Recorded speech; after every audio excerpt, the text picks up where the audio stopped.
2, 3. What's up, everyone? We are back with more Bloodborne. We'll throw it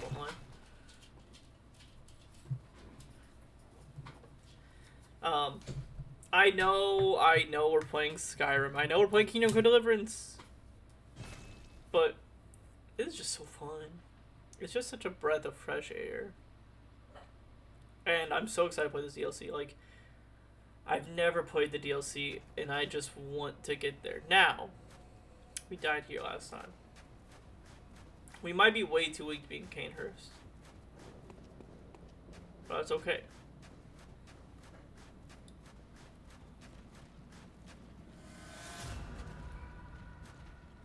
Oh, there's definitely a lot more of y'all here this time.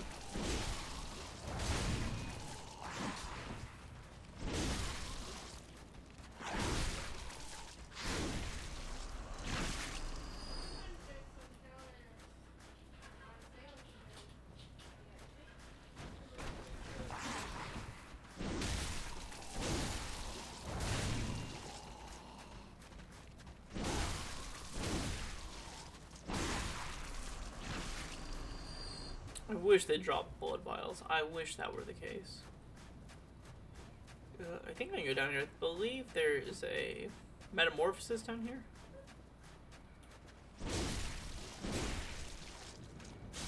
Oh god, the worst enemies in the game!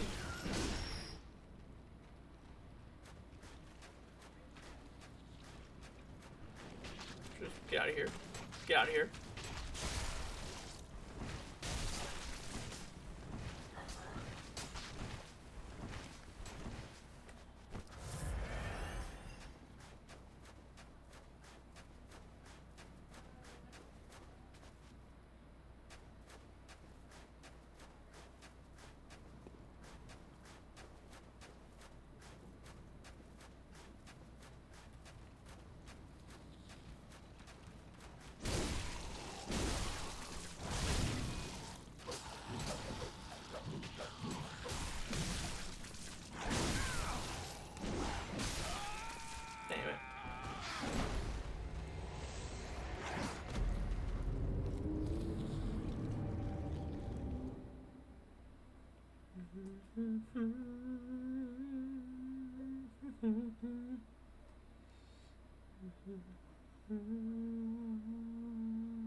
It's so weird that they're not here, and then they just pop up.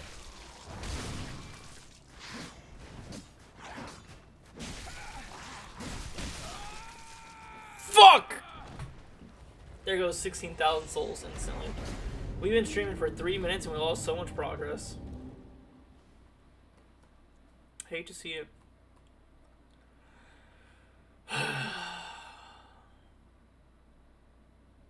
It was going good until that guy just popped up behind me and my guy wouldn't lock onto him. Like, where do they come from?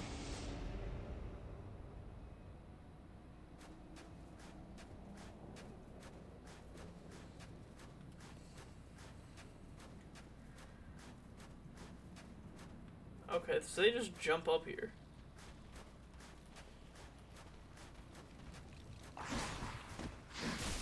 Brother.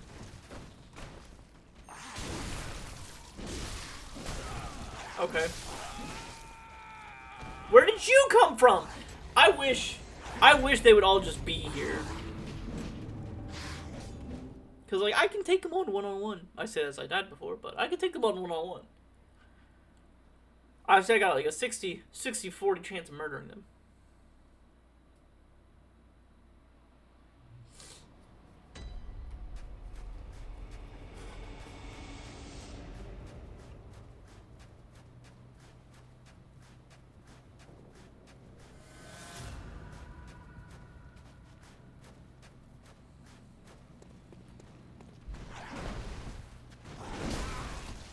Brother, look at that.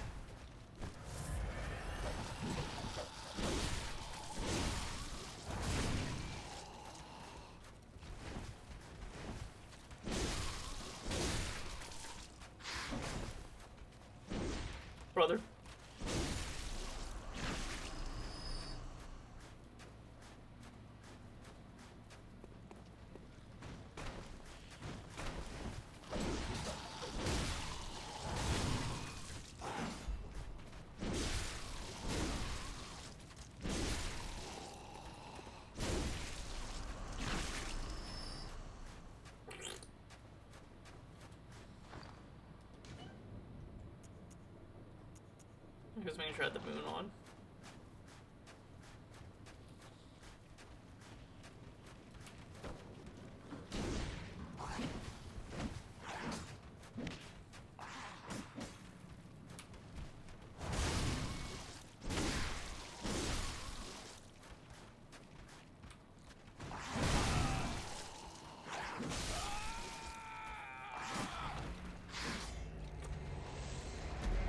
What'd you see?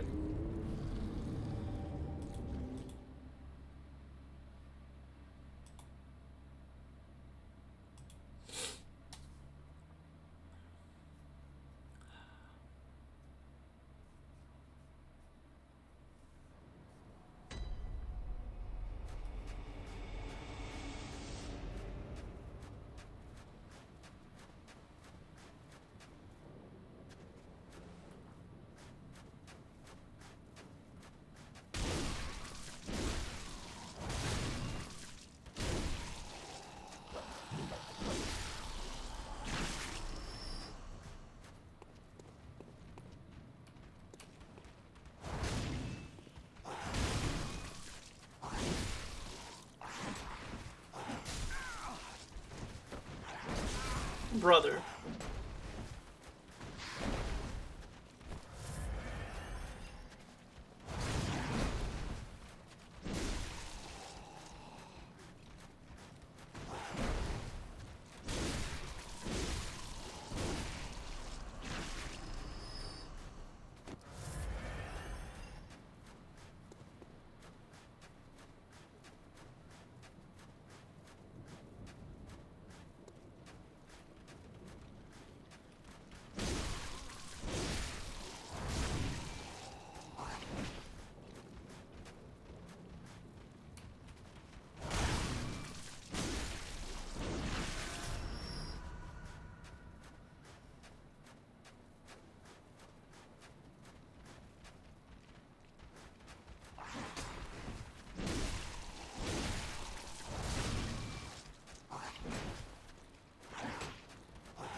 Turn back.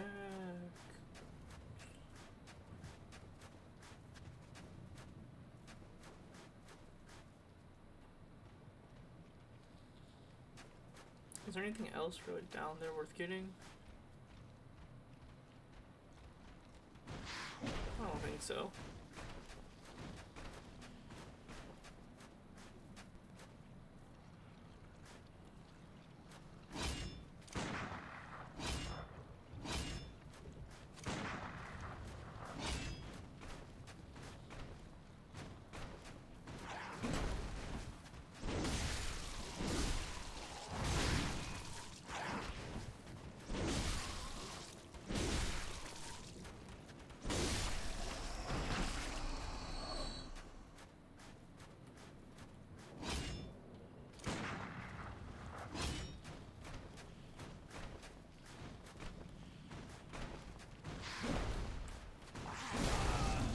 Brother.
Give me all the guts. Yeah, yeah, yeah, yeah, yeah. Fear foul spirits.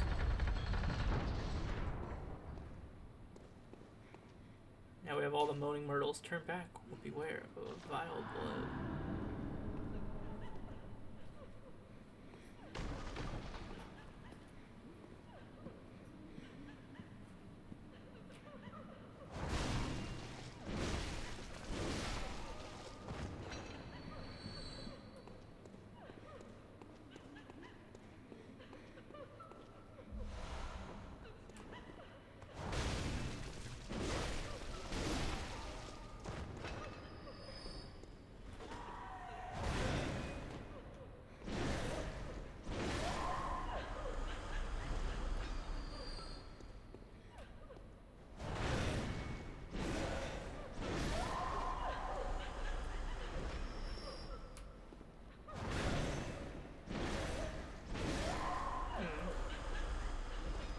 I'm feeling good about that right there, though.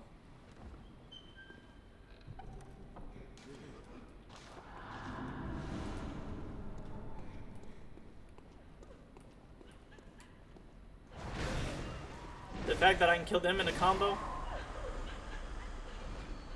I'm feeling pretty good. And they're dropping like 600 each.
Is there more, or is it just the cryings in the background?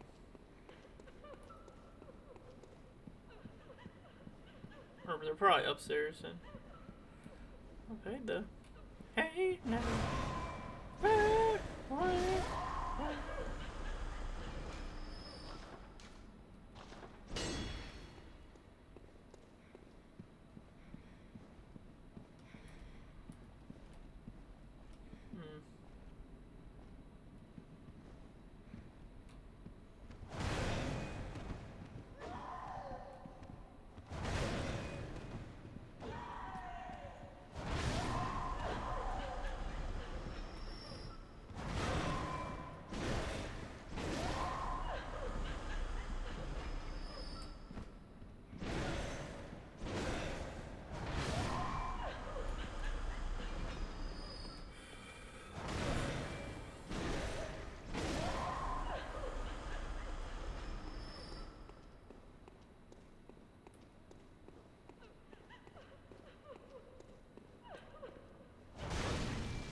Bloodstone chunk. I think we needed one for our sword.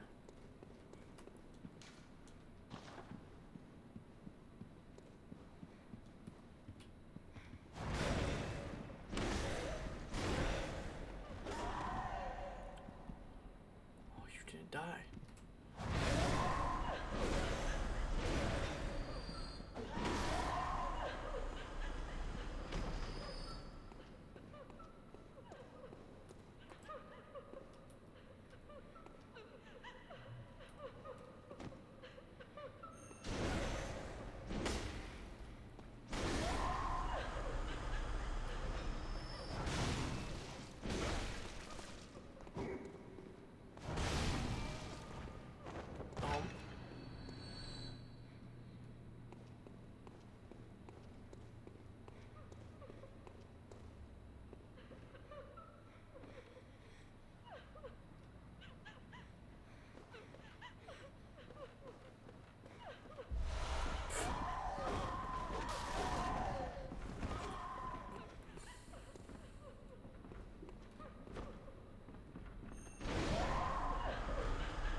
The noble dress.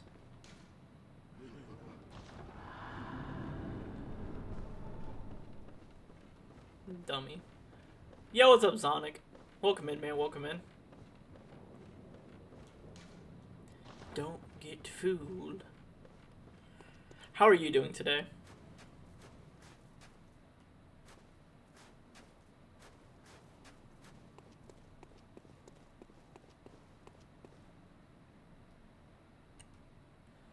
Make sure there's no gargoyles around because they could swoop down and do some damage. I hear a gargoyle. I heard him. Oh, there you are. Looking like a statue. Oh, I missed him!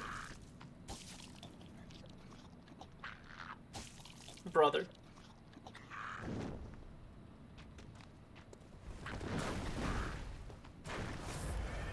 Heal up.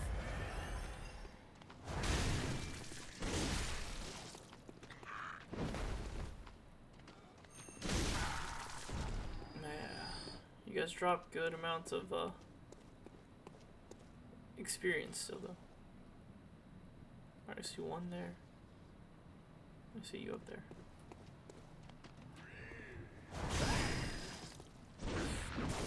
I'm about to die.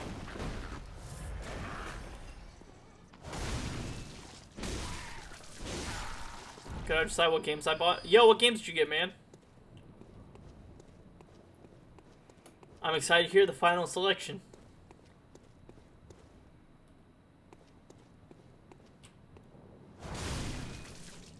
Dummy.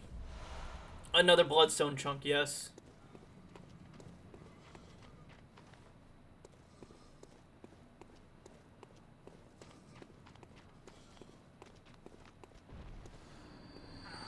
Sweetie fell off. That is very exciting news. I think I can go down there. I don't want to though at the moment. Brother.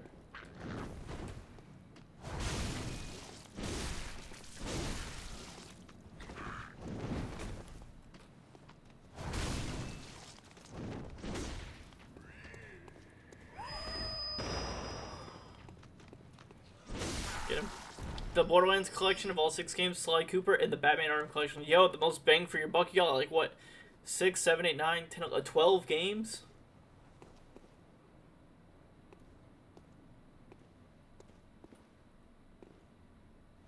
Because that's Sly 1 and 2, 1, 2, and 3, right?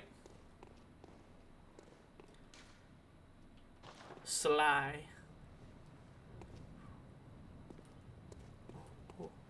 I see you. Oh, is there more ghostly figures in here? No, just Sly 2. Oh, okay. Well, it's still, what was that? 6, 7 games? It's still a very good deal. Back off, back off, back off. I'm glad I have that Warm Blood Gemstone on, because it still allows me to, what is it? Can I see what's on the weapons here? Where do I? Is there a way to see what's on my character right now? Or no? Like, yo, blood attack up 12.6. Oh my goodness. Attack versus beast is up 12.6. We gotta head back to the workshop soon. Kind of maybe relook at some of our gear.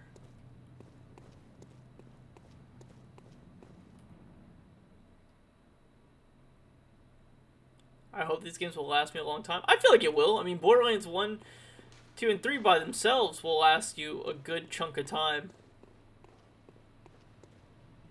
The Batman games are pretty extensive. I know Arkham Asylum is, I think, the shortest one. But I've seen a lot of people put, like, hundreds of hours into it.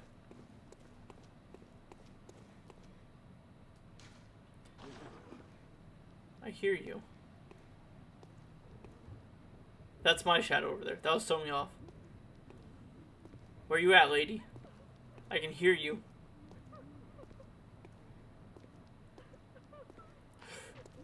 Oh.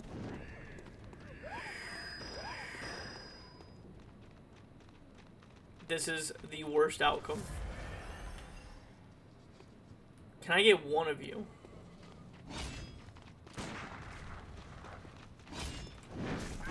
Brother! That is why I hate you. Oh yeah, and also the Borderlands include every DLC in the game's insert value. Ooh wee!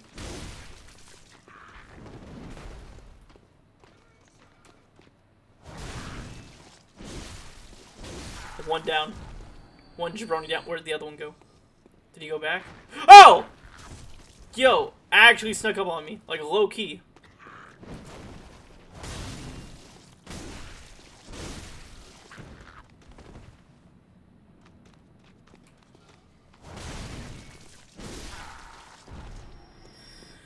It's a lot of souls we got, chat. We got a lot of souls. I still hear you crying.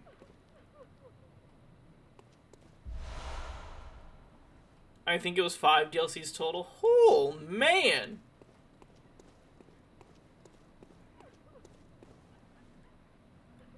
Maybe they're inside the room and they're not out here?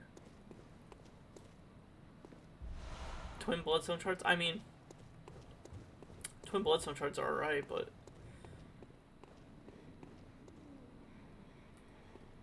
We're about that chunk lifestyle now.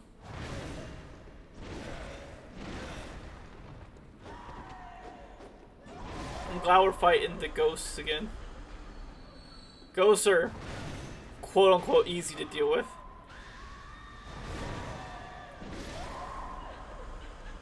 What was that? I heard one scream. Do they have like... Do they have a launching attack too?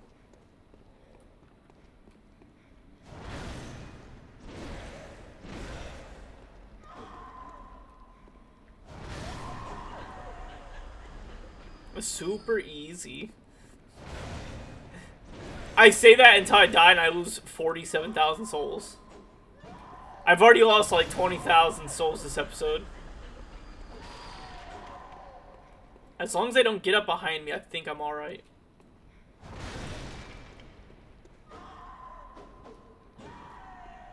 Let them do their thing. Come on with a sweep swipe. Drop a sword, get a swipe. Swipe, back off.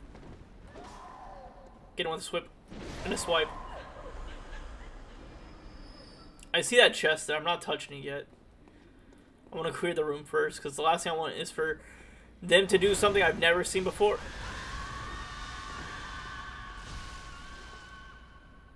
Oh. Oh. Oh! What's this number? What is this number? What's happening? Something I've never seen before. Use souls? What does souls actually mean? So, they're not technically souls in this game. So, that number in the top right, that 49,000 number, I refer to that as souls. It started from Demon Souls and Dark Souls. That was like the currency. Like, you kill an enemy, and you get, quote-unquote, souls, or experience. If you die, you drop all 1,000, or all your currency on the ground. Or an enemy absorbs it in this game, for instance. In every game, they're called something different. Like in the Dark Souls trilogy, they're souls. And Demon Souls are souls. In Bloodborne, they're blood echoes, technically. But in synonymous, a lot of people just call them souls. You kill an enemy, you capture its soul. In this, it's more blood-related, so it's blood echoes.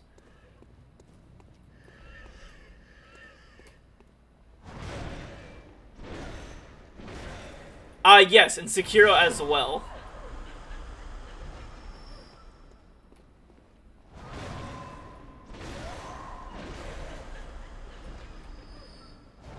That's one of the fundamentals of a Souls-like game, is you kill an enemy and you get a experience based on the type of enemy you murder.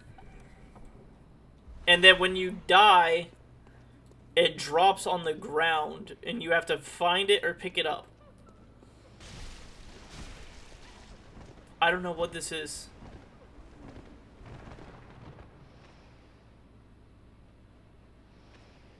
Is it from you up there?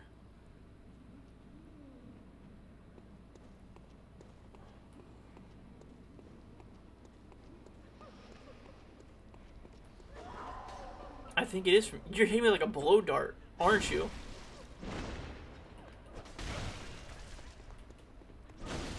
Oh.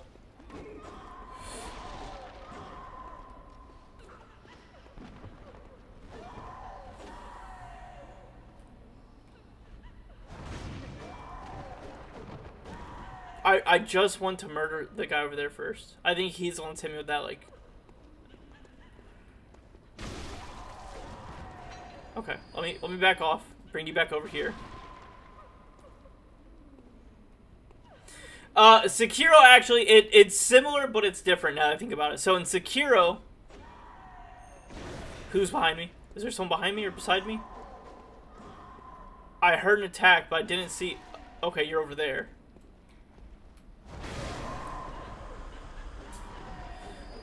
In Sekiro, you fill up an experience bar, and then once you fill up that bar, you get one leveled item, one ability point. But if that ability point isn't fully filled before you die, then you drop all that experience, I believe. Or you lose I think you lose a percentage. I don't think you lose it necessarily. How do I get here again? I think I drop down from up there, don't I? And land on this and go down. It's been so long since I played this. Everything's in there, I just gotta remember it. This was the Violence Registry. Is this the shortcut? This is the shortcut. This takes me out by the bonfire, I believe.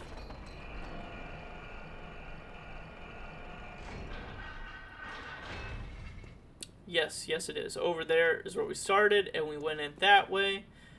Came around this hall, went up top, came across, and then we're back down here. Let's continue.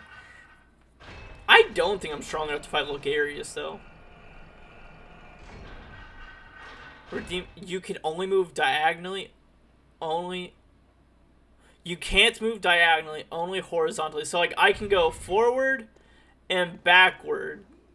Oh, wait, no, I can only move diagonally. Oh, God. I don't know if I can do this one.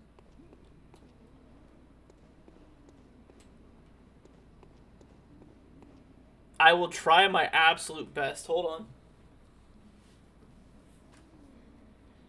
Let me put a timer on.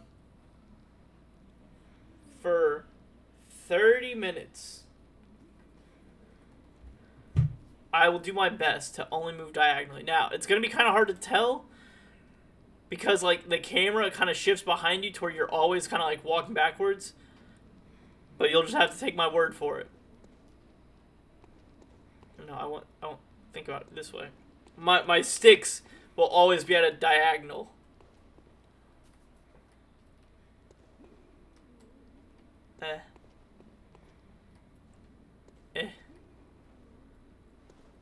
Anything down there? I don't see anything.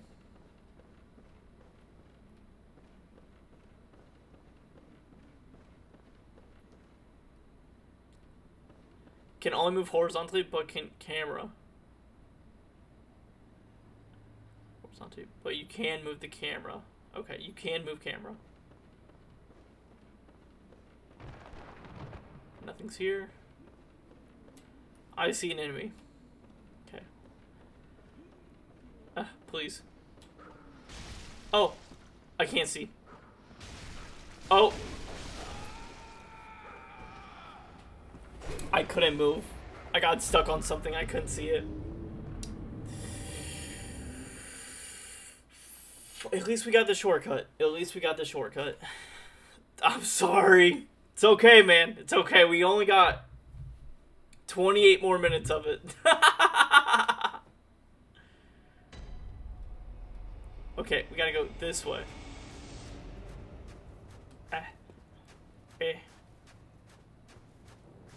It's very hard thinking about moving the 6 only diagonally.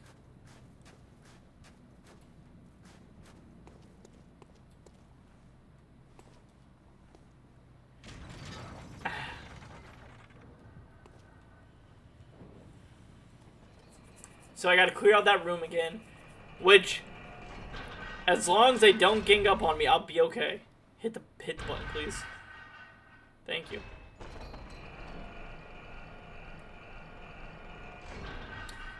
The issue is I have no healing items.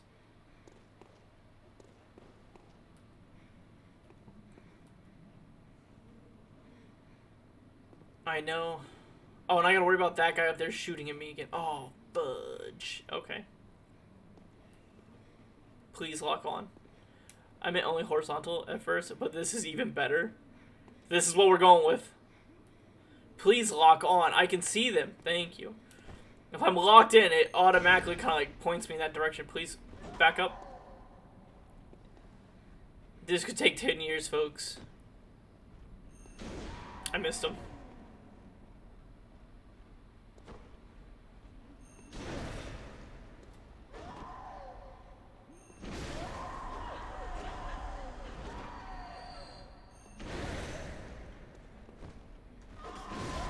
Please.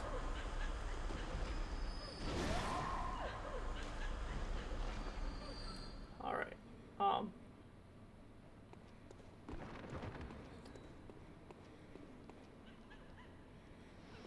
Okay, yeah. So he is the one that, like, he...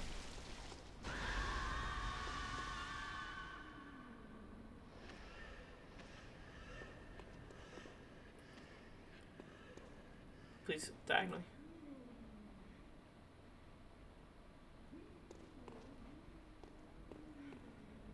I have to, like, always angle the camera at, like, the side. That's how to, like, move forward. I have to, like, move both sticks simultaneously. My mind is breaking! Back right. Back right.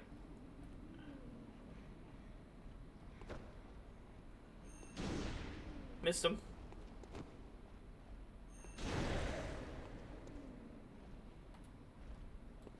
Back right. Someone sneaking up behind me, I saw. Ow. Back right.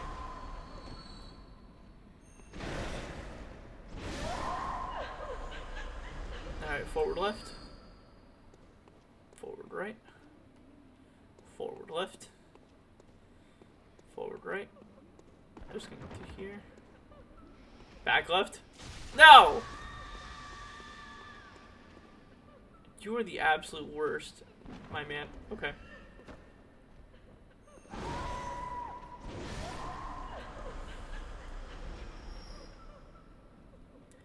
Come on, lady. Slowly walk over here.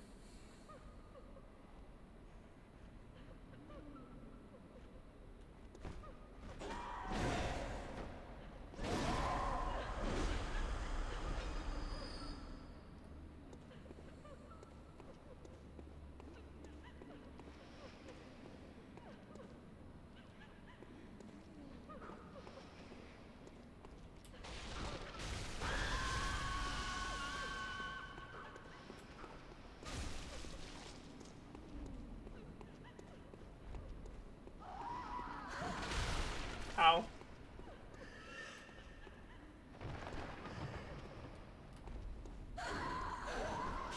Oh my god. Please?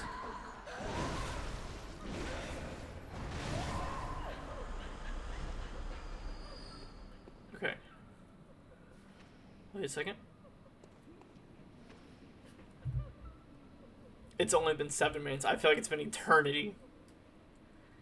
He fell. That's good news for us. Oh my god, you son of a bitch.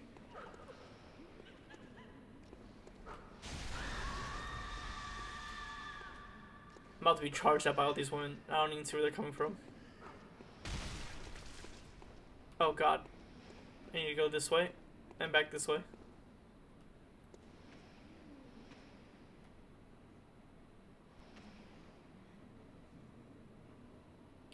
I'm by the way, one of the Borderlands game is a collection, is a game from Telltale Studio. If you know them, they made the Walking Dead multiple choice story game. I do know. I love Telltale games. I platinumed all of them except the Game of Thrones game, I believe. I've went through the... Oh my god, dude. You are the fucking worst enemy here. Oh my god. Let's get a little quicker. We gotta two-step it. We gotta two-step it.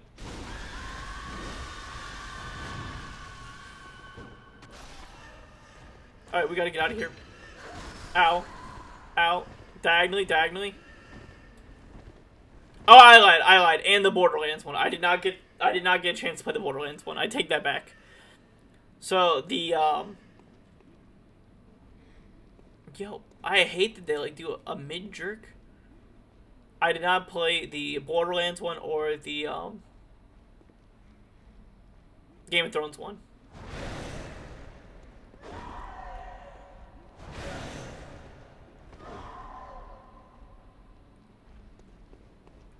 Can you all, like, line up perfectly?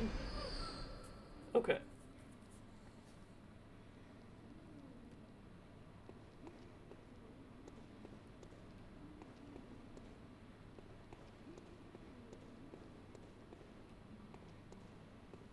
Is there anything back here?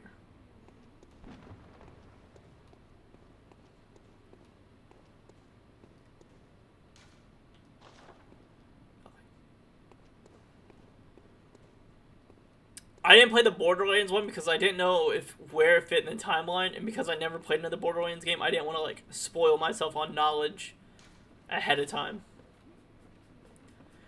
So it would be cool to try playing the Borderlands Telltale game. Yeah. Did you play the Walking Dead one?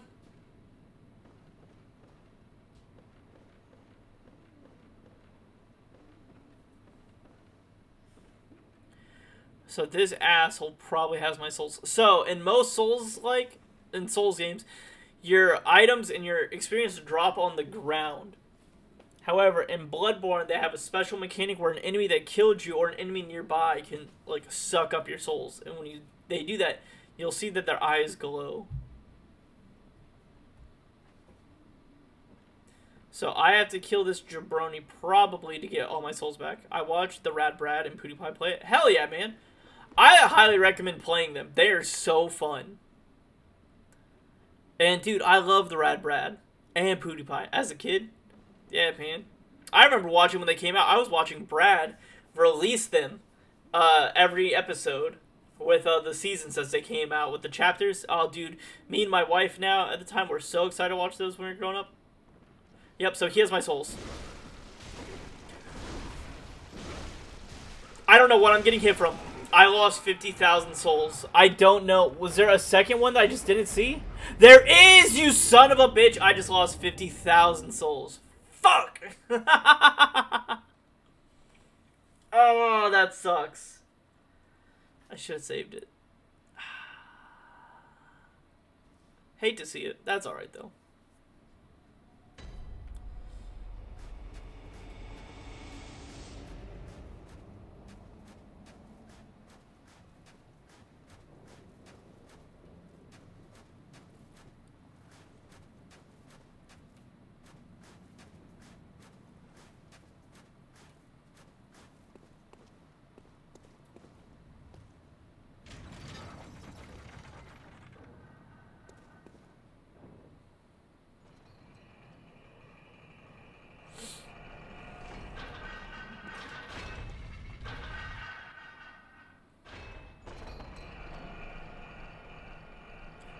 Good hunting, Hunter.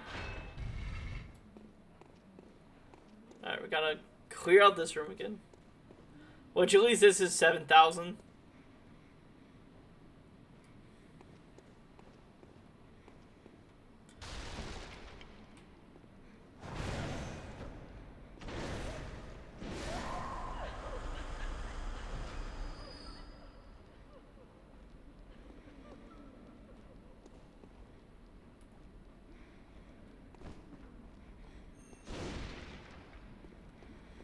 Please.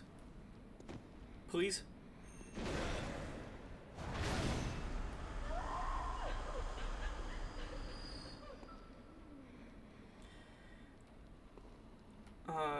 You are coming for me, brother. I think Telltale games kind of shot themselves kind of in the foot by making those type of games because you get very similar experience to playing the game just by watching, even though I know playing it would be better, but not a lot better, you know? No, I get you. I think it was a very unique formula at the time. I think where they shot themselves in the foot is like I think they started running out of ideas, kind of, with the type of game. Like I like the choice-based game. Like I still think The Wolf Among Us very good game, very underrated. But I just think that they tried to do too much at once. And then they tried to do too big of stories. Like, I think doing... Not The Walking Dead, because The Walking Dead was a standalone thing with new characters, but, like, once you went into, like... I don't know about Borderlands in particular, because I don't know who the characters are in the game, but... Game of Thrones, I thought was a weird choice. Because it's too... Not popular, but people have, like, their set way of thinking about X character or Y character.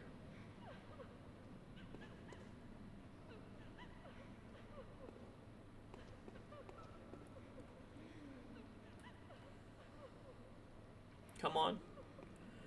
Diagonally. Please. Fuck off.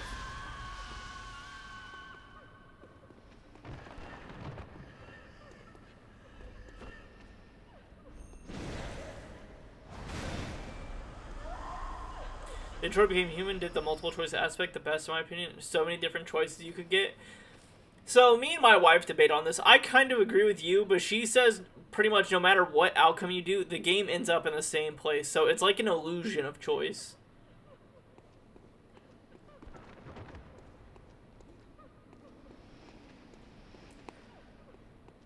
Kind of like The Walking Dead later seasons kind of did that. Where it feels like your choices matter, but in reality you end up in the same place with the same people. Dude, I fucking hate this guy. Back off, back off, back off. Weird camera shift. Back, back, back, back.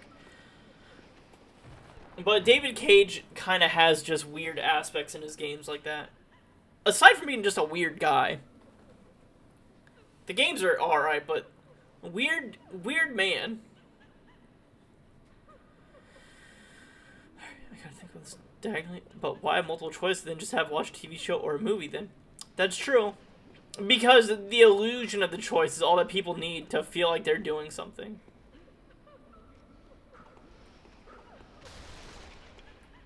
Please. Yo, what's up, Adam?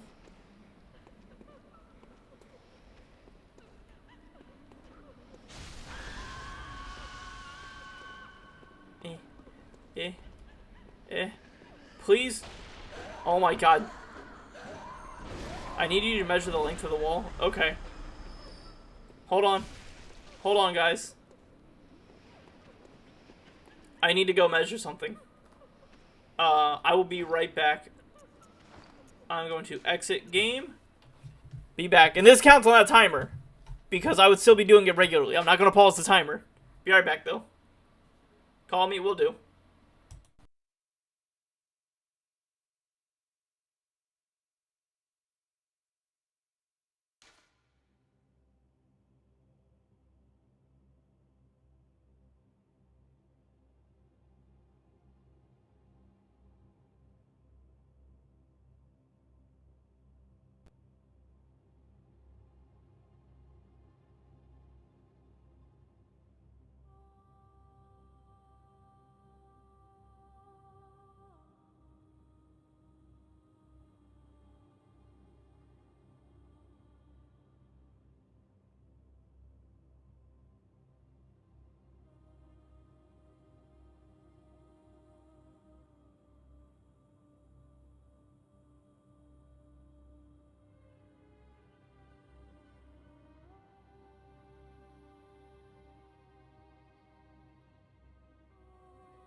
Alright, I'm back. 1 second. Let me get all cozy again. Also, it'd be such a big commitment making an entirely unique ending a small percent of players will get to experience. So making a game where genuinely every choice matters would be so cost heavy, I think, in my opinion. I would agree, but you could look at that, and that's kind of what The Walking Dead Season 1 did. In a way. We still have 8 minutes on the timer. In Season 1, instantly, you could have Doug, you could have Carly. Throughout all of Season 1, they do vastly different things. Doug gives you tech options. Carly gives you other options that can change the aspect of how you would make future choices. Whereas in Season 3 of The Walking Dead, with Javier and them, you never get a real choice. No.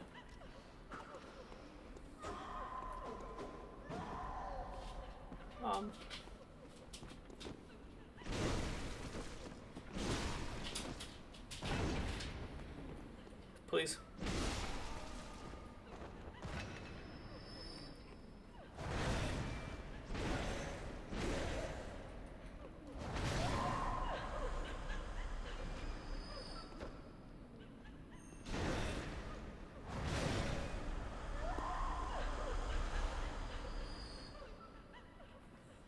Where's the other person at?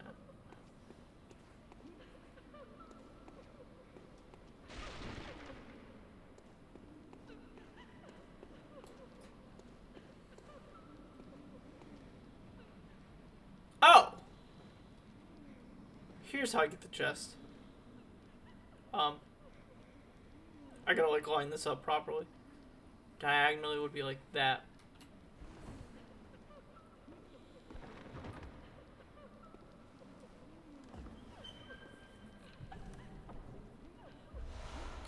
We get the Evelyn.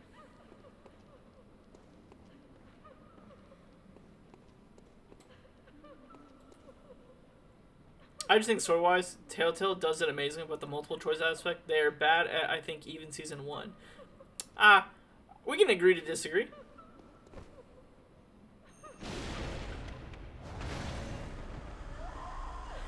But for being, I would say they're not the first person to ever do it. But I definitely think they're the ones that paved the way to pioneer that format. Like, I think when people see that, like, choice option, I think Telltale is the first one that comes to mind. Wait, no. I need to go this way.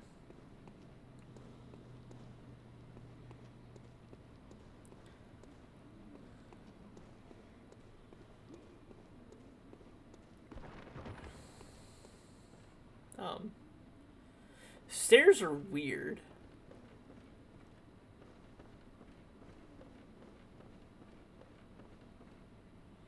Okay. Don't go for that guy first.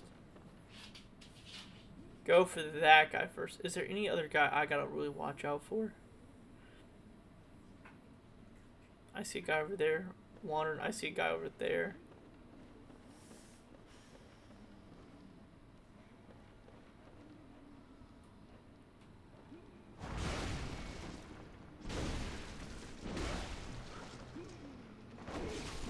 Brother. Brother, you should be dead. What the heck? Oh my god, I'm about to die again.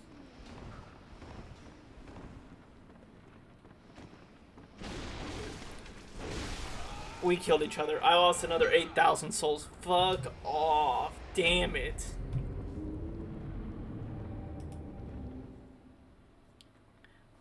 Like, you could leave her or tell her to get in the van, but that choice is a little affected because she would still have left. That's true. I would agree with that. But that was in Season 2, wasn't it?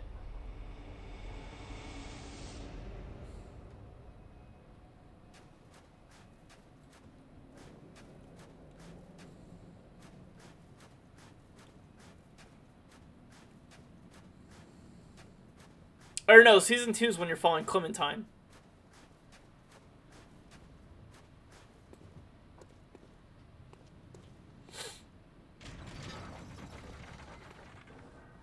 Like I said, it's definitely not perfect. It's not the greatest at doing it.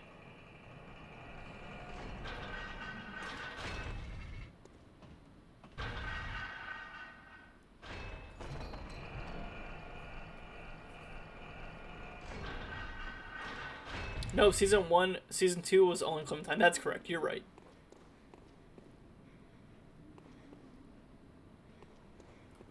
Or whether you take the supplies out the vehicle or not, you still end up running into the guy at the end who captures Clementine.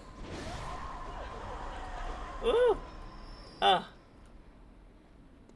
me line y'all up. You said 6 feet, right? Yes.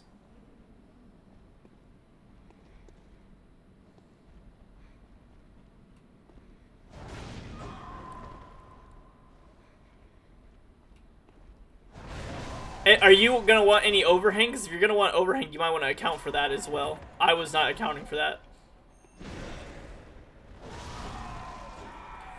Fuck! There goes another 8,000 souls. Gone forever. Man, this diagonal thing has been a very challenging run at her.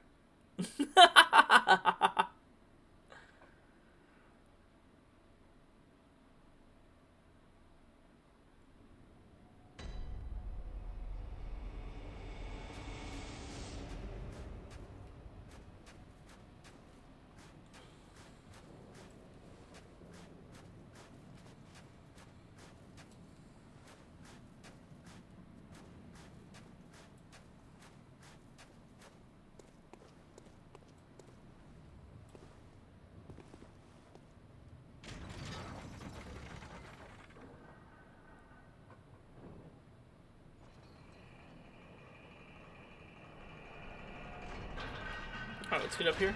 Let's get in here. There we go.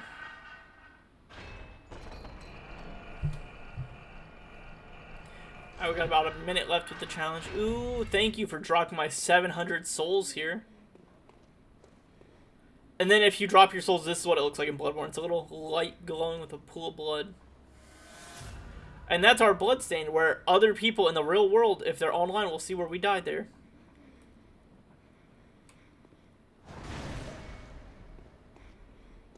Bro, I'm pretty sure in-game action was only 5 minutes. Oh, I don't know how long it is. I set all that up a long time ago. So I just did a timer for 30 minutes. But if I have it set for only 5 minutes, hell yeah, that'll help me out in the future because I couldn't remember.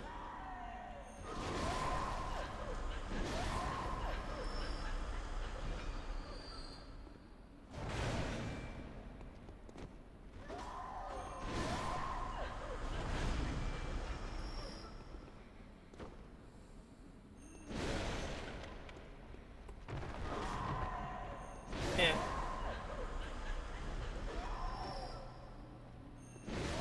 It's only 5 minutes. Well, I'll remember that for next time. We got 20 seconds left. I'll just chill here for 20 seconds.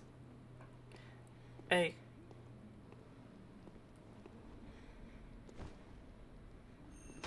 Oh, fuck.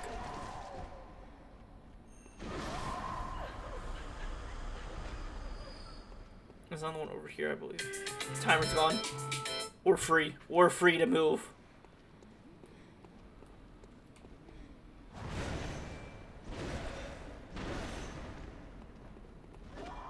And then I die instantly. Imagine.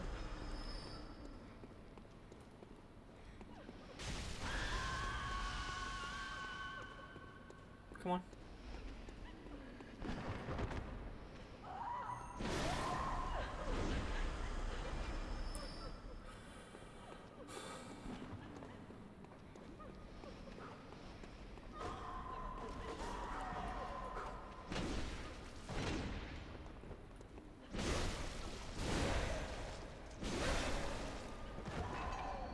Nobody told the jabroni that I can turn. He's like, I thought you could only walk on diagonals.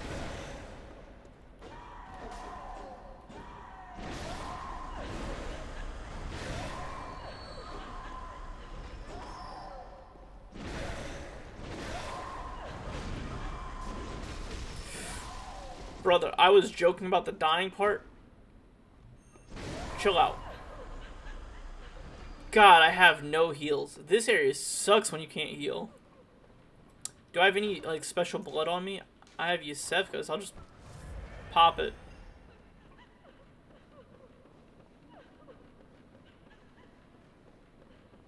Alright, so one of these jabronis sucked my souls. Probably you.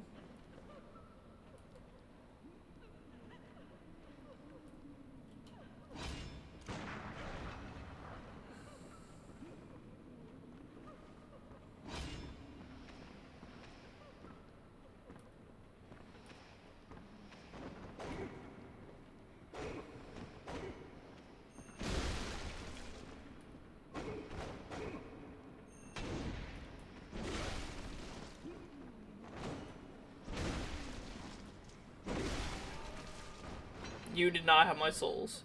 Who are you? Brother!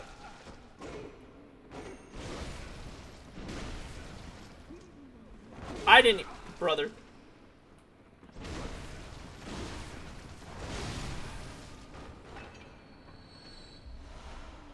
Oh!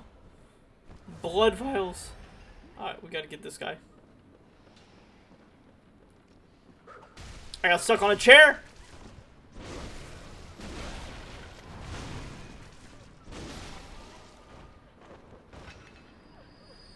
Having the ability to heal is a great illusion. It makes me feel safe. Even if I never use it, I still feel safe.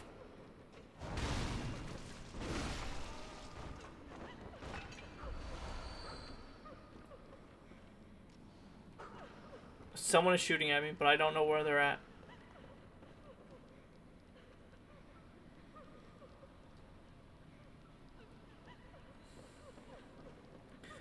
And the other of Borderlands, by the way, is Borderlands. Borderlands 2 is the prequel, or the prequel that Tales of the Borderlands. Borderlands 3, if you want to know. Okay. So Borderlands, it's a prequel. The prequel tale of Borderlands is to Borderlands 3. So it comes after 2. So it goes 1, 2, Tales, and then 3.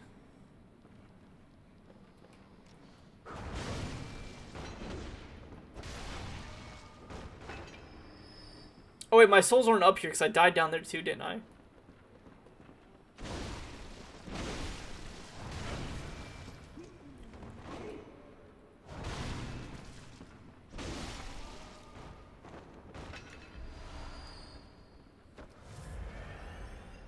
Safer.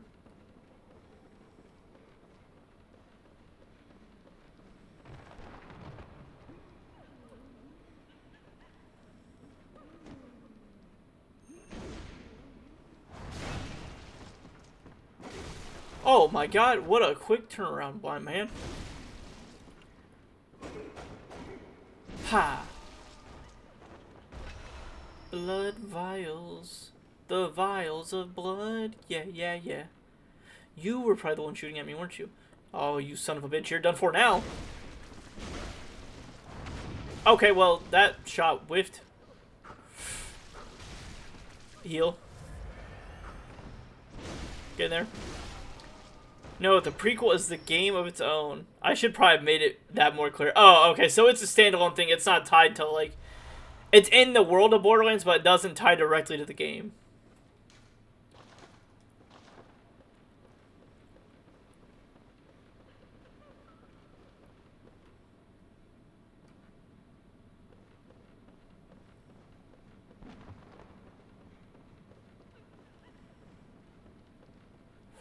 Oh, I was about to die there.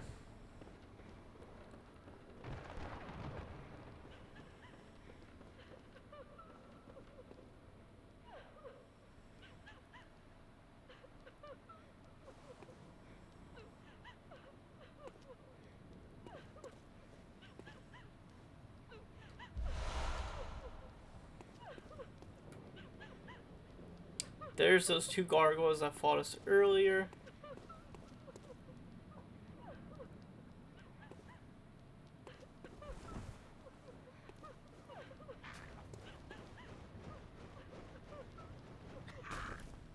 You son of a bitch.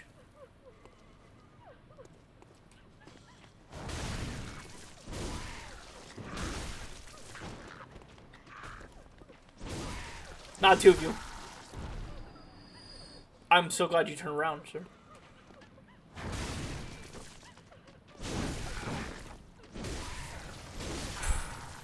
Heal up. Heal up, GG's. No, what I meant is the prequel is a game separate to the Tales of the Borderlands. Two different games. Yeah, that's what I'm saying. So, like, the Tales of the Borderlands takes place in that universe, not necessarily that game.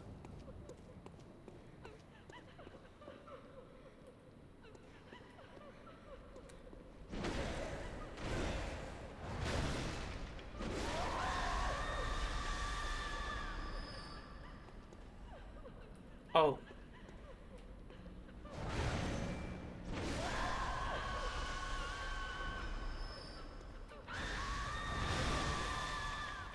Oh. Oh snap, oh snap, oh snap, please.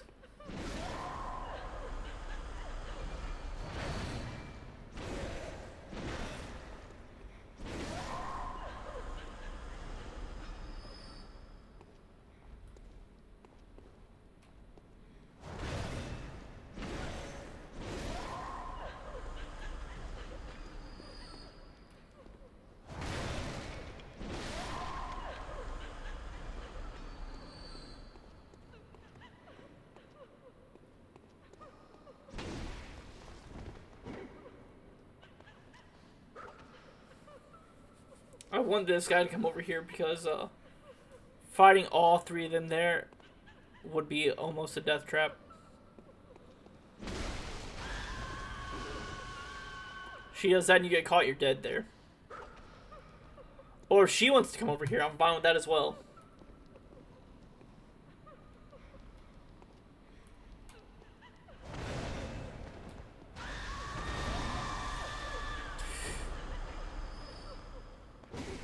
Oh god.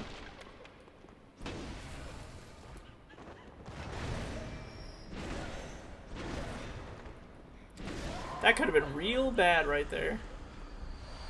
Quicksilver bullets.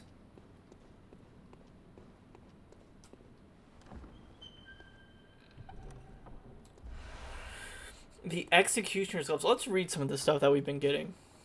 Because we got some new gear. We got the Executioner gear, I thought, right? Yes. The attire worn by the band of executioners commanded by the martyr Ligarius later became the basis of all church attire with its heavy draping of a holy shawl. As the great Ligarius once said, acts of goodness are not always wise, and acts of evil are not always foolish, but regardless we shall always strive to be good.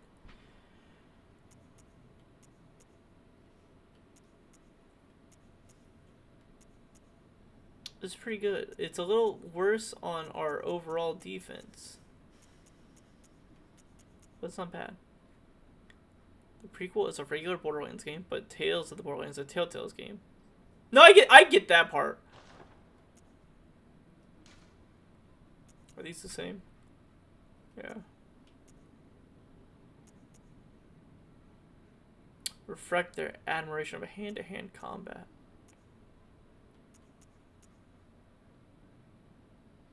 Yeah.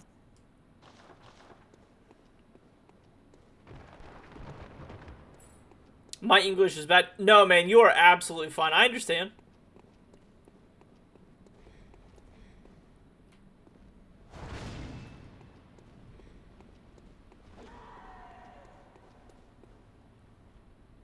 Are there two of you back here? I don't think so.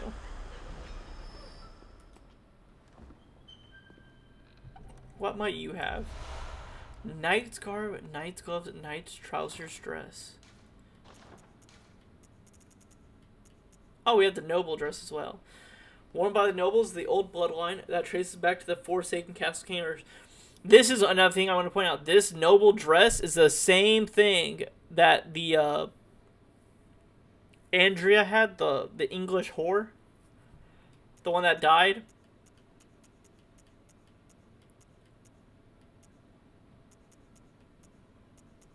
Knight's garb, here it is. A regal piece granted to intricate gold work.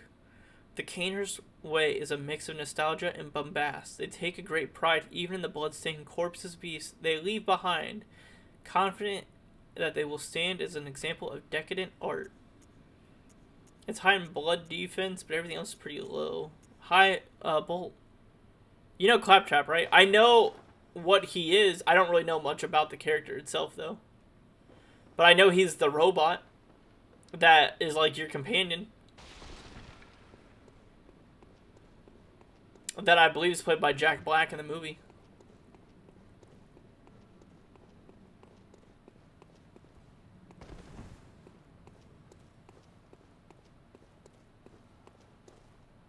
Is there anything? There's that right there. But before we go in there, actually...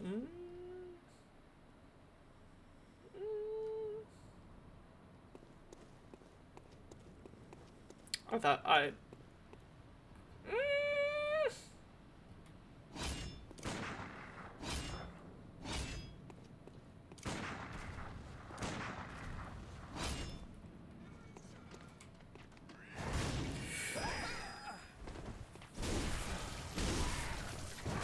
You can play him the prequel game.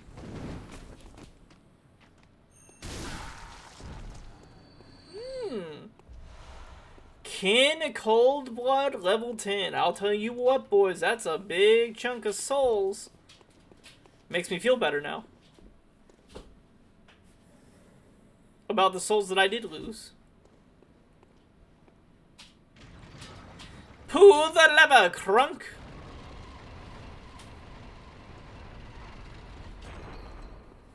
And now this is here, but more importantly, this is now here. That ladder we saw that we couldn't get to is now accessible to us. God, I love... Castle Canehurst does this library so well. Oh, poggers! I remember when I pulled that lever, I went back to this whole area like 4 times, and then once I got back there, I was like, wait, how do I get to the ladder? And then I found it, and I was like, oh, that's how.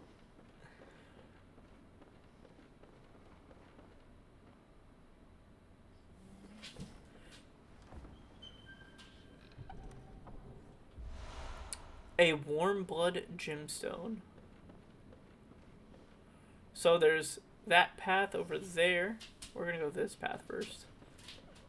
I don't remember which way is the true way to go.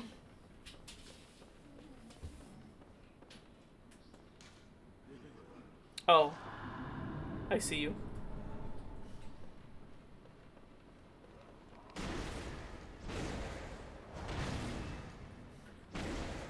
These creatures are harmless, but they drop good upgrade material if you kill them fast enough. We got 2 bloodstone chunks. They only appear... They reappear once you kill them. They don't appear again. But they're always good for good material upgrades. Time for malformed creature, therefore treasure waits ahead.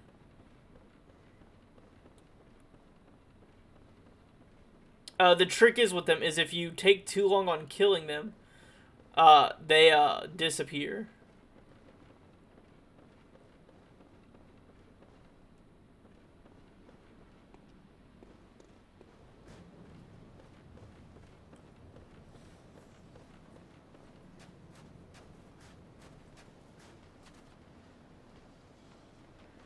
Bro, I don't like that you got red eyes. You are about to hit like a fucking truck, aren't you? Let's just dispatch you quickly. Oh, well. We got the Bell Gargoyles here.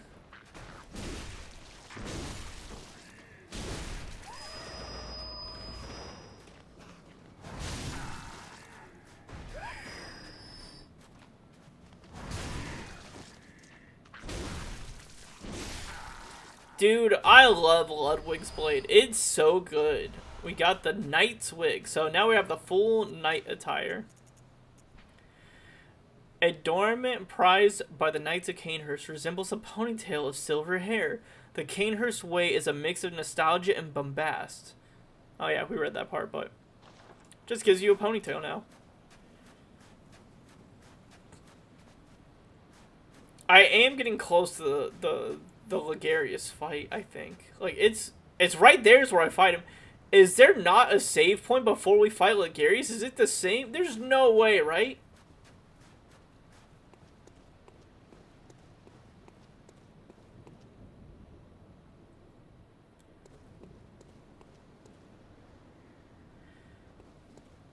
There has to be a save point before Ligarius. There's a shortcut of sorts.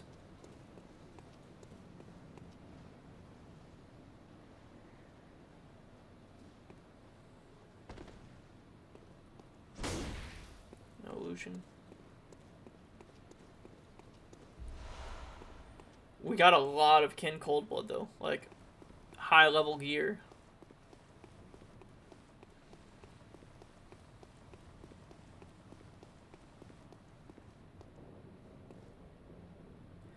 Yeah, so okay, we are not doing this fight right now. Not with this much health and this little amount of stuff. We're gonna reawaken.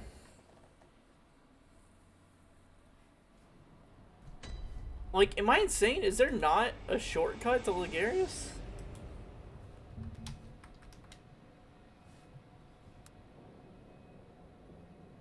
I'm looking this up for my own memory. Is there no close lamp to Ligarius? Bloodborne.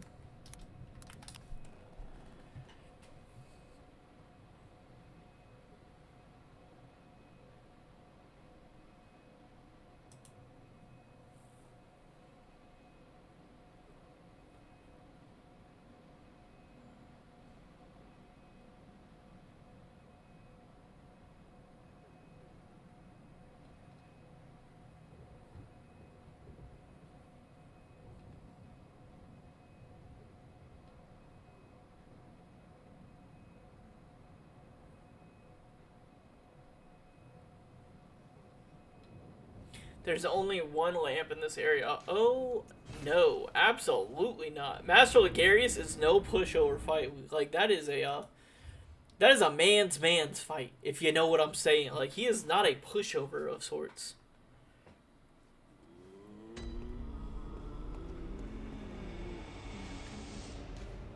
Very well, let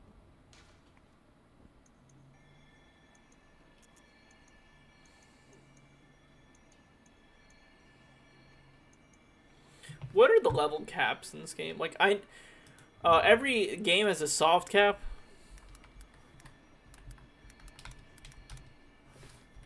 And I'm curious what they are in this.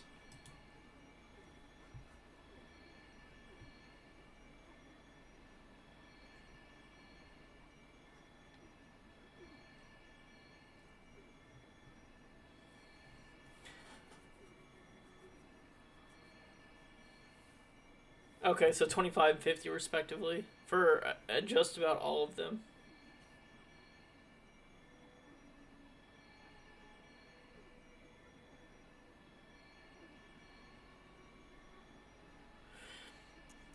So I'll work on getting these guys up to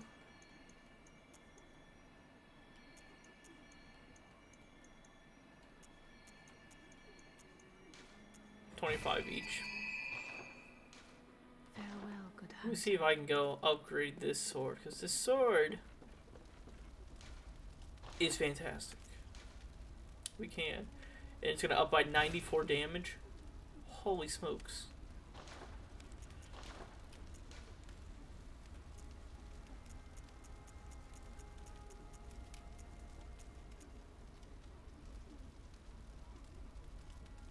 I mean, it increases blood scaling, but I don't think that doesn't really do anything for us here.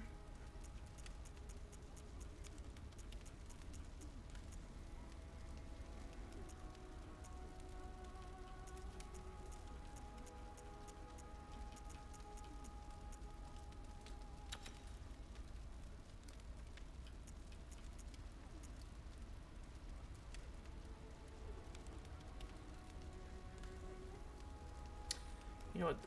That's pretty good as well. Everything else goes down too. I like the overall increase in them.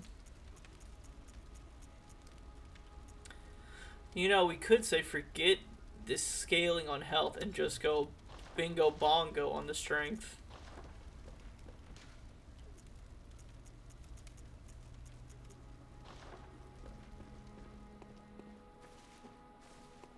So now, motherfucker. Yeah, and you can also buy upgrade materials here.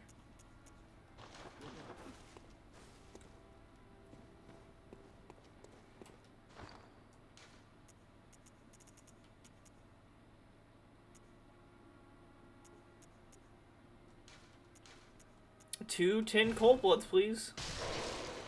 16,000. You'll love to see it.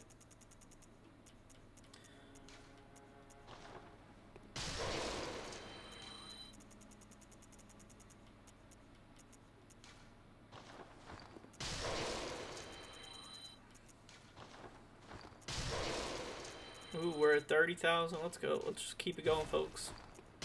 We're at an upgrade point. We are time to upgrade.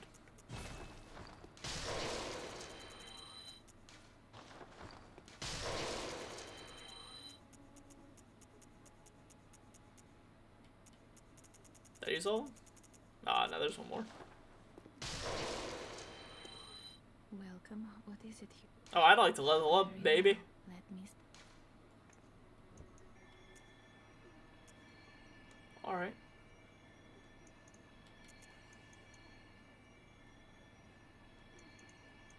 That 303 damage, though. But I'm not getting return value. Playing Slide 2 right now and can get the language, the Danish. The nostalgia is coming back. You know, I'd never thought about that. I wonder if playing a game, like if you know it very well, if you play it in a different language, if you'll pick up on some of the verbiage.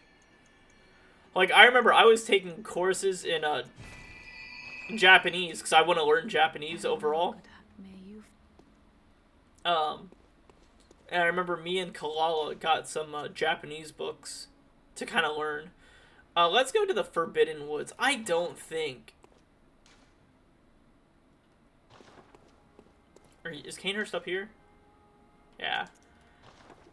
I don't think I can, like, rock with him yet. We'll come back to that. Because, I mean, obviously, watching anime, you pick up on sounds, verbs, and...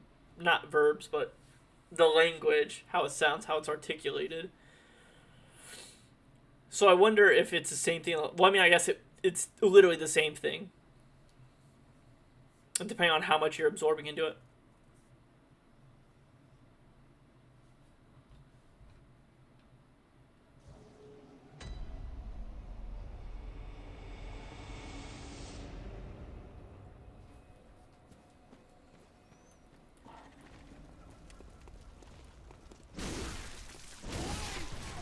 Oh, that right there feels great. You see how much damage we're doing? We're almost one-shotting these guys now. If they start dropping health files, we're going to be golden. Oh, definitely most of the English I learned was from YouTube and video games. Gotcha, gotcha. Big L. Big wins for English being taught through YouTubers.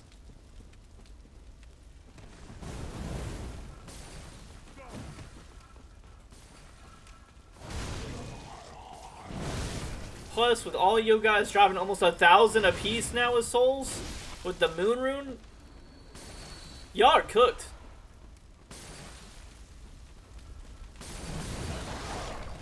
The dogs killed themselves, even bigger L. Ow. I'm dead.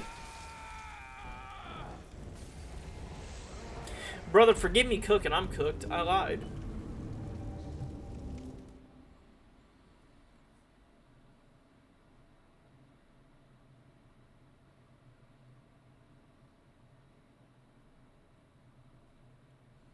Only a very small amount of things get dubbed in Danish. You know, that's something I never thought about either. Because, like, I guess speaking English, you're kind of pandered to because a lot of the world sub or dubs things your way. For the most part.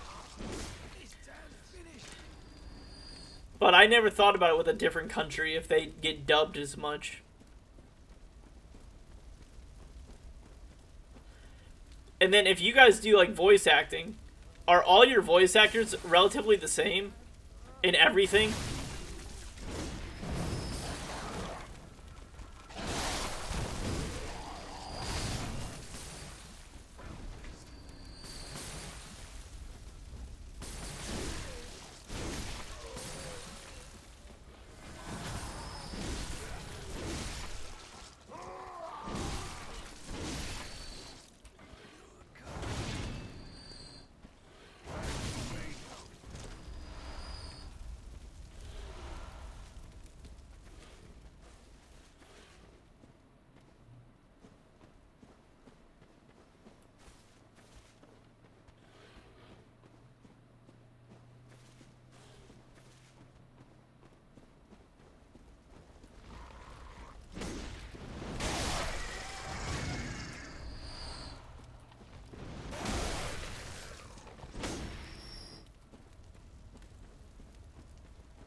Oh, blood. You're right, it is spooky, scary, bloody.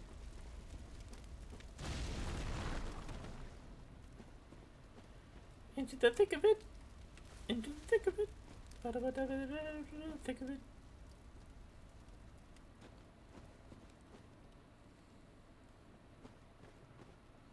I'm pretty sure this breaks, doesn't it? Fearfall, yeah.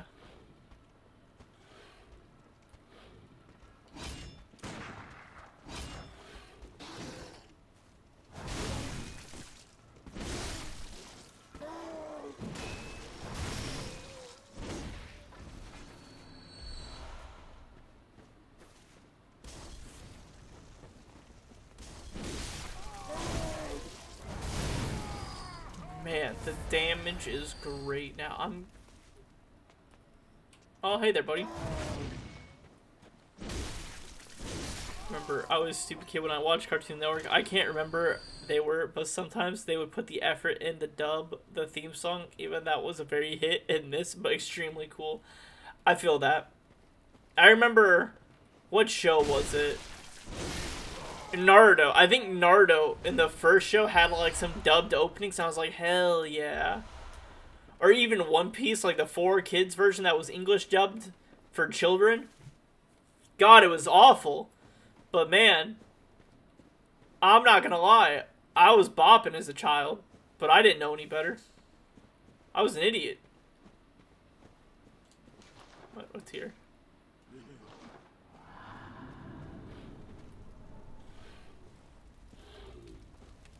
Hi, big guy.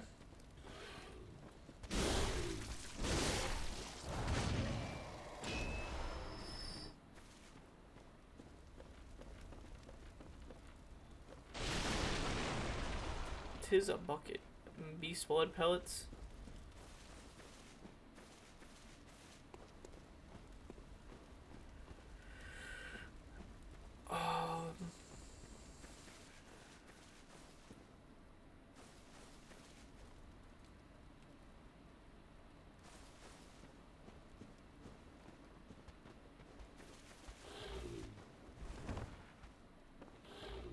Okay, I know where I'm at. This area can be low-key very confusing.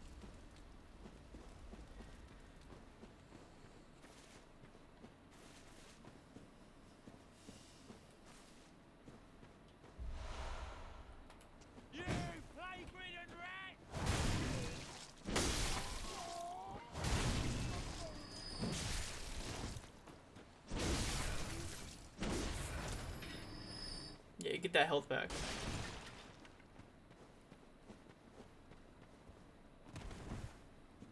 Definitely we're not supposed to be able to do that.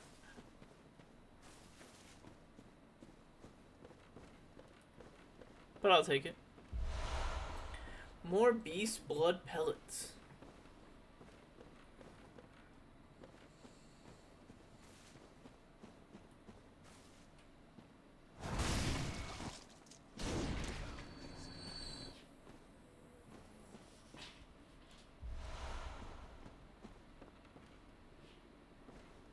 else in here?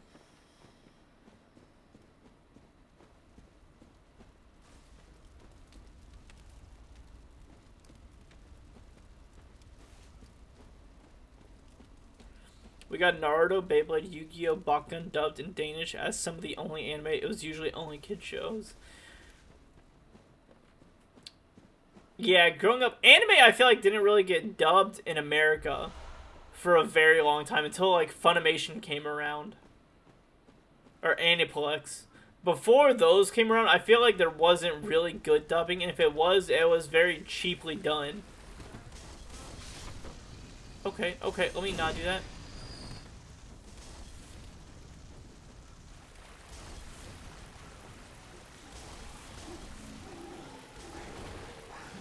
There's a lot of noises behind me.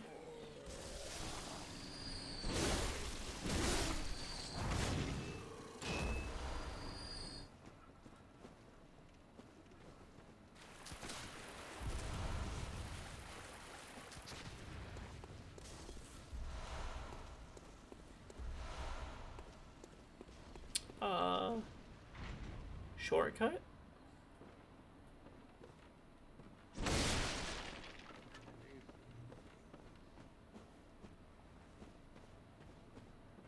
Shortcut. I can go to the right through here now. Okay.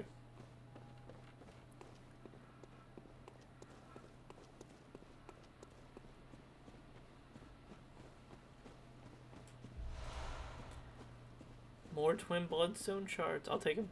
Cartoon Network was usually the only place to get Danish dubbed anime.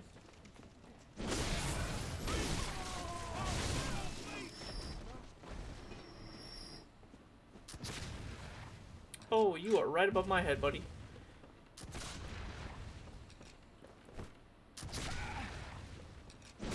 With the with anime becoming more popular these days, is it more likely to get dubbed now than it used to be?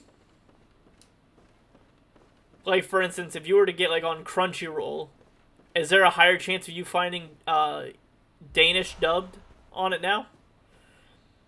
My first anime is kind of random. Hey, you gotta start somewhere.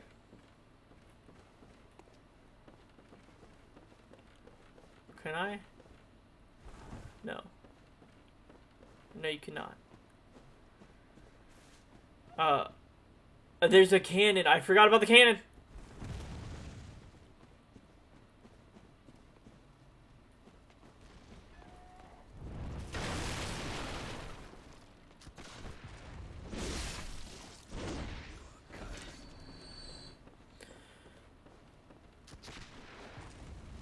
The first anime I've ever watched, like, completely through, like, I saw bits and pieces of anime as a kid, like, on Cartoon Network and on Toonami.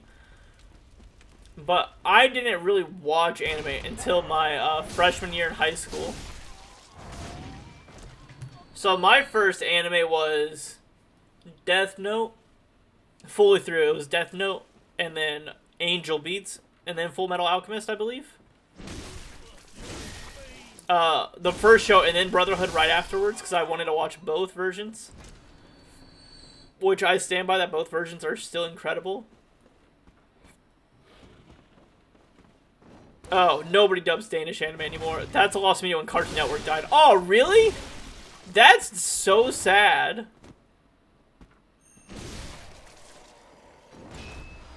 I thought maybe with the rise of anime popularity that, like, voice actors in Danish would have, like, not jumped on it, but tried to pick it up and get into that industry.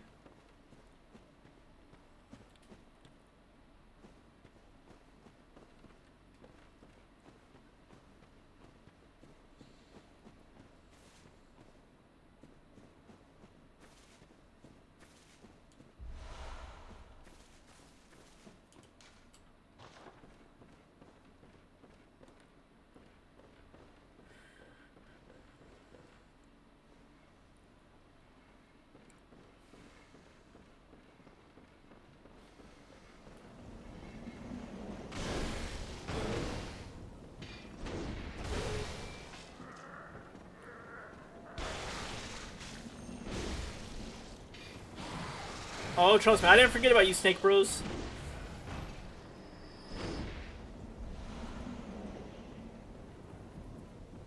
Snake Bros.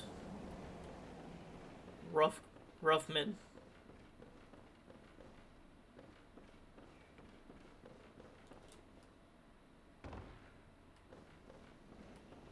Okay, well.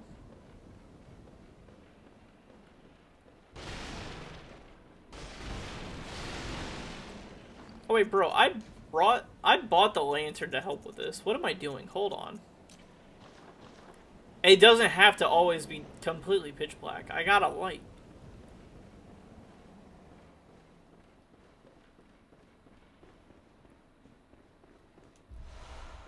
Nope, most popular just learns English at an early age here in Denmark, so they don't bother. It's also like only 6 million people in Denmark. Yeah, but still, it sucks. Like, I don't know. Maybe this comes off as like saddening in a way, but I hate the fact that English is so widely spoken because I feel like it's not fair to other countries. Like, I feel like with English being like maybe the most used language in the world, second most, like in the top tier, it's like we force everyone else to learn our language, which sucks. Because I feel like a lot of Americans, because they grow up in an English-speaking world. Oh, shit.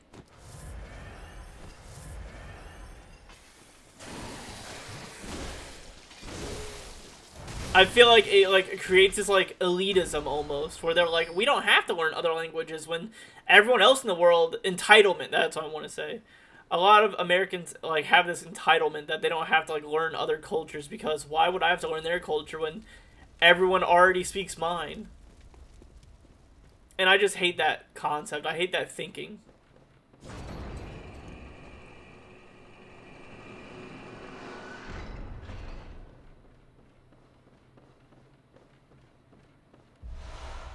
Oh, what's up, sir?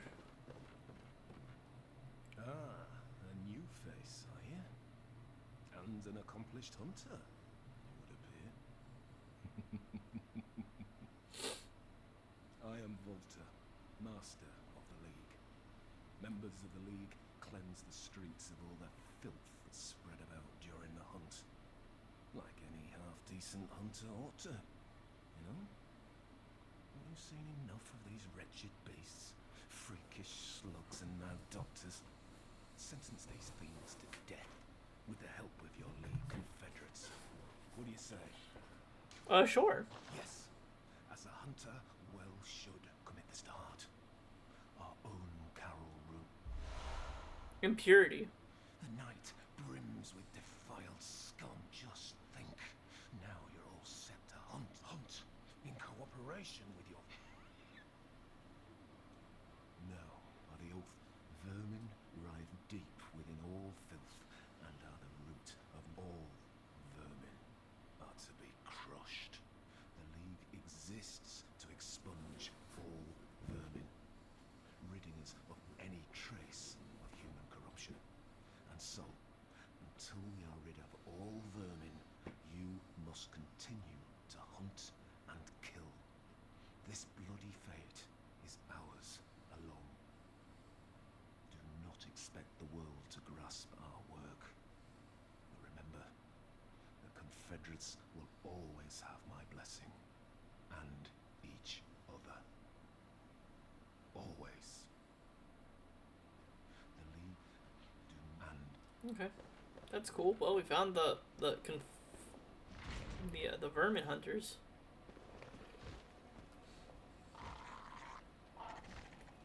Oh, hey, bird.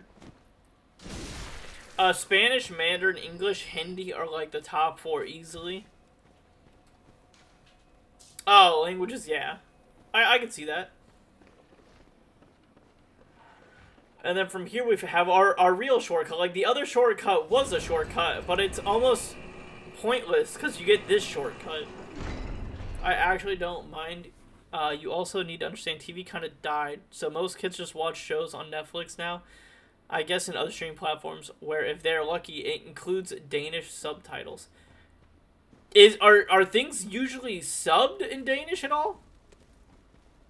Or is even subbing kind of like on the off spectrum, where it's usually just obviously I know a lot of things sub in English because if I would look for anything, it's usually in English subtitles. But is there a company that does like Danish subtitling or no? Is that not a thing?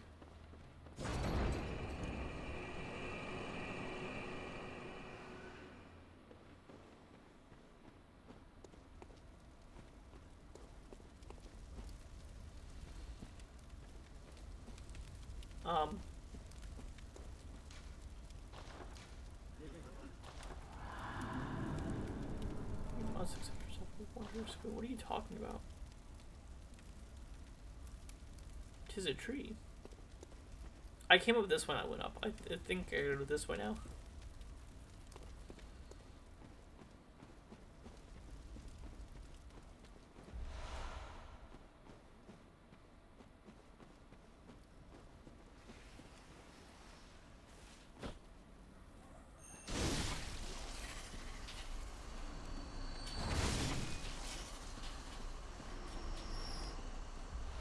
You guys drop bloodstone shards.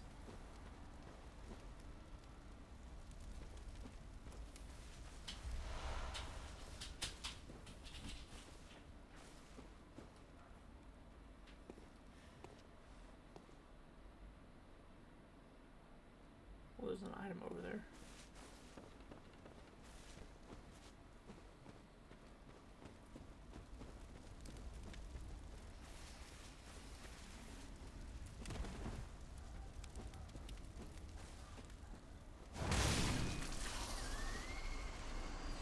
If it's a popular anime, I think it'll get Danish subtitles.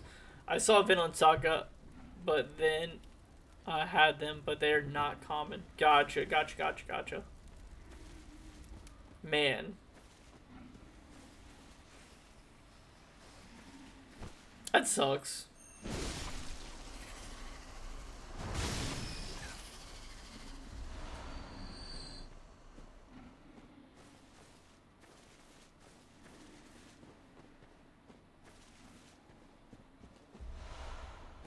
I assumed everything had subtitles.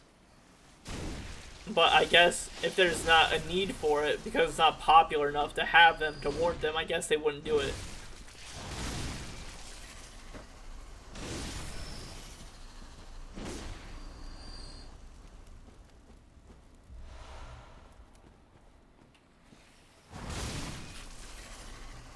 I think Netflix cares, but Crunchyroll doesn't care, I'm pretty sure. Gotcha. I thought when Crunchyroll bought Funimation, that would kind of help increase sales revenue to make them do more options.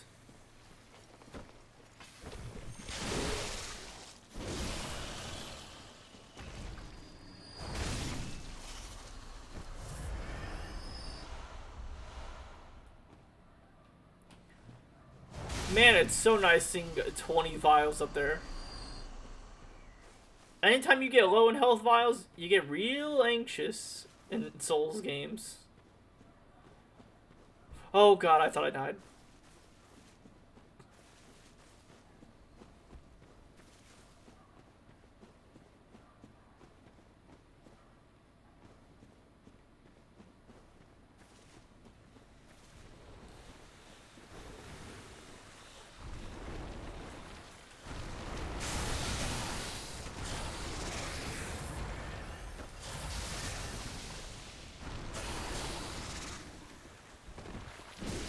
Okay.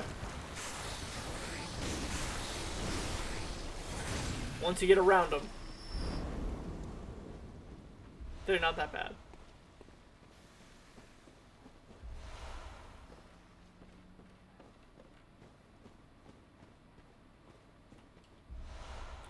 The Clear Deep Sea Rune.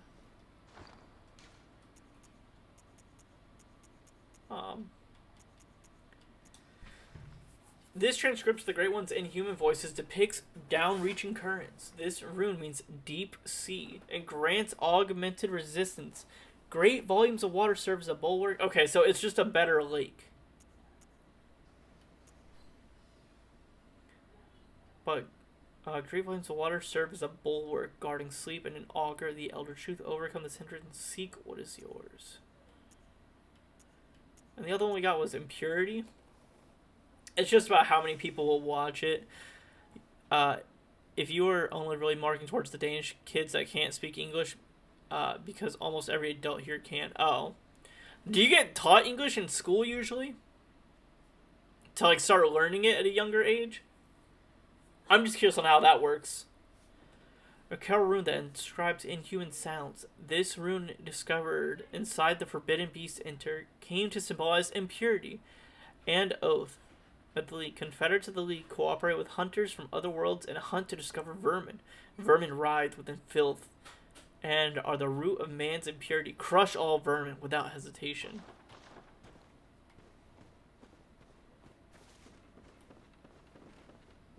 I see a snake. Brother, I see a snake.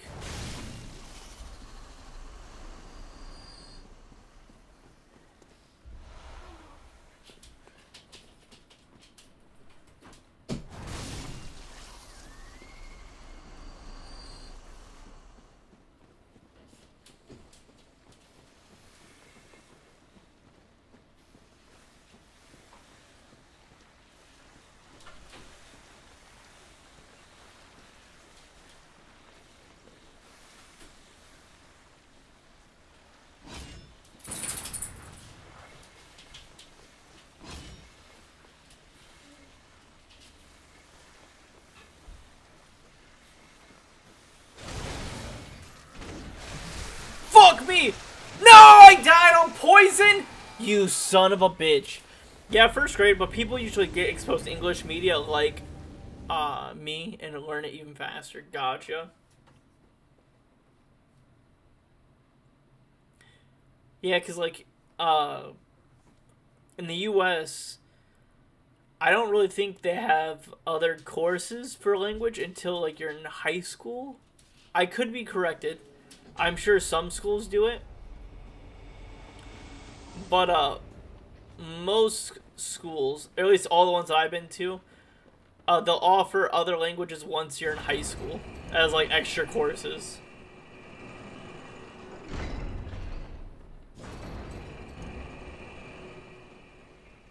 I don't recall learning other languages or seeing other languages until my high school years.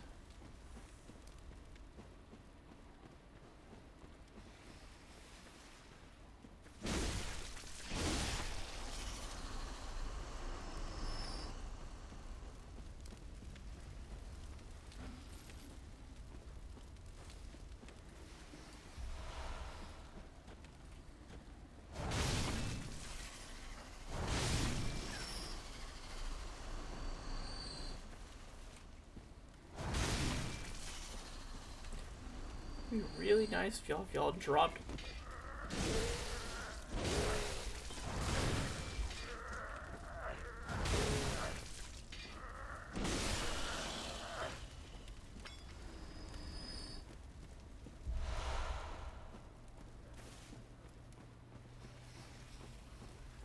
Okay. Yeah, here's mandatory. We get exams in English and German. Oh my god, so you guys have to like learn like 4 languages. Because clearly you learn Danish, you learn English, and you learn German. I guess that's a downfall of being like in Europe, where you're at like a cultural hub of so many countries next to each other.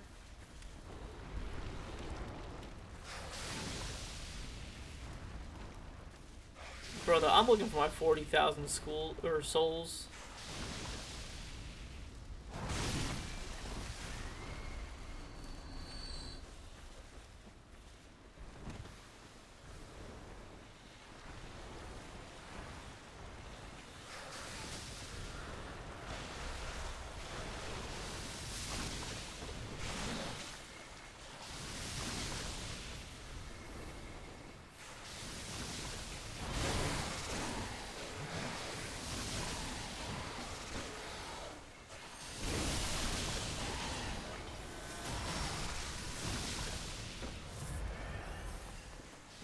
If I'm not careful, I'm about to lose everything absolutely all over again. But just back off.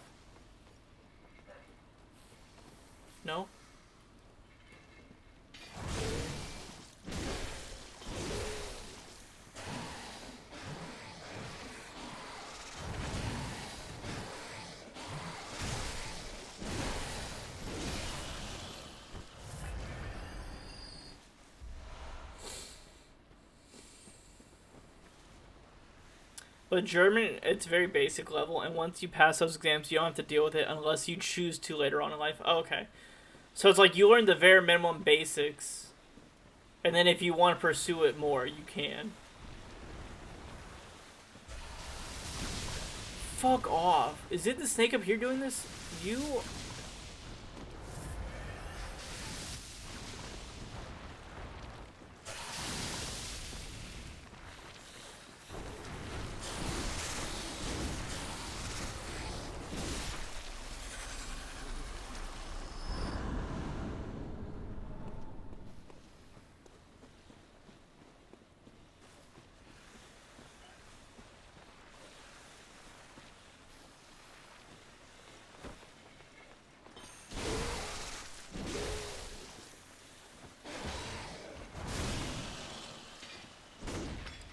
He's dead.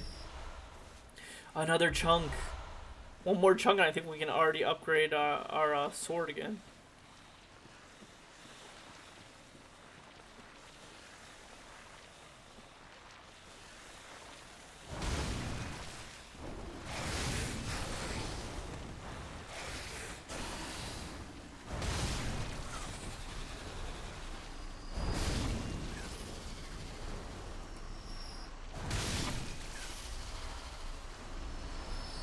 All the shards.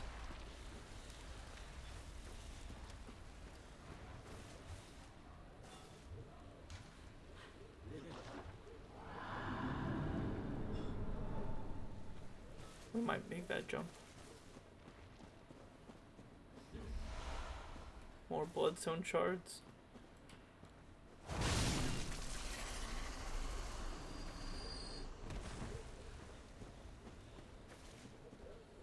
Oh, we made it. Not gonna lie, I got real nervous. Oh, is this the one we saw way up there? The Grave Guard Mask.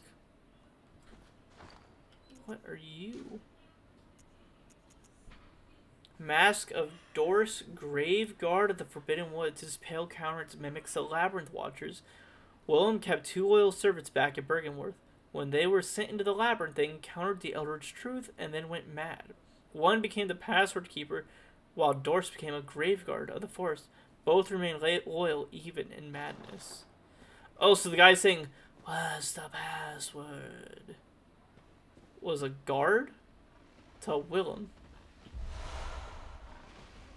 And there's the rest of the gear. I don't know if I've ever gotten this gear. Countless blood rituals tools hang on its back.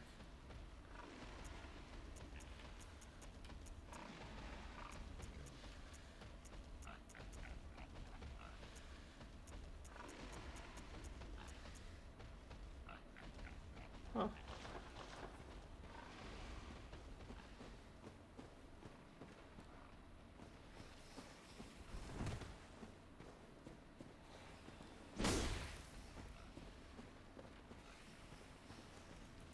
Oh, hey.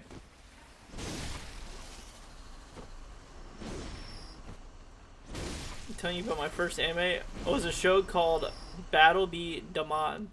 I got as a kid on DVD. As a kid, it's like a kid show meant to sell toys just like Beyblade, but way less successful. Oof.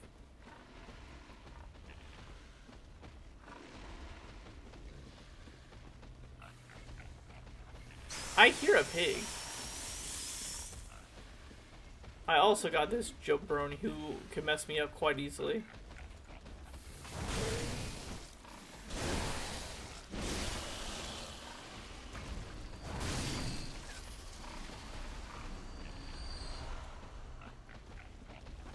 Oh, here's the pig.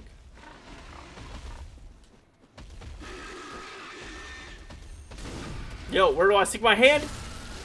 In the rear. Got him.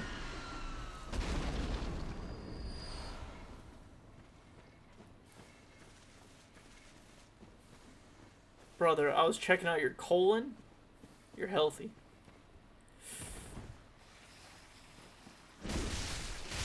Brother, not me accidentally falling to like literally a snake pit.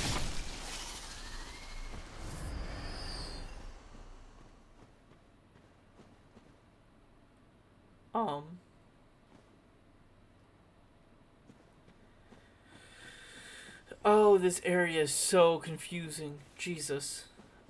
Have I been this way? Yes.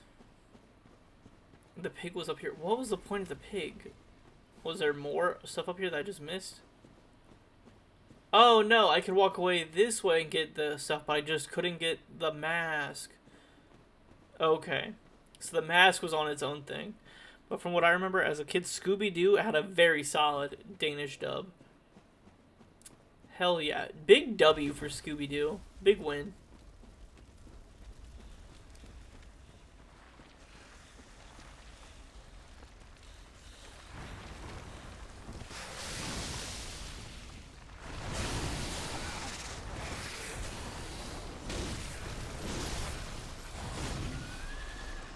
Scooby-Doo always for the children. We got a murky blood gemstone.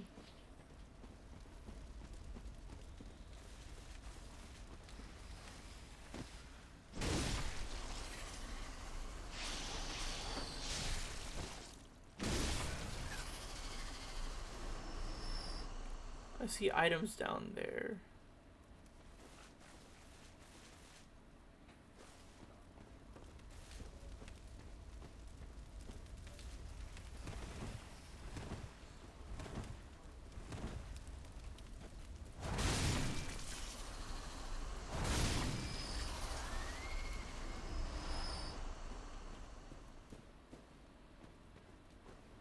Over here is good.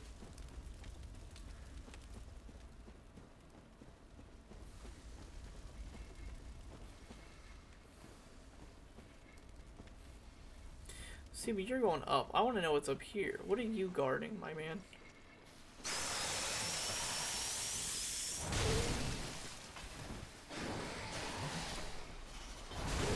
You summoned like 6 snakes.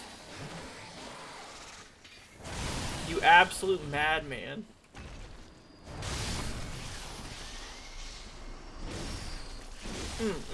Got him.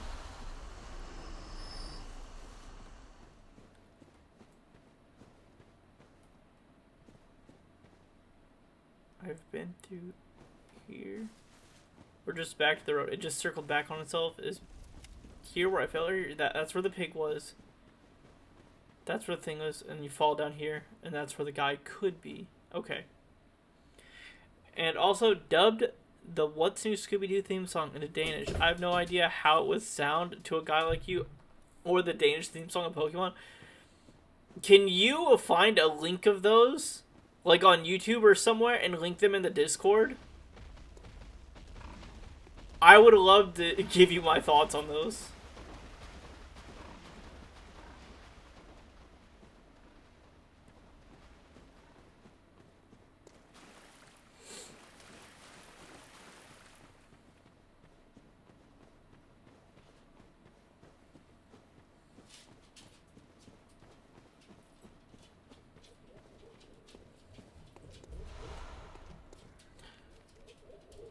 Oh.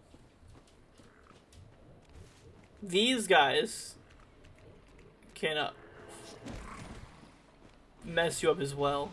Of course, bro. Sweet. Thank you.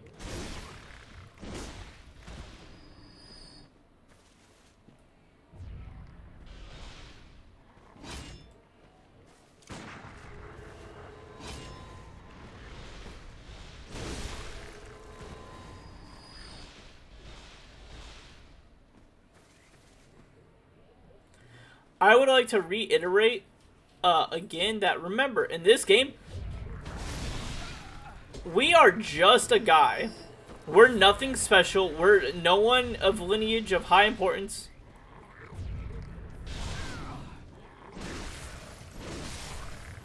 We just came to this country to learn or to get help medically. And now we're out here fighting like blue alien Martians and werewolves and snake people. Let me find them first though. Of course. Take your time, man. No rush.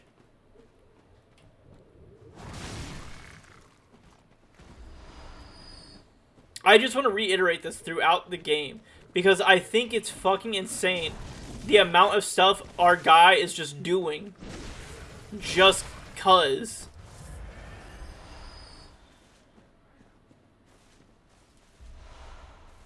I know I saw a theory recently, like literally within like the last day or two, that was talking about how the Kanehurst summon that we find was in Yusefka's clinic. So they were saying that they wondered if we had ties to Kanehurst. Like, obviously we came to Yarnum for treatment, and we have no memory, but they wondered if we had ties also to Kanehurst, because they wondered if the summon was actually for us, intentionally.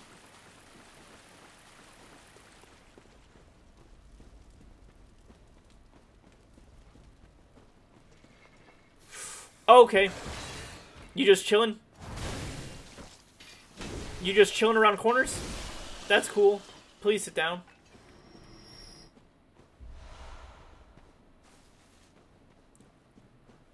Shortcut. I think this takes us back to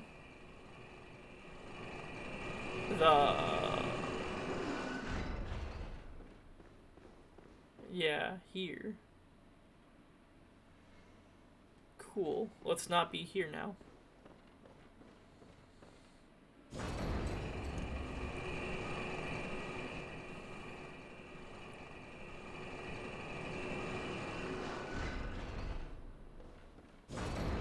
Send it back up.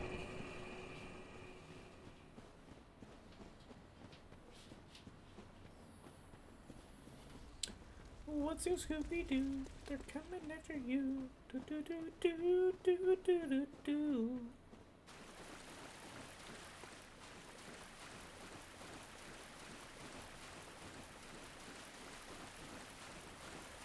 I was like, where'd the pig go?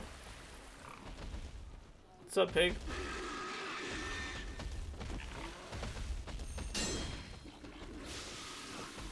Oh, you spew poison? You best keep that mouth shut, bit. Oh god, I thought I was about to get pig slammed. Give me them vials, buddy.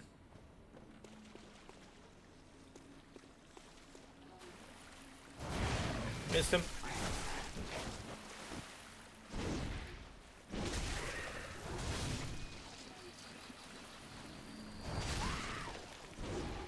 Missed him. Fuck off. There you go. Awesome. I will listen to them here shortly. I also want to say, I don't know if I've ever heard, like, actual Danish spoken. Like, maybe I've heard it a little bit in a movie. But other for, like, context or reference, I have no idea what Danish sounds like. This may be my first experiencing of Danish through these songs. I'm gonna cringe so hard. Bro, you know what? We're gonna do it live on stream. Hold on. Let me exit this. We're gonna experience this together, folks. Let me open up Discord.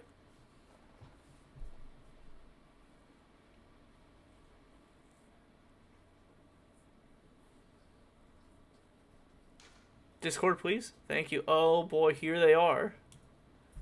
Here they are. Let me make sure you guys can hear my windows. I'm assuming you can. I think it's all going to the same place. Let me just... You're going to hear a big bing. Yep, it is. I might actually turn it down. I'm thinking it's the same person singing both. Let me tell Kalala so if she wants to hear it, she can jump in.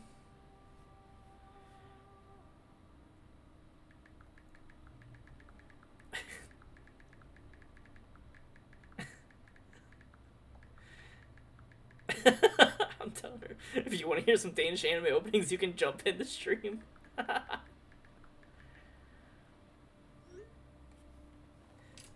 So, for those that are, like, not aware of the conversation because they were not paying attention, or if they were sleeping and somehow my video pops up in their For You, and they're like, who's this guy playing Bloodborne in 2024? What's his deal?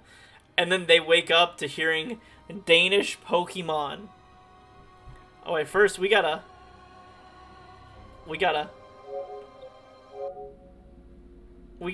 temper the Bloodborne theme for a second. Is there a way I can click on something that'll, like, just take me somewhere that doesn't make noise? I don't think so. I think it's always going to make noise. but it's lower noise than the Bloodborne intro. Alright, so first we'll do Pokemon.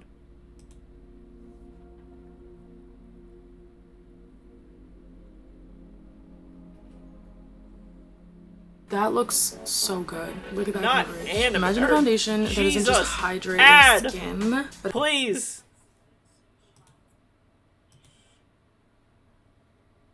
That was the loudest ad of all time. Hold on, I feel like this is about to blare our eardrums, so I'm gonna turn this down a bit. And I sound real quiet, I promise you. Actually, wait, if I just turn it down here, can I turn it down over here? Okay, hold on, wait. I can turn it down here. Hell yeah. Gotta make their money that they do. Alright, here's Pokemon.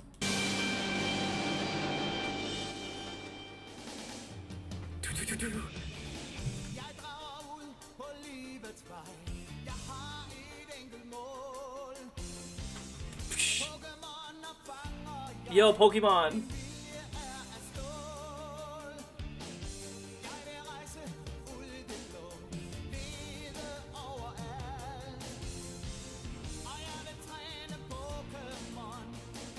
Pokemon!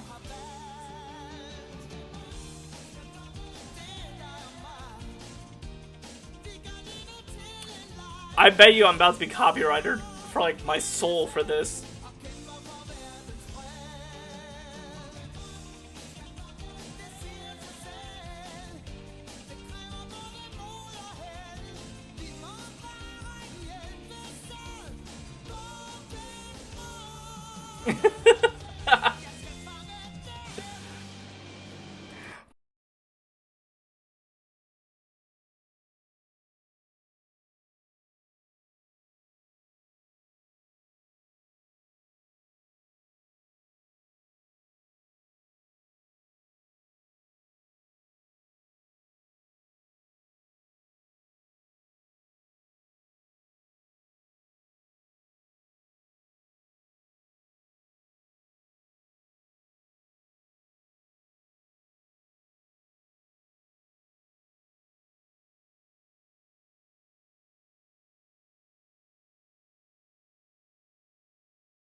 Have fun around here.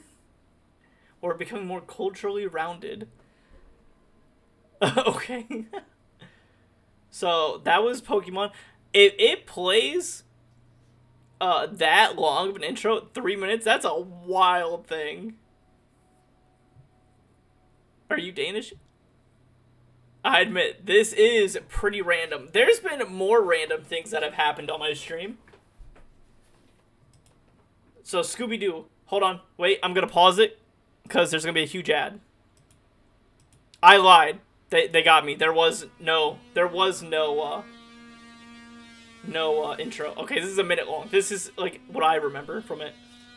Might get loud out there. I don't think it's picking up on the stream very well. Or much.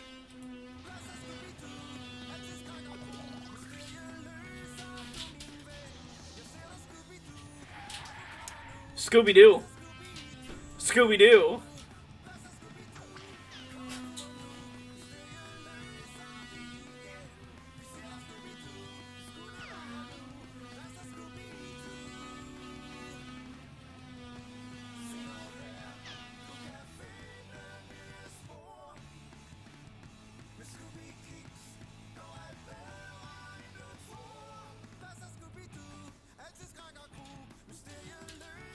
You can hear the saw a little. Ah.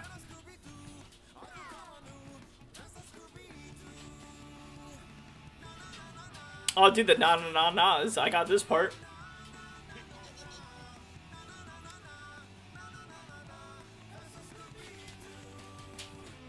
Okay. I can get down with some Danish music. That stuff is like certified bangers. No. Oh yeah, the intro to Bloodborne. Hold on, I want to watch this intro. I'm just gonna let it chill here. Like how he says do. What's the Scooby-Doo? And no, I meant the ad on YouTube because I was in my Discord. The first one for Pokemon had an ad on it. And the ad like just started screaming about like healthcare. That isn't really what Danish music sounds, but sure. This emote's how I'm trying to be. Just you don't got ad blocker, bro? Bruh. I don't know. No, because I do, but it went through Discord, and through Discord doesn't go through ad blocker. Bruh.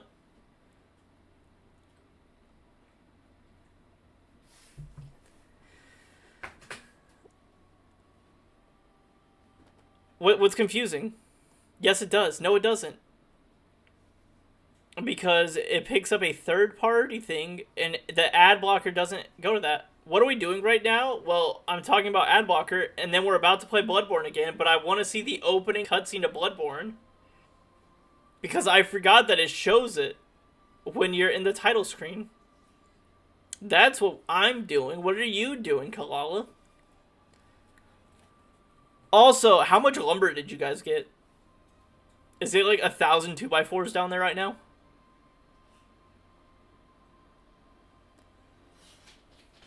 What's with the attitude? There isn't an attitude. 80 2x4s? That's so many 2x4s. Just kidding. Oh. I thought you were being serious. I'm assuming you guys brought like 30 2x4s. 2x4 by 60. Yeah, right here. The very first trailer for Bloodborne, I think, was this. Dude, it was fire. It's like 5 pieces of wood cut into 2x4s. Gotcha.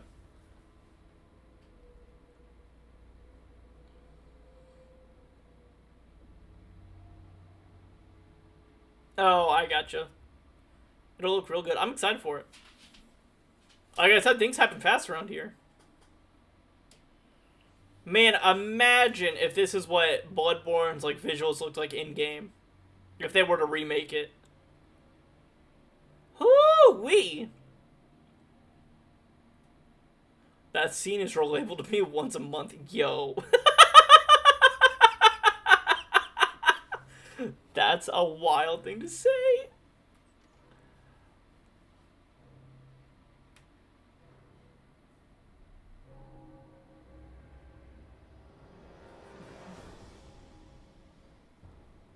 Gotta run on a PS7 by then. Dude, if they ever remake it, that would be incredible. There's still hope. A lot of people are still holding out that they're gonna say something on the 10-year anniversary about a remake or a remaster.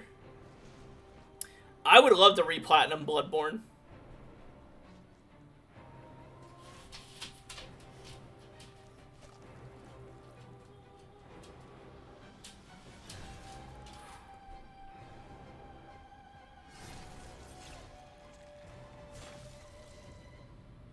See, and that's the Blood Cleaver and the Blunderbuss.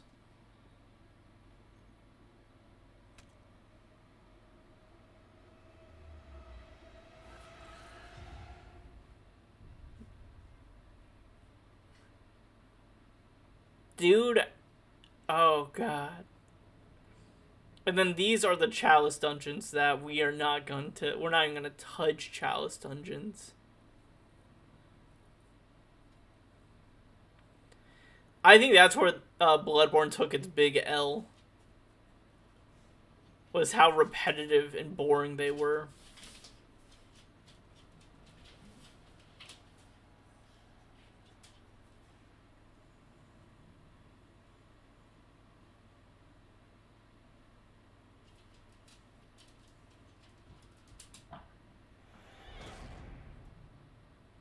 I can't wait till I run GTA 6 on 30 frames per second on a PS5 Pro, Ultra, or whatever it would take to run it. Did you see my messages and agents? About starting up on the 5th? Or was there something else? And, yo, bro, they better have that game running in 60 at this point. Oh, an agent. No, hold on, let me take a look.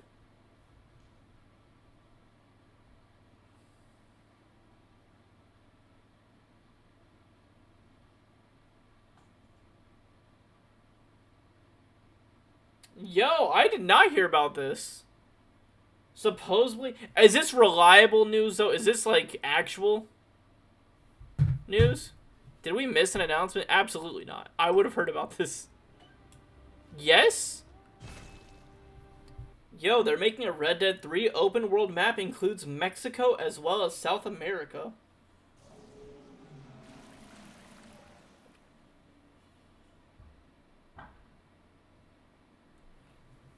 GTA 6 for sure ain't gonna run on a PS4, that's for sure. I don't think it's gonna be released on a PS4, is it?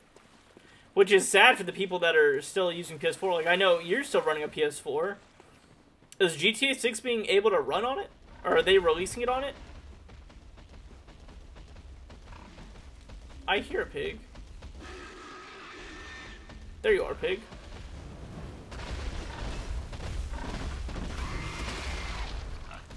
Nope. Nah. I feel like it could easily be ran on a PS4. They would just have to downscale it. I guess they announced this in October? And Google says this? Dude, I did not see this. Although it's reportedly confirmed that a third game is coming, it looks like we'll need to be patient before it arrives. The hype for Red Dead Redemption 3 seems to be even stronger than for GTA 6, which comes from the same creative team. I don't think it'll be released on PS4. I don't think it will be either. Yo, imagine they come out with GTA 6 and it gets blown out the water by Red Dead 3. Oh, we're fighting the shadows of Yharnam. I forgot where I was.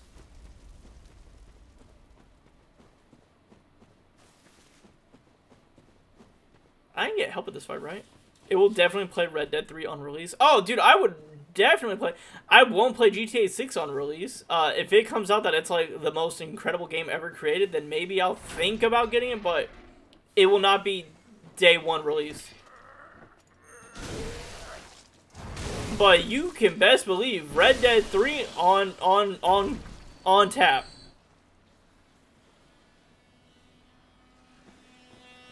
It's just a different vibe. I think GTA 6 could potentially be the most anticipated game ever in history so far. I would agree with that. But just because it's anticipated, I need it to be wanted and I need it to be good.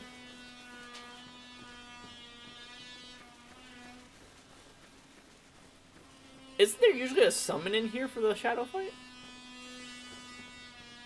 Maybe I'm wrong. We need to get a calendar so we can have you play new games. Or is it true because it's been so long? What, with GTA being anticipated? I definitely think it's probably the most anticipated game ever created. Oh, we forgot to read the tonsil stone. I forgot about this. A last deformed rock, perhaps a meteorite. Appears useless, but possesses some odd gravitational force that prevents its riddance. A dubious soul once said, "Step lightly around to the right of the great cathedral and seek an ancient charted church. The gift of the Godhead will grant you strength." Then we just got the clockwise metamorphosis.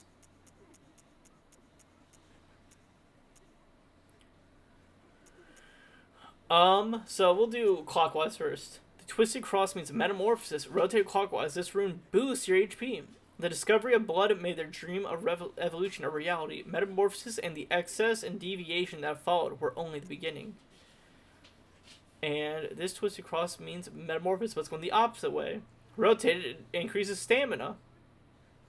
This discovery of blood made the dream of evolution a reality. Metamorphosis and the excess deviation that followed was only the beginning. People have been waiting since 2013 when GTA 5 was released. I would say GTA 6 was projected at 2016. That's when everyone thought it was going to be done. And then it never was. And then the long silence occurred.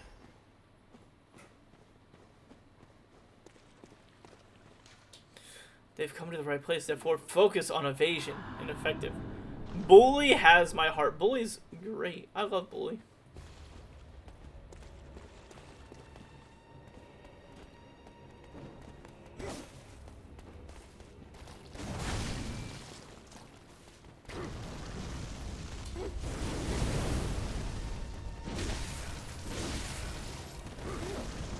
I forgot about my fire paper. That could have been useful in this fight.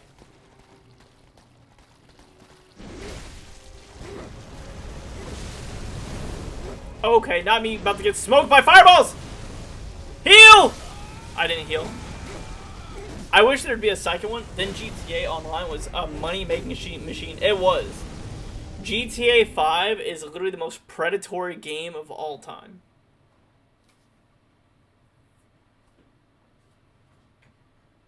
And that's why they never released any games. That's why they stopped working on Red Dead 2. That's why they stopped all the online features and everything else. To be honest, I understand why GTA 6 took so long. Cap. I think GTA 6 should have built role-playing mode. Like, bro, I hardly got what I got in a year. Imagine how many functions there's in 6. Oh, no, there's probably a billion things you can do in 6. Now, will all these functions and features work properly? I don't know.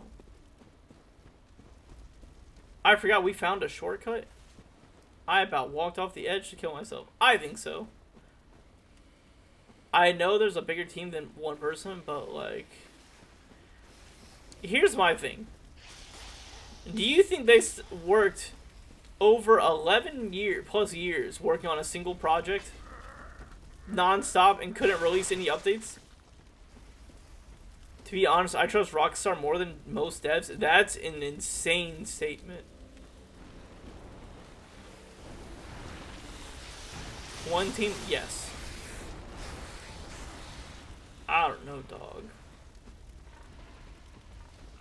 Rockstar is one of the most predatory companies out there.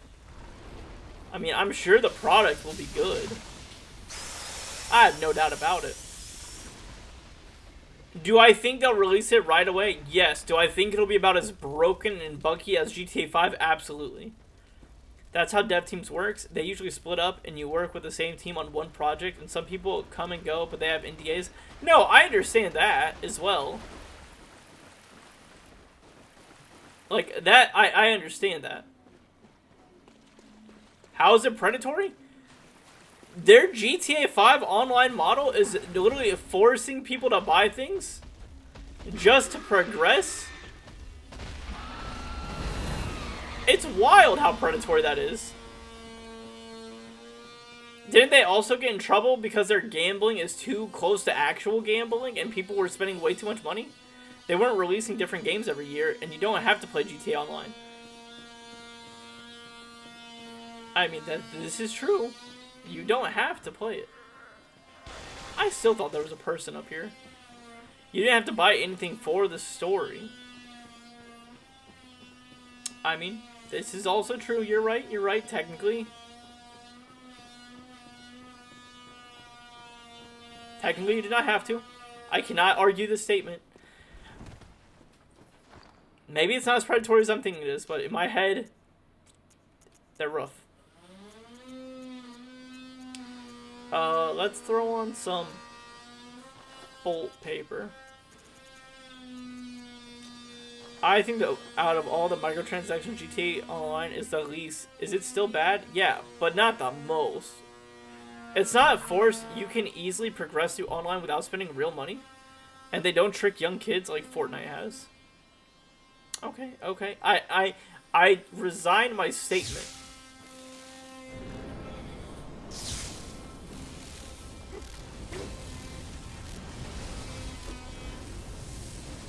Here's my health.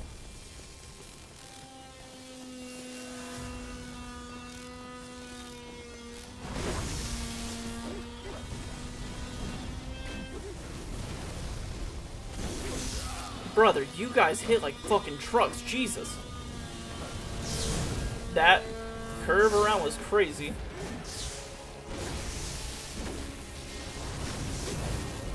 Brother!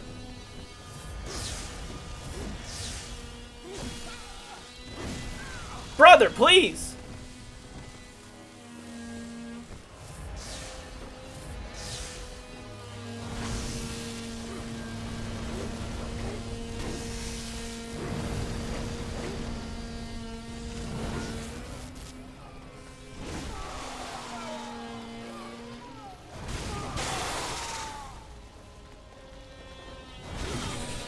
One down. Ow. Hold on, I can't. I will respond to all these in a moment.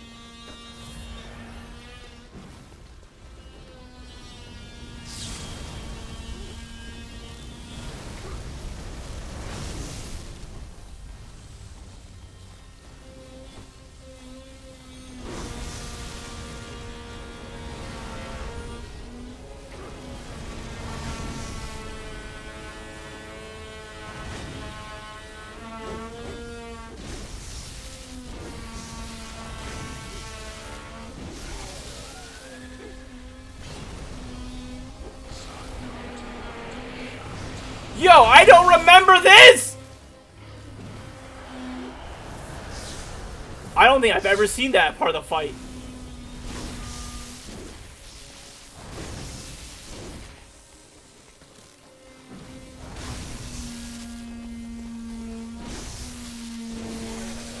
Shadows of Yharnam defeated. At the cost of 2 bolt papers, worth it. Plus blood rapture and a lamp. Okay.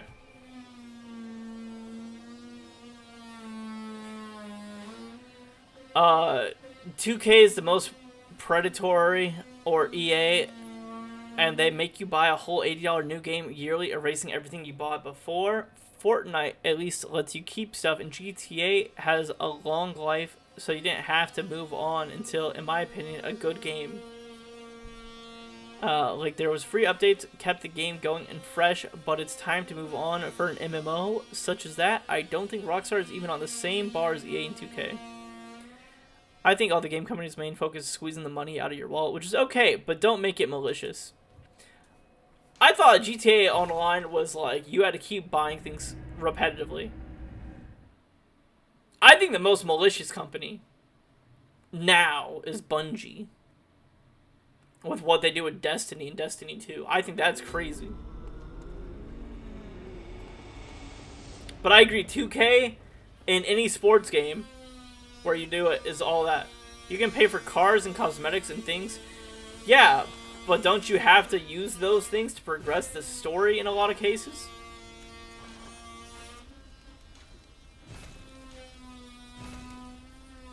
And it failed due to that, but 2K is the worst. You can't even play it. Oh. Oh, as far as I knew, you had to, but I could be mistaken.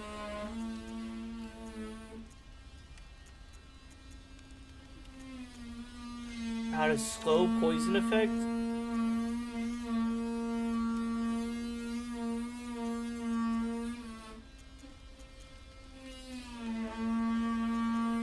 Well, I like that slow poison effect if it actually works.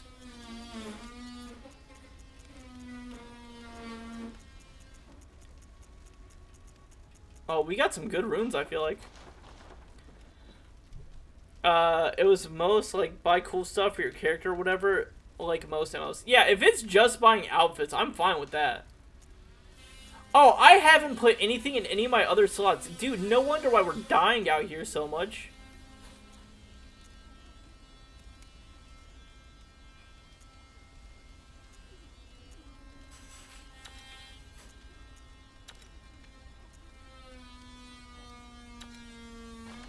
Oh my god. We're looking great now. 2K fails at game design because there's no fun or uphill without buying extra. That I would agree with. Well, what is it? Very well. Let the echoes become. That's why I say it's even debate if it's even a game now. I still think it's a game. I just think it's a very bad game.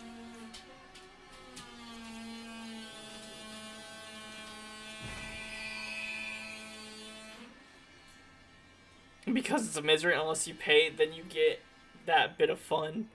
I think Blizzard's the worst company. They treat their employees terribly, they treat their customers terribly, and it doesn't even make good money for investors. Even more so, they aren't even happy either. They just make their lives more worse. Farewell, good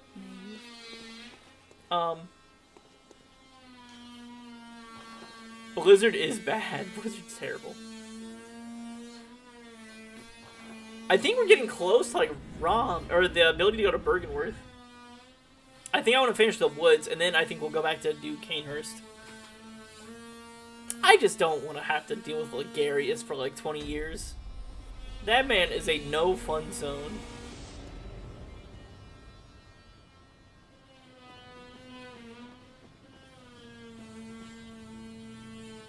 Like, I heard EA at least treats their, extremely well.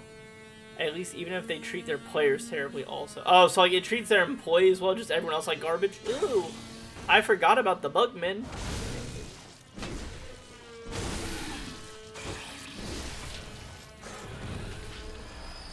Quicksilver bullets.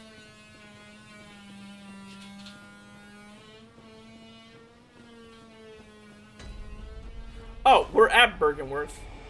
Yes. Gotcha.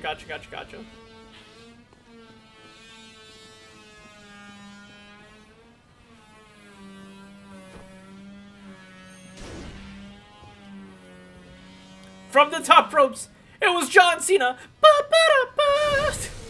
So stupid. And his name is John Cena.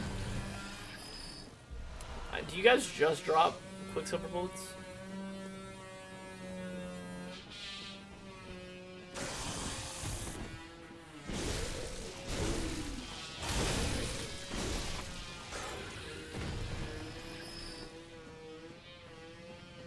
That's the shortcut we don't have yet. Oh. Summon the younger Madra's twin. Sure. You can. Ringing old Hunter Bell for good jolly cooperation.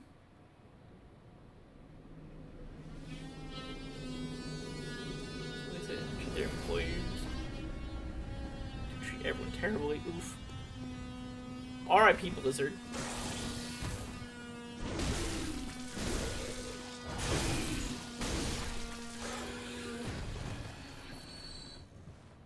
Are you a Confederate? Oh, if that person was around, would they have showed up if I had the thing? I bet you that's what it is. I had to have the Confederate thing put on for them to show up properly.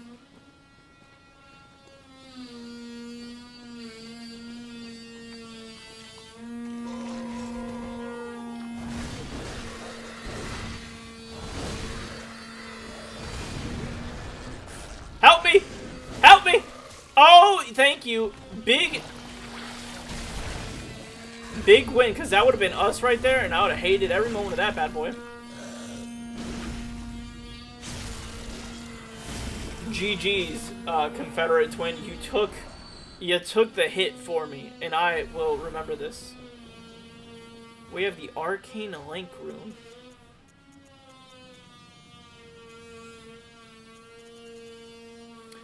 Arcane damage duration up 7%.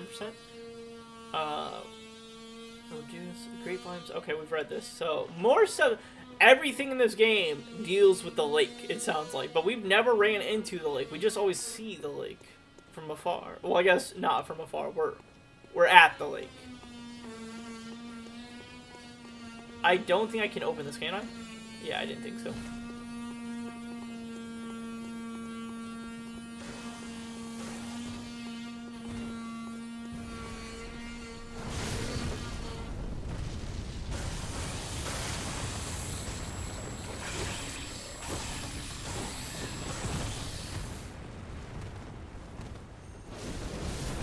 That frenzy's going up. That's gonna hurt.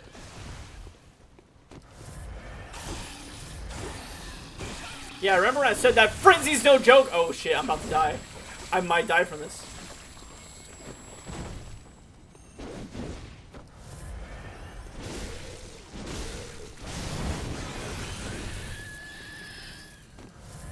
Yeah, frenzy, no joke, can greatly ruin your life very quickly.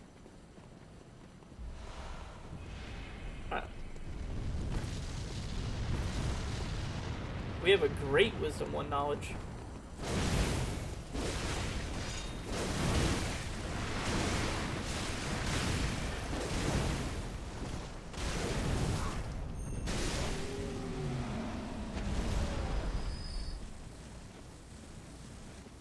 I like how you see that, but they don't explain to you what the hell it is you just saw.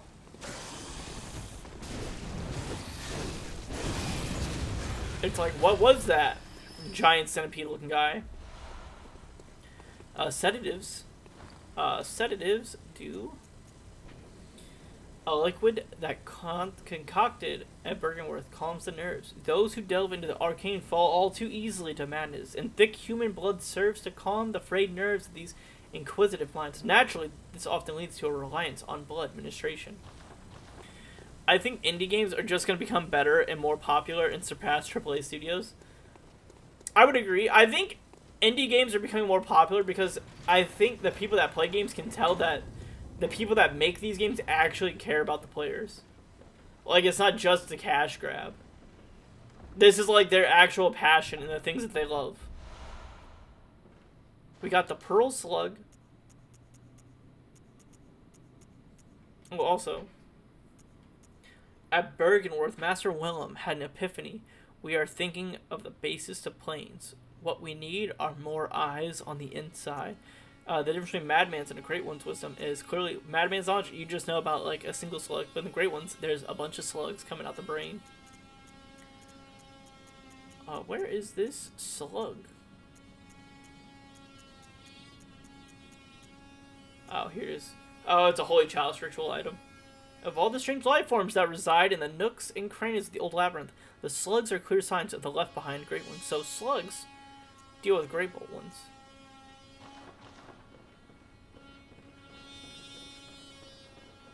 Which, I mean, we're kind of seeing that anyways. With, what's coming out of our brains.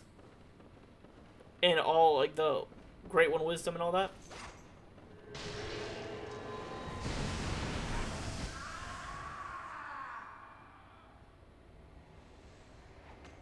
My man fucking toasted us. Both of us just got annihilated by that. Jesus.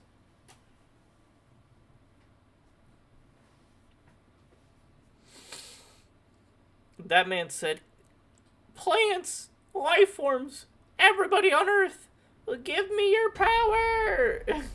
And the spirit ball formed.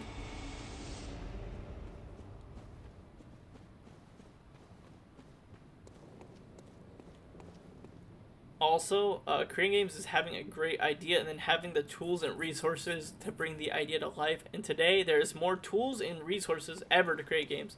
I would agree.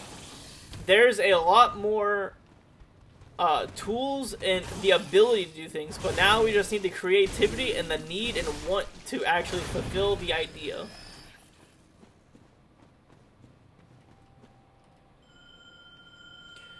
Oh, I actually know why you're here. I remember where I remember what's happening in the game now. I remember why there's a summon here. Like, I knew where I was at, but I didn't think of where I was at, if that makes sense.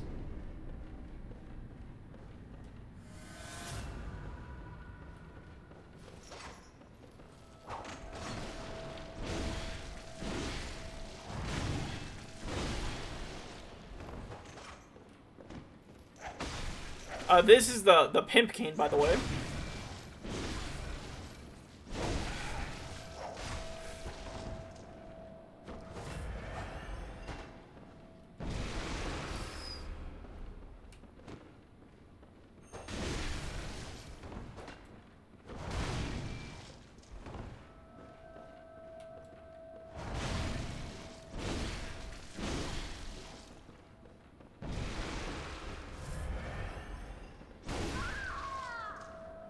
Yo, where's my summon at?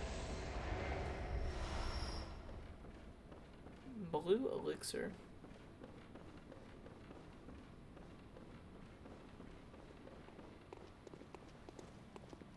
It got stuck on the door, huh? Alright.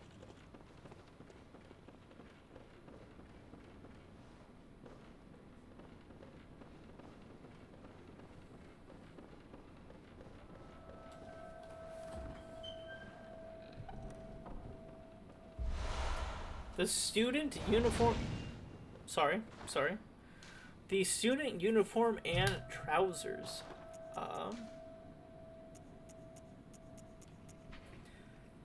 A uniform of the students of Bergenworth, a bygone institute of learning, features a thick cape. The Healing Church has its roots in Bergenworth, and naturally borrows heavily from its uniform design. The focus not on knowledge or thought, but on pure pretension, would surely bring Master Willem to despair, if only he knew.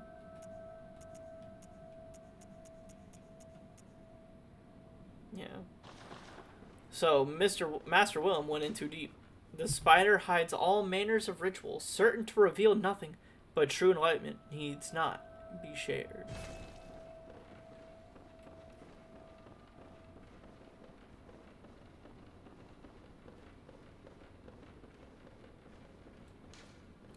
When the red moon hangs low, the lines between man and beast is blurred, and when the great ones descend, a womb will be blessed with a child.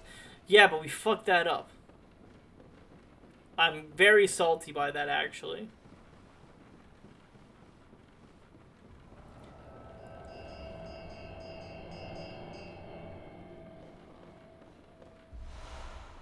Blumerian key.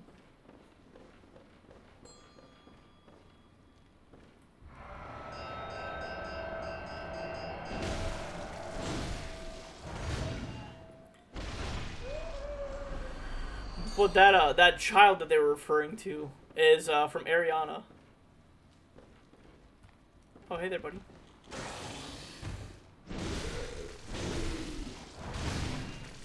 Because if she wouldn't have died, she would have been turned pregnant from a great one, and we could have gotten a third of an umbilical cord from her. Ooh, an empty phantasm shell.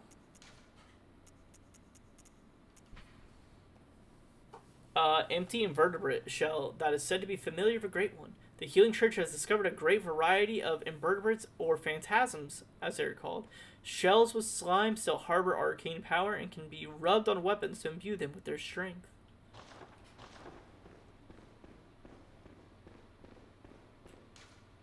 The sky and the cosmos are one.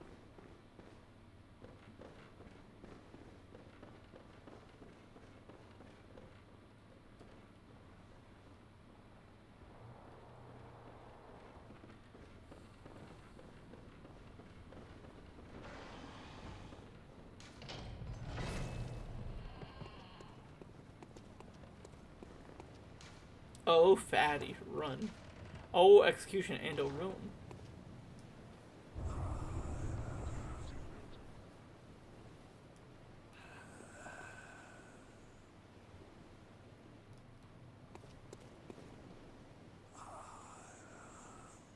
Ah, he wants you to go that way. Well, one, we are going to kill Master Willem.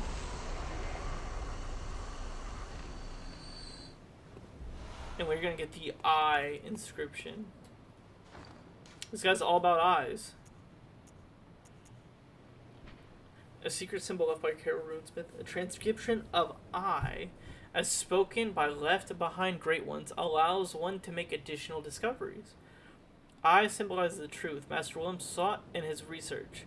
Disillusioned by the limits of human intellect, Master Willem looked to beings from higher places, or higher planes, for guidance, and sought to align his brains with eyes in order to elevate his thoughts. This man is putting actual eyeballs in his brain and on his brain to see. So when he talks about eye on the inside, he was legit meaning he put eyes on his brain.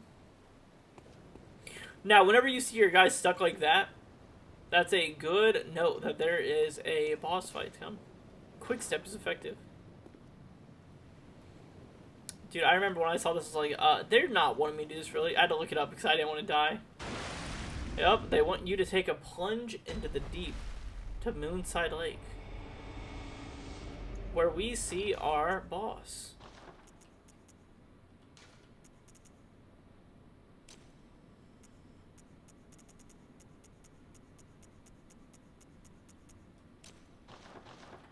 Rom, the vacuous spider.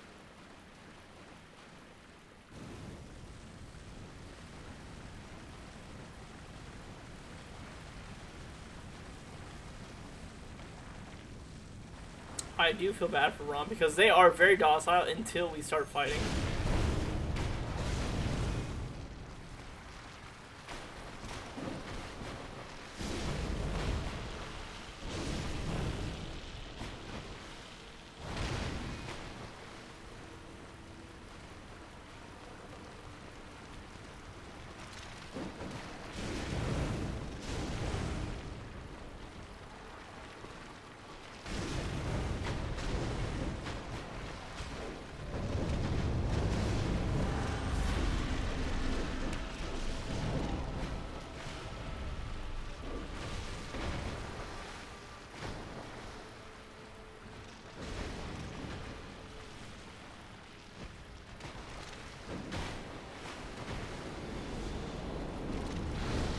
Hit the wrong button.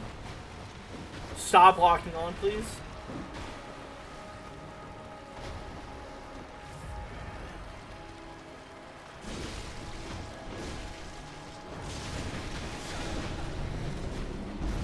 I'm dead.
Don't tell me you got stuck on the door.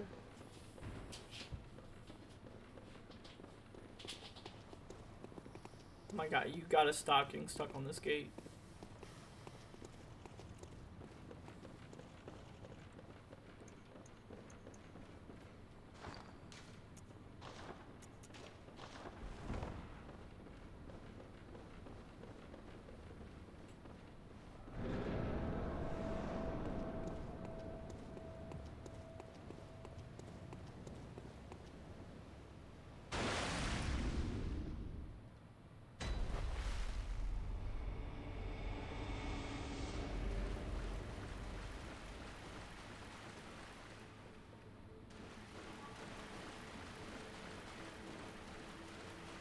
I was hoping one of these might have been my souls.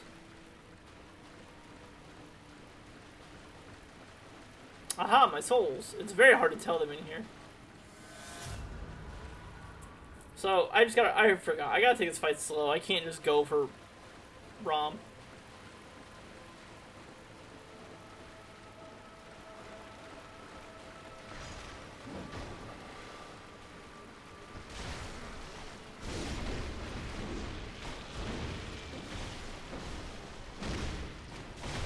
Ow.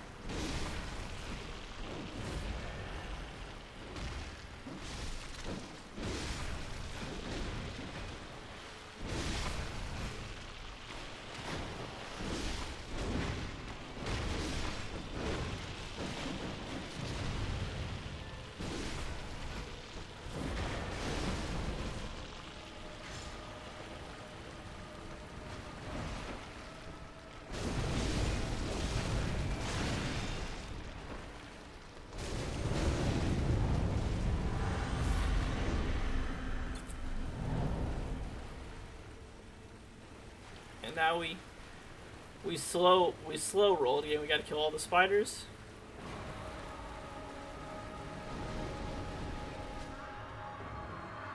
Brother. I was using him to bait out the spiders, ya jerk.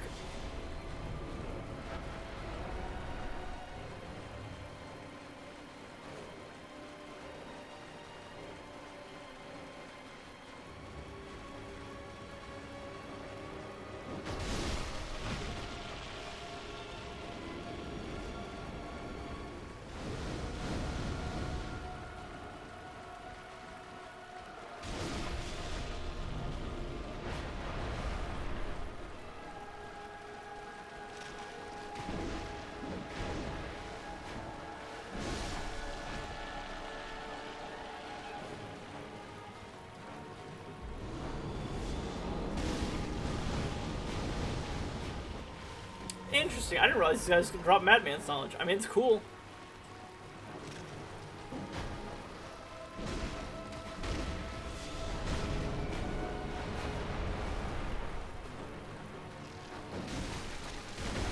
Fuck off.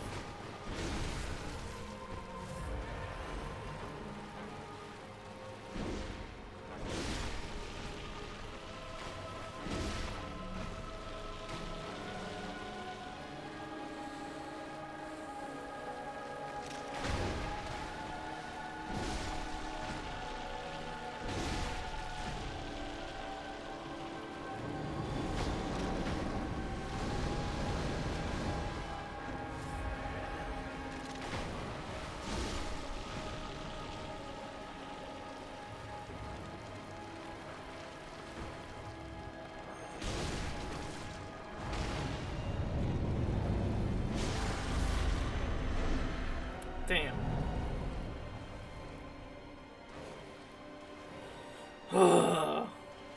The tortures of the ROM fight.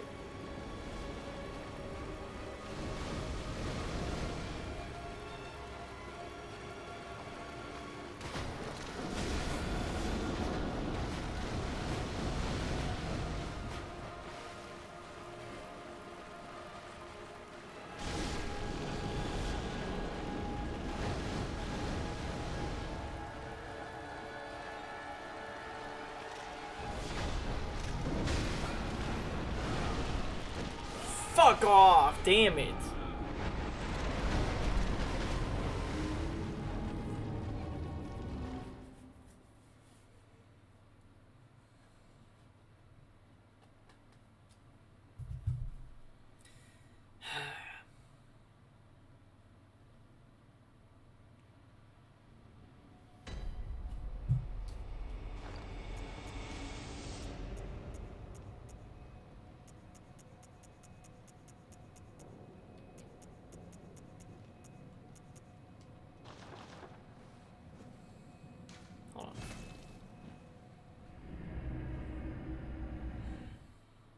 suppose there's a better summon for this fight that I didn't realize.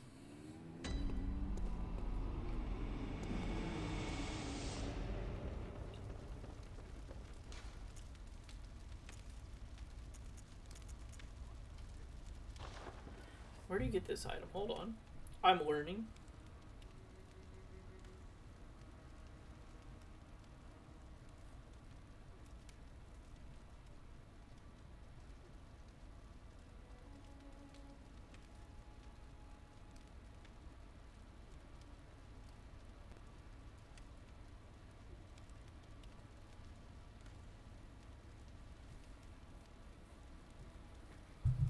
Oh wait, no, that's the same thing I have on. Is he just somewhere else in the area and I'm not noticing him? Which could be the case. Because I just see Madara's right there in the beginning, I grabbed them. So I guess Henrik is also here. And Henrik, we've had Henriette before. Henrik is also someone I'm very familiar with. If you do the Chalice Dungeons, you've probably ran into Henrik a few times. It was very good. I didn't know you could get him for this fight. I want him for this fight.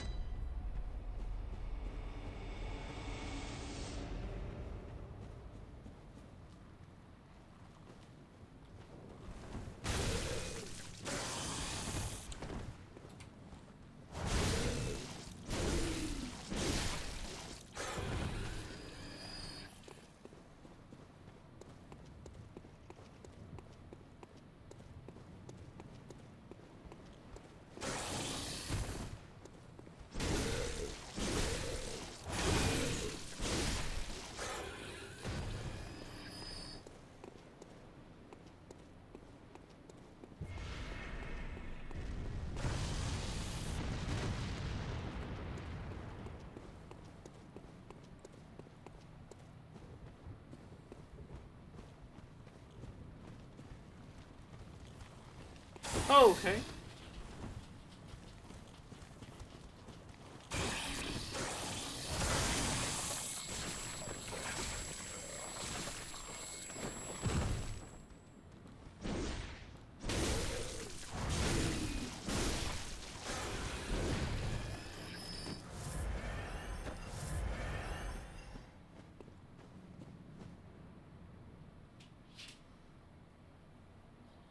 Wait, that's where I get Madara's. Am I insane? Is there not a Heinrich here? That's what people said. They said Heinrich is really good for this fight.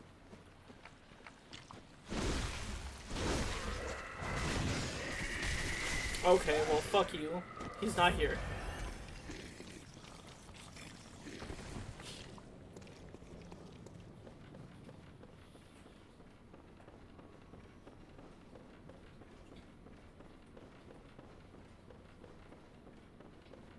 Are you Heinrich? You're Damien Amentus. I'm pretty sure you're ass. Is Heinrich upstairs?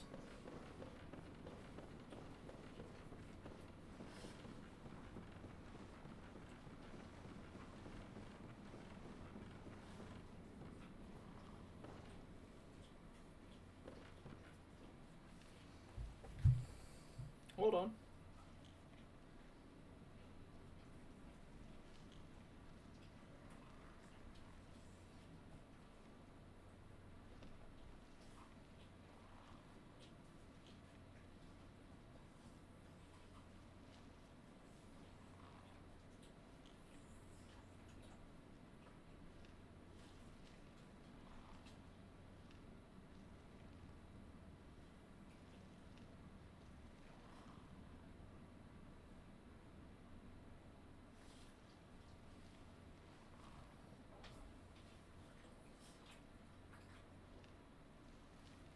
On the second floor by the two couches.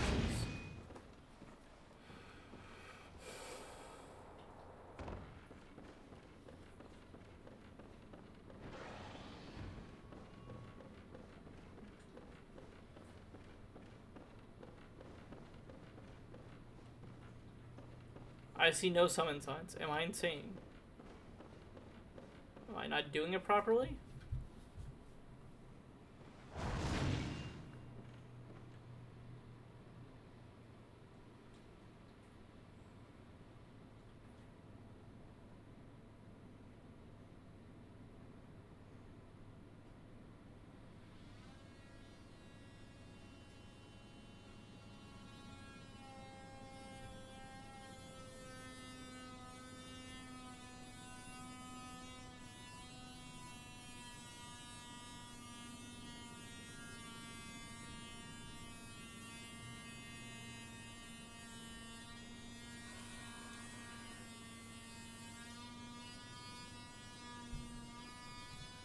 When you don't know something, you go to YouTube.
I gotta do something else first to get that.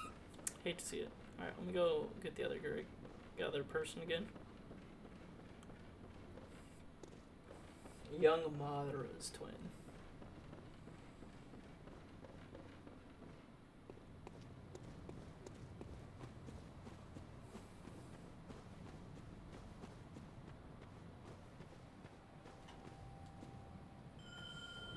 And this is the good thing about the ROM fight I'm learning is that you get insight while fighting in the fight. Like, that's what the enemy will drop is insight.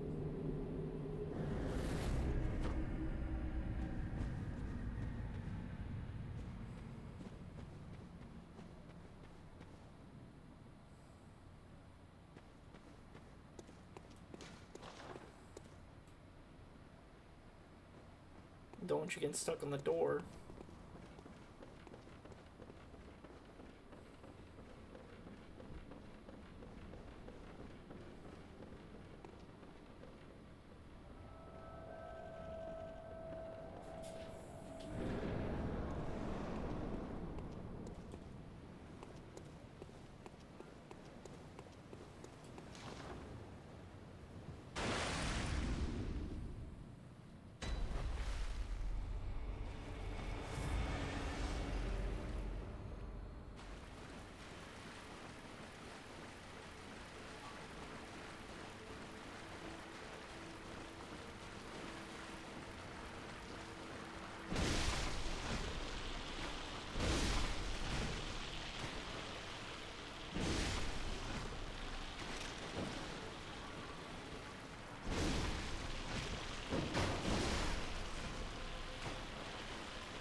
That was some good damage right there.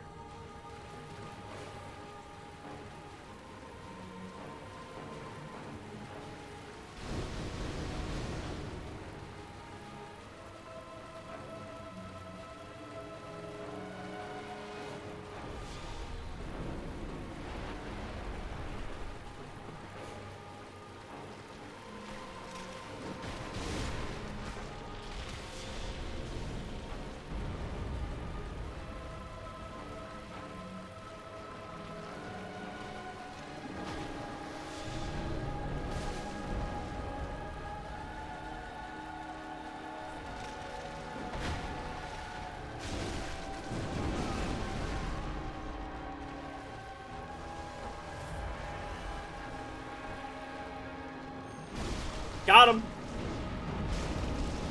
Prey slaughtered. Kin Cold Blood 12. Now, Rom is very important. Don't get me wrong. It was a simple fight. Well, overall very important, but now. Well, first, let's read what we just got with that Kin Cold Blood 12. Cold blood, inhuman kin of the cosmos, brethren of the great ones, used to gain unspeakable blood echoes, dare not to delve into the world beyond humanity, the eldritch truth touched upon long ago at Bergenworth. So Bergenworth, they went too deep into their discoveries, and Rom was the conclusion. Rom was a student at Bergenworth and got transcended into being a great one. Want to destroy it? Oh, I can't wait. He. And now we see here, presumably a lady? Well, it is a lady. In a dress that's bleeding. This is the Queen of Yarnum.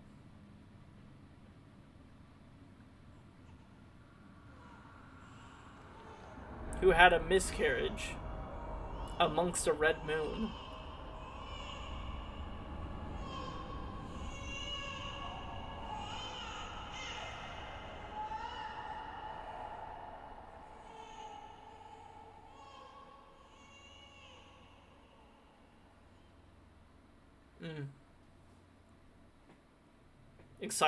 Exciting stuff.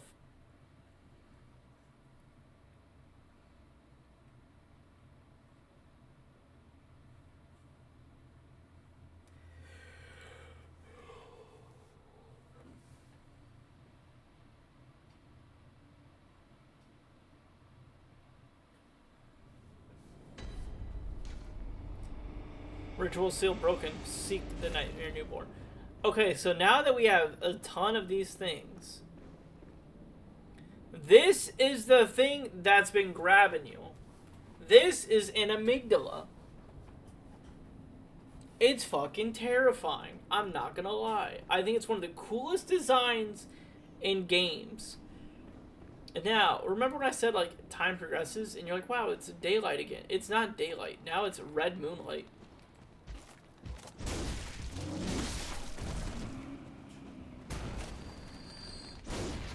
Please.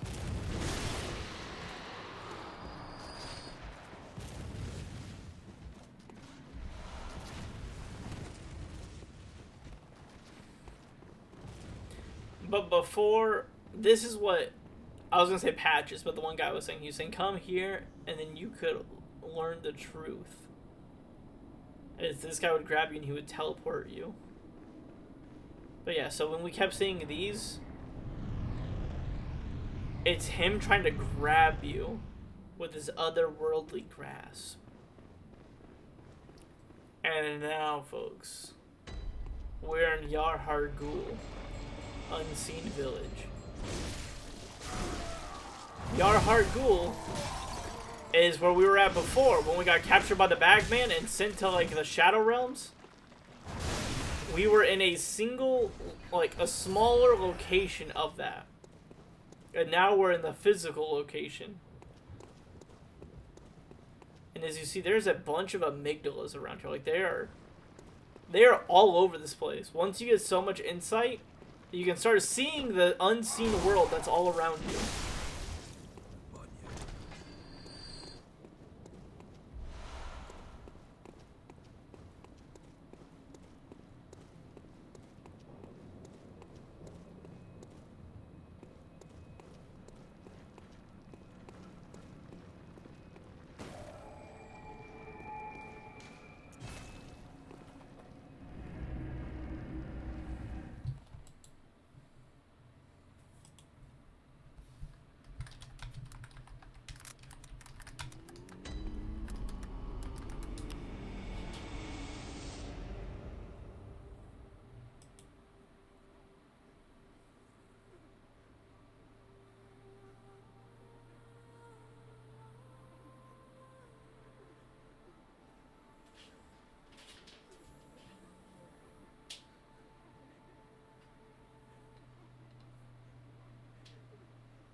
welcome. What is it you do?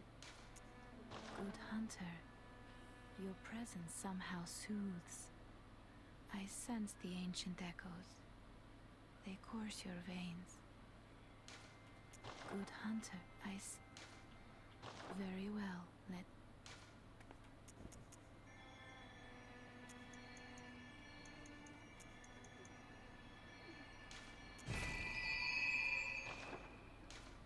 Farewell, good hunt. May you find your worth in the waking world.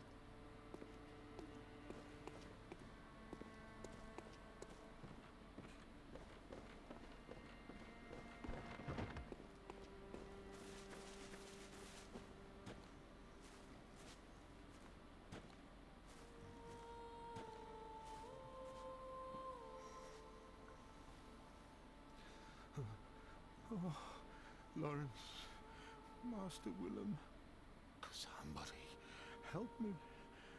Unshackle me, please. Anybody. I've had enough of this dream. The night blocks all sight. Oh, somebody, please.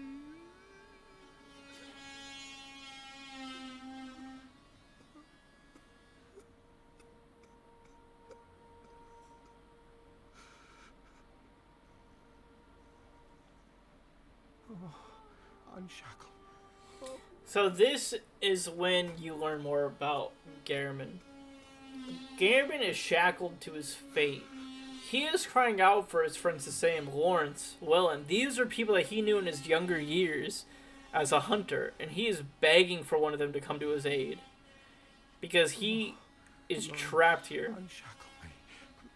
I've had enough of this. He is dreaming this dream The night block. Oh. to keep everything else afoot. But he is exhausted in his old age. He is like praying for some sort of help, but no help is aided to him. He has the doll here to give him comfort, and he gets hunters like us, potentially, that come here. But we don't know if there's ever been other hunters other than us that have made it to here. I mean, obviously the little guys help out, but other than that, it's a lonely. Let's go try Legary's, but we only have 5 blood vials.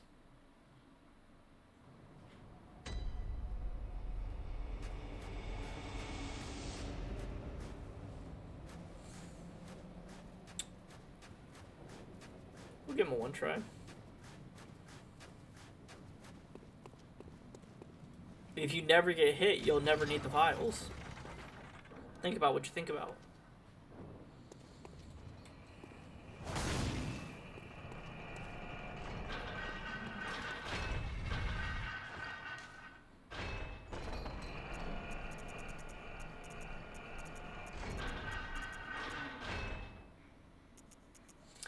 Do I have enough bloodstone trunks to maybe upgrade?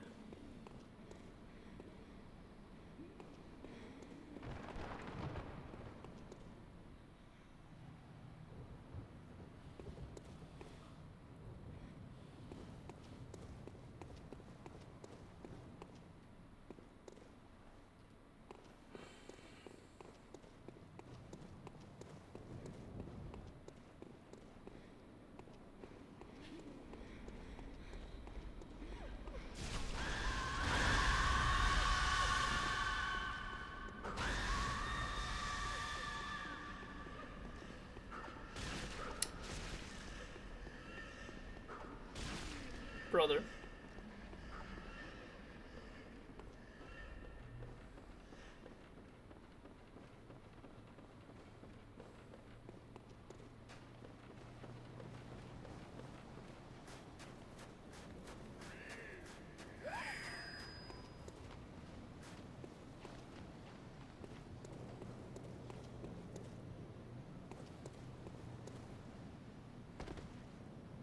Well, we have 4 vials.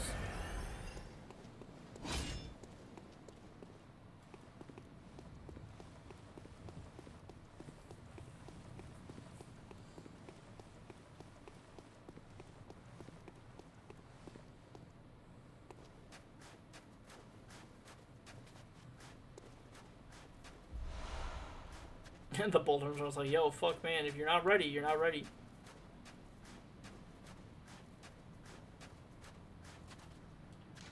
A hunter is never alone. Fear the dead. Remember the execution. Yeah, so let's go check out Martyr Ligarius, or Master Ligarius.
Fuck off with that.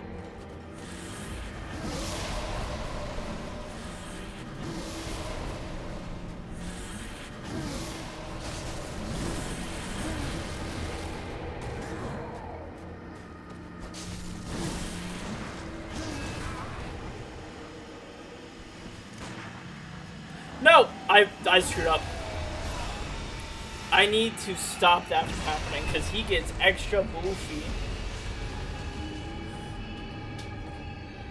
Yeah, Master Ligarius, he's no pushover. He's a master for a reason.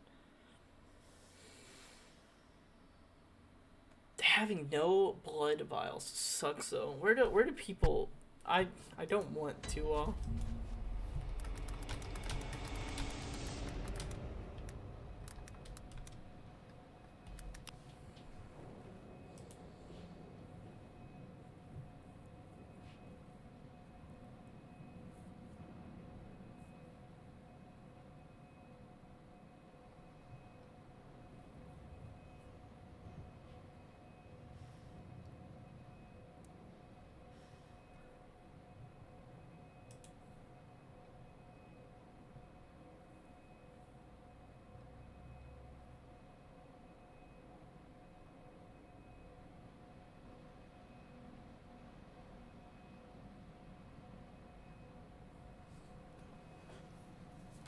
I might go blood vial farming for a little bit.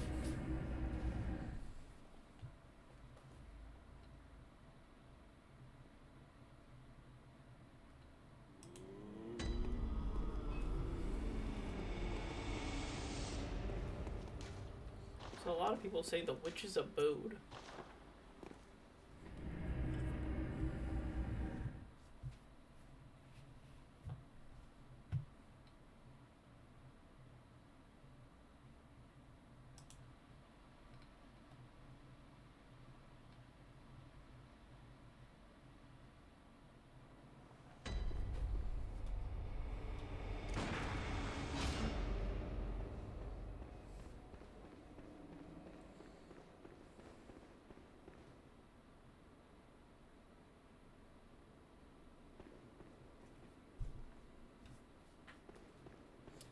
Alright, so their method is this. Kill the executioners, and then you want to use a bold hunter's mark, which we typically never use them anyways.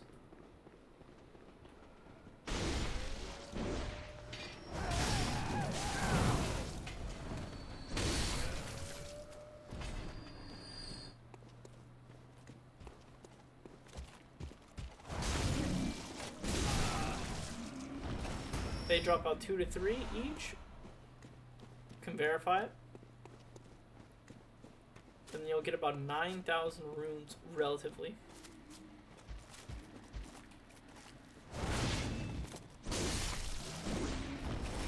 Oh, look at the damage.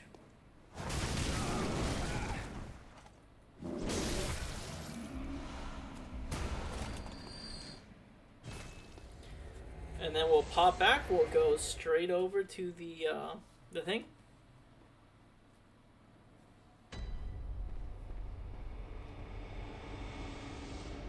And this is going to be our strat for a little bit. I mean, we could always use runes to go get some more, but...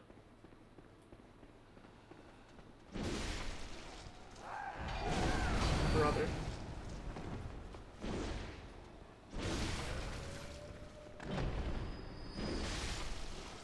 There's an item here? Some madman's knowledge. Who knew? Hope.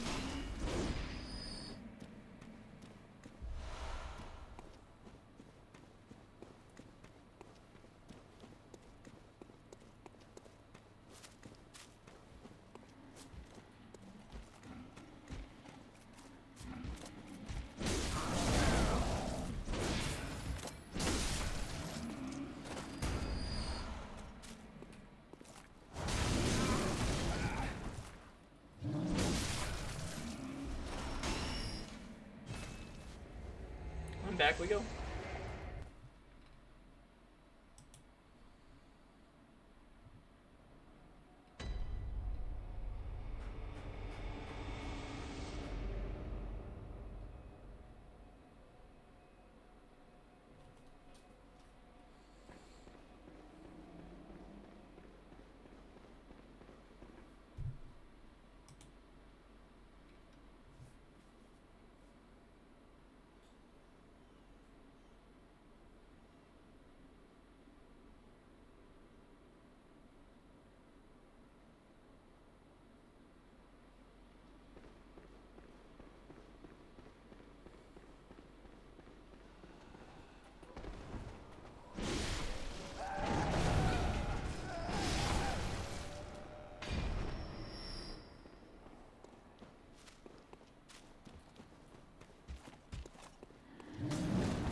And we're already full.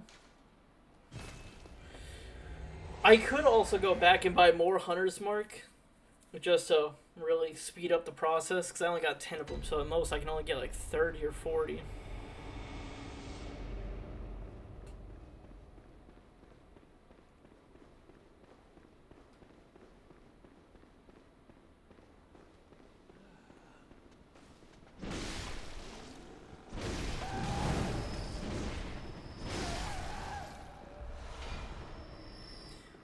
Also drop vials, potentially.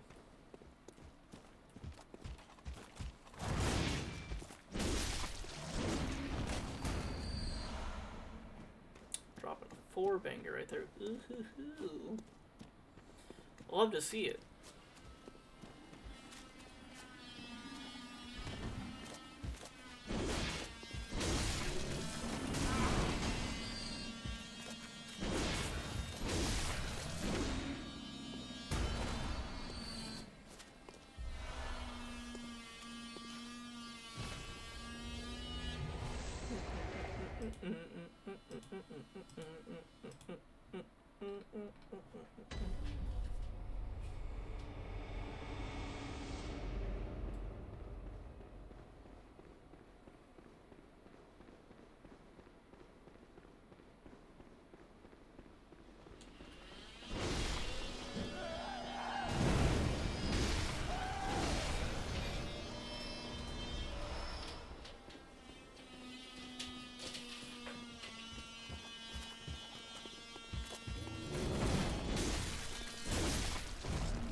He's coming with me.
That was a close one. I mean, almost dying.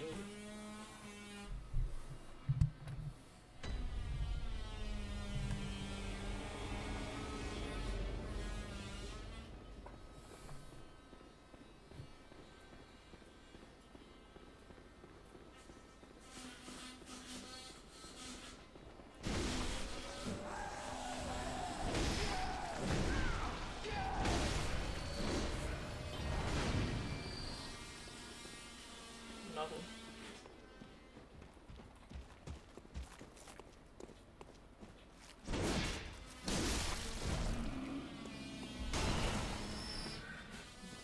These tempering gemstones are becoming a little wild.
Okay, I need y'all to just chill out right now.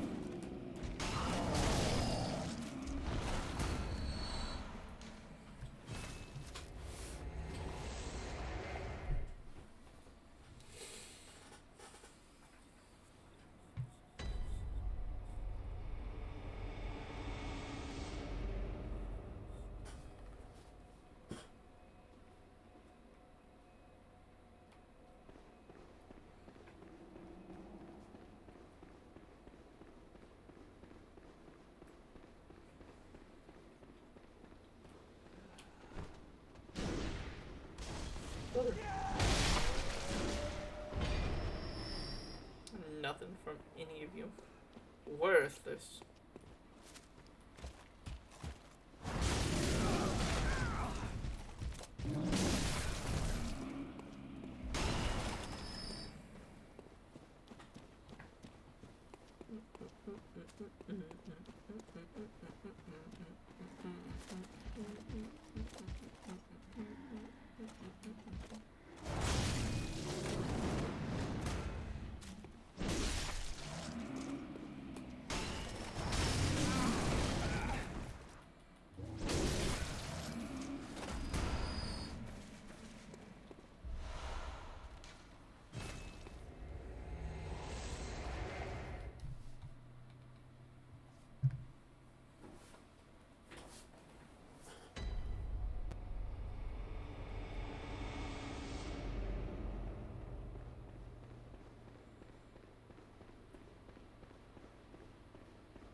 Wow.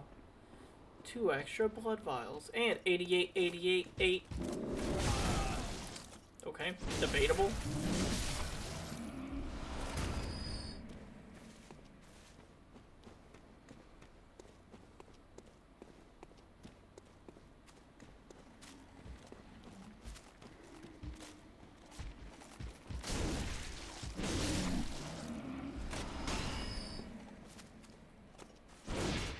You know, big W for Reddit. I never knew about this method right here, but it's working pretty good. Getting like quite a bit.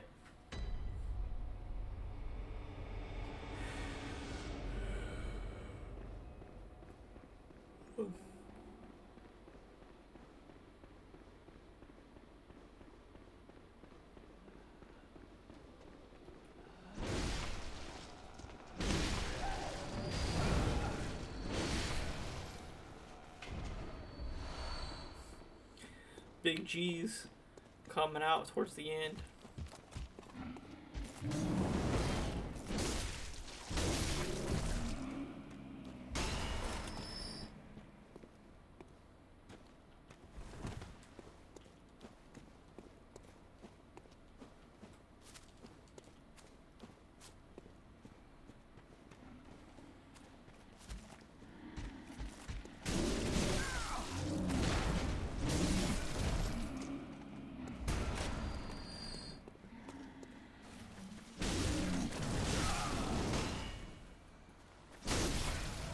Alright, that's all I'm going to do right now.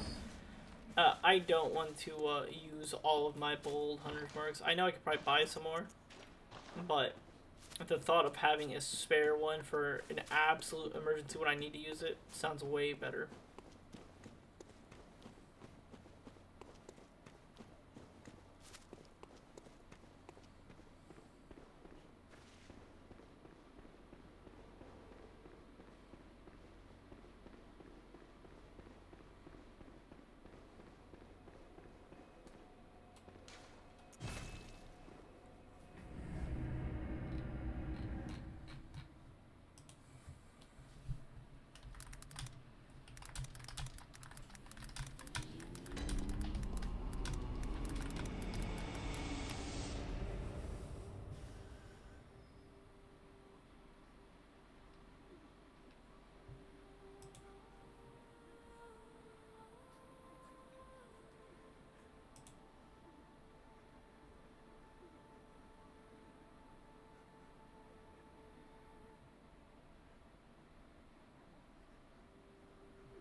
This is the funniest thing. Looking at Reddit talk about Bloodborne is so funny. Someone will ask a question 10 years ago, and someone will respond 10 weeks ago, and then the person of them's like, wow, there's a long answer.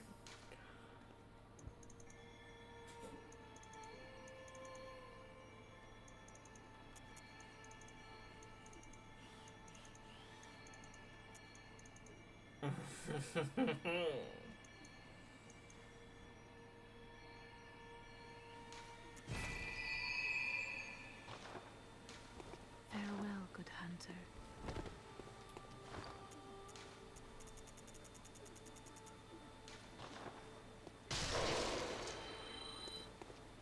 Welcome. What is it?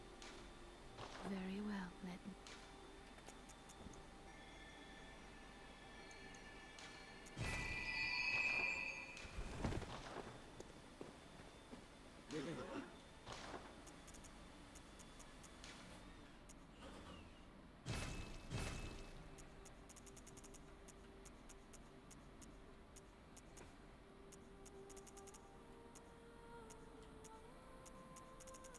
I do kind of want to buy the trip, though, eventually.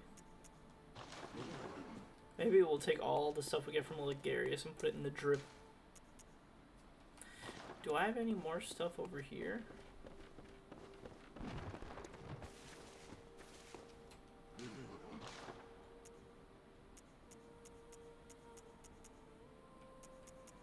Nope, no drip.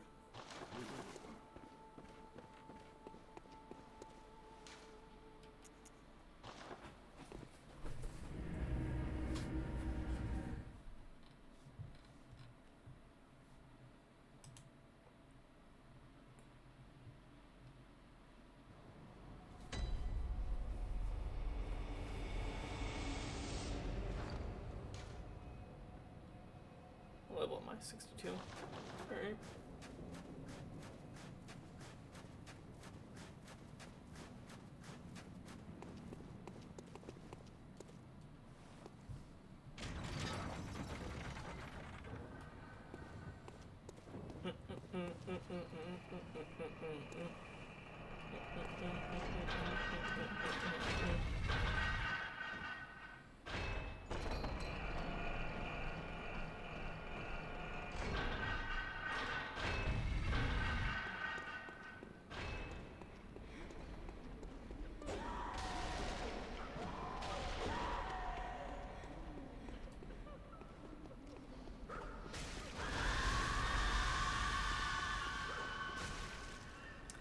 You've got to be fucking shitting me.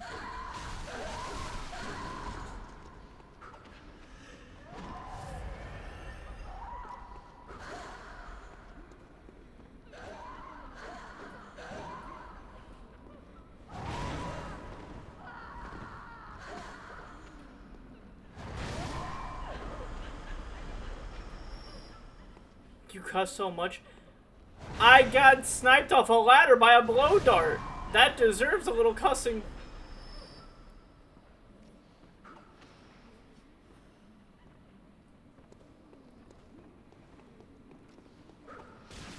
Brother.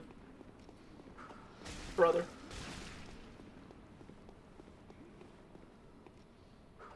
He about took me off that ladder again. Also, dead silent in here. Kalalo just in the background waiting with like a timer, like how many times he cuss? Ting, ting, tick, tick, tick.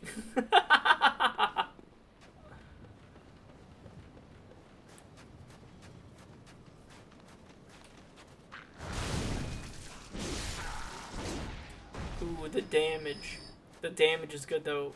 I heard that you might be able to get blood chunks from the gargoyles.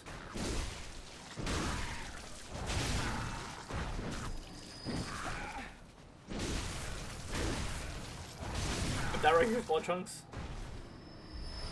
Bloodstone shards. Bloodstone shards, okay.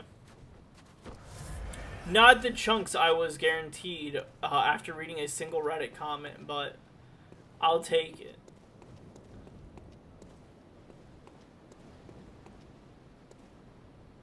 I think it's terrible that you take damage there. That's so mean of them. They could have made that to where you don't take any damage during that fall. To save you an extra blood vial. Or they should have put a lantern right here going into the Ligarius fight, so you didn't have to deal with all that nonsense talking about the guy on the blow darts. Alright, let's get in here.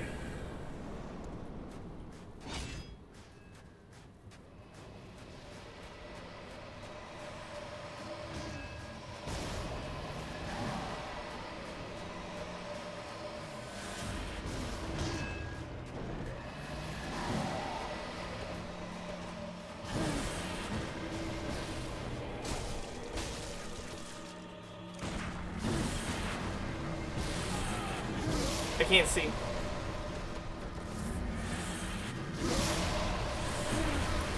Dude, I hate this guy.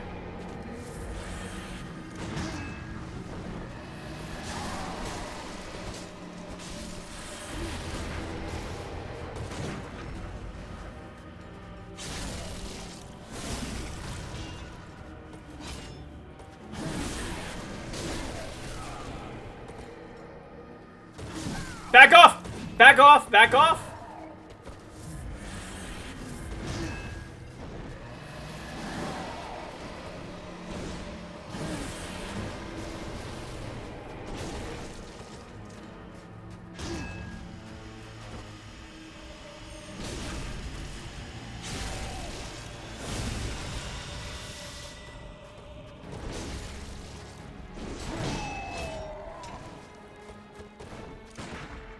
Alright, time to parry. Alright, don't think so.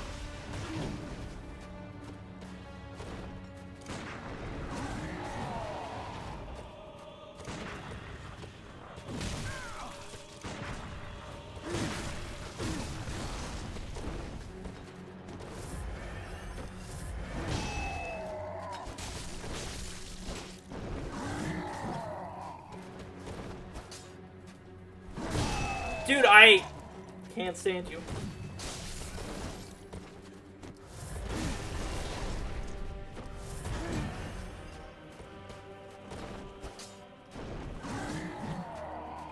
Where'd he go?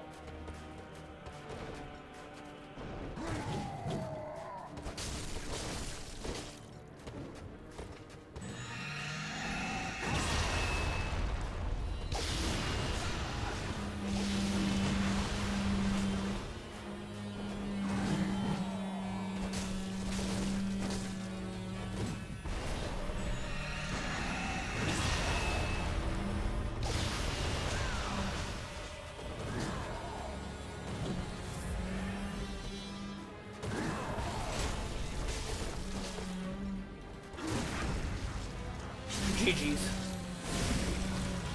Good hit. Good hit.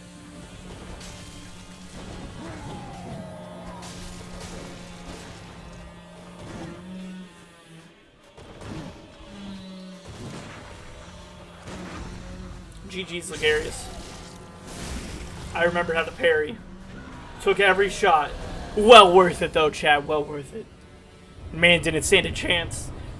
He said once this man comes back with vials, it's over.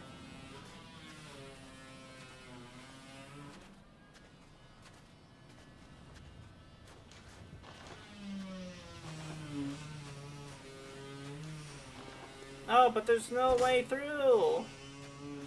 There's no way through. Oh, but there's a lantern. Oh, I guess that must be the end of the area, says a chump. We're better than that. We got the Crown of Illusions. Tap that light. Let's read the Crown of Illusions. One of the precious secrets of Canehurst. The old king's crown is said to reveal illusions and expose a mirage that hides a secret. And so Ligarius donned the crown of his own volition, determined to prevent a single soul from stumbling upon the vile secret. What visions did he see sitting seeingly upon his new throne? Oh no, let's go take a look over here. His throne was over here. But we have the crown now. Yo, that side shot of our face looked just like the side shot from the Resident Evil game.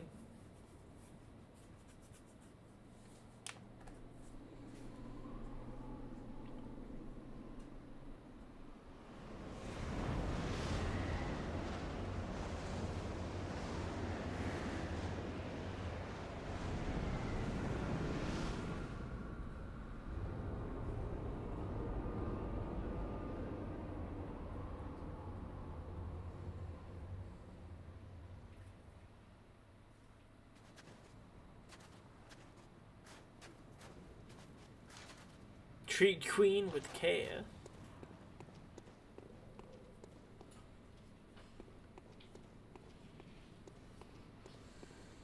So now, were we always supposed to come to this castle? Obviously, this is all side content, but our character was in the place to get the first. I'm taking off this ridiculous hat.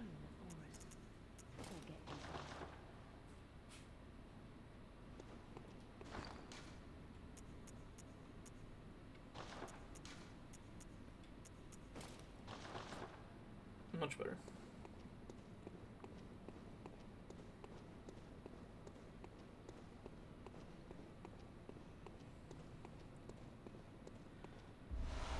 The unopened summons.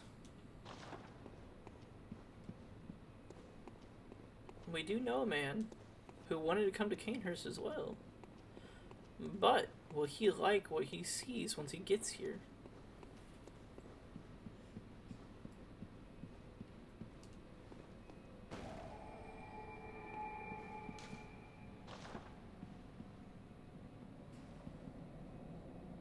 Visitor. Moon-scented hunter. I am Annalise, Queen of Castle Canehurst. Ruler of the Vile Bloods, and sworn enemy of the Church. Yet our people are murdered, and we are prisoner to this wretched mask. What is it thou art in search of? Well, well. An odd hunter thou art indeed. We've tired of these piteous nights. Share in our plight, and take oath against the Church. If thou wouldst this path walk, I prithee, partake of my rotted blood. Very well. Drink deep of our blood. Feel the spreading corruption burn.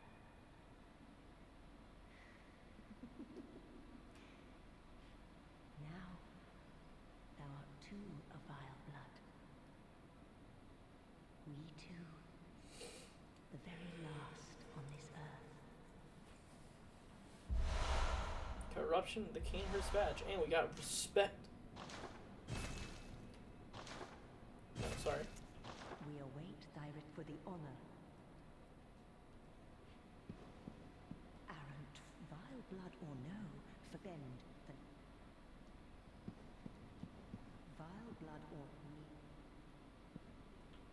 kneel. Remember oil. More talk to be had.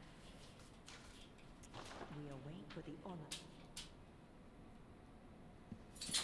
Where is... So, let me look at this.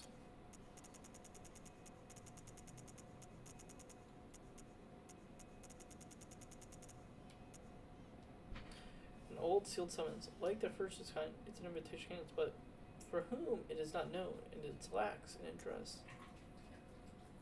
Yeah, see, right here with the Canehurst summons, it says, an old bloodstained summons inviting an honored guest to the Forsaken Castle Canehurst. You okay, Tulip? Tulip? Tulip? You okay? Okay. You just burped weirdly. Rather baffling, it is addressed to you. Do not hesitate. The stagecoach leads from Himwood Crossing. This Canehurst summons was meant for us. So, before we lost our memories and before we went to Yarnum, were we going to Canehurst for some reason?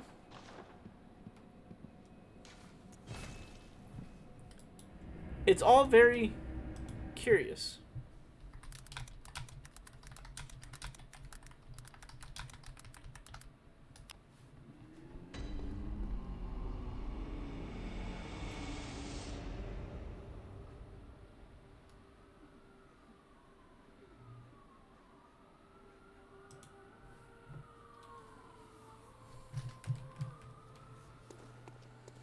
Drip. We have to buy drip. I almost instinctively went to do levels, but we want to buy the drip. Canehurst armor's worth 44,000.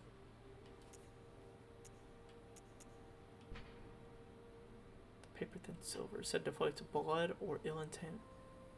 Capture prey for their benevolent queen so that one day bear a child of blood. Yo, I think all this gear is literally better than everything we have.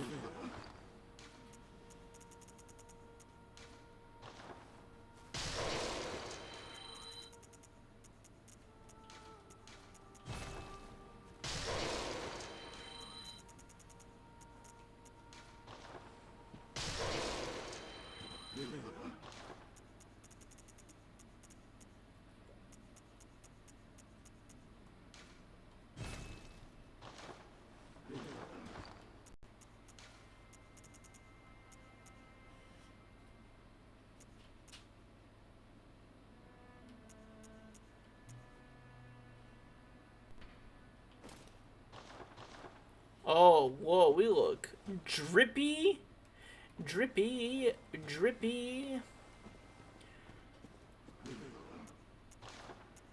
How much is the rest of the suit? Does it still show up here? No, after you buy it once at least. So 20, 40. God, 60,000? Ugh.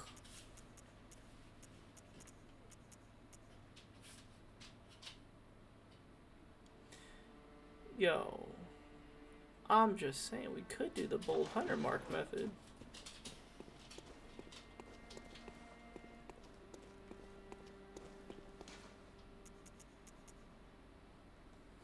First, I want to give Alfred a summons. Where's he at?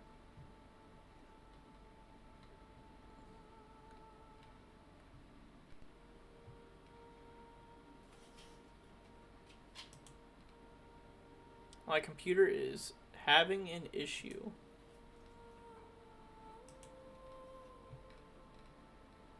Thank you.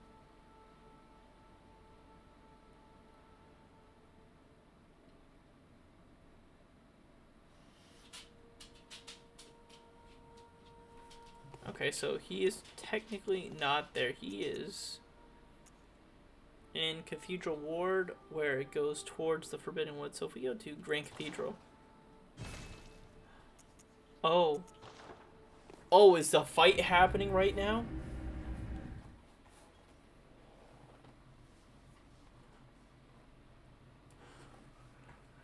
I go to the Grand Cathedral.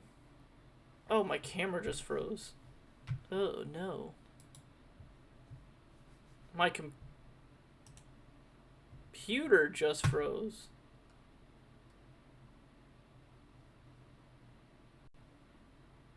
Hold on.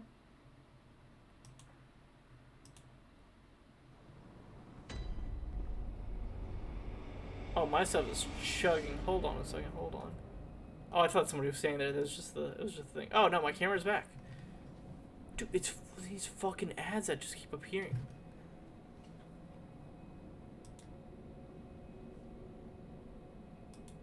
Okay, I know where Alfred is. I can close that tab. That tab is 90% of the reason why everything's failing. Okay, he's talking about her, which I'm very, very upset that she still died. She's gone. Hey, where'd she go, lady? You're early, dear. Is anything the matter? You can always tell me. I will make everything. Was everything right?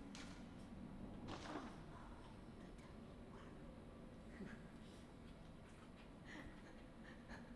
this will help you forget. Forget your trouble.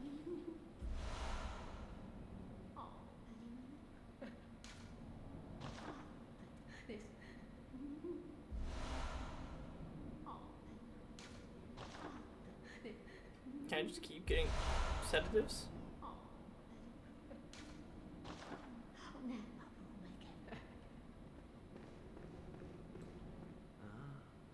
Your lies spin a web, but I see through your deceit. I did not learn from book, I learned it all with my own mind. But I learned. Okay.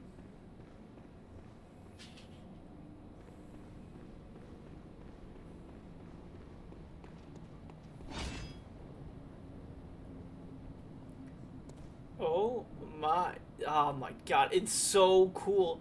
Like, how could you look at Amygdala and not think it's such a cool design? And now you see, like, Amygdala has been here the entire game. Literally the entire game. Can I hurt you?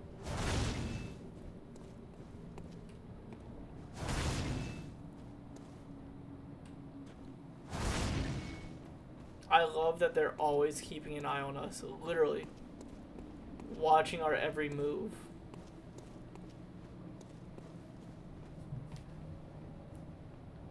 Oh god, they're so cool.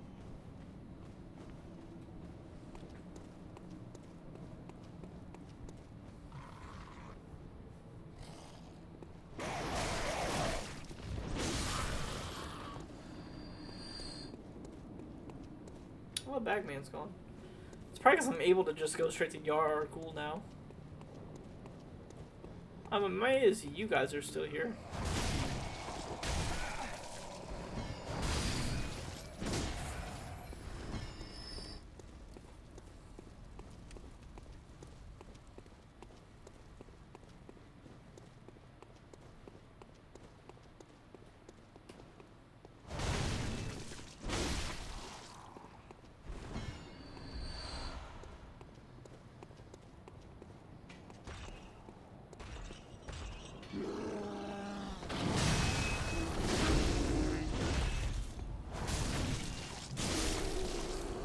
Man didn't stand a chance. Bloodstone shard.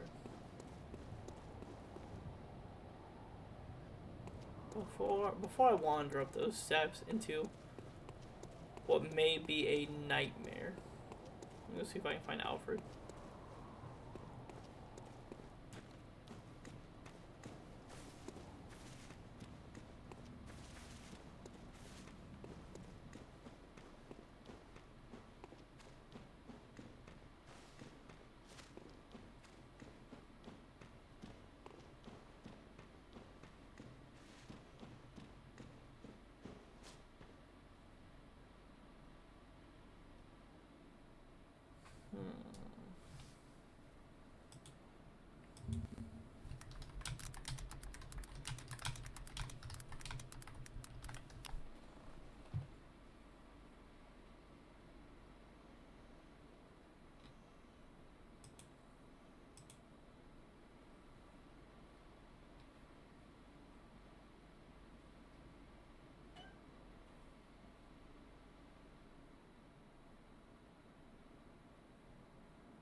Brother, I'm trying to read here.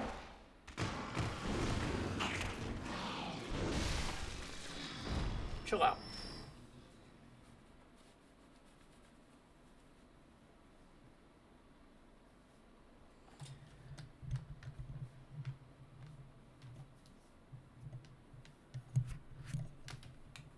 Where are you, Alfred? I cannot find you.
Is he not here? Is he over here?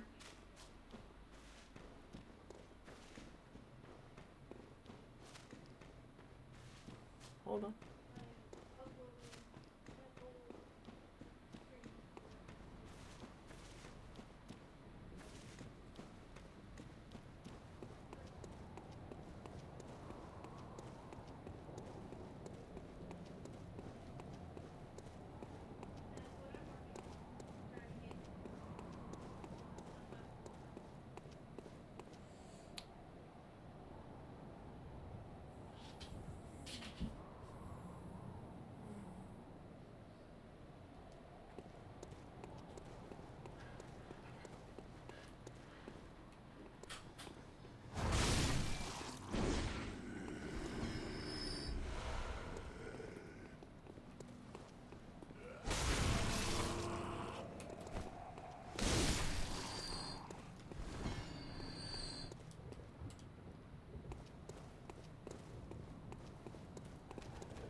Just tell me. In his time, but tragic. But I must free him. Aha! I've heard tell of Canehurst nobles and their amusingly pompous invitations. Wonderful. I thank you profusely. I will depart immediately, but... I feel my master's hand at work. Praise the good blood, and let us cleanse the... It has been... Let us cleanse, and may the good... Alright, man, I'm sure nothing bad will happen there.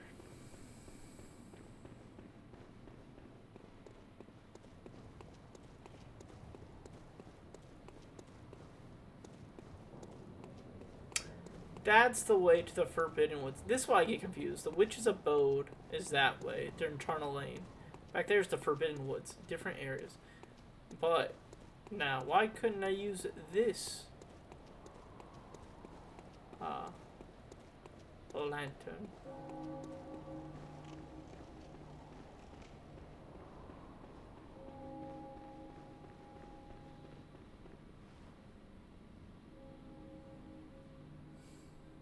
I'm expecting to die here.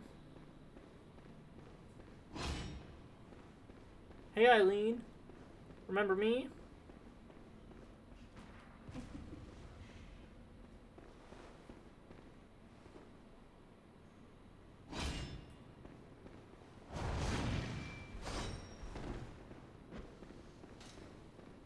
Oh yeah, I got all those poison knives. Oh, you know what? I'm gonna cheese this fight.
Brother.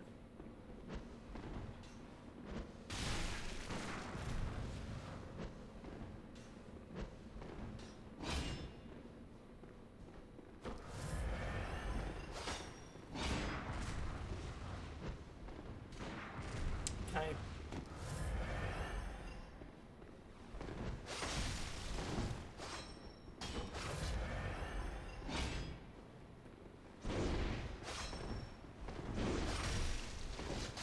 God, it does so much damage.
Yeah, Eileen's kind of went off the rocker.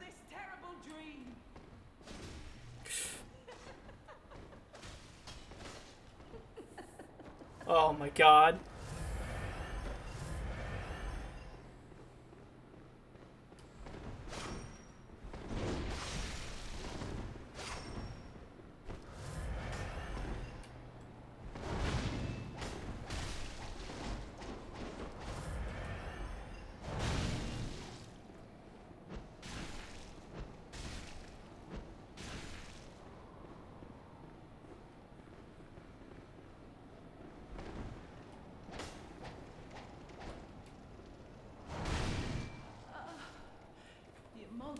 Big dub. I didn't think I was gonna beat her.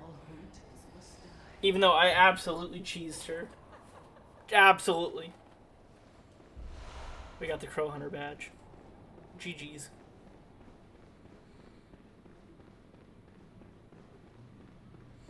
Also, I want to point out, these look awfully similar to amygdalas. Like, now we're getting more insight. Excuse me, little guy. We're seeing more insight on what they were praying, and we're like, what were all these statues before? They were amygdala. Is what they were praying to, in like an unseen.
We can become Pyramid Head. Oh, let's head back to let's go check on them. I'm sure Alfred's making good friends here.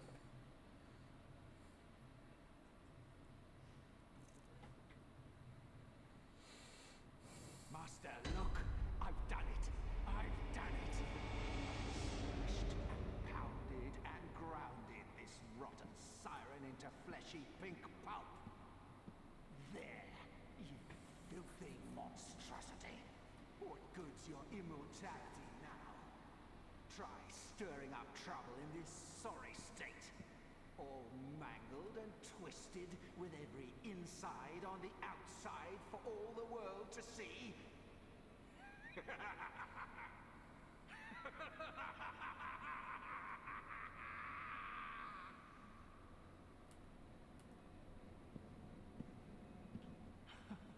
Oh, you, is it? Look at this. Thanks to you, I've done it. Well, isn't it wonderful? Now Master can be canonized as a true martyr. I've done it. I've done it.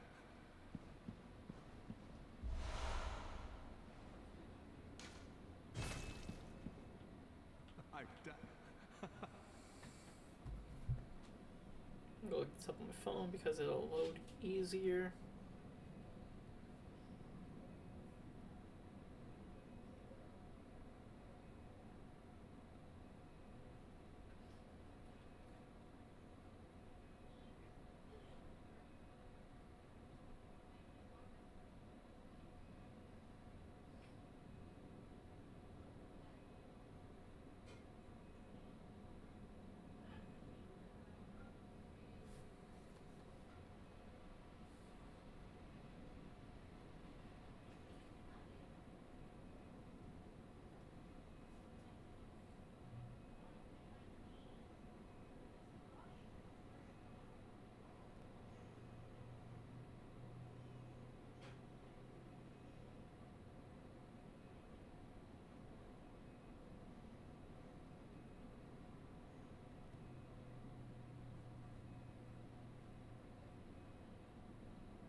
Okay, so there's one more place.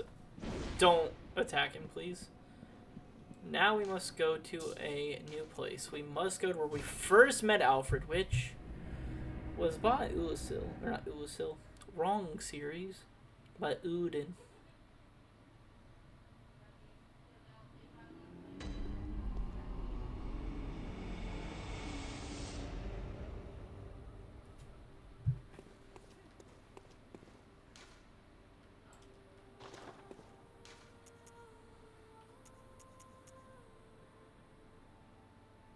Tomb of Uden.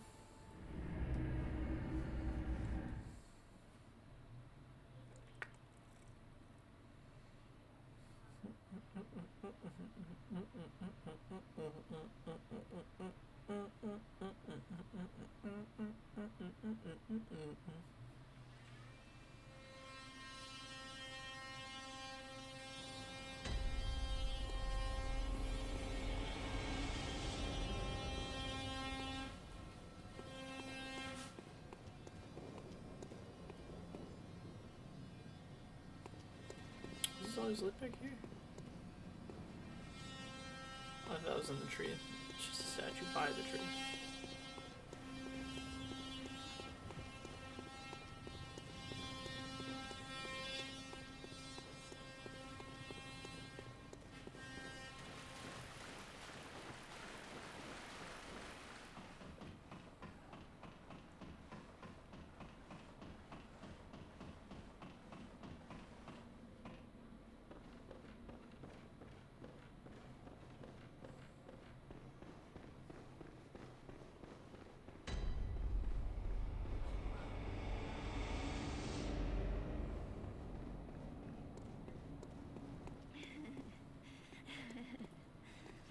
My sweet hunter. You sure you want to go down this path? Oh.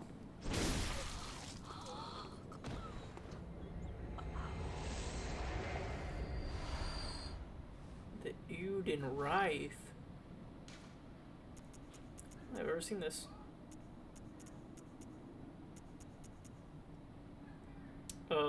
Visceral attacks grant quicksilver bullets. Wraith seems a subtle muscus in the warmth of blood and acknowledges visceral attacks as one of the darker hunter techniques. Visceral attacks restore quicksilver bullets. Human or no, the oozing blood is a medium of the highest grade in the essence of the formless great one, Uden. Both Uden and its advert worshippers superstitiously seek the precious blood. Yeah, usually she is never here, so I don't think I've ever received that rune. So that's a new rune for me.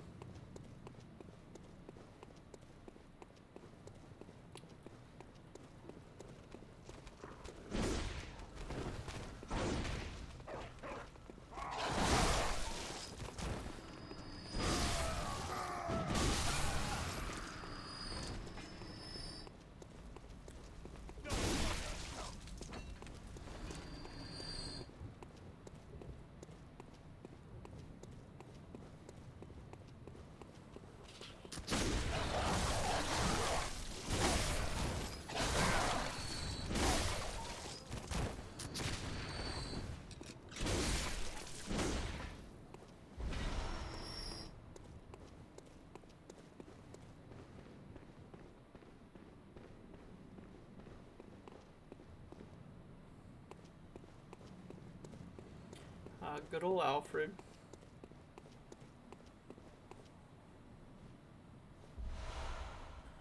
Radiance.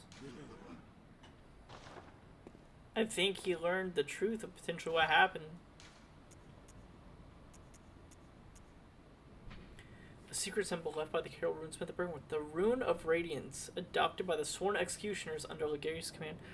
The executioners deprive the impulse vile bloods, and no matter what the circumstance, would never cooperate with the bloodthirsty hunters who serve the undead queen, Annalise.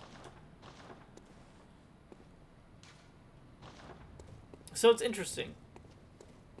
You could wonder if Alfred learned the truth, that we serve the vile bloods now, that we made a deal and he couldn't handle it. Or Alfred wanted to become a true martyr and he himself just offed himself.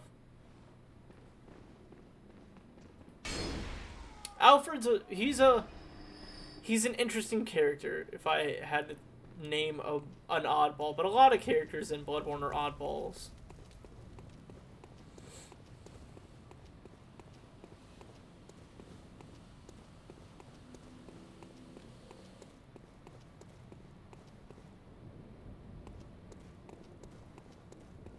You know, I think about it, I've never went this way in this game. I never walked up this path.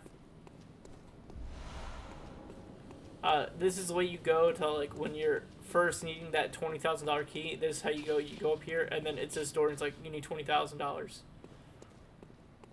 But I never did that.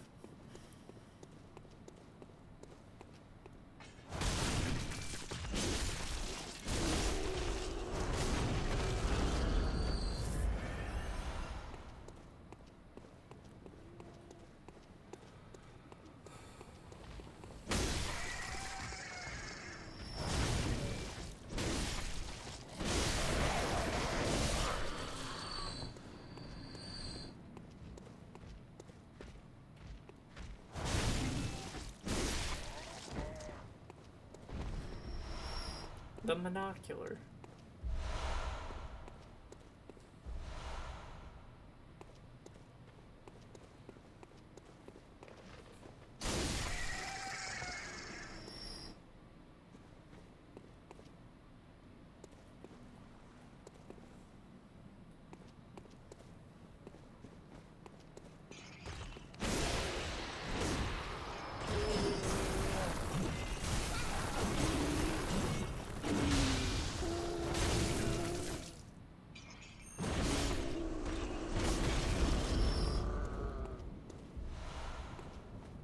Good haunting.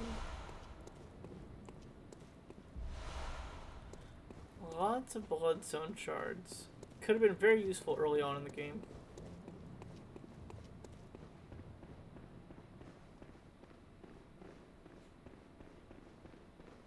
Oh, chest.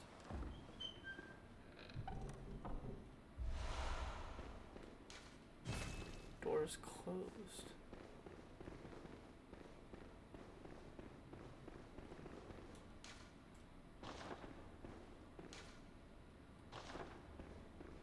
Huh.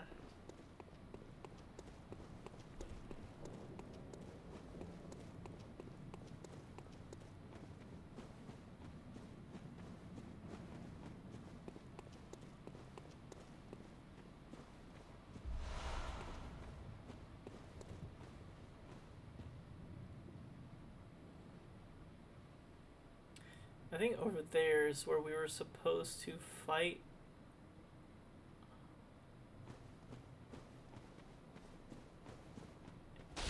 Yeah, I think down there is where we fought the cleric beast. The cleric beast jumped off of this and landed down there, and that's where our fighting arena was, I believe. So cool.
One second.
Sorry. I just want to wake you up just to be a jerk.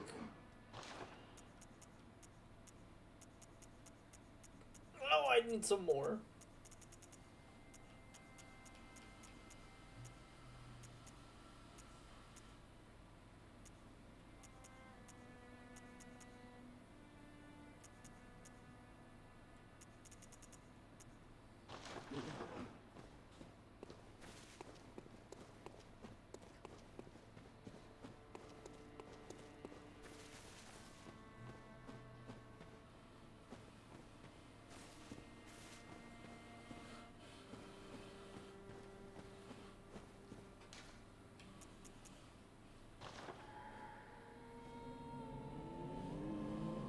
Earn hits.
Oh, wait, what? Oh, okay.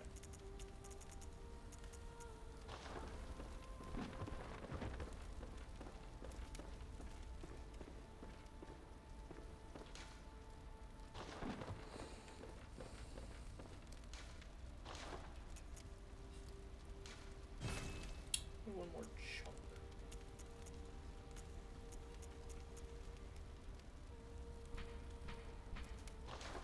Did I read that? Hold on. Combines the elegant knight's sword with the peculiar firearm wielded by the Canehurst Order. The old nobles, longtime imbibers of blood, are no strangers to the sanguine plague, and the disposal of beasts was a discreet task left to the servants, or knights, as they were called for the sake of appearance. So the Vile Bloods also took out good old enemies. Oh yeah, but we did get a ton of other gems. Do we have anything better? Your physical attack up 7.3.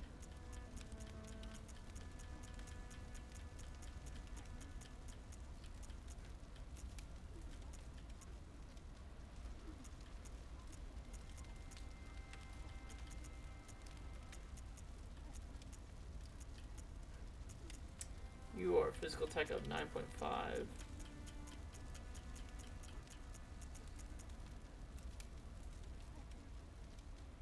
That is very tempting.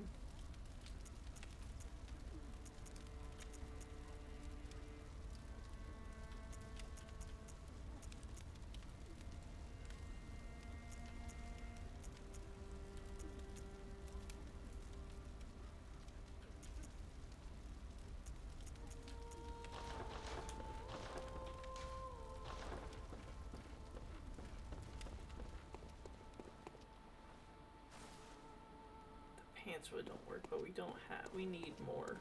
We need more souls. Oh wait, yeah, let's go back to Caners now.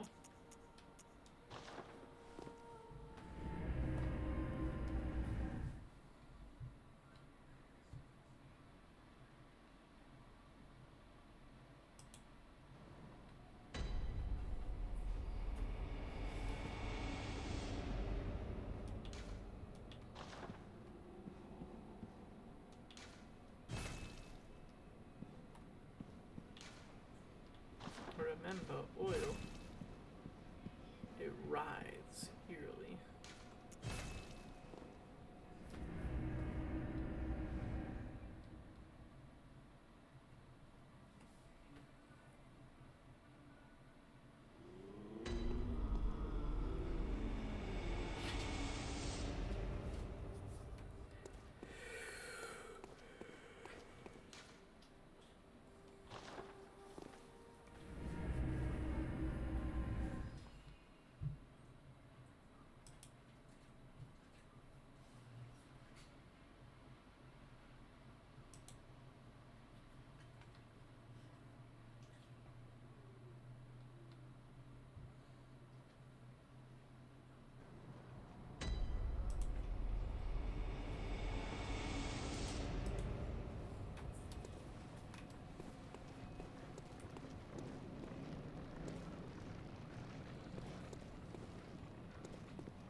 Alright, let's let the good hunters hunt.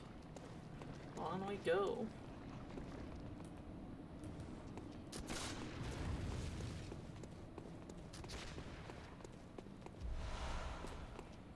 There's the bloodstone chunk we've been eating. Next time we go.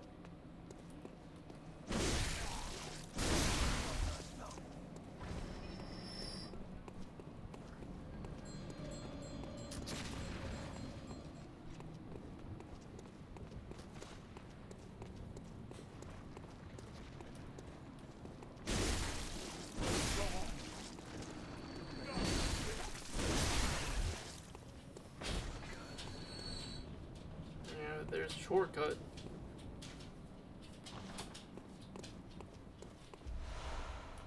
The Iron Yargul Helm. Oh yeah. The Yargul set was really sweet too, I remember.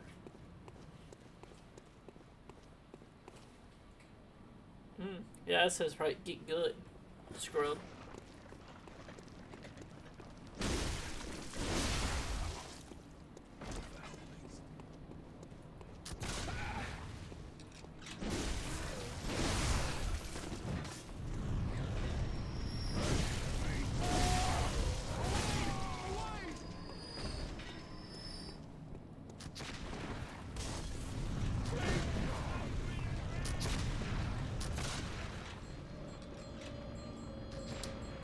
We must take her out or they will keep spawning.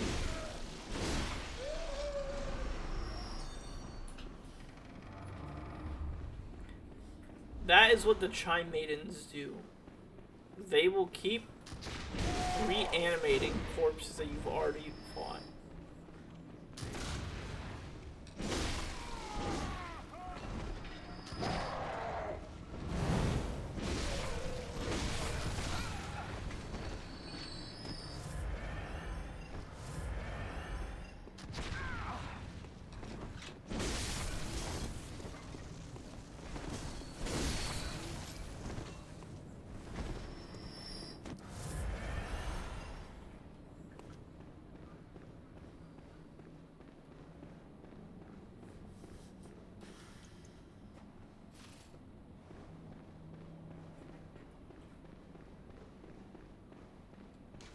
The Mentis ritual must be stopped, lest we all become bees. So there's a ritual going on.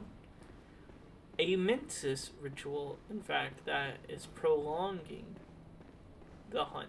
Prolonging this nightmare, this curse that's happening.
You son of a bitch.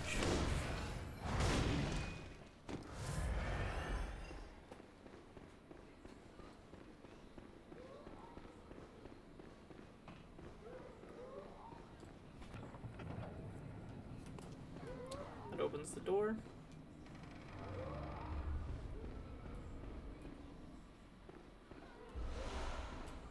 Some frenzied cold blood. Don't you dare look at me. Alright, well, look at you. You're in the corner. Who am I to go against that man's wishes?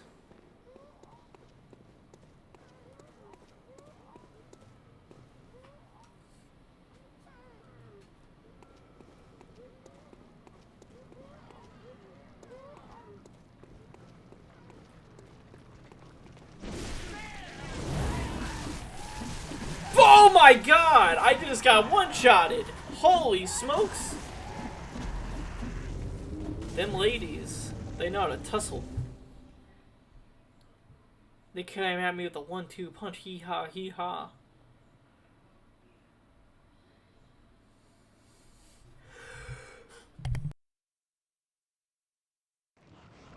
Thought about sneezed.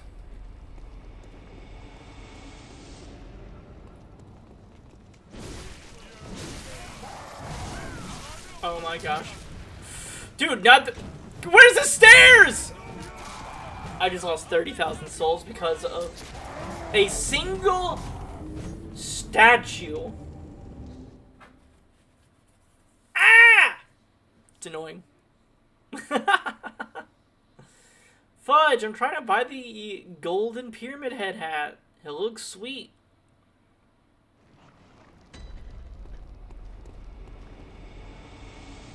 Thing is, I could have just ran past him like an idiot.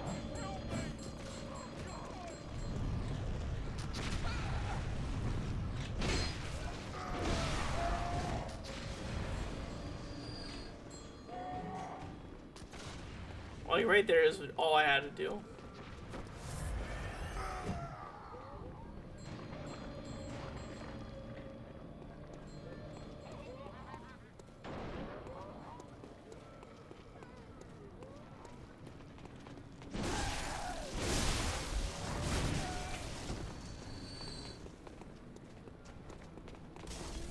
Give him the ringer. Smack him. Smack him.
The tiny to nitrous.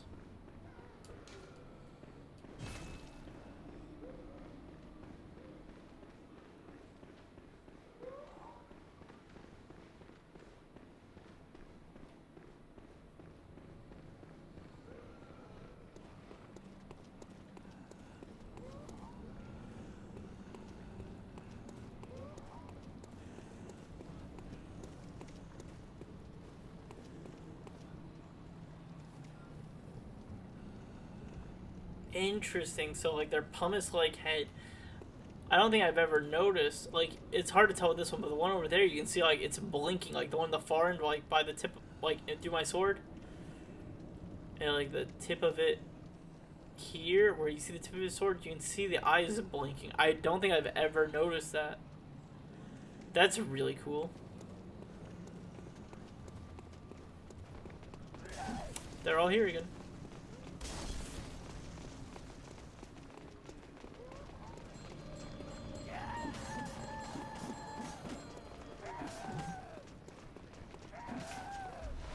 Another bloodstone chunk, yes!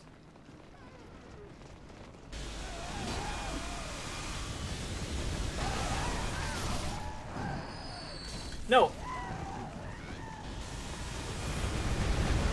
No! I was so close to greatness. So close to greatness.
Brother.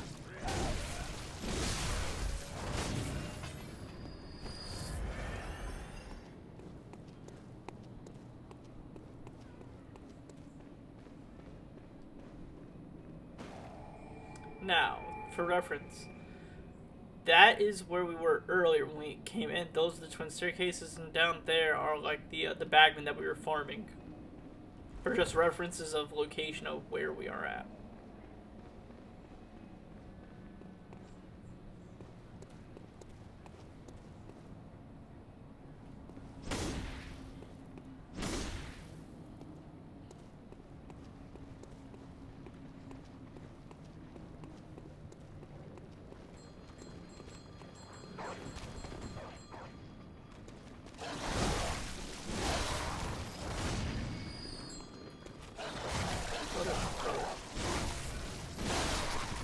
Okay.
But now, the lantern is broken.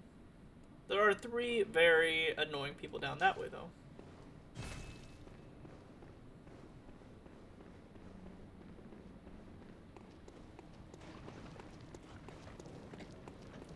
Oh, there you are. Nope.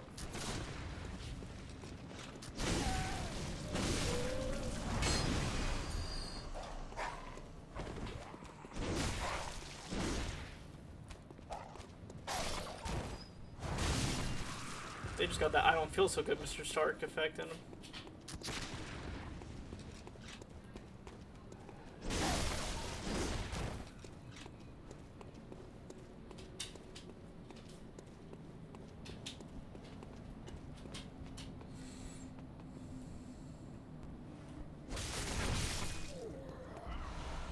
Now, these 3 jabronis I'm about to go fight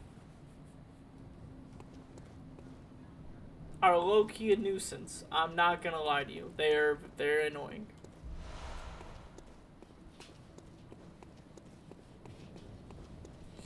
And just like everything else, we will try to cheese them.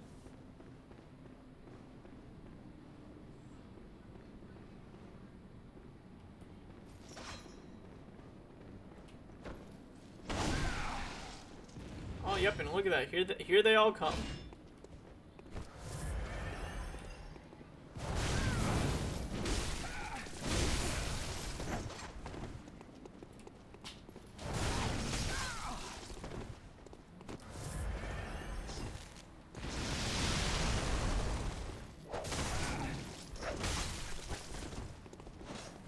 Please.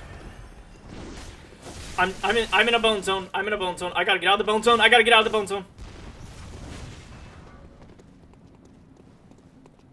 Out of the bone zone.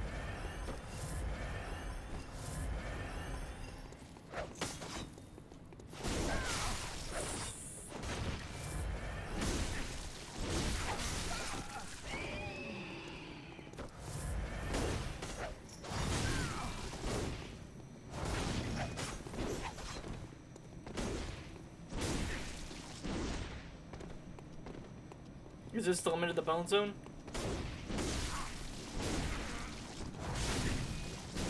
A couple of your homies left, so.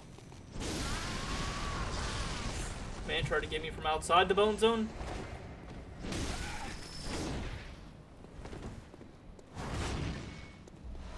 Call marks.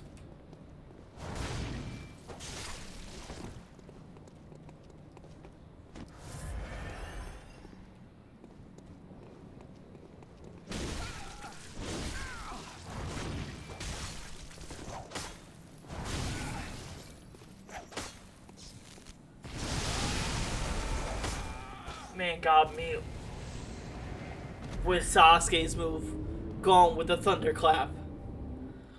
I've used that ultimate in Naruto Ultimate Ninja Storm. It's very effective.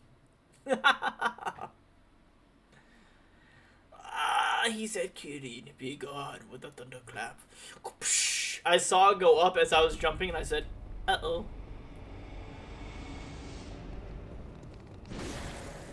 At least they give you a very nice spawn.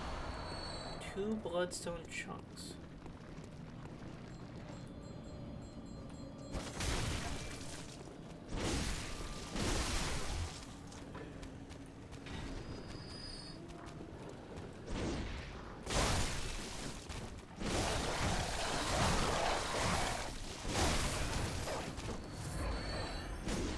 Dog, please. Dog, please.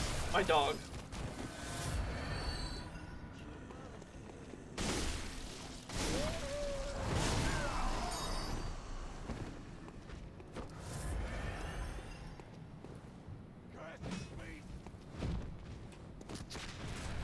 Brother, I hate you the most. You have to go. You and your nonsense over here.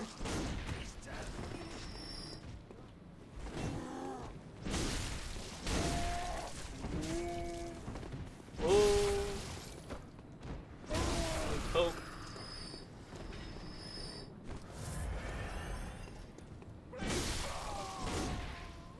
Now, I don't think all 3 are gonna rush me again because I killed one. I think these are like non-respawnable characters, if I recall correctly.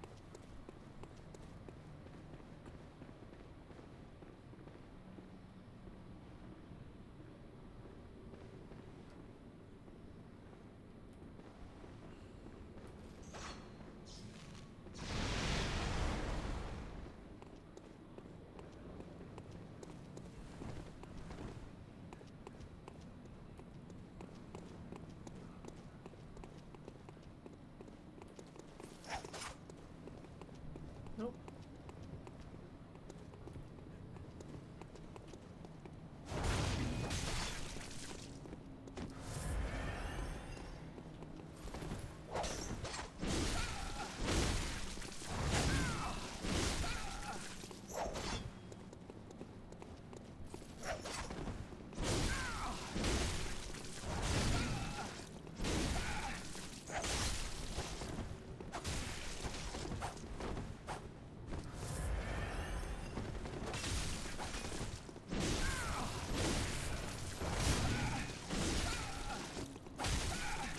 Okay.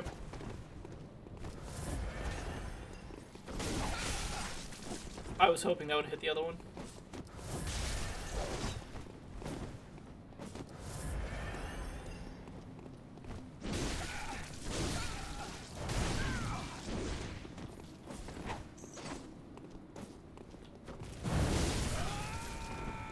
Tis one.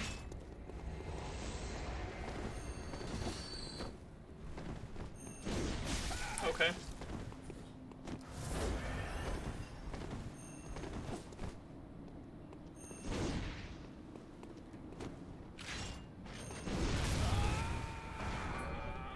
My man took out his cannon and said, "Why did I bring a cannon to a sword fight?" Damn.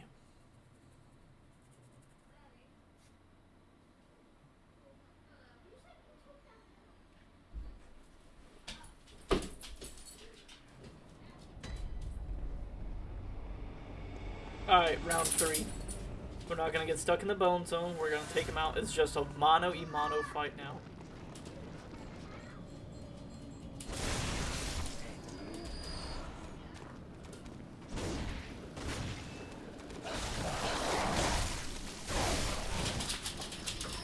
Great.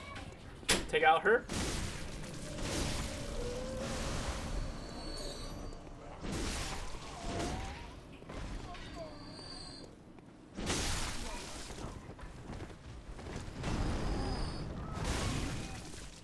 Got him.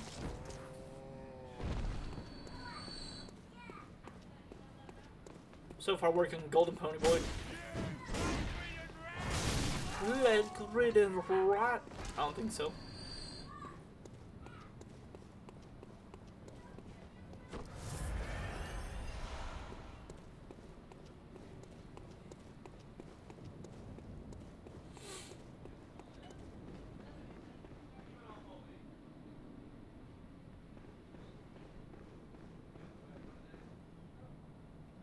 Oh yeah, we gotta pick up this guy's item. We can't pick it up upstairs. You just had Madman Challenge?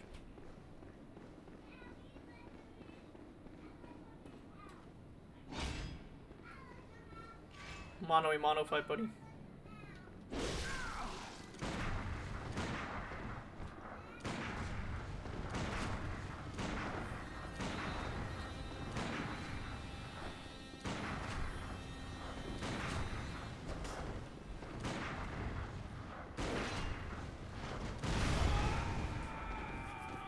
Brother, he hit me at the blunderbuss again.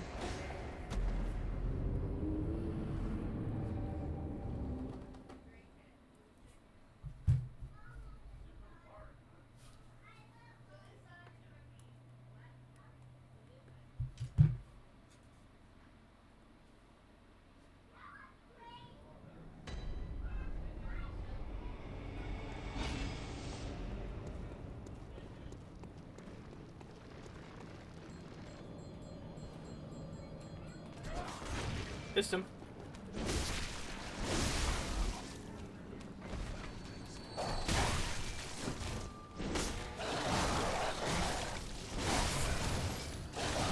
Come on. Murder him.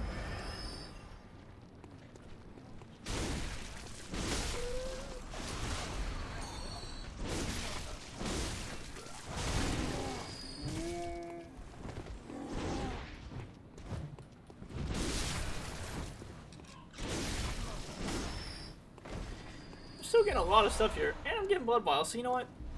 I guess dying here could be a worse spot to be stuck at.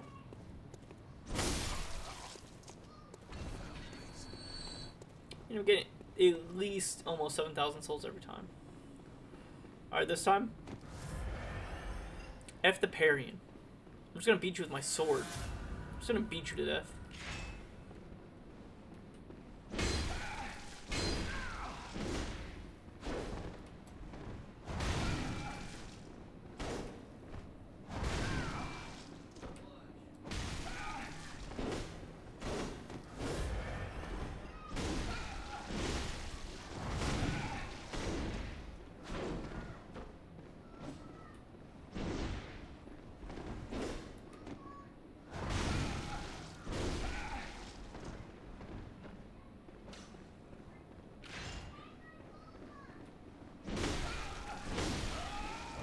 Not this time.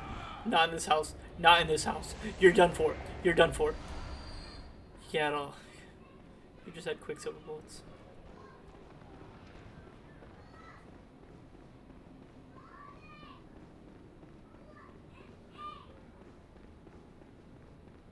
Yeah, but RIP. Wolf will try to accept defilement. They broke the lantern. Those 3 hooligans playing monkey on the in the middle.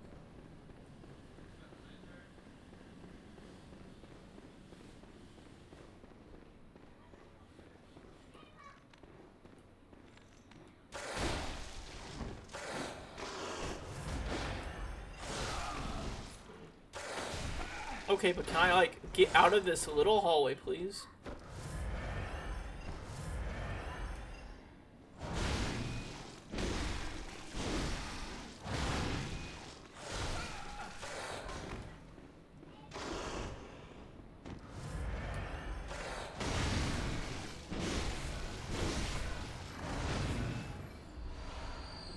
Twin bloodstone charts.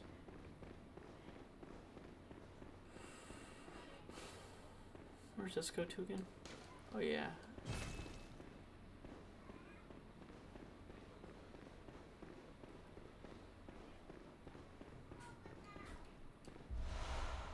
Bloodstone chunks.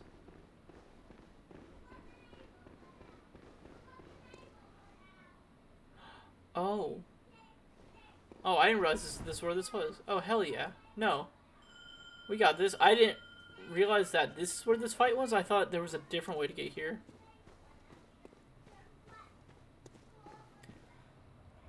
What old hunter did I even bring up? Defector Anatal. Antal.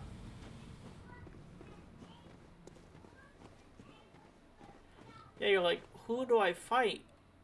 And then we walk over here for the start of the Dark Beast Parl fight.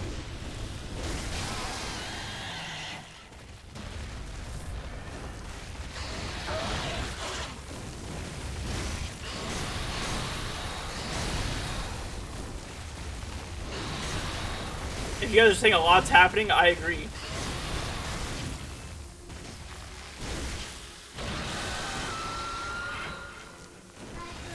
Hello. You are very loud right now while I'm on stream, buddy. I'm gonna be on my...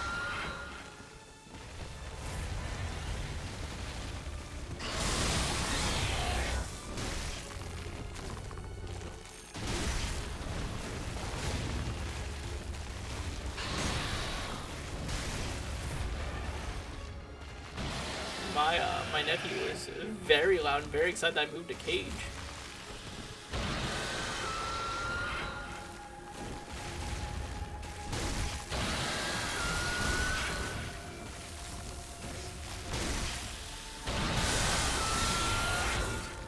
I'm stuck in a corner. Heal!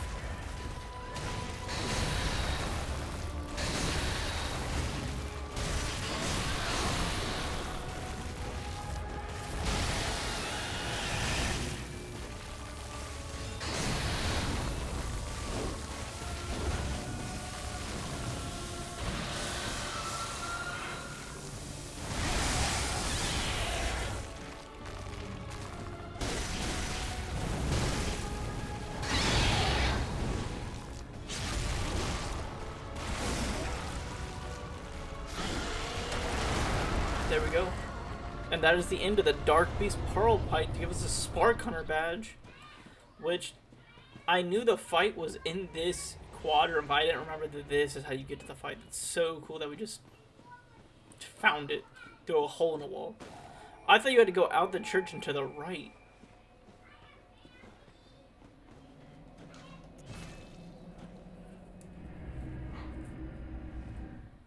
Let's go and, let's go and buy the golden helmet.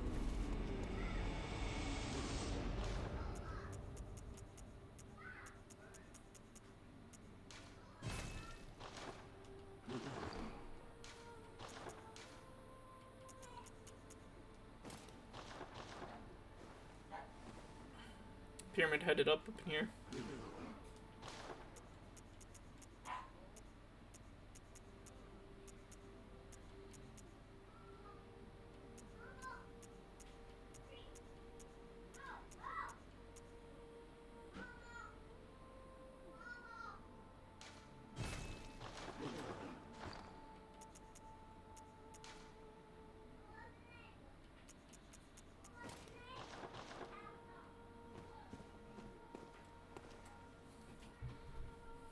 want to take a picture of this.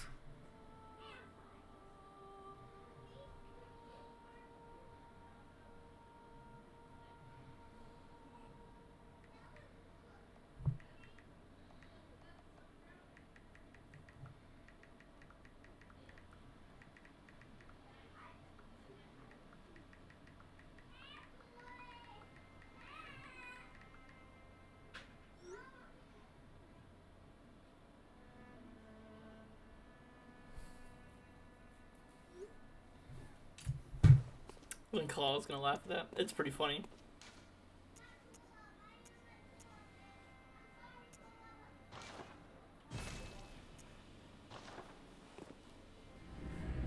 I pretty much said Pyramid Head was my father. I grew up to be an accountant. She said that's literally the funniest thing you've ever said. Yo, R.I.P. Albert or Alfred to get this helmet. The golden helmet.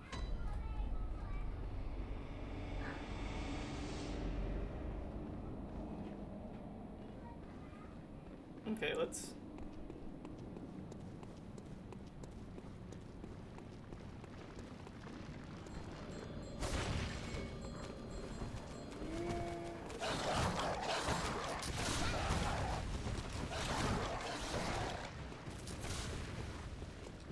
I will not be dying to these bums. Wait.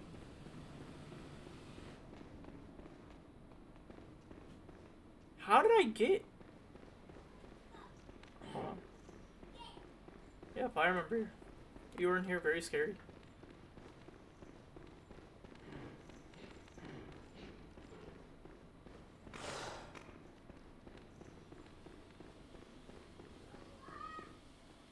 Oh, there's a lantern in here. Okay. Is there any way out other than the lantern?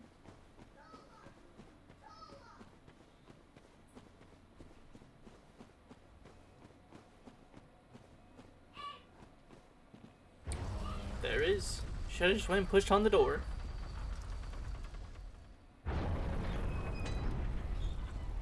Back to old Yarnum.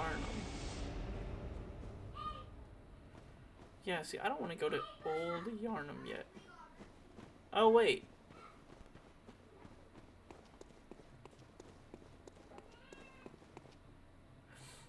Oh, this is the door I thought went to the one place. I was wrong. Earlier in the first episode, I guarantee if people ever watch these and comment on, they're like, that's not the door that goes to the beginning of the game by the church.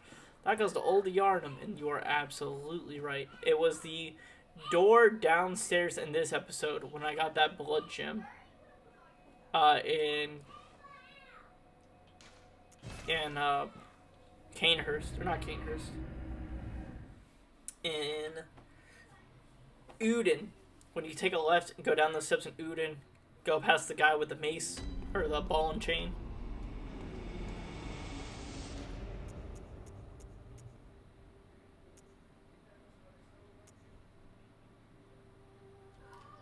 So wait, what is...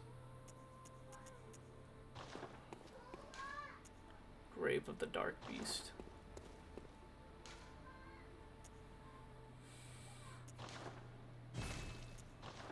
Okay.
Yip yip, motherfuckers, yip yip. Ha ha ha ha ha. So now if I go all the way back down to the jail, so we know this first door has the tainted werewolf. And down here is where we were dragged initially. Another tainted werewolf of sorts. Missed him.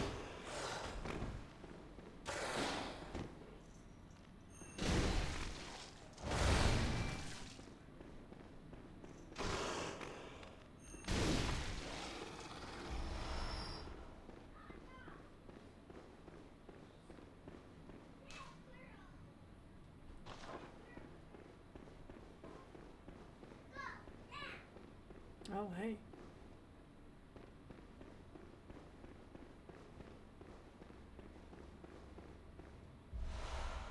Two extra bloodstone trunks. Holy smokes. Next time I go back, remind me. Someone in chat, remind me that I need to upgrade my sword. Because big baller sword do big baller damage. And that's what we want to do. So yeah, it seems like the bagmen have all been taken over by these werewolves.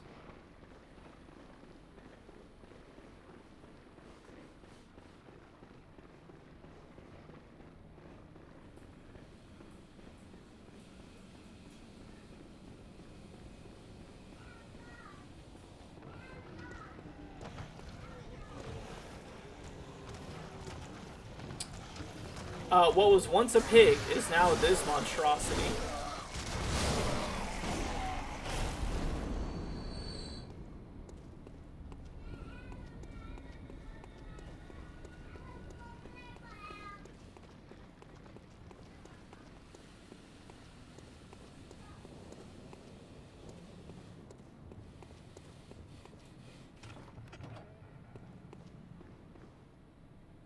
Okay, so I can just run through and down now.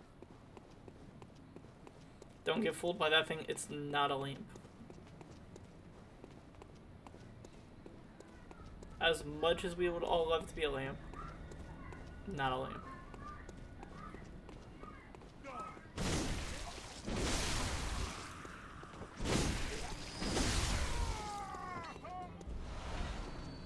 Ooh, some frenzied cold blood.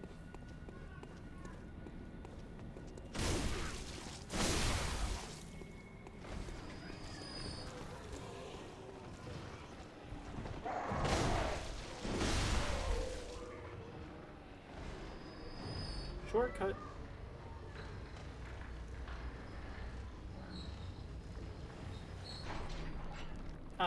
All the way back to the very first checkpoint. And Yarhargul village. Alright, back down we go.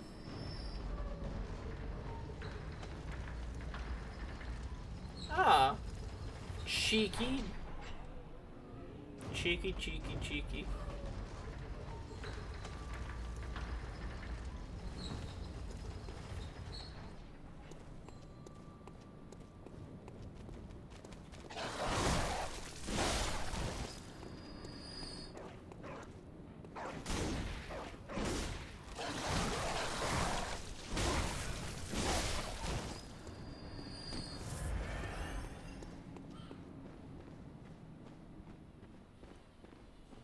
That's gonna teleport me.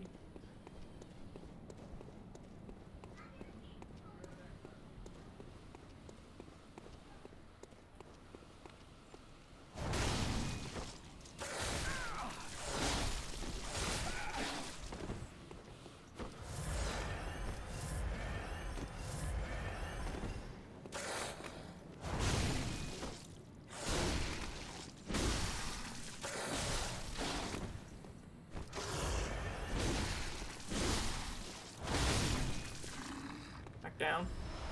Bloodstone chunks. Bloodstone chunks. Okay. Skibbly-dee, skibbly-doo. Where does this bath take a you?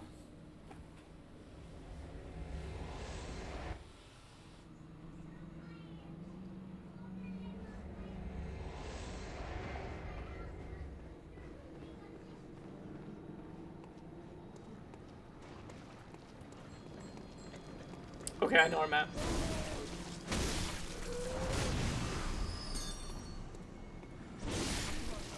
To finish going the area I want to go.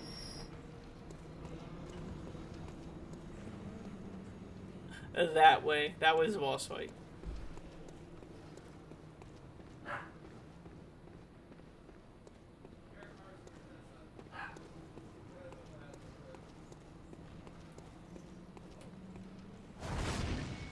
Missed it.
Can bring Bloodstone Gym 5. Ooh-wee.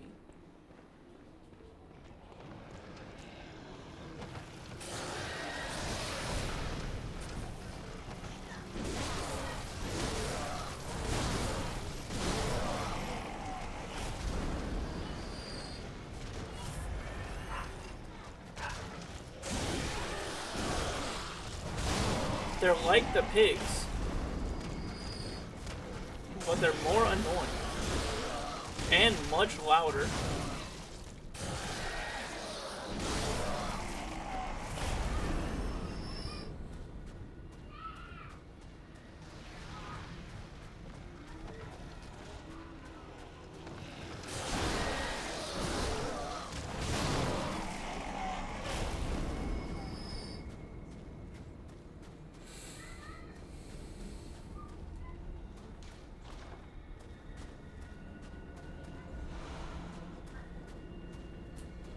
Arcane Lake, so I'm assuming it's the same thing as all the other Lake ones, but this time Arcane defense.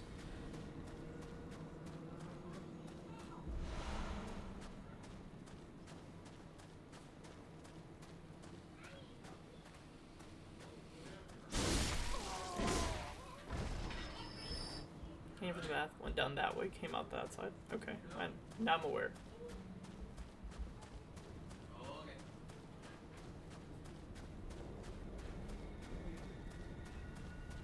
Yeah, so if you had came out the jail before and came down this way, you could have gotten all this stuff. However, this door was locked.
give me 1 second, everyone. I'm gonna pause it real quick. I'll be right back.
I'm back, everyone. I gave an impromptu lesson on my streams for people that have never seen it. My brother-in-law's here with his kids, so I just kind of showed them kind of what I did, and I was kind of taking a little sneak peek at my new counter that Adam is putting in here. But we're going to keep going now. The Yarhar set. That might be my overall favorite set in the game. It's one I usually end the game with. I don't think you can upgrade armor, but it looks cool and sleek. But you know what? I'm trying this new one. This ain't bad. It's, like I said, it's my accountant look. I remember I just told Claw that and she thought it was so funny. Yeah, see, I thought you had to go this way for the Beast Pearl fight. The Beast Pearl Parl. Oh, wait, does it just come down here to open that door?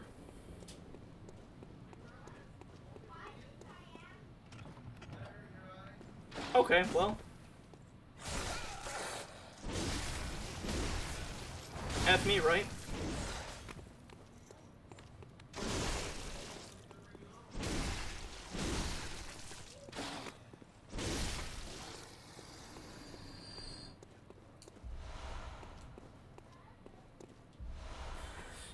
Bloodstone chunks! So many. I'm swimming in chunks. Okay, so you could go this way to fight the Pearl fight. I'm glad I'm not in sync. I was like, this is how I always remembered. I never went the other way. I don't think I noticed you could.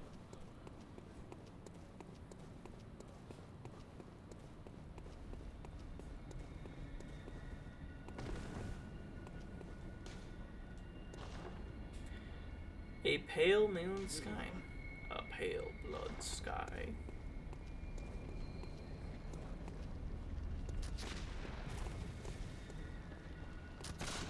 Oh yeah, you're up there, aren't you?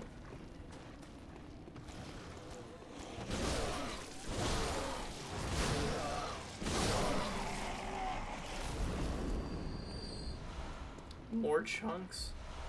Some bolt paper. Ooh, we're living the good life now, folks.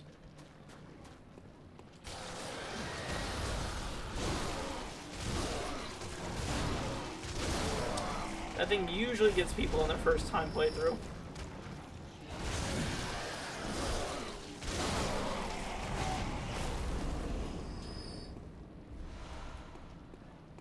Kin Hunter Blood Damp.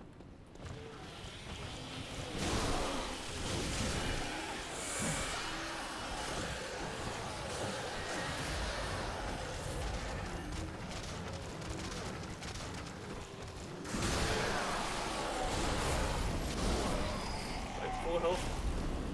Back to safety, I like to say. Alright, let's take a quick peek. I think the nitrous is over here.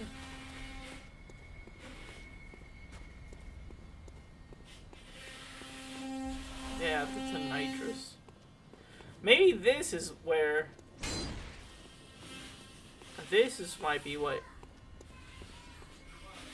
I don't know where that goes. How I...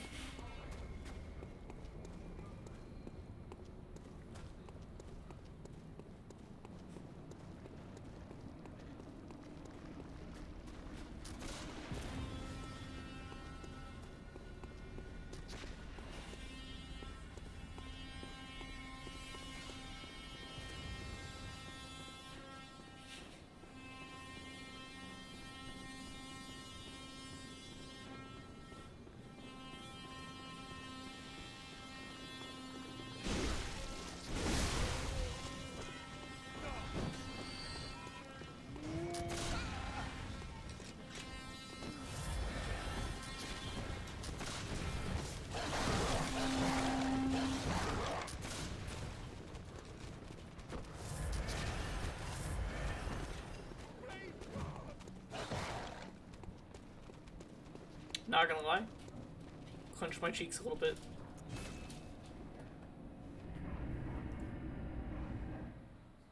Ava. Ava, lay down. Ava.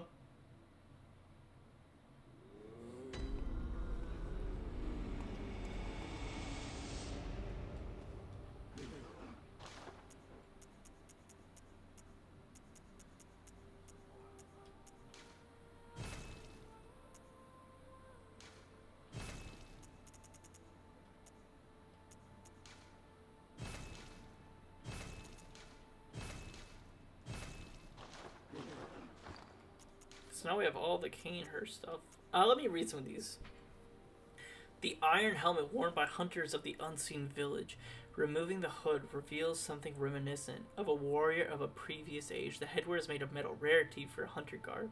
It has high defense, but only against physical attacks. The black hooded iron helm. So it's the same thing, just with the hood. The hunters of Yargul answer to the village's founders of the School of Mensis. So Yarhar Ghul follows Mensis.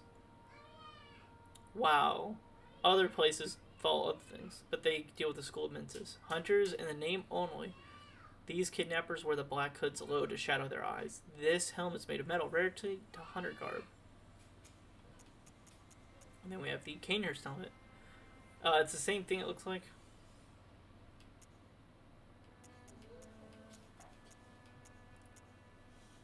And then we also just got the Yarnum cap. This hunter attire has made the new recruits with excellent straightforward defense, but not nearly enough to allow ordinary man to stand against a real chance against a beast.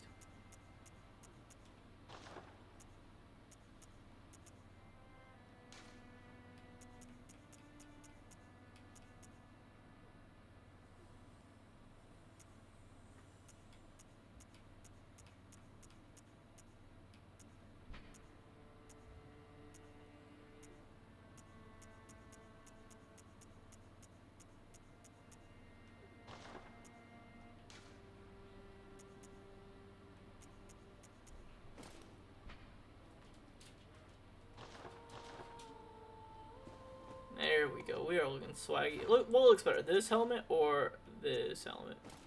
I mean, that just looks like it looks cool, but it looks like a regular knight. What about? That looks weird. I don't like seeing my face in this game. I mean, that's not bad either.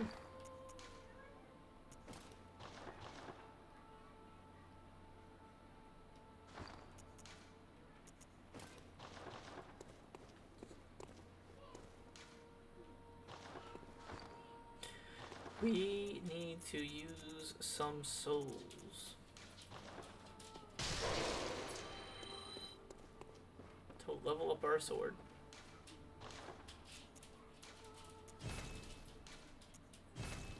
And now we just need the blood rock, which you only get one blood rock. I lied. You get 2 blood rocks per playthrough. Most people only get 1, though.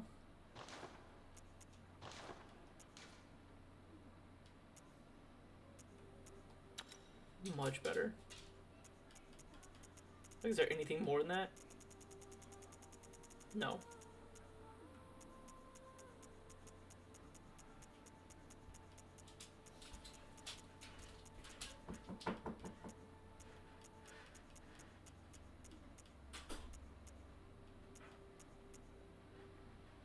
If you want to do just straight up bolt damage.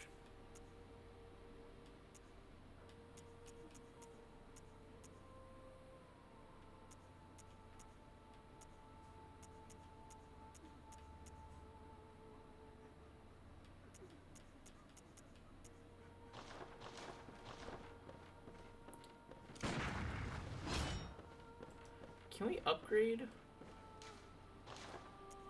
Oh, we can. I just haven't done it. What's technically better? Oh, that I don't even have the stuff for that. You need high blood tinge.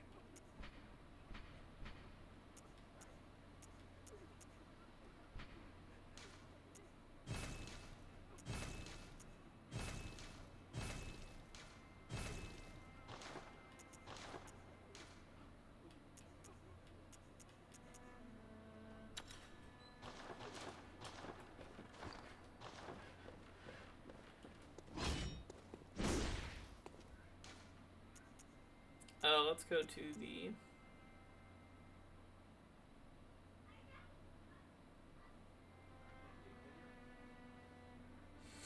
the chapel. We'll just head straight to the boss fight this time.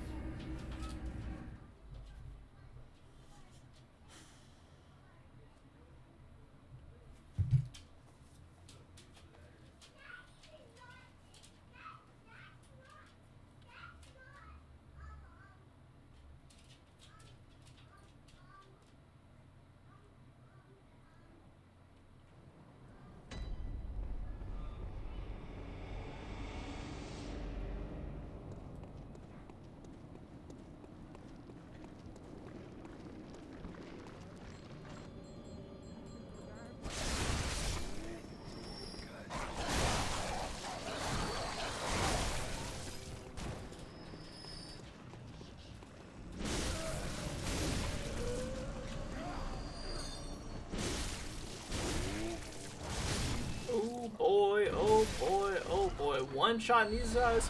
Ooh, ooh, ooh. Y'all done. Done.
Stop it.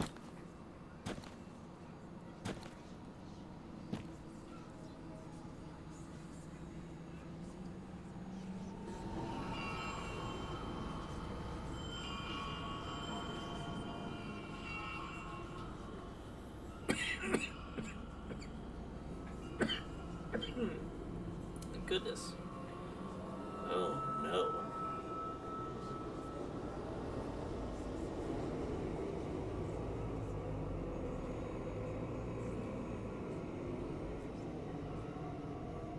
The sky and the cosmos are one.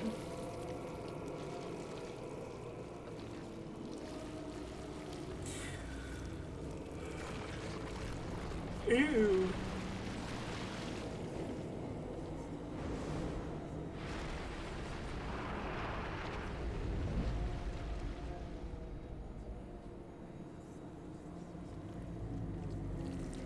The Great One, unborn.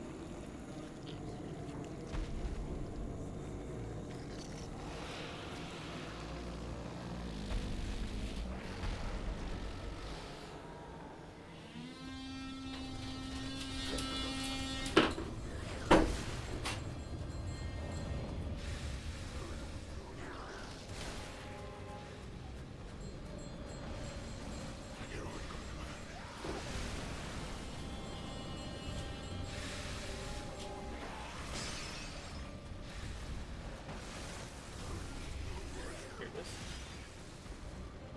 I'm gonna take out these guys up here first.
No, the acid. I didn't realize that's that long stamina. Ugh, dying by acid. What a dumb way to die. Hate to see it.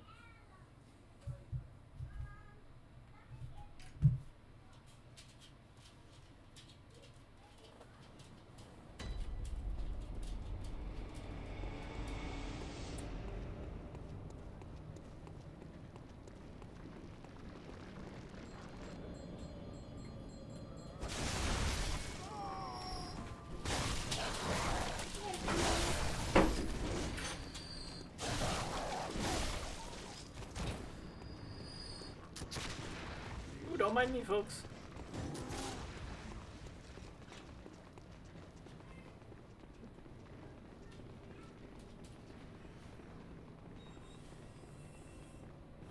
Did I already run out of healing?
I don't know where my backup is.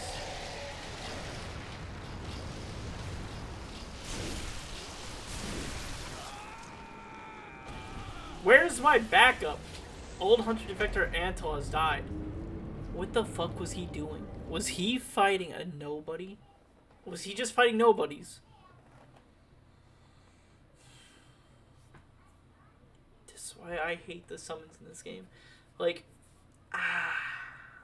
I love it when they actually help you, but like, if I'm in the boss arena, the enemies outside should just unaggro from you or your ally.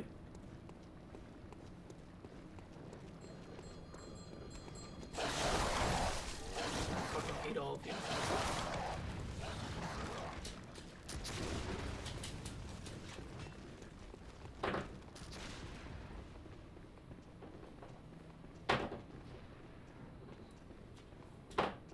Please.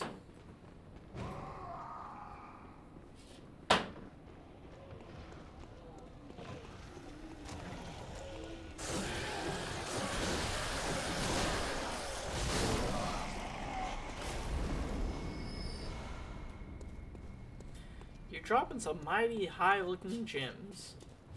I don't know how good they are, but they sound very nice.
There should be no one for him to be aggro to anymore.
Dude, the poison damage is insane.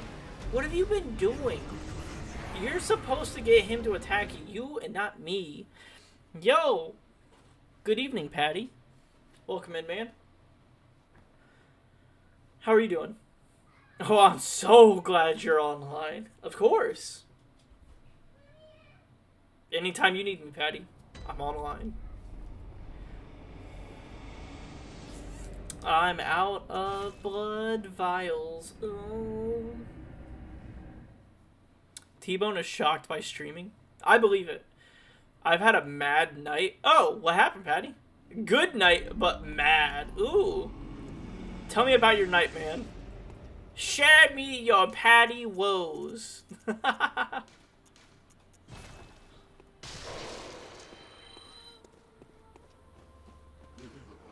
Let's... Oh, hey, Duck, how are you? I hope that stick around.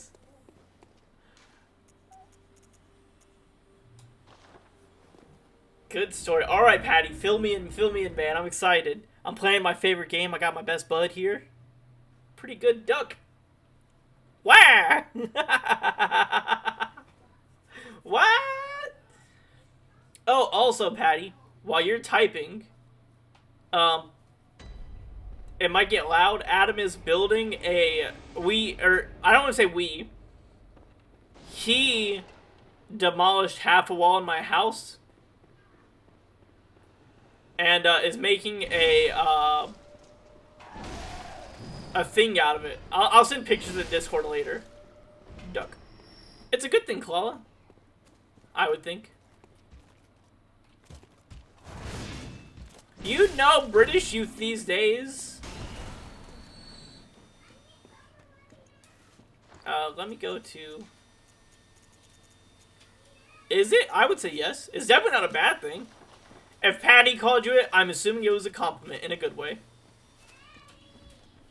It's probably another term for lass.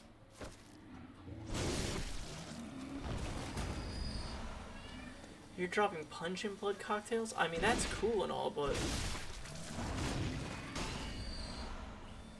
Okay, so my sister had a career Christmas party. She's a professional model. The Folkers at this party was mad. Me and my sister never got on, so she never invited me to stuff like this. Oh. Patty went wild in on a party. And yes, duck is another, a northern term from lass. Hell yeah, look at me. Patty, you've taught me so much. I just knew I could guess what it meant.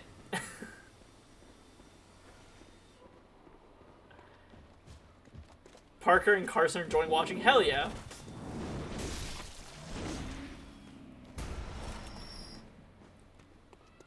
So, wait, Patty, your sister's a model? Don't cuss. I'm sorry, I will try to not cuss as much while they are watching. No promises, though. I mean, after all, my streams are made for people 18 and older. The people at this party is so far away from me. I've been desperate to tell people, of course. Patty, while you were at the party, you should have been just hitting me up in the Discord. Like, you wouldn't believe what these people are doing here.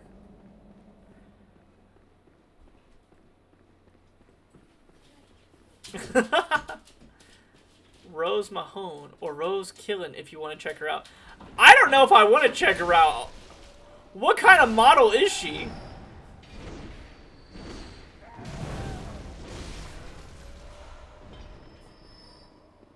Is she like an actor model? Like in commercials? OnlyFans, I don't need to check her out. I promise you, Patty. A joke? Okay. My man. Hit me with the OnlyFans model. My dog got her bone stuck.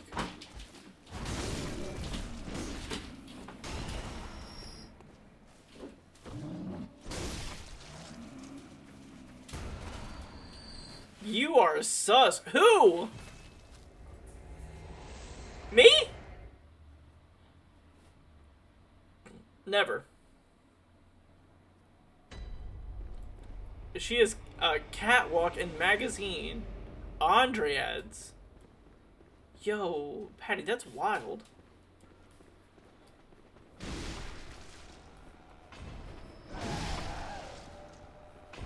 I don't really have anyone, like, of notorious fame in my family. I'm trying to think. How come no voice chat tonight? Oh, I have no idea.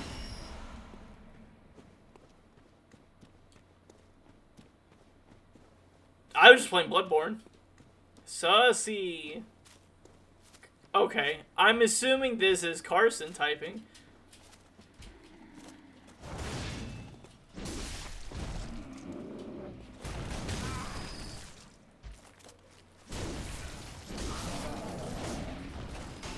This is Carson and Parker. I figured. Kalal would never say sussy.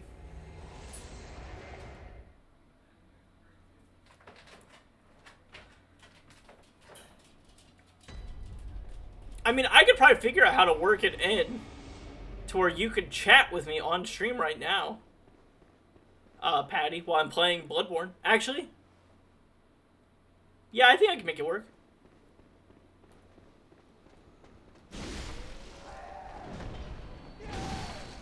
Slay monkey. Okay.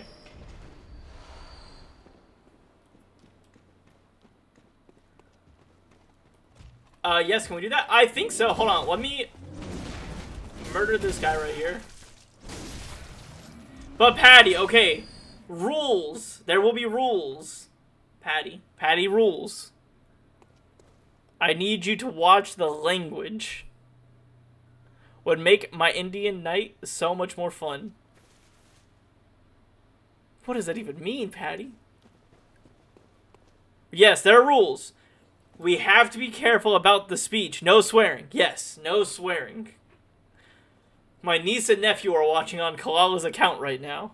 And the last thing I need is for them to tell pretty much like my other mom all the nonsense that happens on my streams. Interesting night. Not Indian. Okay. I figured that's what that meant. Okay. Let me... Oh, where's the other guy? Wow, he got way over here. Okay. Let me... You're sussy.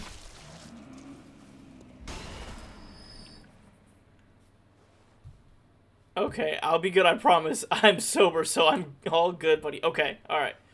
Let me pull up Discord. Let me use this to go back.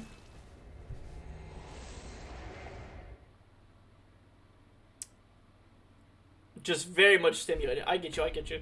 Okay.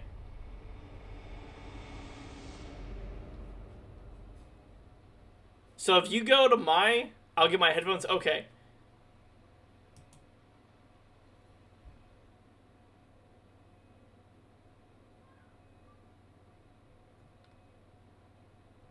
Okay. You are so good. Thanks. Thank you. I appreciate it. Now, I'm curious if this will work. Hey guys, can you give Tess the ability to type? I need her to test something.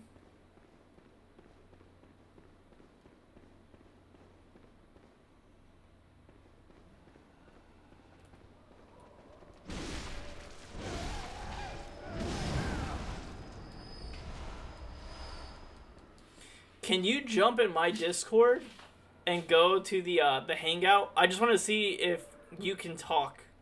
Like, if the audio comes through. Or if I can hear you.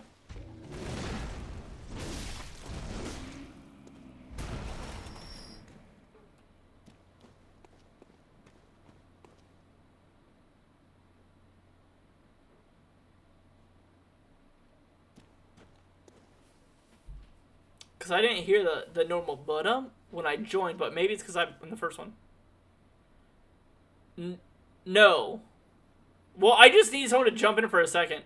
Give me a second just connecting the headset. That's alright, Patty. I'm trying to test to see if this even works first. Boo! I know, I'm no fun. I would prefer... Okay, coming. No, I need you to do it down there. I mean, I guess you can do it up here. I just don't want to put children on my channel.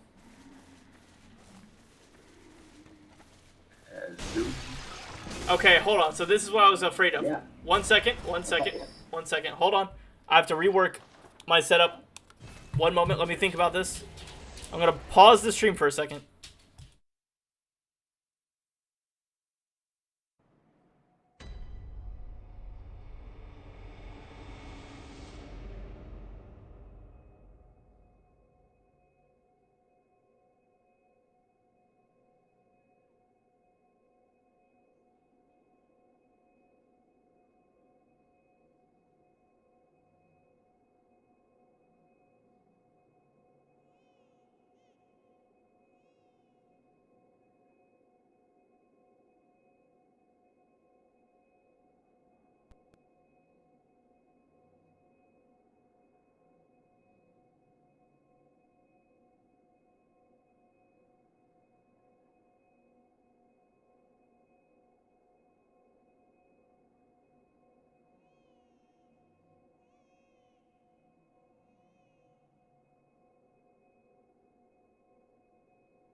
We're A on lot of fun. Meeting some crazy people. Yeah, we're in a call. No, Yeah, you're good to me, mate. Oh, well, if it's good for Patty. I don't have headphones in. All right. Whoa, how many people are in the chat? I kind of feel there's more voices than 3. Well, I'm leaving, but there's 2 children with me and brother-in-law and baby. It'll probably just be me and you in here for right now, Patty. Tess, if you want to stick around, you can. You guys want to say bye? Bye. Bye, Bye, guys. girls and guys. So, Patty, tell me about this party. Oh yeah, mate. So, it's a bit delayed. There's like a weird delay going on. Oh, it's probably because the Elgato. If you're also in the Twitch stream, that's what it is. Mute the Twitch stream, and then you'll just hear me. Yeah, okay. So mute the Twitch. You know what? I might have an open door policy. If anyone wants to talk, I might just throw myself in the Discord and people can just talk while I'm doing this. Like, obviously, people can chat in the thing, but it might just make things easier. Oh, there we go. It's done. Okay, so I'm not getting a weird, crazy feedback. There we go. So yeah. Tell me about this what party. Game is it? Oh yeah, so the party. So it's a bit. So my sister says, "Oh yeah, come to the party, Paddy," and I go with mum and dad, and we bring stools and the normal stuff and a bit of alcohol and food and always. Mum goes, "Just prepare yourself for this party because it's going to be a bit intense." I was like, "What do you mean?" So there's going to be some people here. I was like, "Okay, whatever." I mean, the rehab I was at. I've met royalty. It just doesn't faze me. So I get there, and within 45 minutes, the room is full of the most beautiful people you've ever bloody seen. Oh man! I felt so inadequate. You're like, I thought we were just like doing weenies and a beer. Yeah, I mean, I'm not an ugly guy, but I'm not a good-looking guy. Just like 4 dudes, just gorgeous human beings and their beautiful wives, and then Danny, a guy called Danny from McFly, who I actually know quite well. He's my sister's best friend. Okay. Comes in. He's a massive pop star in the UK. He's from a band called McFly. He brings his wife, who was Miss UK. She went to and then they just kept filing in. The bass player from Coldplay. The bass player from Coldplay was there? Yeah, bro. I'm like, what is going on here? And so it's a weird thing because of my background, my sister tends to keep my existence quiet. Understandable. Yeah, well, yeah, I get it. But I ended up talking to them, and I just think because of my persona and the way that I am, I'm very chatty and open. I just had some of the most intense, deep conversations with some of the most famous people ever, like unloading their problems on me, and I'm going, what's going on? You're over here hanging out with all these famous people. I mean, I'm sober. The more pissed they got, sorry, I swore. The more drunk they got, the more they kind of opening just got outraged. It was great. It was just wild. It was wild. Anyway, yeah. So I just needed to voice that. That's wild, Patty. Good night, mate. It was a good night, mate. I've never felt so out of place in my life. Dude, it sounds intense. Like, I mean, I don't think I've ever come into an experience. Like, the closest thing I've ever had with, like, meeting a famous person, like, in person. So, like, I've told you I've worked at conventions, like comic book conventions. Yeah. And there was a time when we were at the... there's a convention called GalaxyCon Columbus. It's a big comic book convention here in December. Right. I love the name. GalaxyCon Convention. I dig it. Yeah. It was here in Columbus, and I remember it was here. We have a convention center, a really big convention center in the city of Columbus, and we just got done like getting all of our tables set up for the actual con and whatnot. And I was like, "Oh, does anyone want any food?" And Tess said, "Yeah." Adam said, "Yeah." A couple other people said, "Yeah." So I said, "Well, I'll be the runner. I'll go get food." So I run to the food court. Everyone told me what they wanted. And we have this pizzeria called Jet's Pizza. It's just like it's a chain restaurant that kind of does like deep dish pizza almost. It's all right, but it was taking a while for it to cook, and they said, oh, well, because of how much you've asked, it's going to take a while. And I said, that's not a problem. I got all the time in the world. So I go, and I'm waiting. I put in my order, and I'm sitting at a table. And now while I'm sitting at the table, there's a guy next to me. And it's just a guy and a lady, and they're talking, and we're pretty much watching. It was the World Cup, so this was a couple of years ago. World Cup football. Yeah, I don't think it was the championship, but I think it was leading up to it. Okay. And it was UK. I can't remember who they were playing, but it was another team. So me and this guy are watching UK, and we're just chatting. I still haven't really looked at the guy. I'm like engrossed in the game, watching my phone, not really doing much. And then I look and I turn, and it's an actor. There's an American show called Psych. Have you ever seen it?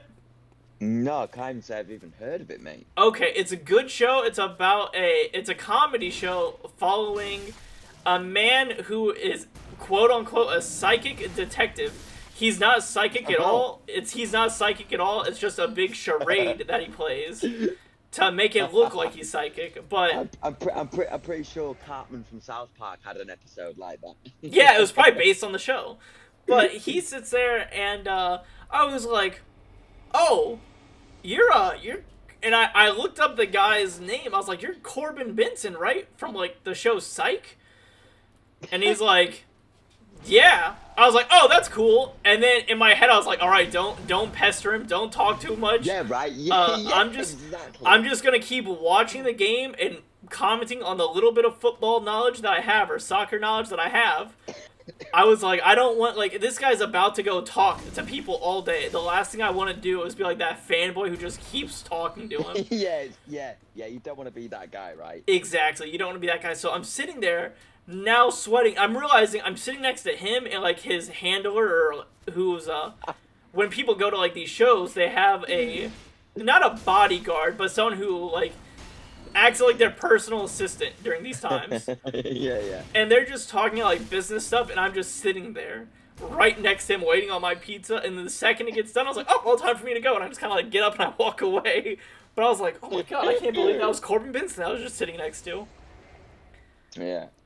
It's a wild experience being next to somebody who, I don't like the word celebrity. I like they're just who live in a different kind of lifestyle bubble that we live. Yeah, no, I agree. The other time I remember, we were at another convention. This is when Kalala, I think this was her first show she ever did. It was also in Columbus, and it was at a place called Fanboy Expo. The show didn't do very well. I'm not going to talk on why the show didn't do very well, but the show just did not do very well. And a lot of people were upset, including the celebrities that were there.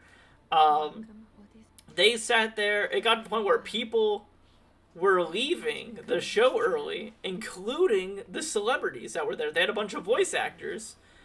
And there was a guy who came over to our table. I wish I knew who. I wish at the time of me seeing him, I wish I realized who it was sooner.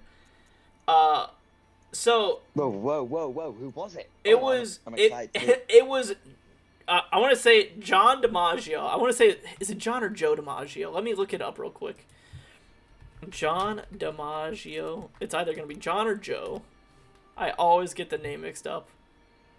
John DiMaggio. So John DiMaggio, he's Bender. Will I know him if I see his face? No, you'll know him from his voice. He's Bender from Futurama. He's Jake. Whoa. He's Jake from Adventure Time. He's a Marcus Phoenix from Gears of War. Whoa, what? Yeah. Big.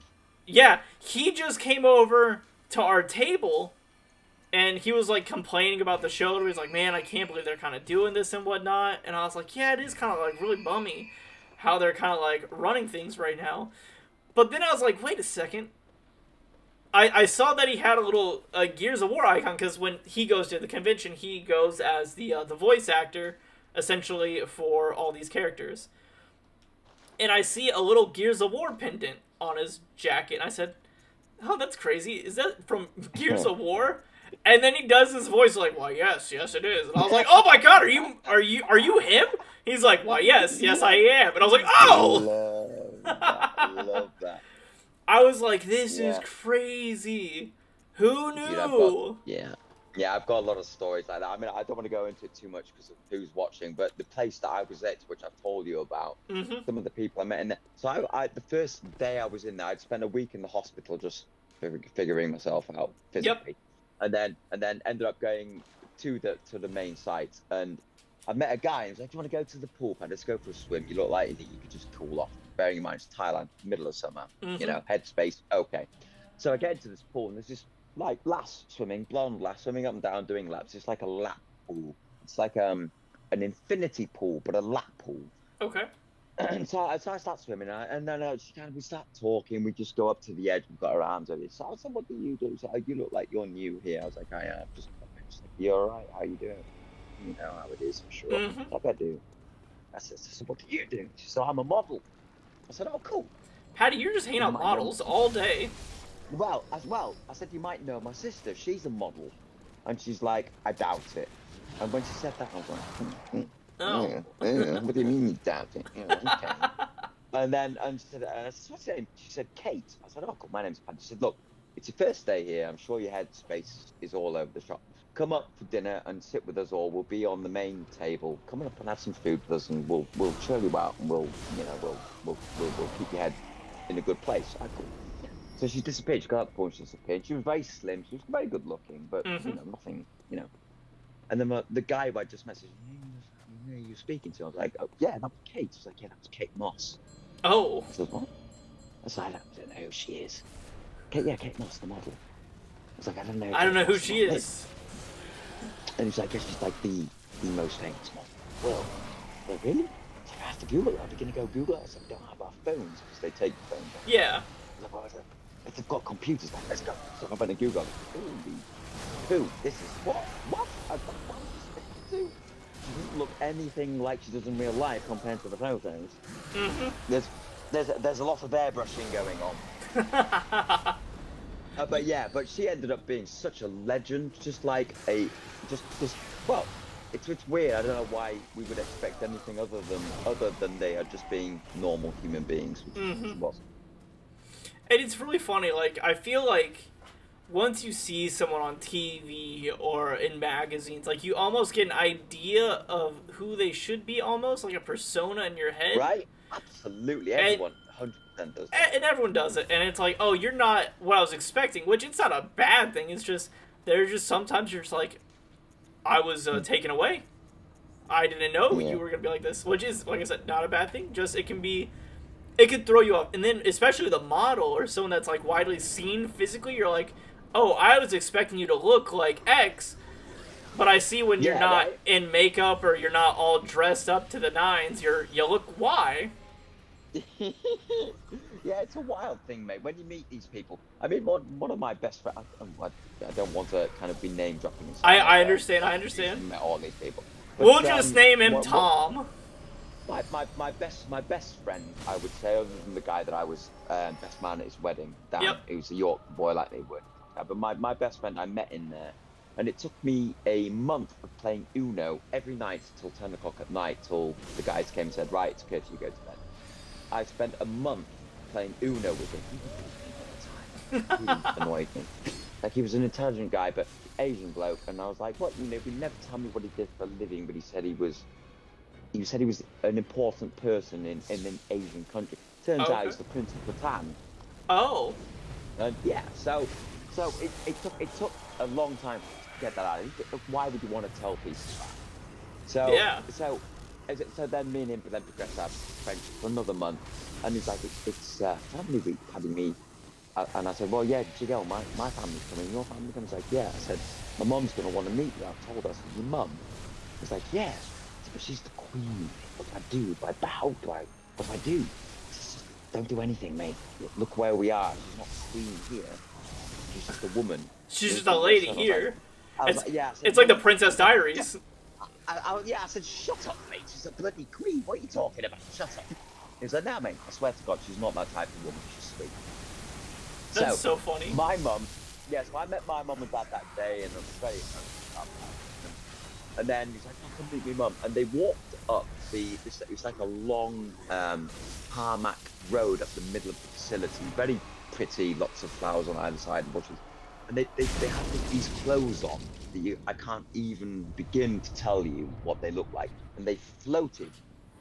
They didn't walk, they floated. Oh. Her and his sister, the princess, who was stone cold stunner, floated up, and his mum just looked at me. I was like, "I don't know what to do. Do I bow?" And she just gave me the biggest hug. And then we sat down with my mum and dad, his mum and sister, and just ate food. So you're and then my mum and dad went for a meal with his mum and sister. You know, my dad's a builder's merchant, mate. Okay. And he was like, "Yeah, Paddy, because of everything that happened, we had dinner with a queen. What the hell?" That's wild. That's such a cool moment. I speak to him 3-4 times a week in video call, and he's such a good guy. Are you still chatting with him? Yeah, every day. Oh. Every day, three times a week. That's and so I video cool. call him once a week. That's so cool, He's the only man. guy I keep in touch with. Yeah, I know. That's like me. I know. Over the holidays. Just say, you know, I'm not trying to kind of like go, "Yeah, look at me, look what I've done." No, man, I understand. No, I get you. No, there was around the holidays, I always message all the people that I've worked with, like coworkers and people I was in the military with, and I keep close with the guy that I went to basic with. A lot of the other guys, like, I'm friends with them on like social media, so I get to see them and like what they're doing. But there's only one guy from like my basic training days that I still talk to, and we were talking about meeting up one of these days because he's not super far from me. He's only a couple states away. Like, I'd say he's not very far. It's like a 10-hour drive. Yeah. So it's still for British people, that's the other end of the earth. It's still a distance. But he's like, "Hey, we should meet up one day, man." I said, "Oh, I would love to, but you seem kind of far away." He's like, "No, I'm only in like this state." And I said, "Oh, that's actually not that far away." But yeah, I was about to say, but to you guys, that's probably that is the other end of the world. But it is, yeah. But he's desperate for me to come over, mate. He's desperate, but it's difficult to get. They're having issues with China and India and kind of weird stuff that we don't have to deal with in the US or the UK. Yeah. The wild thing about that country, though, is, you know, in America and the UK, it's like we judge our kind of like our social and our country on economical growth, right? Yep. But I was speaking to his mum. Their impact for progression is gross national happiness. Oh, that's nice. How they work it out. Everyone does 3 times a year. They do a happiness forum that then gets sent off to the royal family, and it's all calculated, and it's gross national happiness is what they work out how their country is progressing. How mad is that? That sounds amazing. Right? I was like, no, that can't be a real thing. It's like, yeah, no, it is. That's how it operates. Interesting, dude. I wish America had a national happiness meter, especially right now in today's age. I bet it'd be wild. Dude, I think the US and the UK would rank bottom. Got that right. But yeah, I said there I was going to be playing Skyrim, and then yesterday, when I was playing Call of Duty, I was like, "Oh, you know what? It's a nothing day." So what's happened to Skyrim, buddy? It's still here. I'm still playing it. I just bought the DLC for Bloodborne. So Bloodborne, have you ever played Bloodborne? No, I've not. No. Have you ever seen it? No. Is this what we're looking at now? Yes. Okay, so no, weirdly, that looks like the guy from Silent Hill. It does. I actually modeled him this way. I found this hat and I said, "Oh, that's crazy." A funny joke. I said that I took a picture of it and I sent it to Kalala. I said, "My dad's pyramid head, but I grew up to be an accountant." And she said, "That's the funniest thing I've ever read." That's your jam, though, isn't it? Silent Hill. Oh, dude, I love Silent Hill. That is. Yeah, I get it. That's all the jam. But so Bloodborne came out in 2015. It is a From Software game, so it's the same people that made Dark Souls. But it is set up. Does it predate Dark Souls? It doesn't predate Dark Souls itself. It predates Elden Ring. So this came out in 2015. I think. Let me see. I think technically Dark Souls. Maybe this came out before Dark Souls 3, or maybe it was the other way around. When did Dark Souls 3 come out? It released in 2016, so it came out 1 year before Dark Souls 3. So, okay. God, 2016. It's just mad that 2016 feels like yesterday, but it's actually, I mean, it's almost 10 years ago. Not quite, but getting there. So this game, people complain all the time that they want a remaster or a remake because they've been remaking a lot of older games. So like, they remade Demon Souls, they remastered Dark Souls 1, they remastered Dark Souls 2, and everybody has been saying that they're like, wow, I wish we could get a remaster of Bloodborne. However, Bloodborne is a PlayStation exclusive. Like, you can only play this on PlayStation, on PS5, PS4, PS3. I think it came out on PS3. But regardless, these are the only consoles you can play Bloodborne on. You can't play it on PC. You can't play it on Xbox. Like, what? Well, I find that crazy. Like, why do they do that? Like, because they're missing out on, let's say, at least 70% of gamers. I would agree with that, and a lot of people have complained about that, specifically with Bloodborne, because all the other Dark Souls games, they're on Steam. They're on all these other things. Hold on, let me read this note, because remember, I still have to read the notes. Yeah. Master Willem was right. Evolution without courage will be the ruin of our race. So, because it's a PlayStation exclusive, it's pretty much Sony that gets to control what happens, because they funded the game. FromSoft just created the game. This is a lot of people's favorite game from FromSoft. Like, a lot of people, if you ask them, like, what their favorite Souls game is, a lot of the conversation now, including Elden Ring, is going to either be Elden Ring, Dark Souls 1, or Bloodborne. I feel like that's like the heavenly trio of Souls-like games. And that's what a lot of people are going to lean to. Oh, hey, hello. But, so, to kind of give you a gist of what the game is, your character, who... I've been saying this all the time throughout my playthrough. Your character is just a guy. He is no one special. He's not a knight. So it sounds a bit like the one that you were playing, the sci-fi one where he was an engineer.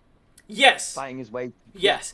Imagine that. This is kind of like the Isaac Clarke for Dark Souls. He's just a guy. He doesn't have I get it. Fighting experience. He doesn't have any of that. So he travels to a country called Yharnam.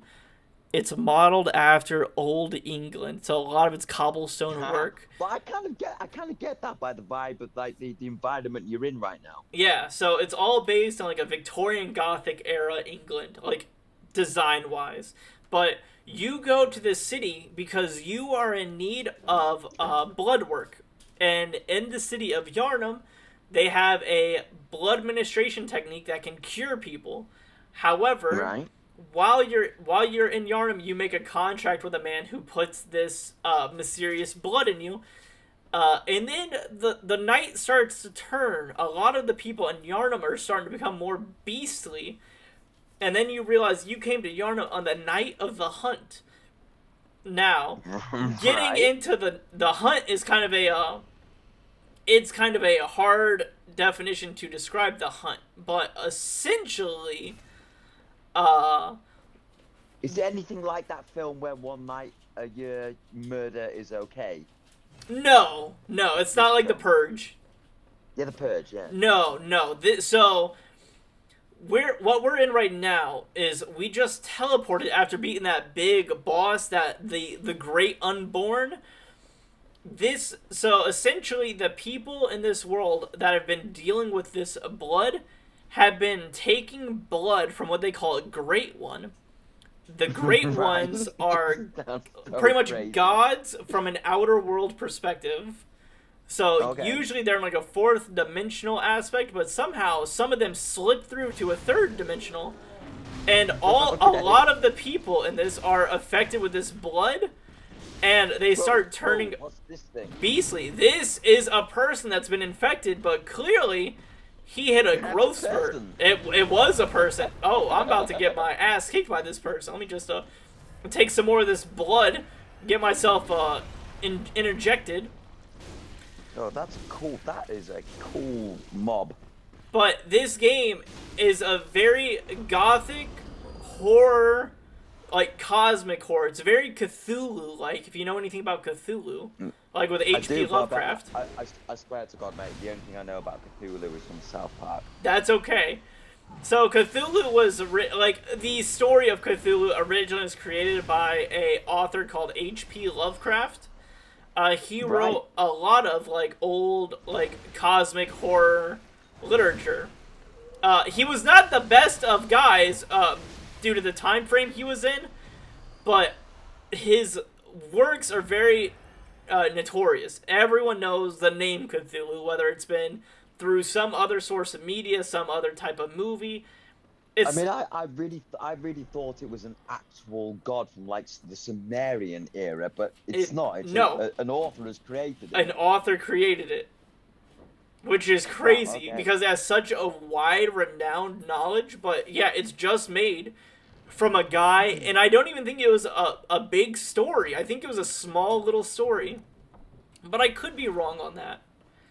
Well, there's literally, because I googled it after watching a bit of South Park and some stuff. There's literally like now texts on it. Yeah, like it's become so renowned that people have studied it and like wanted to like people have took this story and created lore around it. Like yeah, for sure. So like that the Sinking City game that I have. It's very H.P. Lovecraft like. It's very cosmic horror-esque. And so is this. So the story of this is like you come here looking for help.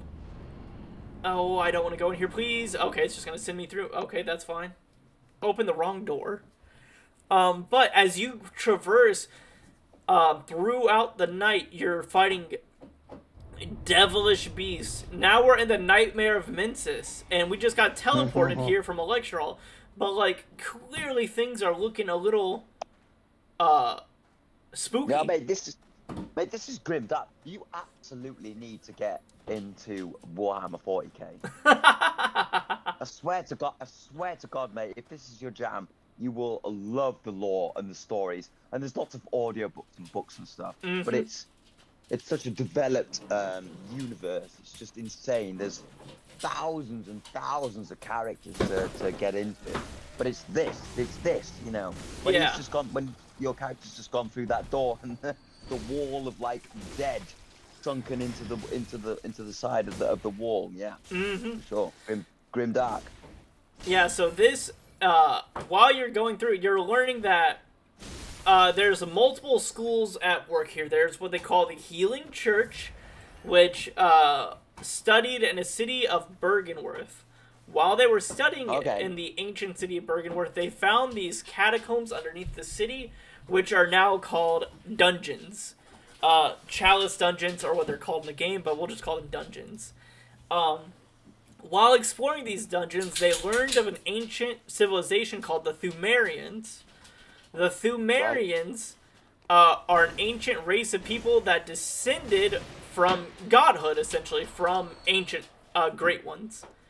They had this magical blood in them, and as they kept going through the ancient city, or through the ruins and whatnot, they found an ancient great one, which we'll eventually come into later on in the game and meet. And then... So what's the thoughts with the character? Is he got some? Well, like there's I kind of feel there's no way he could just be a normal guy. This guy. Be so yeah, I've actually learned a few theories about this guy, but yeah, our character, he literally is just a normal guy. From what the game tells you, he's just a normal guy. Like imagine him a cancer patient or someone with an incurable disease, and he travels to this city to get cured. And then he gets put into a contract to cure him, and then that he gets put on like a quest of sorts, but it's to stop the hunt. Essentially, that's what you're told. You seek pale blood, and kind of feel like he got a bad deal. He absolutely did. And now we're in this nightmarish area, and we're trying to stop the hunt. Like, there's no reason for us to do this. Like, even an NPC we meet early in the game, he's like, hey, you're an outsider, I'm an outsider, but I live here. Like, you should leave. This right here is our hub world, so if you play like Elden Ring or any of that, like there's always a place you can level up, and that's this is. My next port of conversation was going to be to challenge you on Elden Ring. Never played it. We briefly touched on it on one of your streams. I've never played, and you're like, "Oh, come on, Patty." I'm not sorry. It's great. I love Elden Ring. You've got to get involved. Yeah, I absolutely love Elden Ring. Elden Ring is probably my second favorite Souls game after this one. I think a lot of people that like Elden Ring, they gravitate to it because it has bits and pieces of all the games before it. Like that I can call out references, not directly tying it, but where they get inspiration from, in a sense. Do you know what it is? Do you know what it is that keeps me away from kind of games like this? It's like I'm not a fan of like big, hard, 15-minute boss battles. I don't know why. I just like no, it doesn't appeal to me for some reason. That's understandable. So in these games, and this is why. So Dark Souls 1, 2, and 3, and Bloodborne are very linear. Like I can actually show you exactly what I mean. So this is the hub world. When you get here, this is like the story progression of like each major place you can go to, almost in order that you can do them. You start here when you wake up in the clinic, you die, you come here. But then the first open world is Yharnam. You go to Yharnam, and you can explore the Great Bridge. You can go to the Tomb of Udin. You can go to the Cathedral Ward, which becomes like a secondary hub area. You can go to Grand Cathedral. You can progress this way. And this is like the beginning area, and then you can go to the second area where you can go through all the witches stuff. You can go through the woods. You can go to Bergenworth. You can go to the lake, and then now we're getting into, and as you see, the gravestones are changing. So like this is like a standard gravestone. This is kind of a nicer one, but then you get to kind of a decrepit one, and then you get to like the stuff that's eroding. And this is like the game telling you this is the progression into madness almost. But you can. It's a mad thing, mate. I swear, it's like it's almost so. It's gonna sound a bit crazy. No, you're right. The old village that I used to live in. So we had an old church that was literally next door to the family house. Mm-hmm. And it's an old church, so it doesn't have the really tall steeple spire that points, pointy. It's a flat roof church. Okay. So it's like Viking era, but they wanted to put new houses in opposite, and when they dug down to build foundations, they started digging up these bones. And they're like, oh, what's this? Yeah. So as soon as that happens in the UK, you have to stop. Yeah, I think it's the same in the US. You have to stop automatically. Yeah. When like stuff like that happens, and it was clearly old, they bring in architects. And it was from one of the first Viking invasions, so not predating Christ, because that's way back, but not far after the birth of Christ. And we didn't realise that Nordic and Scandinavian invaders came over that early on. And this was literally, I could pick a golf ball up and throw it, and it would land in where they were digging from my front driveway. And so it changed the history of the UK, this little patch of land. That's wild crazy. Stuff, mate. Wild. Cool, man. So it's one thing that I wish that America kind of had. I don't know, but I just feel that you may be lacking in that kind of deep history that we've got in Europe. So we have history, but the thing with America is we tarnished the actual history of the people that lived here. Like the Native Americans that did live here before like the colony started. America pretty much whitewashed all that history, and we kind of got rid of it. So we just don't talk about it. So, like, when people talk about the finding of America, they don't talk about pre-George Washington and all that. They don't talk about, like, the Indians and the Native Americans that lived here beforehand. They only talk about, America only started when the colony started. It's like, well, yeah, technically, but there was a whole civilization. Well, there was a whole different. There was thousands of cultures here in America because of how big it is. So, And then, so do you learn about the early Viking landings in America in the American school? yes, a little bit. So we learned a little bit about Leif Erikson and all of them.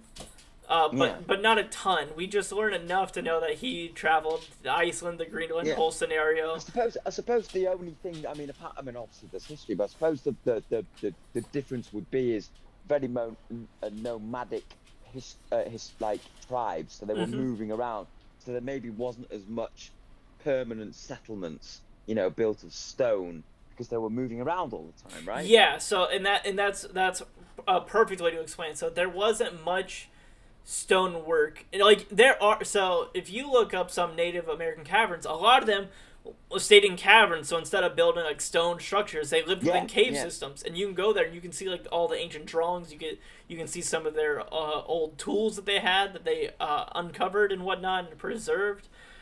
A lot of them created like shrines and mounds. Like I've never been to it, but it's not too far from here.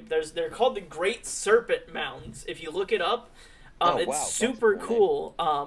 They pretty much, I don't know if they buried their dead in them. I'm going to look it up so I can see exactly what I'm talking about. Yeah, it's in the state of Ohio. But if you look it up in images, mate, do you reckon you can move your face to the left? Yeah. Because right now you're behind a load of like writing on the stream, and I can't see you. Am I? What? Okay. Yeah. Hold on. So I've got, it says send chat and a little green. Oh, gotcha. I can't actually see your face. There you go. Is that better? I'll wait for it. No, you're still in the same. You're still in the same spot, bro. It'll move. Yeah, there we go. We're good. There we go. So yeah, if you look up the Great Serpent Mounds, like if you're just looking at it from the ground, you're like, that's weird. It's just a little. It's just like a little mound that kind of swerves. But if you look at it from up top, it is a mound that tracks the solar alignment, and it follows the equinox. Great Serpent Mound. There we go. Oh, okay. Yeah, I see it. But yeah, it traverses and it follows the equinoxes, and it follows and it tracks, kind of like Stonehenge. And it does this really cool stuff, but I'm gonna be a real You're okay. You're okay. I'm gonna be a real gay. It's cute, mate. Cute. No, I'm not. I'm not comparing this to old Viking stuff. Trust me. What y'all did over there with your stonework is incredible. So I lived in a little village way back. It's a village. I would say there is 3,000 people max there. It's called.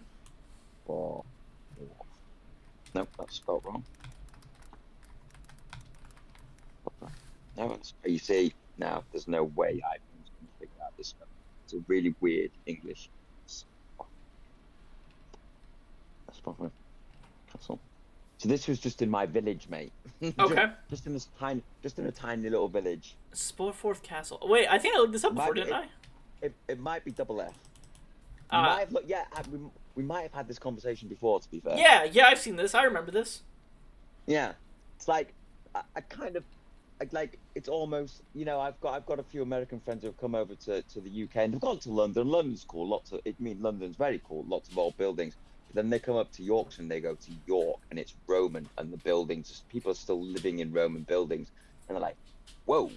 What is this? Mm-hmm. It's like a Harry Potter film. Like, yeah, no, this is just a place. Just a city in the UK. Yeah, so like early America didn't get like, I don't want to say the Stone Age, but we didn't start doing stonework until much later. Like, there are some Native American structures but they were mainly carved out of like stone. It wasn't like they built it from stone because, like you said, they were nomads. It was a different survival, it was nomadic, big areas to move around, and you had to follow the food, right? And the food moved. Yeah, and unlike it being like on an island where it's only like a couple, like obviously it's a bunch of hours traveled, but they would have to travel days upon days upon days just to follow the food. So a lot of like the Native American stuff here was built along from the material of the animal. So like a lot of the old shelters were made of rawhide. Straight from the bison and buffalo that were here. Yeah, I saw a cool thing. Obviously you've got Antiques Roadshow, the TV show. I don't know whether you've seen the the one where the guy brings in the first generation Navajo weave. Oh, And he's like, that's yeah, really cool. it's just been over my couch for the last 5 years. And the guy's like, no, I mean, you don't understand what you've got here. This is $700,000 worth of rug. He's like, He's oh, I've been "What?" cuddling with it Yeah, on a no, cold night. no, that's what this is. This is serious history. Yeah, that's crazy. But so fun fact, Patty, with the game, Dark Souls, almost every Dark Souls game, there's a character called Patches. Hold on a second. I'm gonna mute myself. I'm gonna let these dogs out of my office for one moment. Okay, yeah, go for it, bro.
energy drink.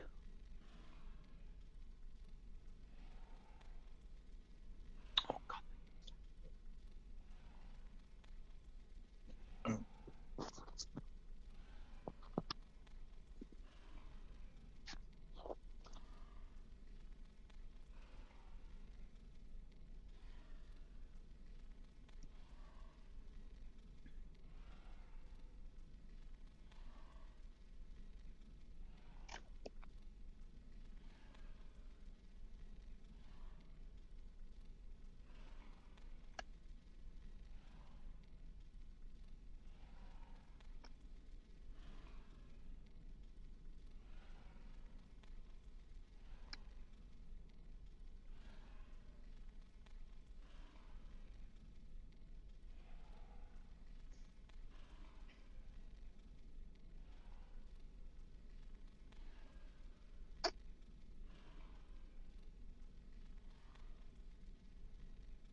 And I know how to sing.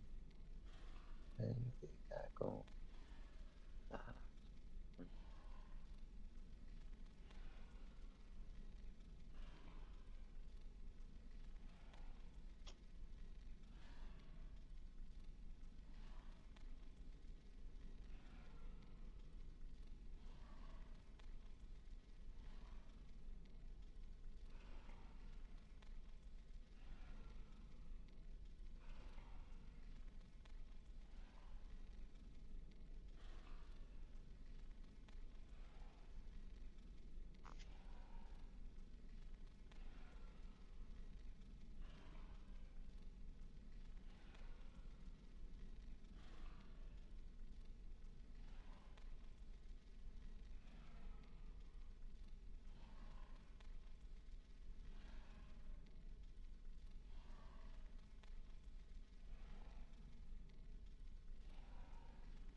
Oh, whoa.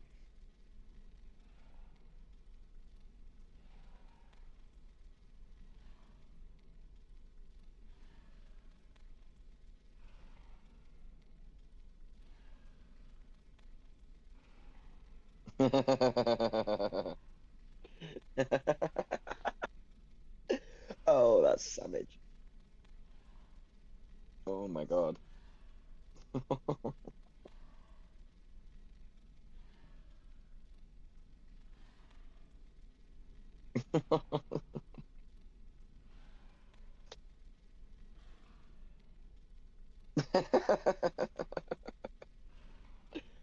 Oh no.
Oh, fucking hell, that's funny.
All right, I'm back.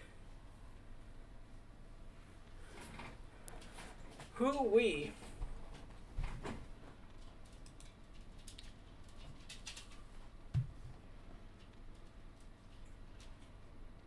Is that from the game? Can you hear me, Patty?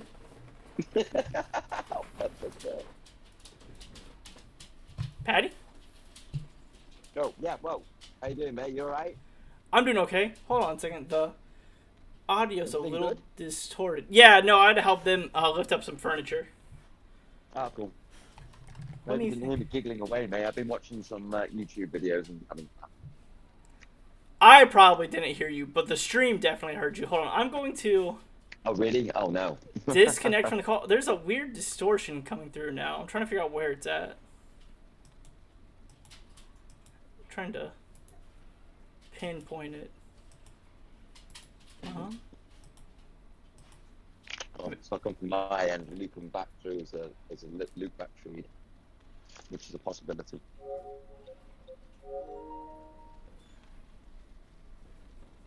It might just be an in-game sound effect. It sounds weird, though.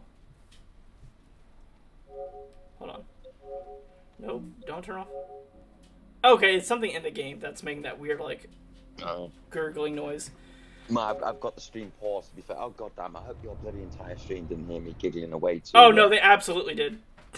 Oh, God. I mean, I was giggling. I was watching some funny shit. Nah, you're good, man. You're good. So when someone wakes up in the middle of the night to hear giggling, it's just gonna be you in the background they're listening to. Oh god,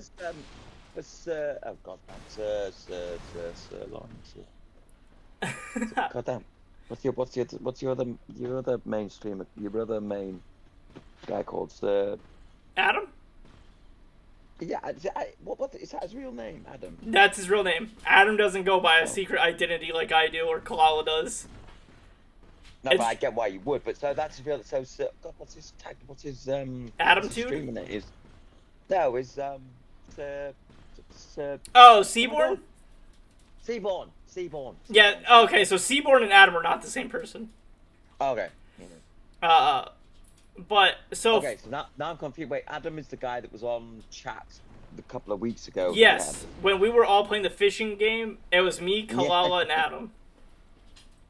I was so bummed when that ended. I'd literally just come into it within about 15 minutes of chatting. I was like, oh, it's ending. Yeah, I felt a little bad, but it was getting real late over here, which means it was super late where you were. Oh yeah, no, yeah, mate. When I'm not working and I'm up all night. How it is. Yeah, no, I get you. So, fun little detail about a lot of FromSoft games is there's always a character called Patches. Patches always will screw you over in every game he's in. This is Patches in this game. He's turned himself into a spider. Wait, Oh, where? no. I can't see him. Oh, okay. Yeah, now I do see him. Oh, wow. Okay. Yeah, he's a That's an intro. bit of a creeper. Okay, okay. But he will No, absolutely yeah, screw no. you over whenever he can. Oh, damn. Well, this version is very creepy. I don't like him already. Like in Dark Souls 3, he yeah, I don't think you haven't screwed me over yet, but you just wait. So is he a legitimate name? When Patches turns up, don't trust the guy. Yeah, Or girl. yeah. When you look it up in Elden Ring, he's just a guy in a cave. He's like, oh yeah, you can open up that chest. And then you open up the chest, he's like, but not that one. And then he goes to try to murder you, and you can just kill him there. And that's it. But not that. Hold on a second. My dog went to eat some Vaseline. What? In this game, he pushes you off a cliff and throws you into a poison pool with a ton of enemies.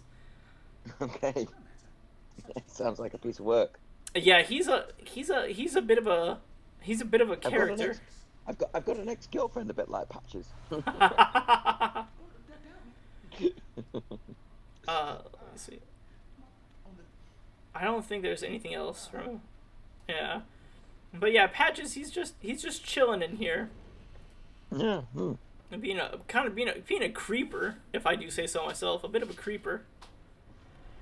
But yeah, I'm just finishing up going through the school here. The first and second floor, because there's a bunch of like really heavy lore in the game in this area from like all the stuff that this school was studying. There's a bunch of artifacts laying around.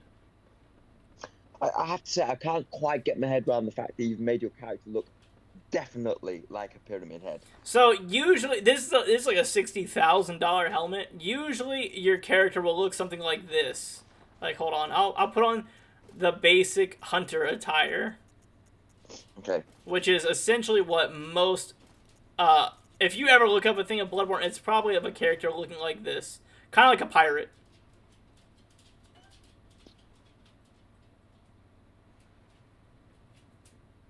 Oh, I won't lie, I kind of dig that more. Oh, it's definitely cooler. So, the outfit I usually rock in the game is... Oh, that looks cool as hell. That helmet is cool as. Where is it? The Yarhargul set. Well, there's a serious amount of gear in this game. Oh, yeah. And, like, it all has some defense and stats to it, but the stats really don't do much, so it's pretty much just dress to how you like. So, I like that, yeah. This is, what do I want to say? Some of the old gear from the old hunters that lived in the area that I was at before. This is kind of like the attire they would wear, with the, Right. black ironed mask. It's got such a gothic vibe about it, hasn't it? It does, yes. It's very gothic horror. Like that Victorian era kind of stylage. Do you know what bugs me out a little bit about it, though? And like, just me speaking honestly. Yeah, what's up? The sword almost doesn't quite fit. Oh, the sword doesn't fit at all. This is the sword of Ludwig. He was the first hunter. He didn't know exactly what monsters they would use it against, but he was used to fighting like bigger beasts, and that's why it's big. Right. The start-out weapon would look something like this. This is the Saul spear, or Saul spear? Saul blade? What's it called? The Saul spear. So No, there you go. Yeah, that kind of like fits in with the vibe. Or the Hunter's Axe, which is this is my starting weapon for this character. You get 3 starting weapons. You can choose a pimp cane that has a what? I call it a pimp cane. It's just a cane that turns into a whip. A pimp cane. Yep, that's what I call it. A lot of people online, because it's a weapon that turns into a whip. So what's cool about every weapon is it has what they call a secondary form. So technically this, and its shorthand, you get like these short fast attacks where it's definitely some power, but it's pretty cool. But you can also parry with your pistol. But if So you is this the pimp cane? this is not. I don't have the pimp cane. I can probably go buy the pimp cane. Yeah. Kind of feel the pimp cane has some crazy special abilities where they, well, I'm not going to say the word, but the itches come running in from all sides. I get you. But now what's really cool, so every weapon in this game has a transformative ability. So this axe here can get transformed to be a very big axe. And this very big axe has a lot stronger moves. Oh, wow. Oh, dig it. With a new move set. And then you have what they call trick maneuvers, where you can be midway in a combo, and then you can slide back and forth between the bigger movesets and the smaller movesets. Oh, okay. I quite dig the fact that you can smash the seats up. There's a little bit of thought gone into. Yeah, this whole room is destructible. Yeah. So now, when you're looking at that big sword, I like using the big sword because it's a heavy damage sword. It has a very wide distance, but you can also just knock it down to being just a plain straight sword, and you can see the big scabbard on the back, but mainly it's just a short sword. There's almost a Monster Hunter-esque feel about the weaponry. Yeah, kind of. And then it only gets better, in my opinion. Like, really? Yeah, because, like, you can, once you find a weapon that you really like, you can upgrade it, you can learn how to use it, then you can try out the ranged weapon. So I typically just stick with the, what do I want to say, the pistol. The pistol is my weapon of choice.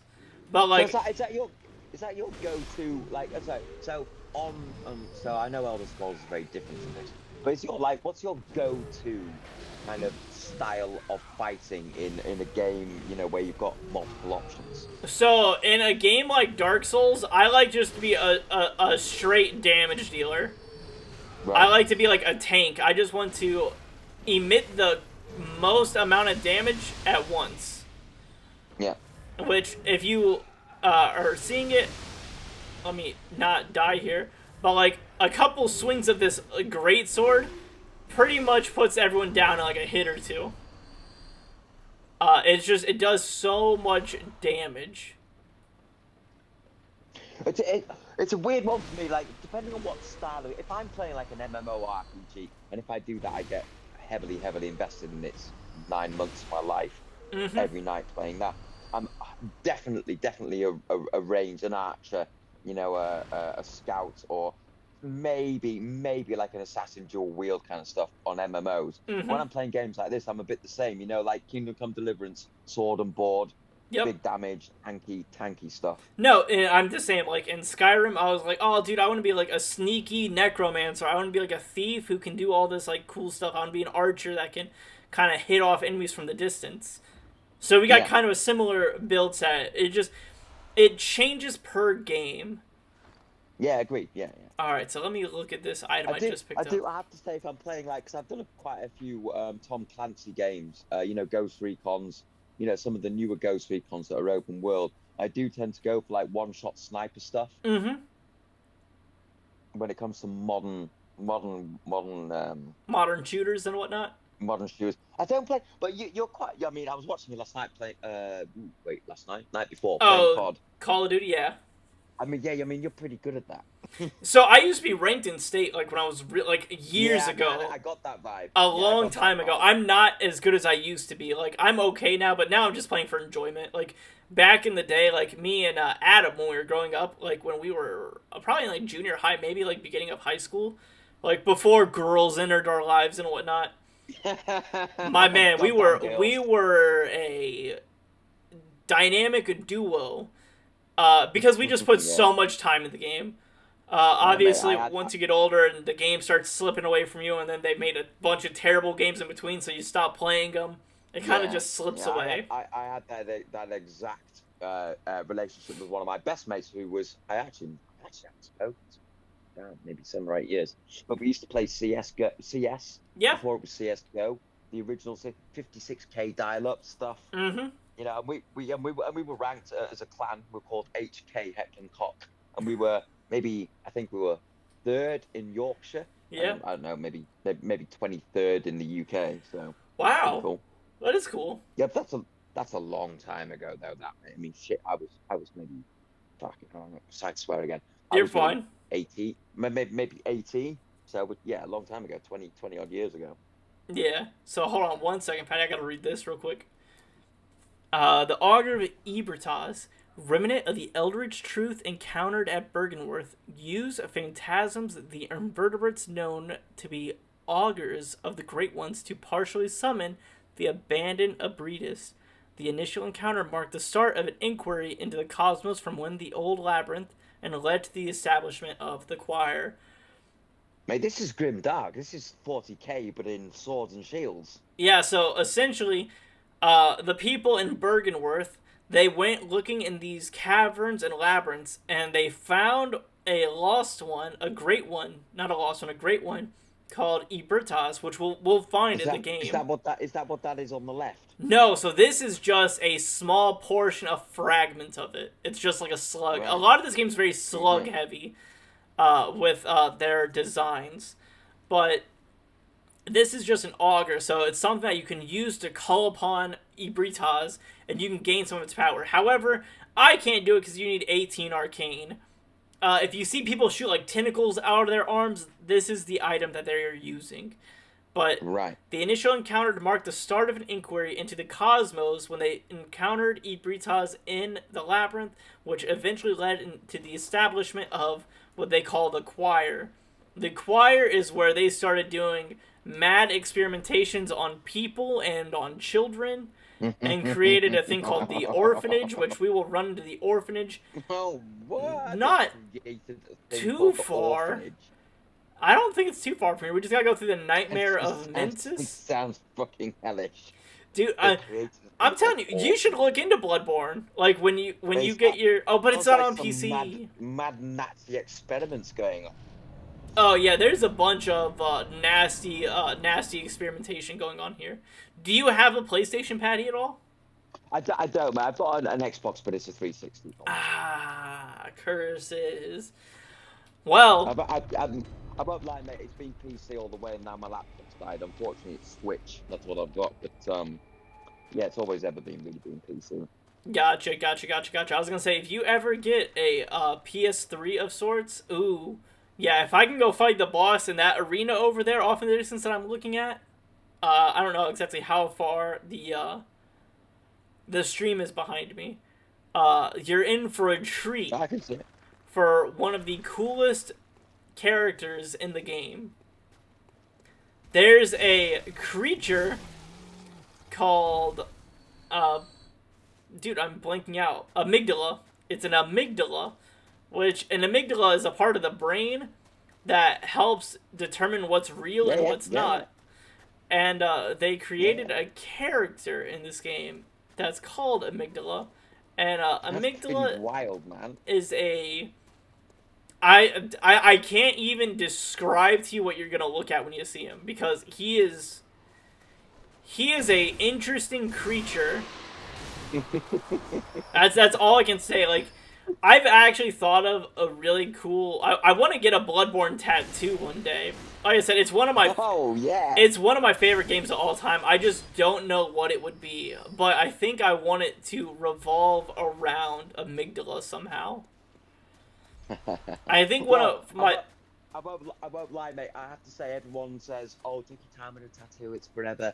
But in my personal experience, if something pops into your head and you want to get it, just go get it. Don't think about it. Just go do it. Get it. It's done. And see. then I'm on the other stance. I'm on the wait a year. No, because then you'll never get it. You'll talk yourself out of it 100%. Nah, I might change the design. Oh, why is this glowing? Oh, actually, oh wait.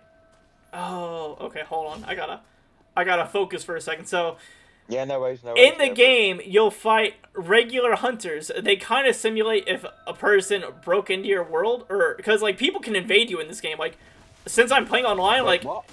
yeah. So, What? No, wait, explain that. Like, what? okay, so in every Dark Souls game, Elden Ring included, Okay, I gotta focus. You could, please, let me back off. There are things called invasions. So there are items in every Souls game where people can invade your world and hunt you down, like real life players. So Patty. Whoa. So other online players can pop in. That's cool. So for instance, Patty, if you were playing this game right now, and we were around the same level, and then on top of that, you used an item, you could technically be teleported into my world to hunt me down, and then 100% I'd do it. And then it would be. Mate, I'd come and F you up. And then this right here is what it would be like. It'd be a battle between two hunters. He has the similar stuff as I do. He moves like I do. Whoa, so is this a real life player? This isn't right now. This is a scripted one. So with this game in the very beginning, you could play online or offline. I am playing online, but if you were to play offline, to simulate the experience, every now and again, throughout the game, they put a hunter enemy, which will simulate what it's like to fight a real-life person. Oh, okay, cool. And I have to say, mate, they were if I was strong. in the game, I'd hunt you down, and I'd burn your White House to the ground. But oh, good. This is, and that's a feature in every Dark Souls game. In Dark Souls 1 I like it. through 3. Good feature. I think. Okay, hold on. I'm getting handled right now. Ooh. Mate, your dodge reflexes are pretty good. I'm lucky the game kind of makes it easy to dodge in this one. I won't lie, that's one thing I lack in. Dodging? Oh, well, so I hold the controller very weird. So in every Souls game, I'm gonna kind of show you my hands in the camera. I play like this. Like, I kind of hold it like a claw. With my pointer finger on circle. So circle. Yeah, whoa, that's odd. So circle in this game is how you sprint by holding it. If you tap circle, you can do a hop step back, and I don't think I've ever seen anybody do that unless it's been on some like esports YouTube video I've watched. So it's commonly how you would hold a controller while playing Dark Souls. Like if you look up anyone playing this game and they show you how they hold the controller, this is how most likely they're going to be holding it. So it allows you to access your dodging, your jumping. It allows you to run, sprint, move away from enemies at a quicker rate. Okay, It's a very weird way to hold it, but like every Souls-like game has similar mechanics, and usually this is how I play on every Dark Souls game, Sekiro, all those other games. How long did it take you to kind of like adopt that and kind of get used to it for it to become second nature? So, when I first started playing them, it took a while. Yeah. Like it's an odd way. I mean, you saw it. It's a very odd looking way to hold the controller. Yeah, it really is, yeah. So it can take a bit of getting used to, but once you do figure it out, it almost becomes second nature. Ooh. I mean, to be fair, I bet I would find it a bit hard. I mean, because I'm so used to music, and my mouse, every mouse I've ever got has been a really high-end gaming mouse, but it's had a lot of buttons on the mouse. Yeah. So all my features are keyed into the mouse. See, similar like how you play like mouse and keyboard. I couldn't do that. Really? I cannot play mouse and keyboard. Oh. So like, but it's the same as anything, right? Practice and preference and all that stuff. I would agree. So like that fishing game that you saw me playing, that is the closest to me playing a mouse and keyboard, and it's the most basic. It's like you got WASD to move. The middle mouse button can turn the camera. And as you saw me playing that, I struggled in that game to like work the controls. Like, oh, this sucks. Oh, I wish I had a controller. But it's a mad thing. Like I used to play Elder Scrolls Online, and I also play Age of Conan. I mean, we're talking Age of Conan would have been 15 years ago. Yeah. And when I was doing PvP, people would get annoyed with me, like you're like cheating wasn't really a thing then. It hadn't really materialized into what it is now. Yep. You know, cheating. But they were like, "How are you doing that?" We don't understand. But because I always paid for a high-end mic, a mouse with buttons on the mouse. You know, there'd maybe be 8 buttons on the mouse. All my, like, especially in MMOs and PvP. People are like, man, how are you doing this? Like, you're doing like 7 moves at once. But like at the top end, you know, half a second or a tenth of a second, you know, moving your thumb or your finger compared to moving your fingers on the keyboard makes a difference. No, absolutely. Now everybody has a gaming mouse where you can do that, so it's not the same because everyone's doing it. But back in the day, they're like, "What? I don't understand what's going on." Yeah, back in the dial-up era. Yeah, oh mate, oh my God. You know what? I feel I know how old you are. You have told me before, but you were around in the dial-up era. Yeah, so I grew up on dial-up. Yeah, right. You know, a fun fact about dial-up is, do you know why it made those noises? I don't. No, you know what? I bloody don't, and I feel I should do. There is no reason for those noises to be made. Like, they're not doing anything. Those noises are put there because, you remember how long dial-up took, right? It took to just connect to the internet. We're talking, what, a minute and a half? Yeah, maybe a bit more. It took some time to do it. But because if someone sat there for a minute and a half, like pure silence waiting, because like at the time you didn't have phones, you didn't have access to all this knowledge, people were like, oh, it must be broken. It's not doing anything. So they said, we're gonna put a sound effect that makes it sound like it's doing something crazy. And then people are gonna be like, oh crap, it's doing something crazy. Do you hear all this noise it's producing? And that's where we got the dial-up sound. Fact of the day, mate. I like that. You learned something. Ooh. I gotta... Don't fall off. I gotta focus. So these enemies here are my least favorite characters in the game. They're called Winter Lanterns, and they inflict you with a status called Frenzy.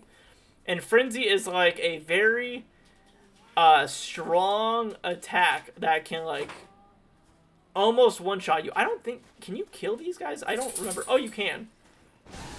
I mean, you killed that guy, right? Oh, I killed him. Woo! Frenzy. I couldn't remember... I couldn't remember if you could kill the Winter Lanterns or not. But if they grab you, it's over. The enemies, they look super fucking... Sorry, I swore again. They look super flipping cool. Nah, you're good. You can swear now, Patty. The children are no longer here. Okay, yeah, well, yeah. So unfortunately, it's just interbred into my my psyche is the swearing. Nope, I understand. As someone that worked in the military, it's just second nature sometimes. Yeah. Well, I think it's a weird thing. I mean, there's no judgment, but I think Australia and the UK, it's like it's just a thing. It's like nobody gets offended by it. It's just the way we talk. Yeah. Yeah, it's the C word, like the C word in America. Yeah, like, don't say that. No, I won't. You say that, you're fighting with someone, right? Yeah. Like in the UK and Australia, it's just not a thing. Yeah. Like, hey, there are some words like that in America that like you just say this word, it's fighting time. I'm not gonna say these words because I don't want to get like I don't want to lose my streaming privileges. Because like it's pretty bad, and it's a lot of it is become due to systemic issues. I have to say that I watched a good YouTube video the other day. Streamers, I can't remember what it's called. It was Twitch streaming gone wrong, or Twitch, where streamers have been doing something totally innocent, or they've been watching a video, for example, and then a load of boobs have popped up. You know, if that happened to be on the video that they're watching on the live stream, and then boom, they're banned because it's nudity. Within a second, it's gone. Yep. And or someone says something, some of it's funny. Some of the reactions of the guys and girls streaming when that happens, like just total shock and like, oh no. Yeah, and it literally is just that quick. Instantly banned, depending on the offense. Like, unless you're a major person, then you get special treatment. Yeah, it's like the AI sees it and it's boom, it's over. Like, for instance, like, one of the most obscene things that I've ever seen done on YouTube was Logan Paul, the infamous YouTuber. hate him. I hate the Paul brothers. I hate both of them with a passion. Me too. But when he was in Japan and he filmed the dead body, and I was like, yo, you're just trifling through this man's pockets. You are the scum of the earth. Right, Like, it's just a scumbag, man. it's terrible. And it's terrible. What's even worse is he's from Ohio, and he's not terribly far from, like, where I'm at. Like, he doesn't live here now, but, like, he's from here. So he's kind of like a tarnish. That half-assed apology. Yes. Like, just made me just like, and now how big he is and how much money he's making. I like the little lunchbox snacks that he's selling to kids. It's just full of chemicals and moldy. Some of them are moldy. It's just like, this guy someone needs to stop this guy. Yeah, but he needs to disappear. Like, he needs to just not be a thing anymore. Yeah, but people love the sensationalism with him. Yeah, we're talking about the Paul brothers. Oh, hey, cool. You back? She's back in the chat. Did you guys get the rug all fixed? The what? Yeah, so when I left, I went to check on them, how they're doing. So, Adam right now is putting in... So, I'll put pictures in the Discord here shortly. Let me take out this enemy here. Let me take out this second enemy before I get murdered. Okay. It's a carpet. Wait, no, Mate, rug. The enemies are so cool in this game. They look so cool. So, Adam... Go on, sorry. No, you're okay. No, you're okay. You talk about that while I put this picture in here. Yeah, no, I was just saying, like, the enemies and the bad guys in this game are as cool as any mobs I've ever seen in any game, I would say. Yeah, Bloodborne has some of my favorite designs in a lot of games.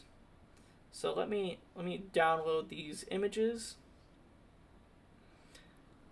I will throw these in the Discord.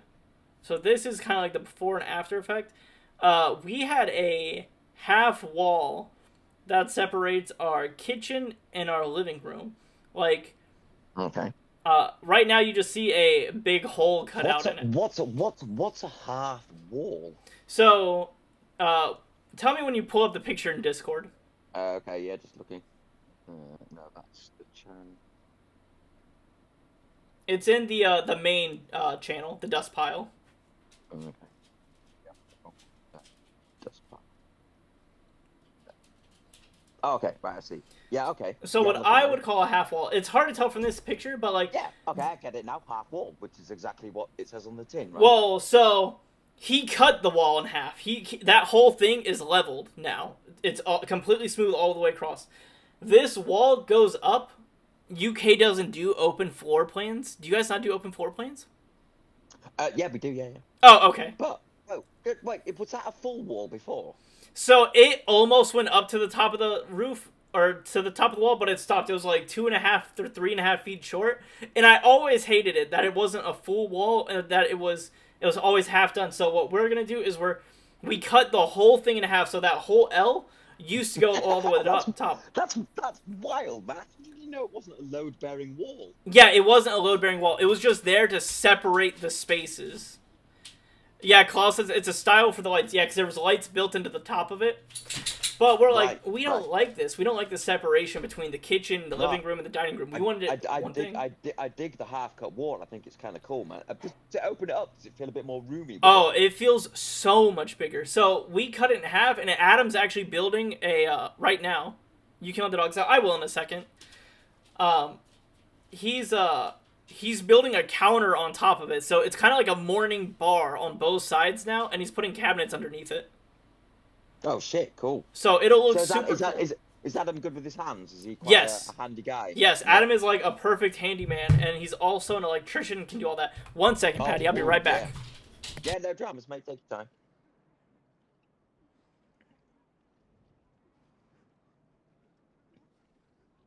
Can you let the dogs out? I just seen the chat. I love it. Oh, I love this. I love this community.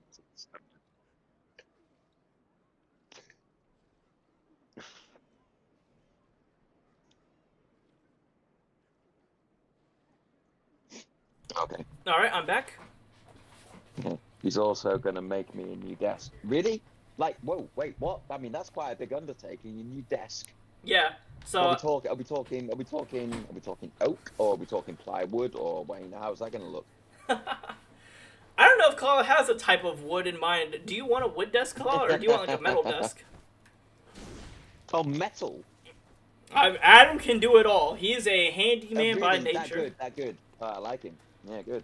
I literally only think I've only met Adam for that 15-minute chat we had when I jumped into your stream, your stream chat, what, maybe Yeah. 2 weeks ago now. That was when I met Adam. Yeah, Adam doesn't. He's always in here, but he doesn't talk that much, and it's usually because he's doing random things. Like I kind of. yesterday, I sat there when I started streaming. That wall was fully intact. When I got done streaming, the wall was in half. I want a dark wood, maybe an ebony type of wood, and I want it to be a standing desk. I've got to minimize the video chat to read your message. He's the gonna. standing desk. He's gonna make. I want a dark wood, maybe ebony. I scroll again. Sorry, that's expensive though, right? Yeah, it's probably gonna be expensive. I'm also handy, but I'm being lazy. Yeah, we all have our like little niches. I'm probably the least helpful person. Like, I'm good at helping. I'm not good at the doing. Like with Adam, he's very good at doing and helping. Kalal is good at the doing or the helping, but she gets lazier on the doing portion. But it depends on when you want to do it and when you want to help with it. No, I get it. Yeah, I get it. Oh, snap. Where was I before? I was over by the amygdala fight. Is that not this way? That might not be this way. Okay, let me... Am I going to get to see amygdala? Yes, you will see him. I just gotta remember how I got to him. It's been so long since I played this game, a lot of it's kind of a blur on where things are. Do you ever play, do either of you two ever play, like, hyper-realistic shooters? So I know you're a COD guy, but do you ever play anything like Squad or Hell Let Loose? No, I've never played them. I mean, they're not up there in my top games, but they're arguably the most fun I've ever had in a game. Okay. Yeah, no, like I've never played them. Well, because they're hyper-realistic, it's like 35 on 35, and it's you kind of you get put into a squad, and then that squad you've got to have voice comms. Like you have to have teamwork and whatnot. Yeah. So you've got to be able to communicate verbally, and Wiley is good. So I'll read that in a second, Duck. But yeah, so you communicate with your squad, and then you have a button that can communicate with your squad leader, and then your squad leader communicates with all the squad leaders, and then there's a head of the squad leaders who communicates to the commander who brings in artillery, and it's so much fun, but it's hyper-realistic, so it could take you 20 minutes before you even shoot a bullet. Yeah, because everyone's like strategizing, they're coming up with their plans. You're getting to where you've got to go. That squad's got to come round here. We're going here. This is going there. And but once you get into once the firefights start and like the strategy starts to kind of take effect, all the squads are coming in from where they need to be coming in from, and the firefights are just like on another like COD's cool, but it's it's a baby's game. Yeah. It's like I'm not gonna compare COD to CS:GO.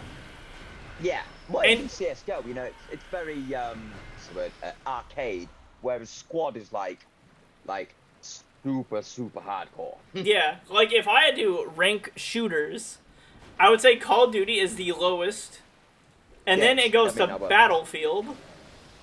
Battlefield's fine. And then I would probably say it goes to CS:GO, because now you're getting to like you have to talk on teams, and then once you go from CS:GO, I think that's when you start getting to like the more ultra realism. Yeah, I have to say Squad, mate. Again, it's probably not a streaming game because it takes so long to get into combat, but it's a lot of fun. I've learned that the things that take the longest, and some might say are boring, have been the most watched thing on my channel. Yeah? Yeah, like when I played through Death Stranding, I was like, oh no, I'm not gonna get many people to watch this. It's boring. It's like I'm a mailman. And then I was wrong. People absolutely loved it, and it did the most numbers on my entire channel. I sometimes worry, mate, that I come on here and I chat too much and message too much, and it scares people off coming and having a chat with you. And I'm like, oh, I hope I'm not putting people off watching his stream. Nah, you're fine, Patty. Well, that's the whole point. So, when I built this channel, when I wanted this channel to be a place where people can come and talk and hang out. Like, it didn't even have to be with me. So, like, when you come in and you're just chatting with Seaborn or you're chatting with Kalala, that's what I wanted to create. I wanted to create a community where it's... well, it's worked, mate. I mean, I'm invested, mate. That you are, which I appreciate. Because when you're here, the streams go by smoother. Like, when Seaborn and you are here, the stream goes by top. It's just so easy. It's smooth. Everything just kind of happens naturally. There's good, fun banter. There's communication. It's great times all around. Seaborn as well. Like, you know, I mean, again, I don't really know him, obviously, but I like how, I don't know, it's almost when I'm like on here chatting to you, especially when we're just doing when the text chat, and then he's like the kind of the bringing down facts. So he's like hitting me with facts, and like it makes me think instead of just running away with typing all the time. Like, yeah, Seaborn's making me think from this. Yep. Nope. I get you. Okay, I need to murder you. Please. Sorry. Anyway, Kalala's messaged up. Oh yeah, so she kind of explains all of us in a nutshell. And I'm hilarious. Yeah, okay. Well, just that. To be fair, Kalala, just that comment sums that up. And I'm hilarious. Just saying that makes you hilarious. She's good at everything. Okay. Okay. We need to be careful here. Adam is good with his hands and sports and fixing cars. Okay. Good with his hands. Okay, I'm gonna leave that. Sorry, British humour just about to come out of me. I'll shut up. You're good. You're good. I'm good at everything. You are hilarious.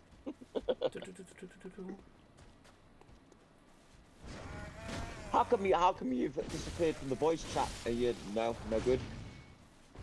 Oh, she did. So I might start opening up like certain days to just have people in the chat. So like how you are in here right now, I might make it a day where like when I'm streaming, because I probably won't always be in the voice chat itself, but I think this is good fun to have people just in the voice chat, hanging out. But I suppose though, mate. The only, I mean, what do I know? But the only maybe problem with that would be you never know who's gonna kind of come in and just start talking utter garbage. So, and that's absolutely right. However, I'm not popular, so everybody that's in my Discord, like on the Discord itself, are people that I want in the Discord.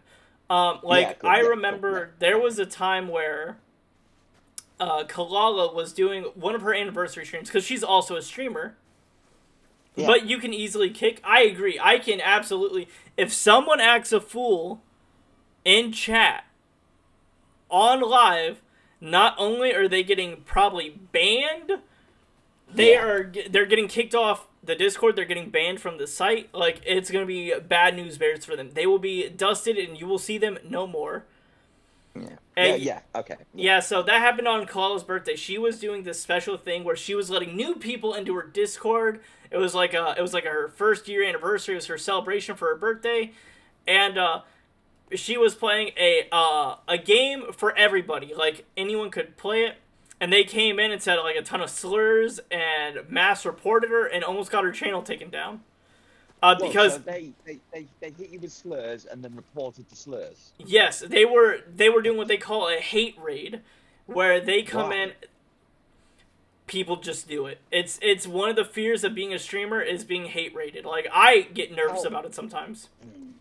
How sad do you have to be to do that? I would absolutely agree. Like, it is a sad and pitiful thing, but people do it.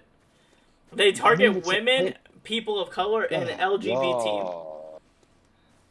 I mean, I've done some dumb stuff in my life that I don't like, but I would never have done something like that. Mate, it's just a bit sad. It's a bit like what?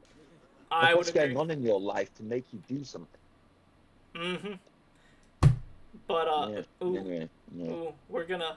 So this is amygdala. I'm walking slowly up to the arena. Here we go. I'm excited for it. Yeah, I don't really get it either. It's a waste of time. It really is. I don't get it. But yeah, this is what I think the coolest boss, the coolest enemy design in the entire game, is from this guy right here. I'll just kind of walk in I'm slowly. digging the visuals. The tower looks so cool. He's about to Yeah, drop it that's any cool. second. What a walk in. Oh, is he coming in from the top? Oh, he came in from the top, all right. Oh, let me watch out. No, whoa, what? He is a Oh, freak dude. of nature. Oh, it's 40k. It's like a tyrannid. What the hell is this thing? Oh my god. So he has like a pumice rock for a head of sorts. He has multiple arms. Oh no, it's beyond creepy. It's like a huntsman spider in Australia. No, don't like Oh, it. dude, not a huntsman spider. That's even more. That's worse. Oh god. Them things are horrible. It's funny watching YouTube videos of people trying to catch them and they're jumping on it. 'Cause they jump, them things. Yeah, they're massive and they're so fast. Yeah, right? But Like- apparently they're pretty good to have in the house. They kill the cockroaches and everything else. So apparently you're meant to just leave them there and they'll Yeah, people are like, stay away oh, from you. yeah. The people are like, they don't affect us, and I was like, they don't affect you. They're affecting me, and I'm not even in the country.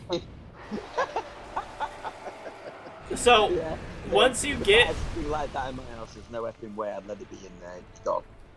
once you get Amygdala to a certain amount of health, he'll go into phase 2 where he becomes a lot more aggressive. Oh, whoa, what was that? Where he starts doing all these slams, and then once you get him even further, I'm hoping I can get him to do it on stream. I want to be able to witness it, but he will rip off one of his arms and use it as a weapon. What? He's like, I got too many arms for weapons. Oh, please, I wanted to use a different move. Yeah, well, that's what I did if I was him. Yeah, I'm just gonna rip my arm off and use it as a club to beat you to death. Yeah, here it is. Yeah, he just pulls off his arms on his back arms, and now he's gonna be shooting lasers everywhere, as well as swinging these arms around. Oh, dude, this thing is wild, man. With blood spewing out of his back. Oh, it's great. I don't think I've ever seen a boss like this in the game. Like I said, Amygdala is a one of a kind. So what's even funnier about this is I will travel to a different part of the game. There's a hidden mechanic in the game called Insight. If you let me focus also while I'm trying to explain this system. What the hell is this? No, Patty has never played Dark Souls. He's never played any no. Souls game. No, they have no Souls games, none of this stuff. What's with the blood? Like the exhaust? Oh, because he pulled his arms off his back. Oh shit, is that what? So yeah, all that blood that's spewing is just... Shit. Patty's so quiet or you're just loud. I think it's a mix of me being loud with the game audio just towering above everything at the moment. Because once you get into a boss fight... Like sometimes your text pops up and then it's gone really quickly. Oh yeah, so if you're trying to read it on the screen, it only shows up for a little bit. Paddy is, let me see again, I got a little bit of that. I saw coolest, I'll take it, I'll leave it there. This is the coolest. Oh no, I thought you were calling me the coolest. Paddy is like, this is the coolest. Then Wiley is like, yeah, that's... I might actually die here, sadly. I just need to hit his head like 1 or 2 more times. But he's You've got him, mate. You've got it. once he gets into his aggro state, it's hard to get that headshot in there. No. This is wild. Oh, that was a good one. Oh, I beat him. Oh, look at that. I just had to get anxious. Oh, you did. I got a very lucky swing in there at the end. Now that it's all quieter and I'm not as excited. So there is a second mechanic in this game called Insight. Insight. So if you're looking at the top right screen of the video game, there's 2 numbers. There's the 40,000 number, which is like the souls and experience that I have. Mm-hmm. And then you have the second number with that eyeball next to it that says 69.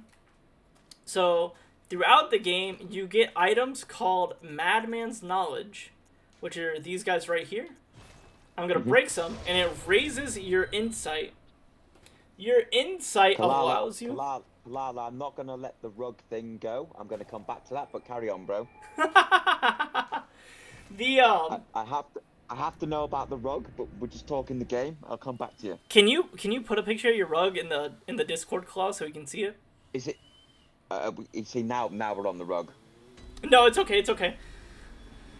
So as you get insight, you'll start to see things differently in the world. So I'm going to go to the Tomb of Udin. Because when you first get here, one, time progresses throughout the game, so after you beat a boss, a certain time passes. After you beat another boss, it gets a little bit further into the night. Oh, dude, what's with the little babies crawling out the bottom of the bloody... Oh, they're just messengers. They like you. They're just good, friendly people. Okay. No harm from them. So, eventually, first you beat a boss here in this area I just summoned. Then you come up here and you become a part of this, what I call the secondary hub world. It's not where you level up, but it's where you have a lot of character interactions. Okay. So, whoa, so is this like home base to an extent? I would say the Hunter's Dream, the place before, is what I would call is the home base. Oh, I was loud. I had my mic all the way like zeroed out. Jesus, I probably was screaming on accident. This second area is a quote-unquote secondary home base where you get this creepy guy down here who's a red herring. You're like, oh, this guy right here, he's definitely a villain, but he's literally just the nicest guy in the world. This lady's dead. I'm really sad by that. I had a murder lady over here. Yes, she is. She's actually a very important character in the game, and I forgot to kill an NPC, and they murdered her. So, like, I might not get a special ending because of that, but that's okay. I've already gotten all the endings, but once, like, when you come through here originally, it's a little bit dimmer. Like, you get all this lovely castle stuff. But then I'm about to turn around, and there's an amygdala just chilling here on the side of the building who watches you throughout the whole game. Wait, where? Oh, whoa, wait, what? Mate, that dude's way bigger than the last one. Oh, yeah, he is massive. So, it's like Gods of War kind of size. Yeah, so when you originally... He's always here throughout the entire game. This creature is here. So even though you have no idea he's here, because in the beginning of the game, you can't see him. You don't have what they quote-unquote say insight. You don't have eyes on the inside of your skull. You don't have the ability to see these otherworldly creatures. However, if you are playing here and on your first level going, you walk back in this area. Let's see if I can get him to do it. I think it's right here. Dude, look at that thing. That's so cool. Yeah, right there. You'll see that orb go by, but you won't see the hand. You won't see any of this, but you'll see a magical orb. He's my favorite creature. Oh, dude, Amygdala's sweet. He's my favorite creature as well.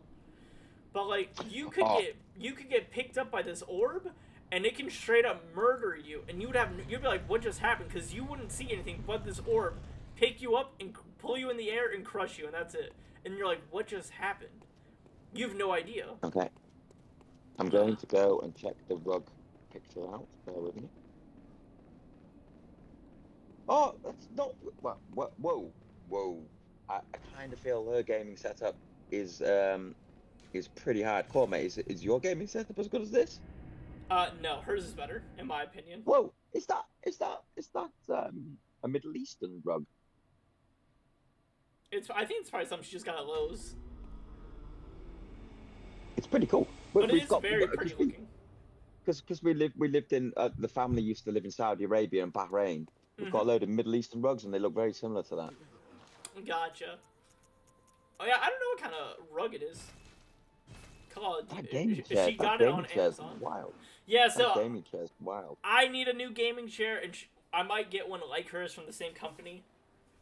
Dude, just steal.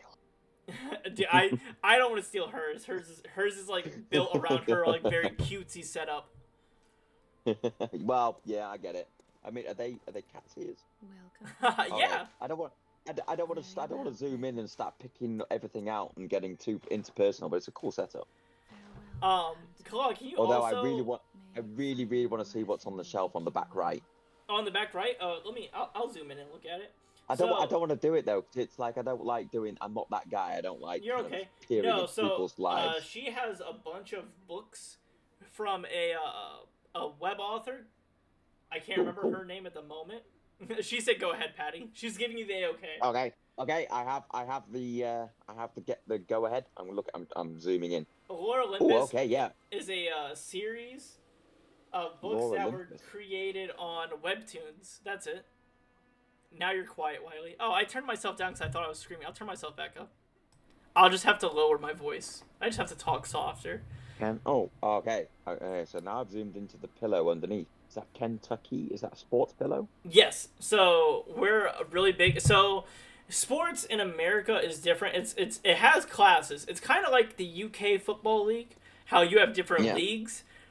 In America, we have something similar. There's professional, like NBA, NFL, but then underneath that, which there are minor league teams. So I guess it's 3 tiers. You got your AAA team, then you have your minor teams, which are like This is predominantly baseball, right? That does that because I get. So everything does this. From America.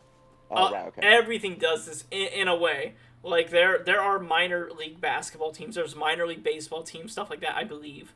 But then you have college sports. So I'm a really big college person. A lot of my family lives in Kentucky, and we follow like the University of Kentucky College.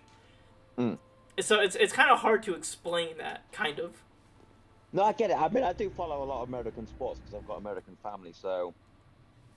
Yeah, so if you ask them and they watch college sports, they'll probably say, "Oh yeah, we like watching blank colleges teams," whether it's the University of Kentucky, Ohio State. Like, there's a lot of places where you could get this. I'm trying to think of where I go now. I mean, it's weird. It's like the differences in the sport. Okay, here's a weird thing for you to maybe kind of critical think. So, America, huge population, big sporting country. China, colossal population, absolutely, big sporting country. Yes, both, and also Russia, all 3 biggest countries in the world, huge populations, shit at world sports apart from athletics. Not involved in cricket, not involved in football, not involved in rugby, not involved in cricket. Why? Why is that? I think they're insular in your sports, if that makes sense. I would agree with that. So like America really focuses on certain sports. Like we're in soccer, but I wouldn't say we are nationally good soccer team. Like we have we have them, but I wouldn't. We're just not there. Like, for instance, we have the Columbus Crew here in Columbus, which is overall a decent team in soccer terms. But I wouldn't say, like, I wouldn't compare the Columbus Crew to, like, Manchester United. Not even, mate, I won't lie, and this is me being straight, you know what I'm like. No, of course. Straight. Like American, even the top, like the MLS, your top teams are like our 3rd division. That's the level of and I would agree with that. However, out of these sports that we excel in, I'm about to die. I'm dead. Now in the sports that we excel in, such as like basketball, like I would say our college teams are better than the European national teams. I would say NFL definitely, and also your track. Our track and field. Mate. I mean, the UK was shit at basketball, but more again. But the European teams are coming through on basketball now. Yeah, but that's the thing. Like our basketball team is just so far advanced. Like I would consider our basketball the equivalent of European soccer. Yeah, I would agree. Yeah. Like it's on a different level here. But it's wild because, so for example, in the Cricket World Cup just gone, America beat Pakistan. That is crazy. I saw that and it was very bizarre. Cricket upset. That's one of the biggest sporting upsets ever. Yeah, it was wild. I remember reading about that and I was like, this is insane that we're playing on like a national level in this sport. I think Pakistan are the 4th rated cricket team in the world. And what's crazy, and it's gonna sound like I'm throwing shade and I'm making fun of it. I'm not, because I couldn't play cricket. It's very complicated. Those weren't national American players. No, of course, yeah, there were a lot of Asian dudes in there for sure. Well, no, like they were all American, but they weren't like on national teams. They weren't training for this.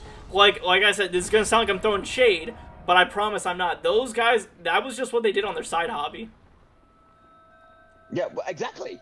Why? Like they were like, oh yeah, I'm typically like an accountant or I'm typically a computer guy, but then they just do that. Oh God, I hate the It's spiders. a wild. For America to beat Pakistan in the Cricket World Cup is on another level of sporting upsets. It's huge. It's as big as it gets. I think I would say, in my not knowledgeable. Well, I am a fairly knowledgeable about sport, but I would say that is in the top 4 upsets in sporting history. I would agree with this. It's a ridiculous thing to have happened. Mm-hmm. It's like, I'll tell you what it's like. It's like America beating Russia in the Olympics at hockey in was it the 90s or the late 80s? Yeah, in the 80s. The gold medal? Yeah. Yeah, where the Americans were, like you say, lawyers or policemen or builders, and they play against the Russians, who are all professional ice hockey players. Yeah, this is what they do for their life. Yeah, they beat the Canadians in the round before, and then America go and play Russia in Cold War era and win. And they're not even professionals. They're just like, this is just my side hobby. It's insane, man. There's another one there. I mean, I'm a huge rugby fan. Tomorrow, in fact, just up there, I live, I would say, 15-minute walk away from our national rugby stadium. 87,000. It's a huge stadium. Mm-hmm. But tomorrow, my club team they were from Leicester, Midlands.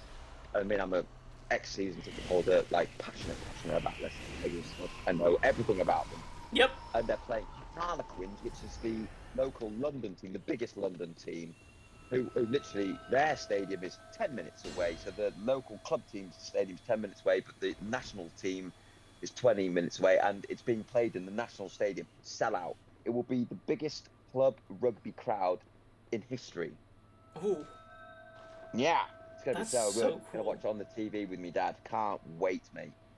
And it's annoying because last weekend, Leicester Tigers, it was our biggest defeat ever, was last weekend. Bad. Me and Dad we were shell-shocked. Shell-shocked. 57 points they put past us. Ooh. Ooh.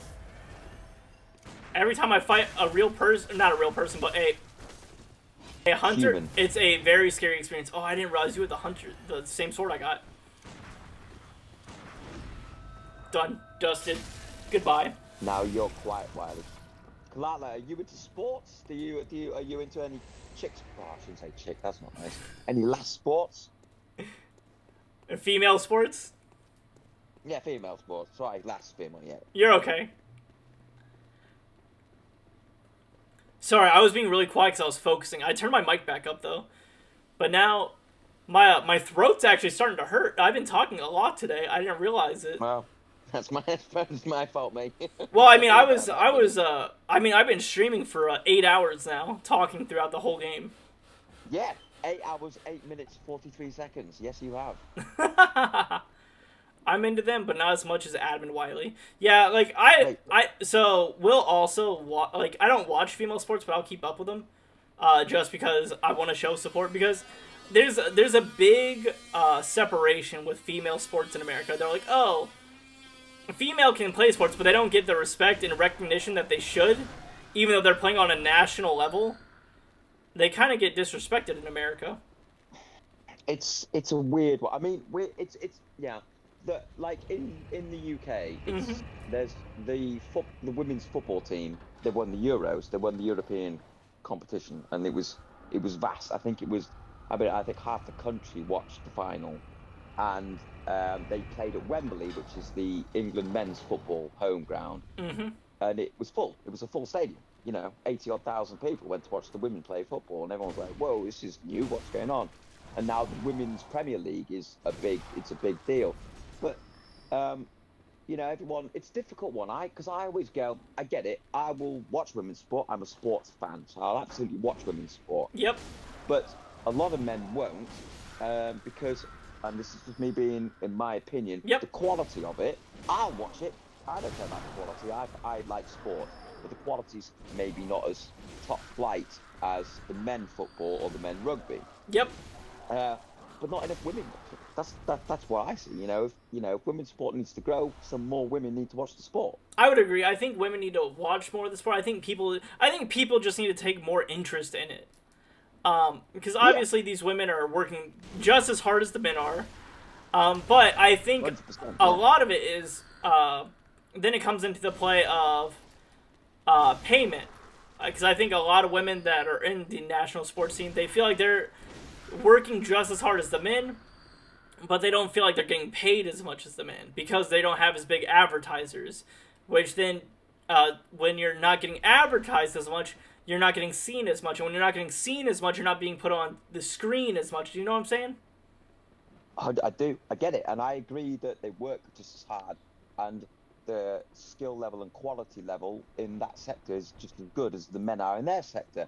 But the only thing is, mate, if I'm selling cars and my selling or my income isn't as good as the guy who's selling more cars, I'm going to get paid less, and that's just a fact.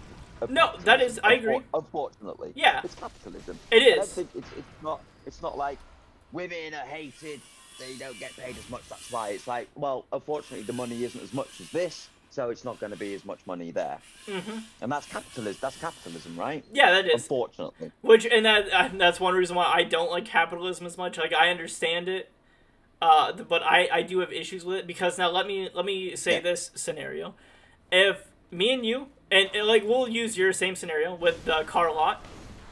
Let's say your car lot is getting a lot more funding than mine. Your car lot is able to purchase more exotic cars. You have like better lighting. You're getting like put on TV and on commercials. You're getting to put your logo on things. You're getting like brand deals. Like Nike is wanting to work with your cars. You're getting all these big name people wanting to work with you. You would say that would bring more recognition to you, correct? Like to your dealership. Whereas my dealership across the street, I'm not getting those same offers. We both started in the same place. Like I worked hard to open my car lot. You worked hard to get your car lot. But because you get extra funding, it gives you more opportunities to grow. And I feel like that's in a similar vein with sports. Because I know pro sports, men's pro sports will bring in a lot of money. I know the NFL, NBA, the MLS, I know they're all big money makers. But they've been the same money makers for decades, since the dawn of sports. They've been huge money makers. Women's sports is a newer thing that they haven't pumped money into because it's new. They don't know if it'll work out well. Okay, so do you think the top woman streamer who has 150,000 viewers a stream should earn the same money as you? No, I don't. I don't at all. However, I think... Hold on a second. Let me just focus real quick. The mobs are getting more freakish. We'll go back to that in a second. Because I just want to point this out. So originally these were crow enemies. Crows are found early on in the game. However, the crows now have dog heads, while the dog now has a crow head. It's just a fun little detail. Because we're getting further into the nightmare. That's wild. Mate, they're creepy looking things. They are. They can mess you up too if you're not paying attention. But no, I don't. I'm not saying everyone needs to be paid evenly. I don't think that. But I think if Twitch as a company, let's say Twitch is the if Twitch is the partnership deal, if Twitch is paying out millions upon millions of dollars to, let's say, the top streamers out there, and I'm over here working, and I'm like, man, I wish I could just get a taste of what they're doing. I wish I could get a piece of it. Then that would incentivize me to want to do more work, because the more I do with Twitch, the better I do, the more rewards I get. And that is what Twitch does. So kind of how Twitch works on my side of things. right now I'm just affiliated with Twitch, which means I get a little payout from Twitch based on the subs. So right now I have, I think, 4 subs, which out of that, like, I'm getting nothing numbers. Like, they're not enough to do anything with, really, at the moment. But I get a certain amount of subs, and those subs will allow me to, it gives me the ability to get a little handout of money from subs and ad revenue. So when you become a sub, to the channel, it takes away your ability to see ads. It's Twitch's way of giving a kickback to people that pay money or get gifted a sub, like what you did. You sent me money, essentially. You subbed to my channel, so now you no longer see ads. 2 months, baby. 2 months. Let's go. Yeah. And with the ads, all that I get a small portion of that money. So Twitch will take about 50% of it, and I'll get about 50% of it. Or maybe I get 30% and they get 70%, but I get a small portion. Now, when you get to a partnership level, that is where you're getting like 80 people in the chat every day at once talking. You're doing more than 80 hours of the work. Like, you are bringing in so many people into Twitch that you'll get put on a partnership level. And then when you get on partnership, it swaps. I believe the streamer gets 70% of the revenue, and Twitch gets the 30% kickback. Like, there is incentive to get there. I don't think I'll ever be at that level. I don't think I'll ever get that popular, and that's okay. Like I said, I didn't start Twitch for the money. I started it for the community. This is what I'm doing right now is what I wanted to do since I started Twitch 4 years ago. Yeah. And it's look at the conversation we're having now, mate. That's true. I mean, I was sending you bloody pictures of door handles at one point because you gave your ridiculous door handle comment, which I literally told my mate about the other day. I was like, dude, I made this stream. He's a proper good lad, but he asked a weird thing the other day. So I said, what's that? He said, we had the same door handles in the UK. It's such a funny thing, but yeah. And I wanted to create an environment where stuff like that happens, but I wanted to open up to a national level. Like, it's cool. Like, yeah. So I used to have a bunch of friends on Twitch, and then some of them kind of drifted off, just like friendships. They kind of drift off, and they kind of do their own thing, and they have their community, and I have my community. Our communities don't interact very much, and that's perfectly fine. But I was like, I feel what's the plan then, dudes? Like, are you thinking about kind of trying to expand and bring in more viewers, or are you just Patty? This is it. This is it, Patty. I'm doing the plan. How did you get here? Because, well, mate, do you want to know why? Yeah. Because I remember what we're talking was about 2 months. Well, it will be 2 months because the subscription renewal was 3 days ago, I think it said. And I was like, I want a streamer that's not got too many viewers who's going to have a chat with me. And I bumbled into on Kingdom Come Deliverance. Yeah. And within 5 minutes, I was like, yeah, this is where I'm. This is where I belong. He actually communicates. Yep. And then we had a chat. We had a chat that night for about 2 hours. Yeah.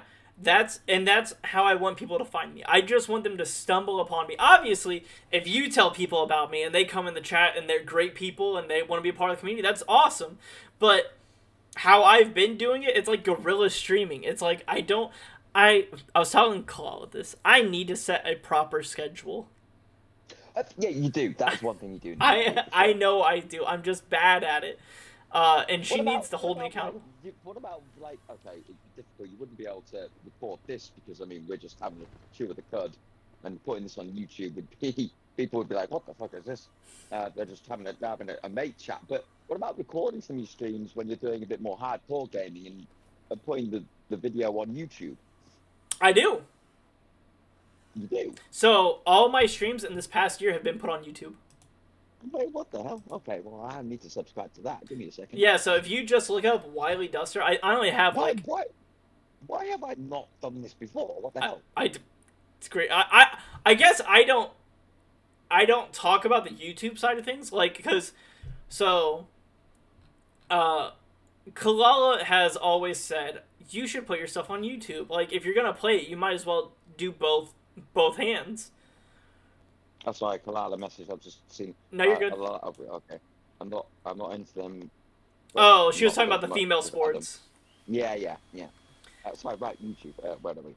Yeah, so Oh. I've been taking my VOD. So, like, after this stream, I need to upload the VOD. Like, everything that you've seen this whole 8 hours will get turned into a video, and I'll eventually upload to YouTube.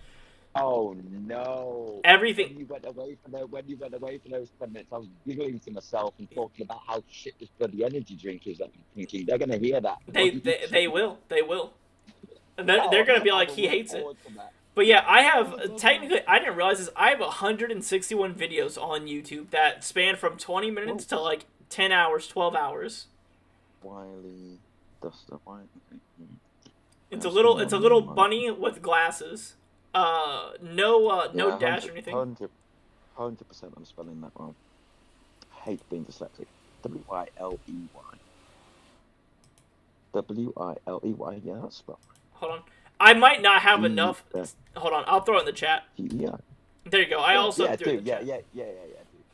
Good job. Okay. But yeah, so, like, if I'm looking through my playlists, I have the whole vampire game in here. I have all of Dead Space. I have everything of Kingdom Come Deliverance so far. Black Myth Wukong's in here. Whoa, so oh, no, that's not right. Will we have our original meet cute? Yeah, it's technically, yeah. So if I go back to the Kingdom Come Deliverance video, I can find the very first time, like, I would have to, like, do some digging and try to figure out when it was. There you are, yeah. But I could technically find the very first time you and me ever talked in a video. Oh, god damn. Because I think there was a lot of bro love going on that one, mate. Hey, it's all good. It's all good. Videos. Yeah, okay, Bob, subscribe. Yeah, we're there. Yeah, so, and I don't upload YouTube daily. I kind of do them in batch uploads. Like, I did the whole Vampire series all in one go about. Like, I will stream, like, maybe a week or two, I'll export all the videos to YouTube, but then I'll go through YouTube and I will upload all the videos. So you might get 7 or 8 of my videos back to back to back to back to back. Yeah, Kingdom Come Deliverance Part 14. Yeah, okay, I see it all. Oh my god, you do have a lot of videos, bro. Yeah, I got 161 videos, which is a lot more than I thought I had. Oh, I'm 100% going to try and find that first video. What were you doing? I think you were only you were early doors. You were going back to Skallets, I think. Maybe. Yeah, that's right. You were trying to find the treasure in Skallets, and we couldn't find it. Yeah, and I still haven't found it. That bloody treasure still eludes me, now that I think about it. Great. That's funny. Because I sat there, I went to it, and it said it's underneath the crow's nest, and I had to look up. Yeah, that's it. I had to look up what a crow's nest, and then I didn't have a shovel, and then I had to go find a shovel or a spade, and then I went back, and then it wasn't where it was supposed to be, and I was like, where the fuck is this supposed to be at? Funny. I have to say, that stream you did the other night where you had to, in Skyrim, where you had to sneak into the mansion and steal the key, where you're running from all the guys, you couldn't kill any of them. What a nightmare. Oh my days, mate. I was laughing out loud at that. Fucking hell. Oh, God, I swore again. No, you're okay. God damn. It was just mainly when the kids were here. The kids don't watch my YouTube stuff. I don't even know if they know about my YouTube, to be honest. Or if they do, it's so deep in the channel, it's 8.5 hours into a video, I don't think they're gonna find it. Yeah, okay. It's not wrong. It's 8.5 minutes. But 8.5. No, 8.5. Yeah, 8.5 hours. So one of my friends, Henry, he told me, he's like, hey, like, for a New Year's resolution, like, you should, like, try to do YouTube also, like maybe not become a YouTuber essentially, but like throw on your VODs. If you're gonna do the work of playing the game, recording the game, streaming the game, you might as well just also throw it on YouTube. And I was like, you know what? Kalal has also been telling me this for a very long time. I'm gonna do it. Yeah, for sure. And so for a year now, I've been doing it. There's a thing on YouTube, right, where the naming is, well, no, I suppose the names are good. Kingdom Come Deliverance, part of, yeah, okay, I get it. Yeah, oh, yeah, no, I was very particular about my naming. Whoa, Black Myth Wukong. What's that game like? I've not played that either. Oh, so that was actually right before you came in here. That was in the Game of the Year award. So it's kind of like Yeah. a Souls game. However, it follows Sun Wukong. So I want to give a little bit of praise to this game. So when you talk about gaming developers, most of them are American or Japanese. Like, there are other gaming developers in China and whatnot. However, they don't become mainstream. Black Myth Wukong was a Chinese-developed game about a Chinese story, the Journey to the West, I believe it's what it's called. It's one of the oldest stories in time, like in all time, and Right, cool. it's super popular, but it doesn't traditionally get overseas to the eastern side of the world.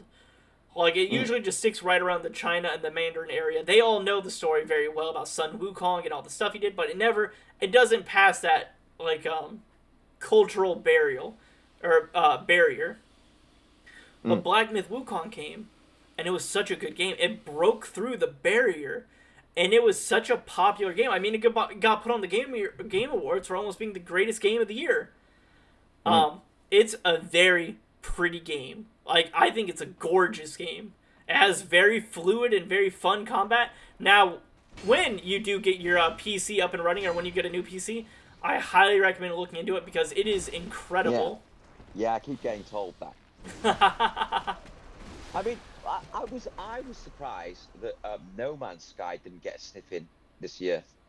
I know the game came out before with all the updates. When it first came out, it was garbage. I remember. So bad. And now it is. I mean, look. I mean, it's not a streaming game. You couldn't stream it because it's quite long-winded, a bit slow. But now it is so bloody good. It's as good a game as you can imagine. It's so good. I just couldn't believe they didn't throw that in there for Game of the Year. Yeah. So I don't think they'll bring it in for a Game of the Year. Because it didn't come out this year, essentially. Yeah. But they should have put it in for the ability for, like, the best follow-ups. Yeah, I kind of feel they had to have. There almost be an award for it. I don't know why, but the thing I loved about that was the developers, and they are English, which I'm proud of. Of course, I am. I'm very patriotic about English stuff. Of course. But, like, the fact that they released it, before they released it, they were all pressed up. This is what it's going to have. And when it came out, it didn't have any of it. And then they went, okay, we're getting hammered. And the guy said it's crippling to me mentally that this has happened. And they disappeared for a year. Yeah. And then no one heard from them. They didn't do any social media stuff, nothing. Then they bring out a huge patch and improve the game 50%. Everyone went, okay, it's getting there. And then they disappeared again for another 6 months. Yeah. No social media, nothing. And then boom, another massive patch. And this game is like created, and it's just like amazing. I love that. So right now, Patty, I'm playing maybe the most annoying boss in the game. Okay. This guy is called Mikolash, host of the Nightmare.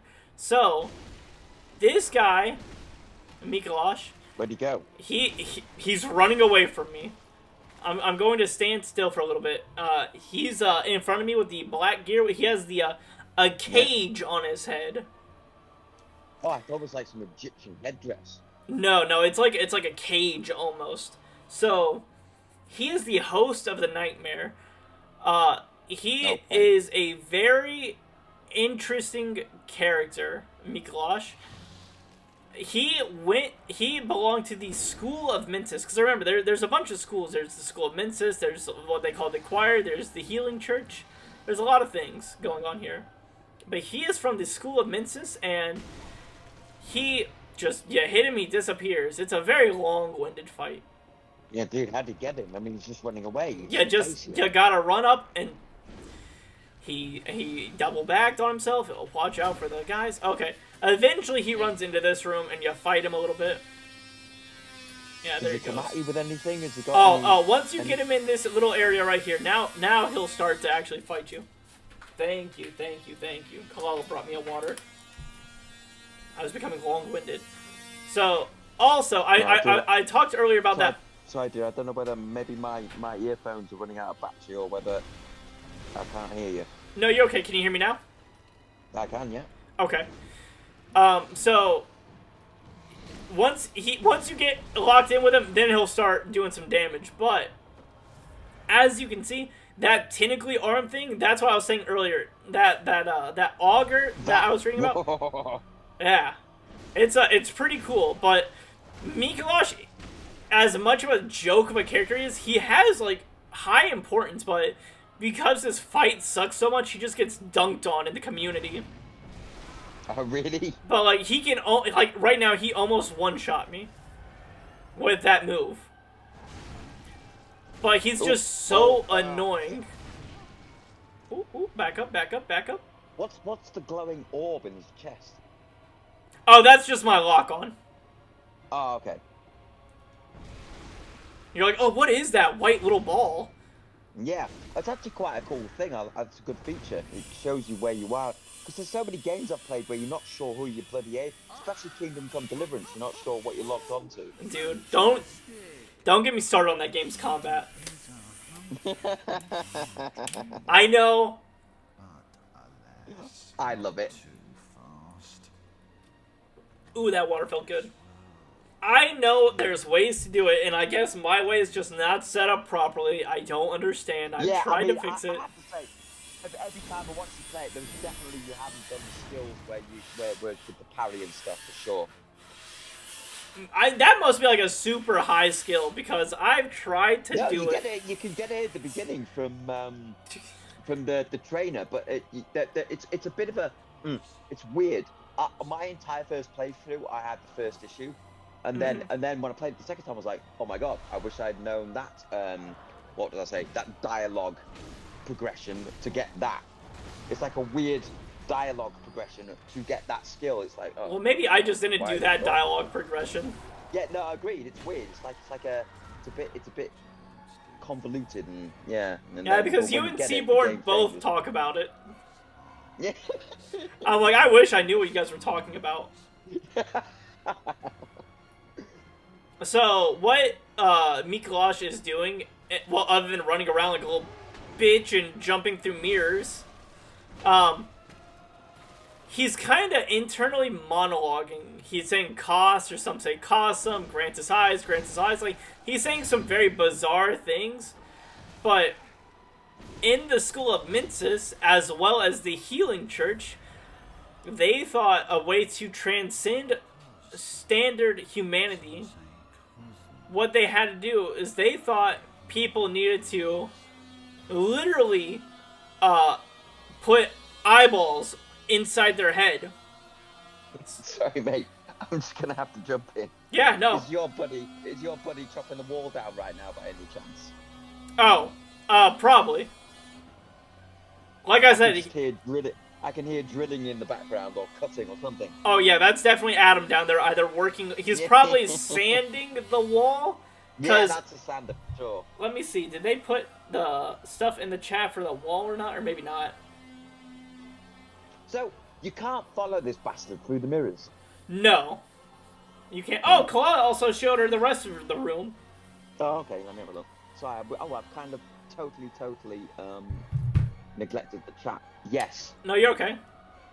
Kalala, what's the yes? Oh, that was to me. I'm saying in Discord.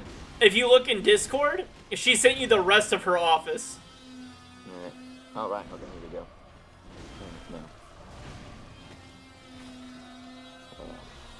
No. I'm zoomed in. I'm so... When it comes to phone stuff, I'm so illiterate on phones. Oh, here we go. Okay. Oh, whoa. Ooh.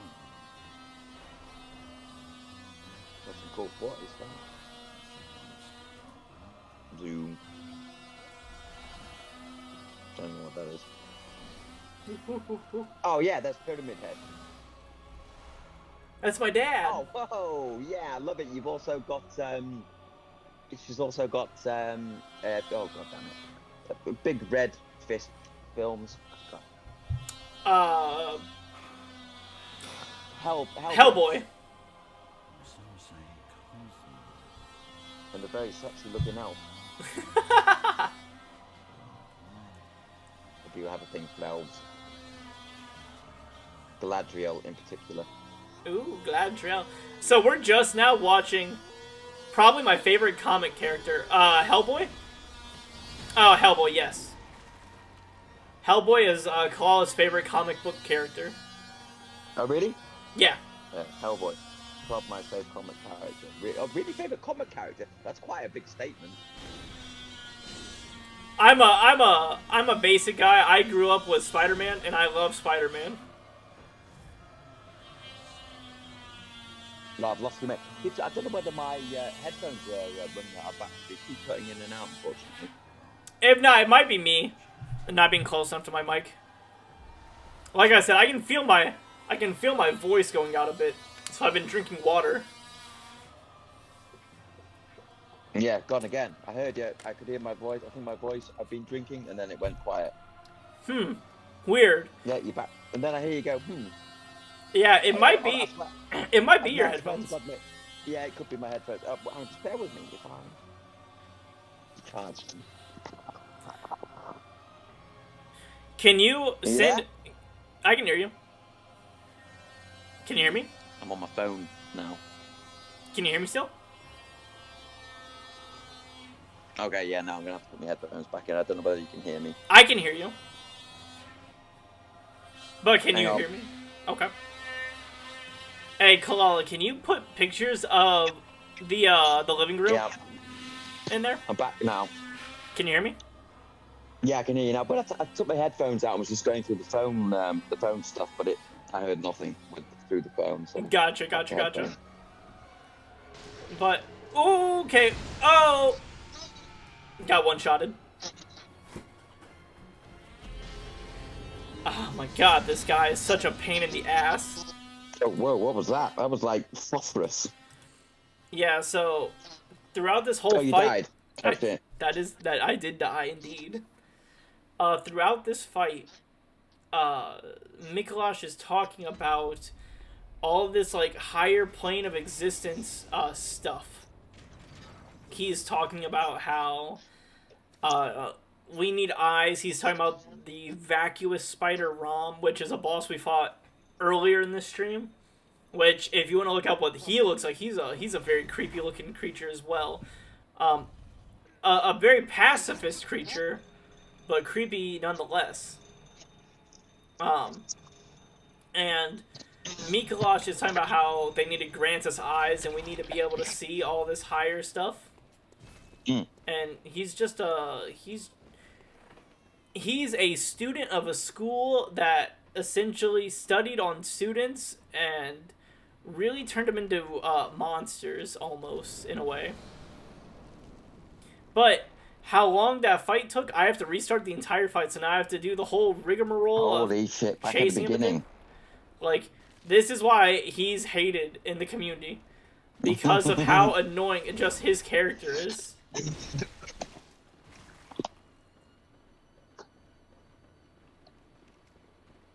I really like that lock-on reticule. Yeah, it's really nice. And then if there's multiple enemies, like if I just push on the left stick or on the right thumbstick, I can swap between the enemies, and it shows me their health bars as well, right above them. So you know exactly who you are aimed at, and you know exactly where you're going to be facing with them. Yeah, or like when you attack them. It's very good. But I'm also like a fanboy of Souls games, and that's just how they're all at. So I'm just like I'm speaking from my experience, but I'm also very biased to them. No, I get it. I'm the same with some games, mate. Exactly. Particularly Kingdom Come Deliverance. Mm-hmm. I was telling Claus, like, man, I really just gotta focus on that game. Like, I need to do a couple really long streams of KCD, because I want to beat it, so then when I beat 1, I can just go straight into 2 when it comes out. Because it comes out in February, I think. Oh, this is what, the second one? Yeah. Right. I think it comes out in February or March. I swear to God, mate, I'd never even heard of this game until tonight. Well, this game's like 10 years old at this point. Is that right? But it's held up well. Looks pretty good. Yeah, and this game, like right now, it's locked at 30 frames per second. Like, it's locked at 30 FPS. So it's very, like, people complain that it feels clunky. with the 30 frames. And I think it does a very good job at hiding its age, because a lot of it is like, what I want to say, it has a darker scheme or a theme to it. So when it's a really darker and you're just looking at things from afar, it looks really well. Like, these bookshelves look super good. And this is something that FromSoft has always done well. Even if you look at Elden Ring looks gorgeous from afar. Like, if you look at it from a macro perspective, maybe one of the most beautiful games out there. But like this, if you get really up close and personal and look at some of the details, it kind of looks really smudgy. Like, if I zoom in or if I get really close to the wall, it looks like all the detail is showing, and it's kind of smudgy looking. If that makes sense. But if you're looking at it from afar... Sorry, buddy. You're just gonna have to give me a minute. I'm gonna have to charge these headphones. You're in and out. I'll put my headphones in, and if I run out of the stream, I'll pop back in. I'll try and figure out the phone sound. Give me a minute. Yep. Alright, guys. Let's see if we can get the drop on. If I can get the drop on, that will be... Oh, wait. Do I have... Do I have any poison knives? I don't. I used them all earlier with the Eileen fight. But I have other throwables. So if he gets stuck here, I'm pretty sure you can just pelt him with some throwables. Hello. Can you hear me? I can hear you. Can you hear me? Oh, annoying. Okay. Patty? Hello. Can you hear me now? I can hear you. Can you hear me? I can't hear you at all. What's that all about? Weird. Hello? I can hear you, Patty. Yeah, I can hear you now. Boom. I found the button. Sweet. Okay, so back to the stream, Twitch. Hello.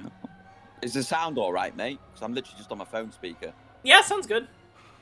Okay, and then mute the stream sound. Right, sweet. Back in business.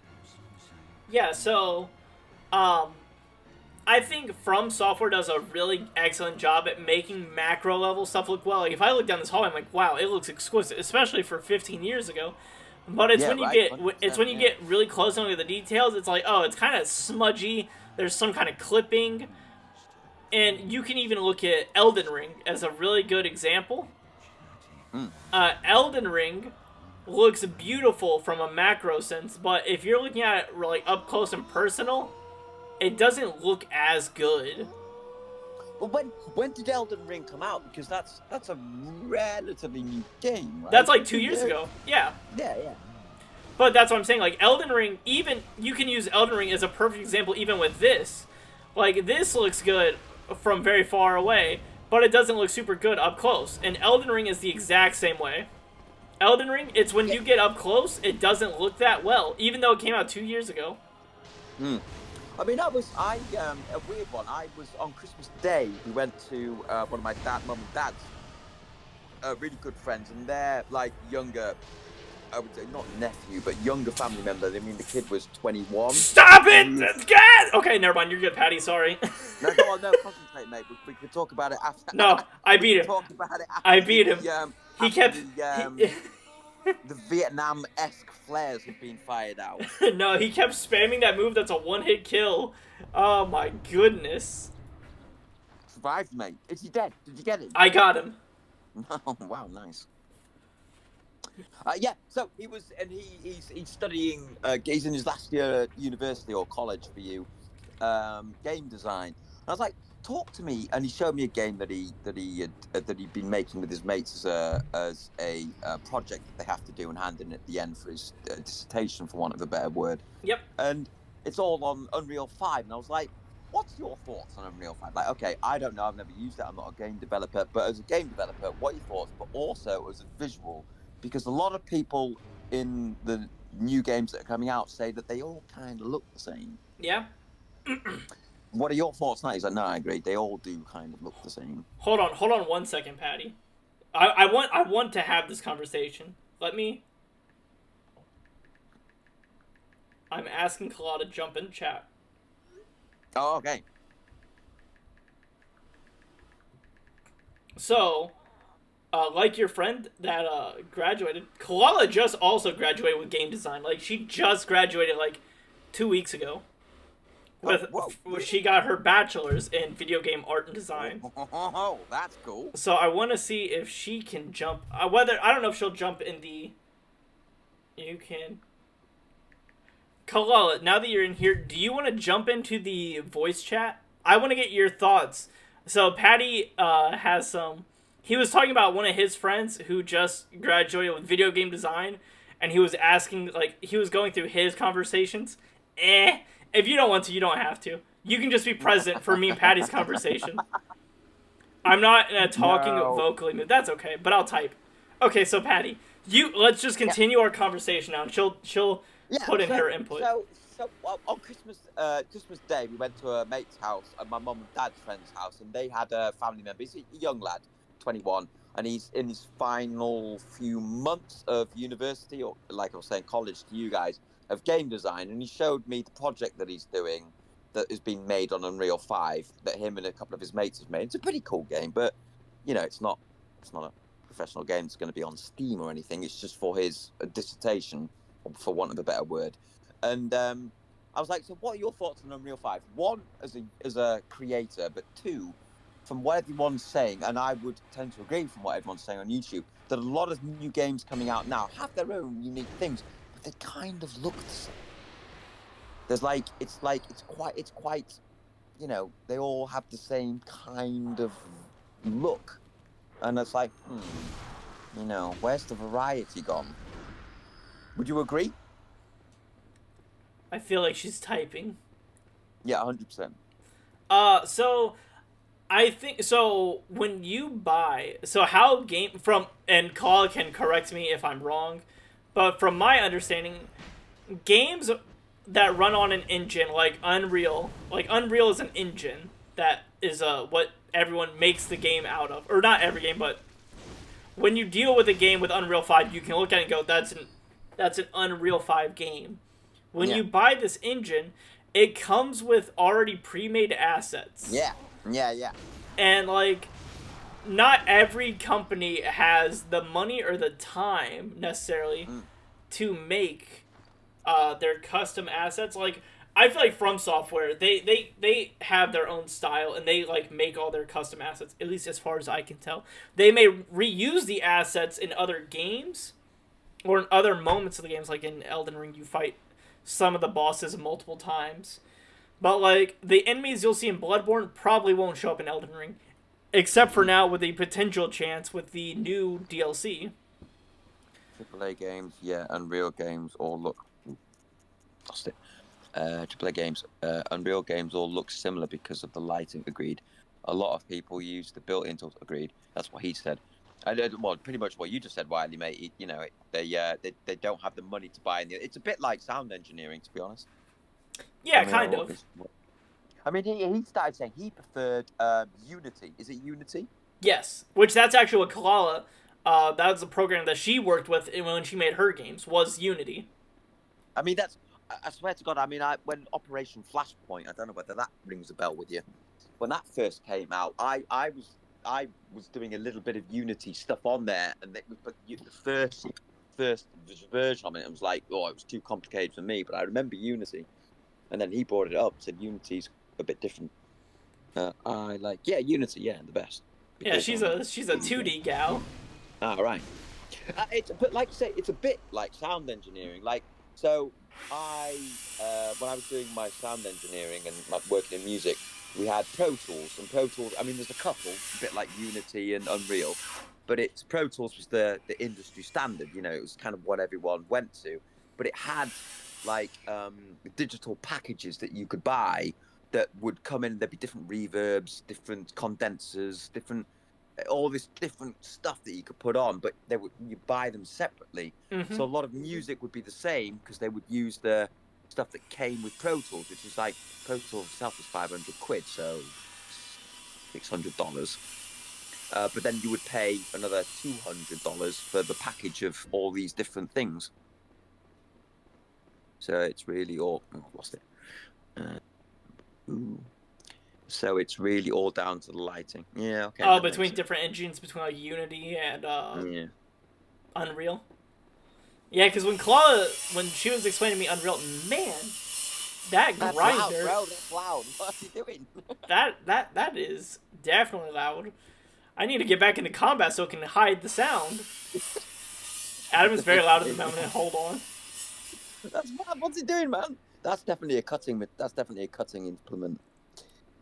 I remember when Kalala was going through her courses. Like I picked up a little things, like not a ton, because I know she was always busy with her studies, so I didn't want to bother her too much. And like when she wanted to take a break from it, I didn't want to just be like, hey, explain to me everything you just learned. So now I have this knowledge. So totally. I would pick up a little bit every now and then. And she told me, she's like, if you see Unreal, it's very wet. Like, if you ever look at an Unreal game, she's like, the models, the people, they just look like they're wet almost.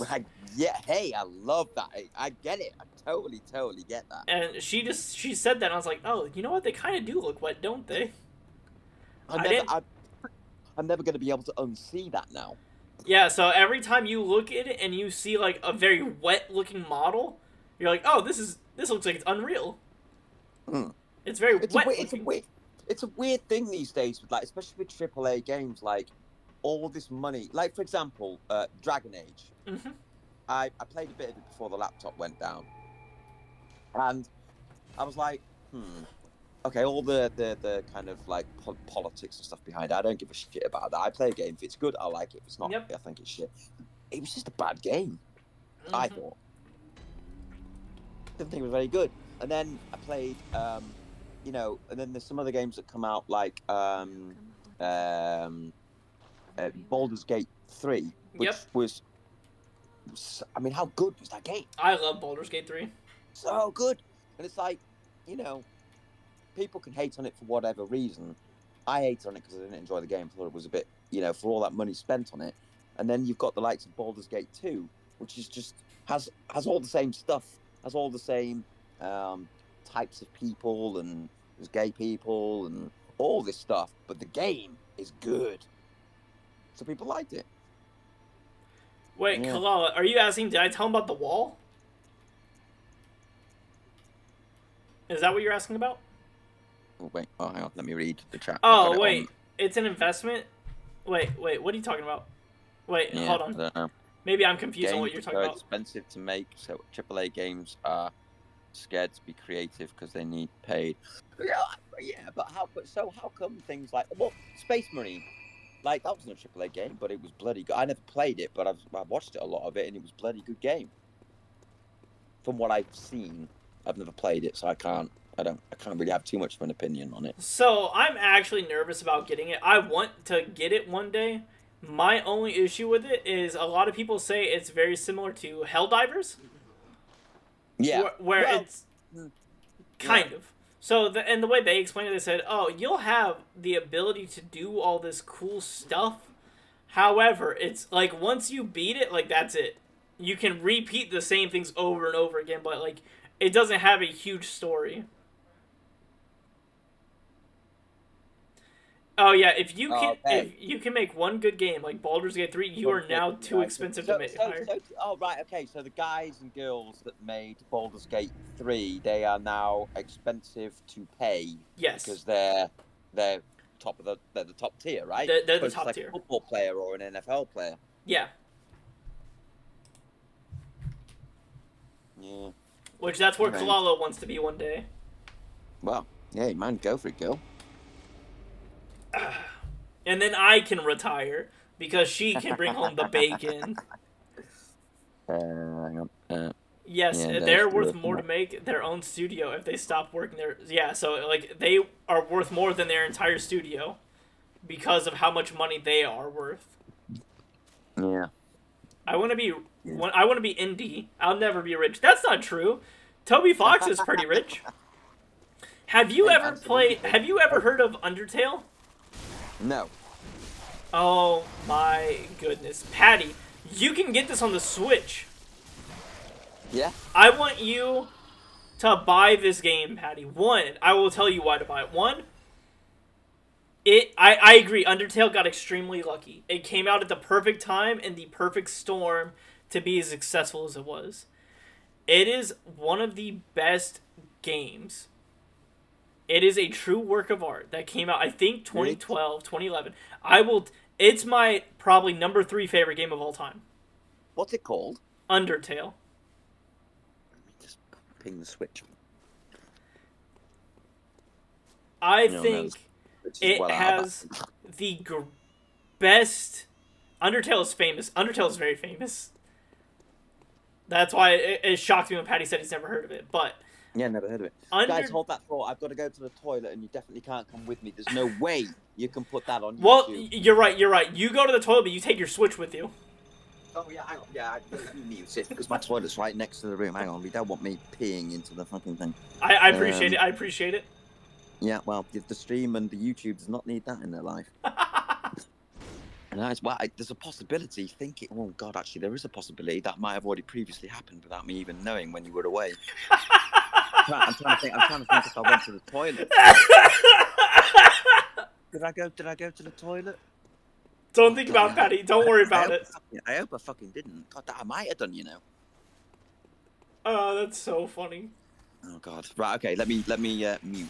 How do we do this?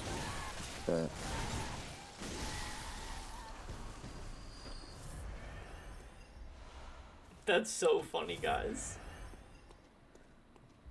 Well, if you're lucky and you were here, you may have heard a Patty whiz.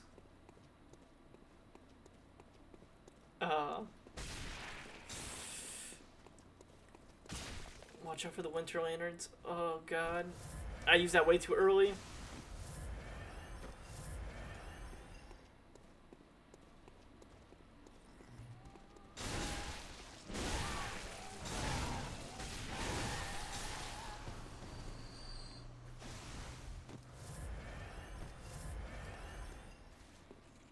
I'm back now. Okay. It was a very quick week. I'm just thinking I could make for a viral moment, mate. If you don't scroll, You're all right, man. You're all right. It's just. But yeah, if you get on your Switch and you look up Undertale, it is my Let me plug. probably second favorite gaming soundtrack of all time. And it is The Switch is now plugged in. probably my third favorite story of all time. And it's 2D art, but it is so good. It has very good comic relief. It has some of the most interesting characters that you'll ever see in a game. Like, it gets like played off as like a kid's game, but like it's very adult and like, oh my God, I could talk about it for hours on everything that makes it so good. I won't lie, mate. My internet down here just won't handle the stream and the Switch. You're okay. At the same time. Just write it down. Just write it down when you get off of here. Hang on. Let me throw in notes. Still getting used to this bloody iPhone. I've been a Samsung guy for so long. Oh, you went from Android to iPhone? Yeah. I also went through that phase. But I unfortunately was out and I took it out of my pocket and it fell out of my pocket and it just like that duration, but it broke when it landed on the floor. I'd had it 2 weeks. I'm also going through a very similar transition. I was an Android guy. I do. Yeah. I was an Android guy, and when I went to get my new phone upgrade, the new Android phones just weren't like doing it for me. So I was like, you know what? I'll try the iPhone out. I'll dabble in the water over there. I'll see what they're drinking. I'll probably go back to Android because like iPhones are cool, but they definitely have their downfalls. For people that are like, oh, like I'm not one of those elitist people that are like, iPhones are better, and I'm not the type of person that says Androids are better. I think they both have their ups and their downs. I think there's some things I think iPhone does better than Android, and then there's some things I think Android does better than iPhones. It's a very just It's just a difference of medium, but they're So, both used for the to same me, outcome. Yeah, I mean, the one biggest selling point for me with iPhone is that it's secure. It's way more secure. Yeah, look, Kalala. Now, uh, when I say I'm not an Twitch. elitist, I'm not saying Kalala isn't, because That's Kalala, better. she calls me dumb all the time for having an iPhone. She's like, it's an inferior. I just died and I lost 80,000 souls. That sucks, but oh well. She'll tell people they're dumb if you have like certain Apple products, especially the iPhone. She's like, I know tech. Androids are better. Android is better tech wise. It depends. Do you want to hear the mad? Do you want to hear the mad story about Apple? It's Kalal. I'm very good with tech. She's making this very apparent in chat. She is very good with technology, and she is. I'm not gonna downplay her. She is. What? So What's one of my sister's best friends, not anymore. They're not friends anymore for whatever reasons. Called Laurie. His dad was one of the 3 that created Apple. Really? He was the English guy. Yeah, he was the English guy. So Laurie had like 30%, which his dad gave him 30% shares in Apple. That's a lie. I don't think it was that many. I think it was like maybe 15%. So he was like this 24-year-old kid whose dad was one of the founders of Apple. He was the tech guy. He was the guy that was making it. Okay. Yeah, he used to walk around with a little chihuahua in a purse. He was gay as hell. Uh-huh. Like, he was the gayest guy I've ever met, but he was so nice. But he used to walk around with this little purse with this chihuahua hanging out. And he was a wild character, that guy. Yeah, but uber wealth, epic wealth, crazy guy. Wow, that's super crazy, Patty. Yeah, it was cool. He went to my sister's phone broke, and he was like, "Oh, we'll get you a new one. Come on, let's go to the London store, the main store in London." And they walked in, and he was like, "Oh, it'd be my friend wants a new iPhone. I'll get it for free." And this guy was like, He said, "Why would he get it for free?" And he gave him his discount card, and it's 1. So the number of the discount card is number 1. He's the first. The discount card. My sister said this guy just looked at him like, "Who are you? How do you have this?" And then just got a free Apple phone. Just came out and gave it to you. Didn't pay a thing. Crazy. Yeah, it's cool. Called Laurie. Mad guy. Man, the more you know. See, this is why I like streaming, because I would have never heard of this guy ever, and I would have never thought about him ever. And then now I just know this guy, and I know a little story about him. And I've got loads of it, mate. I mean, I could chew your ear off all fucking flipping day on the people I have met on my life. It's just I am nobody, by the way. I'm just a working class dude from Leeds, and I've met all these mad people. I feel you. I'm just a technician in Ohio who designs subdivisions. That's all I do, outside of this. Yeah, man. Yeah, well. Yeah. But it's cool stories, I have to say. Of course. But what were we talking about? We talked. Oh, Undertale. So, what's crazy about Undertale, and what I mean by the perfect storm, is it was made by one guy. One guy did the music, he did the voicing, and it doesn't have like natural voicing. It's like sounds. He did all the sound work. Like, Toby Fox is a wizard with music. Is he the creator? Yes. Like, if you, even if you look him up on, like, Spotify or anything like YouTube, and you look up, like, the Undertale soundtrack and, like, look up, like, the top songs, like, he is a wizard with music. It's incredible the stuff he created with what he had at his disposal. And he did everything on his own. He had the help of a friend, but they did a minor part in helping. Right. And it's incredible. Like I said, Undertale is probably my top 3rd favorite song. I have a tattoo of it on my arm, actually.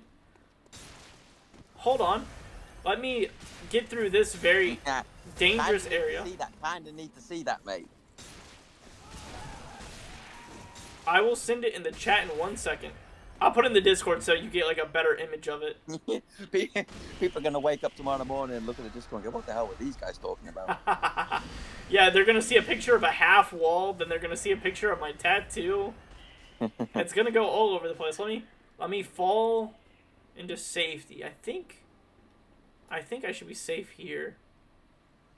No, really? In a room full of spiders? No, I moved. I'm out of the room with spiders.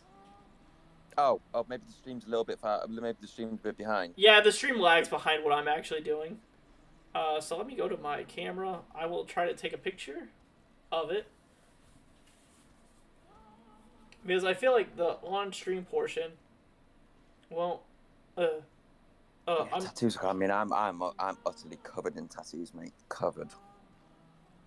Oh, it's gonna be backwards though. Let me think. If I take a picture of it this way, it won't be backwards, correct? You so know the camera's gonna flip though, bro. Okay, no, I just gotta take a picture of my other arm. Oh wow, that's a big tattoo though, mate. I can see it on the stream. Yeah, it's well. So actually, this tattoo you're seeing up here is my first tattoo. I'll take a picture of that as well, and I will throw that in the chat as well. So I have 3 tattoos. If I can get a picture of this one. It's not an easy spot to get one, mate. It's not. I think I got a picture of it. Let me take a look. It's good enough. So I'll throw these in the Discord and we can kind of talk about them. Each tattoo. Because I like tattoos. Me too, mate. And then I will have to hunt in my photos for 20 more seconds to find you my 3rd tattoo. Maybe.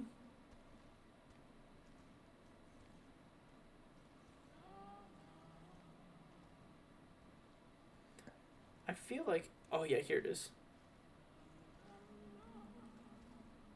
And then there's my 3rd tattoo. It's on my thigh, on my leg. It's a Taco Bell tattoo. What? Oh, I love that. So the first tattoo, the Undertale one. The Undertale one is the one with the little sleeping guy, and it's on the tattoo. It says, "Despite everything, it's still you." Okay, I like it. The little sleeping guy is one of the most interesting characters in the entire game. He is called. What's it? What section of the Discord is it in? It's just in the main chat. Oh. I might make a section just for tattoos. What the fuck, bro? Is that? That is class. I love the colours. Holy shit. In the well, I don't even know what that is. What the Slurpee, the ice drink. Do you have Taco Bell? Yeah, no, we don't. You don't have Have you ever had Taco Bell? No, I haven't. I know about it, but I know what it is. But so Taco Bell's probably garbage here, but it's my absolute favorite fast food restaurant. Clearly, I got a tattoo of it. That blue in the drink, really vivid. Yes, so that blue, there's a drink called Baja Blast. It's a Mountain Dew flavor. You can probably buy it online and get it shipped to you, but it's like a Mountain Dew lime tropical flavor. And it was created for Taco Bell, actually. Like, the specific flavor itself was created just for Taco Bell originally. And it was sold there exclusively. Like, you couldn't buy it at any store. It didn't get popular enough and still be in stores until recently. But, yeah, I love Baja Blast. It's one of my favorite pops. And I love Taco Bell. They both kind of go hand in hand. So, not many people know. I'll post on Discord this tattoo. I mean, I've got loads. But this one, do you know what this tattoo is? If it's, do you know, and it just says ... and I answered the Muffin Man. Whoa, no, don't say that one. The Muffin Man that lives on Drury Lane. No, but do you know what this is? Send. Okay. Do you know what? Okay, so it is from a film. Okay, I'm looking at it. Yeah, is that? Do you know what that is? I know exactly what that is. Go on. That's the broken sword in Lord of the Rings, and that's the elvish thing that Aragorn wears behind it. Yeah, fuck, not many people know that. That's what she gave him, right? What's that? That's what she gave him. Yeah, not many people know the amulet. Yep. The only reason, so I don't want to say like I'm a big brain. I knew this off the top of my head. it's just familiar because I just went through the movies. Like, me, Adam, and Kalala are watching the movies. It was my first time going through the Hobbit movies, and this is Adam's first time ever going through Lord of the Rings, period. So we're going through it. Like, I recognized the sword immediately, and then what really put the icing on the cake was the amulet. Yeah. Also, I can hear people. I can hear this isn't you, Patty. It's people watching this that aren't us. I can hear them going, "He's not gonna go get the Mensis rock. He's gonna forget the blood rock for the final upgrade of his weapon." I'm not gonna forget the rock. It's a very secret area in this game, Patty, that, like, what I just did to get here is kind of a hidden way to get here. But way down here is a hole. Earlier, I was being hit by an item, or hit by a guy in a cage that kept, like, giving me crazy damage, and we lowered a button, and he fell into this here hole. And there's the blood rock. I got the rock, guys. I got the rock. But I'm pretty sure I can... Actually, I'm not sure anymore. Now I'm questioning if I can fall through here. If I fall here, do I die, or do I show up at the bottom? I don't remember. I keep forgetting that it's not just me and you in this chat, and other people are listening. Well, right now, there's not many. But in the future of YouTube, in the history of YouTube, there might be a lot of people, maybe one day. Well, I mean, in the future of YouTube, they might hear me taking a piss in your bloody stream. You know what? I'm just going to go for it. I can't remember if I can't. Nope, it's an insta-death. Boom, hate to see it. That's not where you go for that, folks. Whoa, that was a dive? That's a leap of faith. Is that death? That was a death. There's a way to get to the bottom of this. I'm trying to think. I kind of feel like that was a suicide, mate. I couldn't remember if that's how you get down there or not. There must be an elevator of sorts, which now that I'm thinking about it for more than like 30 more seconds, there is an elevator. I have to remember where the elevator is. It's probably that iron key that I used when I was making fun of people not paying attention. That's probably where it was. But we can go down there and we can see a great one. We've always been told about them in the game, but this is going to be our true official great one, because an amygdala is not a great one. Rom the vacuous spider, which you didn't get to see him, Patty, but he was a boss earlier in the game. He's a great one that was made by man, like by humans, from the School of Mensis. I believe it was the School of Mensis. While this next guy is I don't know if this one was created actually by man or not. This one may also have been created by mankind. I can't remember. It's all a blur. But if I can get back to that elevator shaft and maybe go through that door, I can probably find him. Oh, I love please. these, like, petrified... Well, I don't know what they are. There's stone obelisks sticking out of, like, skeletal people. These things. Yeah. Pretty cool. Yeah, I think if you died of frenzy, I think maybe you just solidify there, especially... So, the thing I'm trying to find is called the Brain of Mensis. He was originally shackled up here, and then we dropped him, and he fell down that hole, which is what we went through earlier. Where we also died when falling into it. But I'm going to see if I can get back there. And... Going back to the tattoos, mate, funny story. So when I didn't have many tattoos, I went on a stag do, and one of my good mates, Gary, was there, who ended up being in the paratroopers in 2 para, which is SAS support. Yep. He wasn't special forces, but 2 para, like the special forces support unit. Mm-hmm. And he was like, a day to get a tattoo. I was pissed off. He was like 5 in the morning. I was like, he says, a day to get a tattoo. I said, there's not going to be any tattoo open this time. He says, mate, we're in Spain. There's in an English drunken area for stag do's. There'll be a tattoo. I said, well, if you pay for it, I'll go get it. He said, well, what are you going to get? I said, it'll be a surprise. So he gave me €30, €30, and I buggered off. And I came back, and I had my arm all bandaged up, bloody, back door tattooist. What did you get? I said, well, I kind of got your name tattooed on me. He says, fuck off, you didn't. I said, no, I did. I did. And I opened it, and Gary, sure enough, I got Gary tattooed across my arm. He's like, oh my God, mate, what the hell? Anyway, 2 years later, I get a phone call from this like weird number. He's like, mate, I'm in Afghanistan at the minute. I was like, no, you're not. He says, I am. He said, I'm talking to the boys. They don't believe me that you've got my name tattooed on your arm or the story. This says nobody could be that stupid. This is the number. Send a photo. So I just took a photo, sent the number, and I just heard them all breaking down in whatever base they were at in the middle of asshole Afghanistan. All these paratroopers pissing their pants. I was like, yeah, I'm glad I've made your day, Gary. Nice one, mate. See you later. That's so funny. I know. So, funny story. That tattoo of it's like, so I was going for, which Kalala, she drew all my tattoos except the Baja Blast one.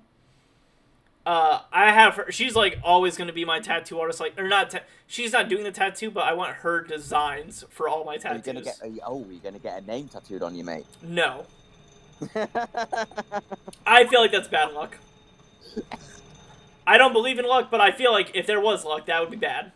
Yeah, well, don't do it, mate. I thought I was a hopeless romantic and made that mistake and ended up breaking up with the bloody girl a couple of years later. No, I won't put a name on me, but I will put your artwork on me, and she is my artist for everything. I mean, she does all the emotes in the channel. She does all the stuff for my Discord and stuff like that, and she does all the artwork that's going to be tattooed on me. Which I feel like that's kind of like having someone's name on you, is having their artwork on you. It's almost, it's almost 100%. Even more better. It's even almost more meaningful because it's something they put their time into, other than just a simple name. Totally agree. I'm just gonna quickly jump in, mate. I kind of feel this little elevator is a bit of a death trap for you. It is. So I'm trying to jump out the elevator. I'm not trying to go up it. A couple times it's got. Yep, no, fail, dead. Yeah. Yep. Yeah, that's 4. So a funny story. That one with the on my shoulder. This one on the top part up here. With the it's a light, like a what do I say? It's a lamp post. Okay. And wait, is that on the Discord? Is that the first one you posted on the Discord? Yes. Yeah. It is a lamp post. There was a game called The Beginner's Guide. It is a walking simulator, which maybe I will put that on the channel one day. I will find it on. I don't play much games, like computer games, but it is a game that meant so much to me in Kalala. It's also probably my top 4 or 5 games of all time. But you could watch them play. It's only like a 2-hour experience. It's not long. It's a walking simulator. Right.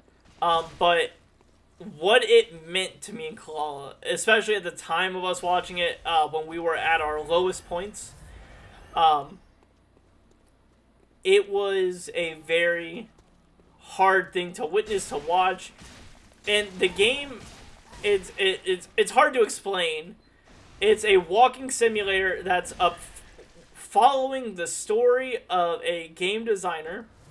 And it's kind of like a documentary style. So you're playing a game and a guy is talking over it while you're going through it.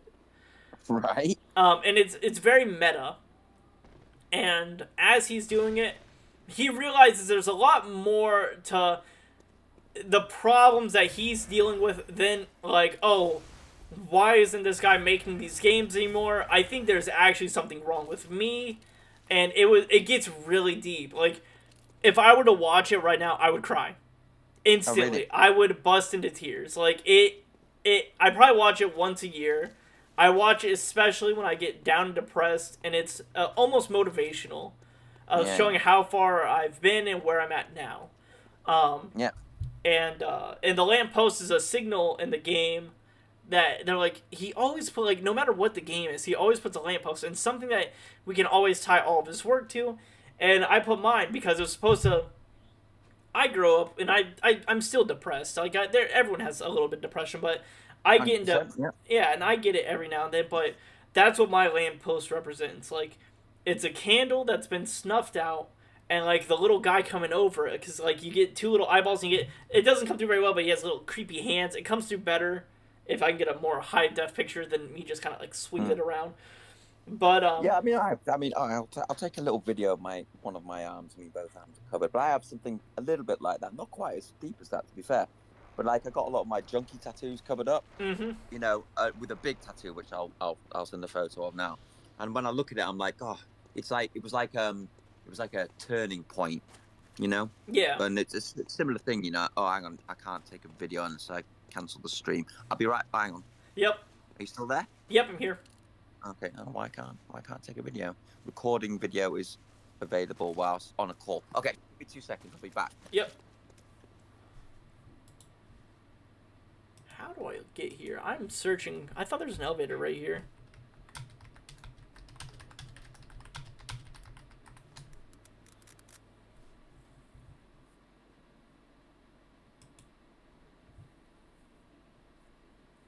I'm losing my mind, everyone.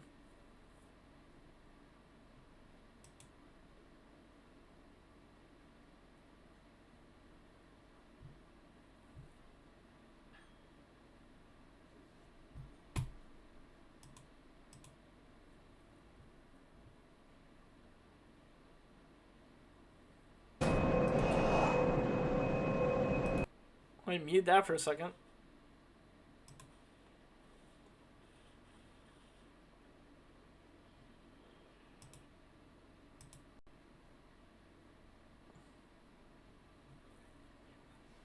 Well, So I'm not sure whether you'll be able to see it with you streaming, but it's a little video. But the big wing covers up a lot of the stuff that I had, and it's a very similar thing where I look at it and I go, yeah, okay. yeah, I look on it on my phone. Okay, I see it. Whoa, that's a cool wing. He freehanded it, so there was no because I had lots of other really bad tattoos under there, so he freehanded it so that he didn't put a template down. He just drew. Mm-hmm. So the funny story with that first tattoo is this is when I came up with the rule. I wanted to wait, and me and Claude both made this rule together because, like I said, we started dating in high school. This was after high school and whatnot, and we always said that we always knew we wanted tattoos, but we came up with the rule that if you want a tattoo, get a design together and wait a year. And if you still want it in that spot, or at least 6 months, 8 months, like think it over and don't just get it done right away. I understand your philosophy, and that I'm never gonna judge someone for their philosophy. But I'm impulsive, mate. I'm a very patient person. So that was something we decided, and she made this design for her. We both wanted designs based around the beginner's guide is our first tattoo. We both got not matching tattoos, but a set tattoo. She designed both pieces, and we knew where we wanted them. We knew we had the designs, and it was just a waiting game at this point. And at this point, we had the design maybe for a year and a half, but we just never had money yet. So we're sitting there. I just got back with the military. Yeah. I went on leave for Christmas, and it's a thing called Exodus. So I was in training, and then I had a thing called Exodus, which is just like a couple weeks off. While I was in Exodus, I got to come back. So I got to come back, and I got to, what do I want to say? Oh, there goes the drill again.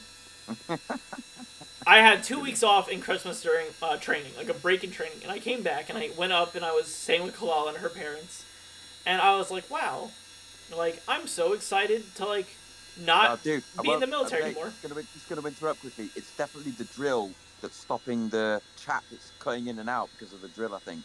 Oh, it's probably because it's so high pitch, and it's trying to pick it up, and it's doing, like, a noise suppression. Yeah, that's exactly what it's doing. Okay. So, when I sat there, when we went to, this tattoo parlor, so I was on break, we went to a tattoo parlor. I was under the impression that me, Kalala, and her parents were about to go see the new Star Wars movie. Yeah, bro, can't hear at all. Nothing. Damn. Ah! No, you back? Are you back? You back? I just have to be louder than the drill. If I'm louder than the drill, then it'll pick me up. Yeah. So we went to the movie. I was told we were going to go to the movies to go see the new Star Wars No, movie. you've got to get. You've got to get. Ah! I'll wait a second.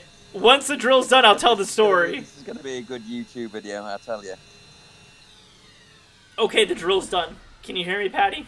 Yeah, you're back. You're back. You're back in full swing. Okay. While the drill isn't here anymore, let me try to get through this. So, at the time, this was when the new Star Wars trilogy was coming out. The last trilogy that came out, the one that people weren't the best fans of. They said it was kind of terrible. I still haven't watched them, so I don't want to give my takes on it, but I think some people had wild takes. But anyways, they're like, oh, we're about to go watch this movie. And I was like, oh, sweet. I haven't seen this movie yet. I'm so excited. Then they're like, all right, yeah, we're about to go and watch the movie. Hey, look, this is the hole I needed to go. Here's the elevator. This is the elevator that takes me down to the abyss. Yeah, no suicidal tendencies here, mate. Yeah. So I sit there and I'm like, oh, we're gonna go and to the movie. And we stop by and we're at a tattoo parlor. And her parents are like, oh, we just have to run in here real quick to get a quote for one of our tattoos. And I was like, okay. And like, but you guys can all come along. You guys can see the inside. And we're like, sweet. So me and Claude go inside and I'm looking at the artwork on the wall. Like, you know, you've been in a tattoo parlor. You know what they look like. It's super cool. Like, there's a bunch of artwork on the wall. There's a bunch of tattoos covering people in there. I was like, wow, this is all cool. And then a guy comes up behind me. He's like, hey, are you ready? And I was like, huh? He's like, are you ready? And I turned around thinking he was talking to someone else. And then I realized it's a wall behind me. There's no one there. And I was like, me? He's like, yeah, aren't you, like, da-da-da-da-da, here to get a tattoo today? And I look at my wife, or my girlfriend at the time, but, like, now my wife, and her parents, and they're like, yeah, he's ready. And I was like, oh, I'm getting a tattoo. Yeah, I'm ready. So, like, I got my first tattoo. I didn't have a clue it was gonna happen. So, it was a unique experience. But, yeah, dude, I love getting tattoos. Yeah, but I get addicted to them, mate, me. What's really great about this, so you can come down here earlier on, but you're just in a void room. Like, it's just a black area. You can, I don't know if you can see it, but there is something right in front of me. Yeah, I can see like a couple of white. Yeah, so the white blotches that you see, that's where people left messages. Do you see anything at the tip of my sword, or is it just pitch black? No, it's pitch black. Okay. If I walk a little closer, you're like, just a lot of floating white clouds. If I get a little closer, do you see this guy? No, nothing. Hold on. Oh, wait, what? Whoa, okay. Holy shit, what the hell? Is that a kraken? So, this is the Nightmare Mentalist. Now, to make it even more, I'll illuminate him. Yeah, so... Dude, is that thing alive? Oh, yeah, it's alive. Its eyes will absolutely follow you as you move around him. This is It's like the kraken from, Oh, no, fucking hell no. What the hell is that? Oh, no. That's creepy as hell. This is the brain of Mensis. So, earlier I would get, like, random damage taken from across the map. It was because this guy was looking at me. This is technically I believe this... Oh, that's beyond creepy. This is a unborn one, I believe. This is kind of like one of the great ones they're talking... I believe this one was mankind made. I could be wrong, though. Or no. How is that thing? No, this is one of the things they were testing. So, Mikolash, the guy with the cage on his head, he was talking about great ones. This is a great one that he called into his dream. And this thing created the Mensis nightmare while it lived within Mikolash. But right, I'm kind of following. Yeah, it's very, like, outer worldly, like, crazy stuff. What's this ghost figure next to you? Oh, so that's a real person in real life, like right now. I was gonna say I've seen them skating around. And I thought it was a real human. Yeah. So another thing that all Souls games do is when you see a person, wandering around you, those are real people in real time playing the game as well. I like that. It's very fun. I gotta remember how How do I emote in this game? I need to do a special emote. Wouldn't it be wild if one of them was watching the stream that we're on now, just It- chewing the cud? Would be wild. There are people that do that. So like, if you're a bigger name streamer and you have like a bunch of people in your chat, they will try to like stream. They call it stream sniping. Like you jump into Yeah. like a game and try to murder someone. Asmongold gets that a lot, right? Yes. How do I? I'm losing my mind. How to access emotes in Bloodborne? Is it this button? No. Is it this button? No. Well, I don't know whether to open another energy drink or something. What energy drink are you drinking? Oh, babe, we've got Monster. We have Red Bull, obviously, and but yeah, the Monster energy drink. Is that your drink of choice? I mean, I drink a lot of energy drinks, which I shouldn't do, but yeah, no, we have a thing called Relentless, but it's like, it's literally poison in a can, but it's a bit different to like Monster and Red Bull. It literally blasts your brains out. Mm. But I like Monster because it's. I mean, what's this one? Punch. Yeah, fruit punch. You know, with some crazy designs on the tattoo designs actually on the can. Oh, do I not have it? I may not have the I don't have the emote. So if you make a special emote here, he will look at it and he'll give you something. I'll come back here later if I can ever find that emote. You're very creepy. Your eyes follow you. It's almost like the oh no. It's just freaky. It's almost like the Mona Lisa where it follows you. Yeah, kind of. But yeah, that there's the Brain of Mensis, a great one. A great one. I like it. I'm just gonna go grab a can from the drink. Hang on. Yep. The fridge.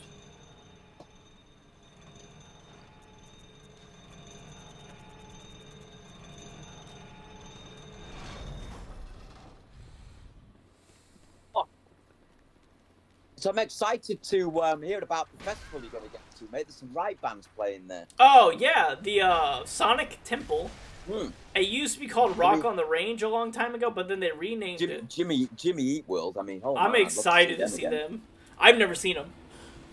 Alexis on Fire as well. Wowee. Yeah. Yeah, there's a bunch of bands I'm excited to see. I'm excited to see 3 Days Grace. Yeah, good. Especially with the original singer that left the band. He is, I think they reformed and they're back together again. Oh, right. Okay. Didn't know that. So, like, when I think of 3 Days Grace, I think like early 2000s. Like, with, like, 1X and Life Starts Now and all that. Yeah. And that's kind of what I'm hoping to get out of that concert is to see some of their older stuff. I'll tell you what band that I revisited recently that I hadn't listened to in years. A bit emo, but I started listening to it, picked up The Used again, which I hadn't listened to in years. The Used? I don't think I've ever heard of them. It's Ozzy Osbourne's daughter dated the lead singer.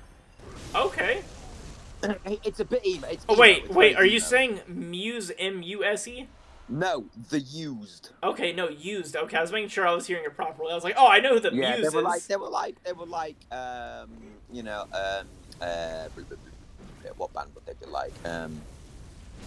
Oh god damn. Kids in Glass Houses, you won't know them. Death Cab for Cutie. Hmm. Were they like them?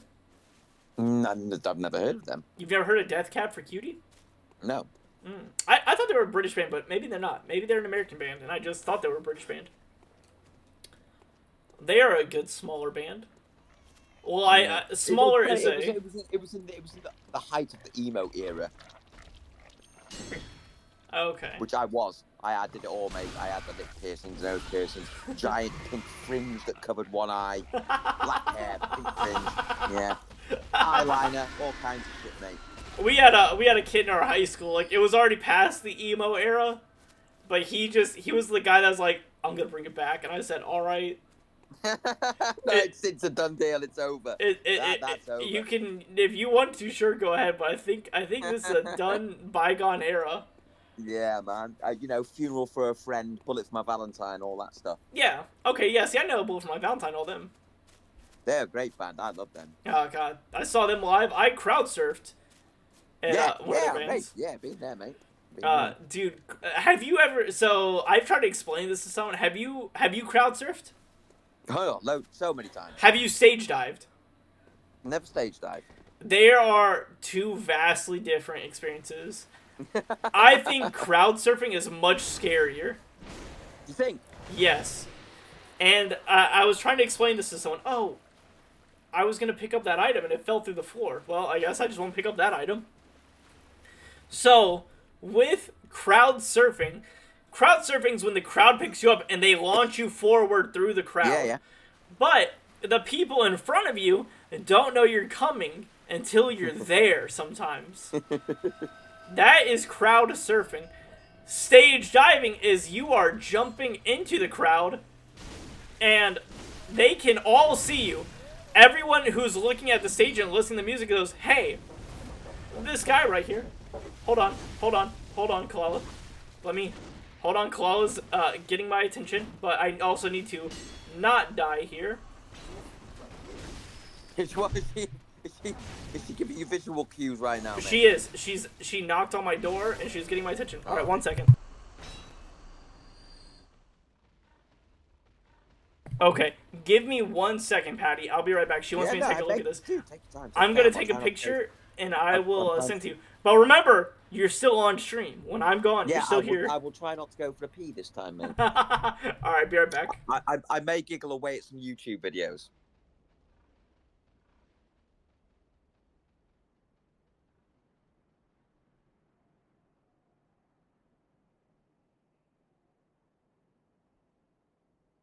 No, that's definitely gone.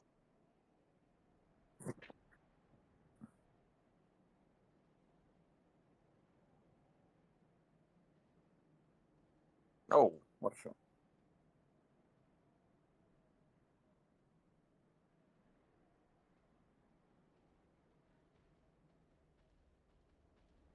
That is a monster drive.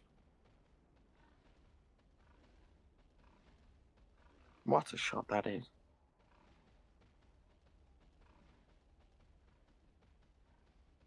There's no way that goes in.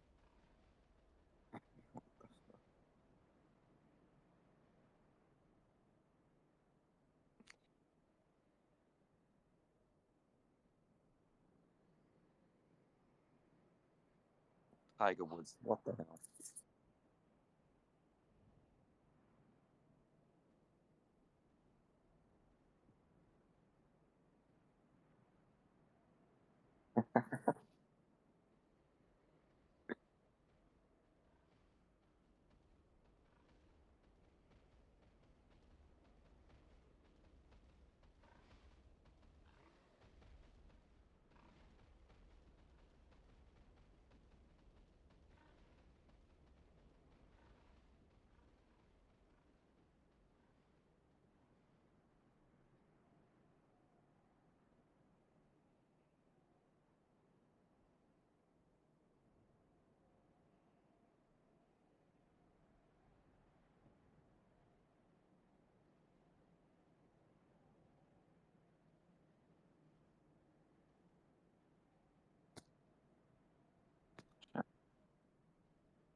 I got nothing.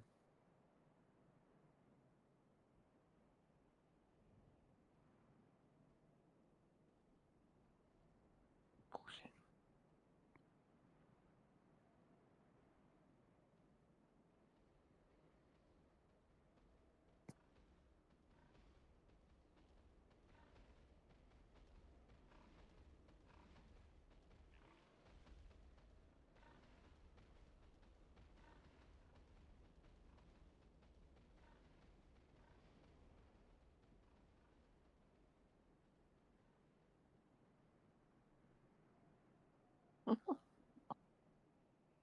Hang on a second. People can hear this. I need to put the headphones in.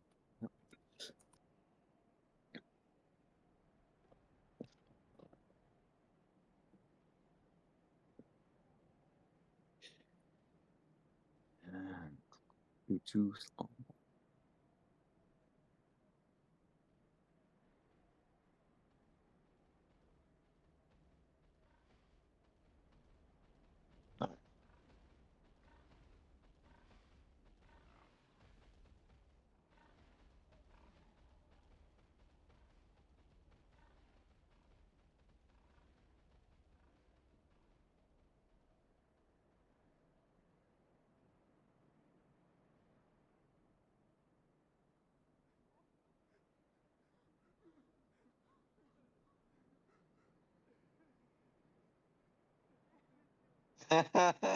What the hell?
Weird adverts.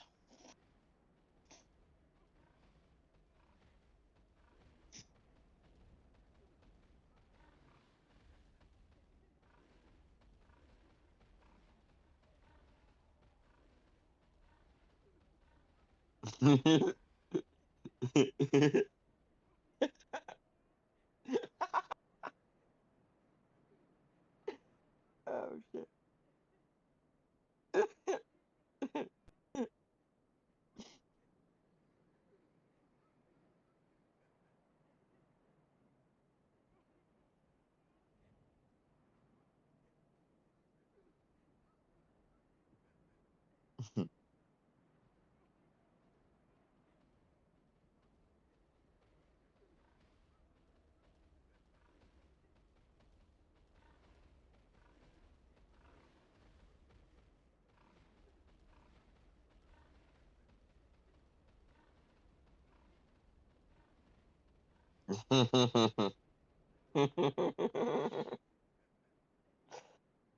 Oh god, women are evil sometimes. It's brilliant.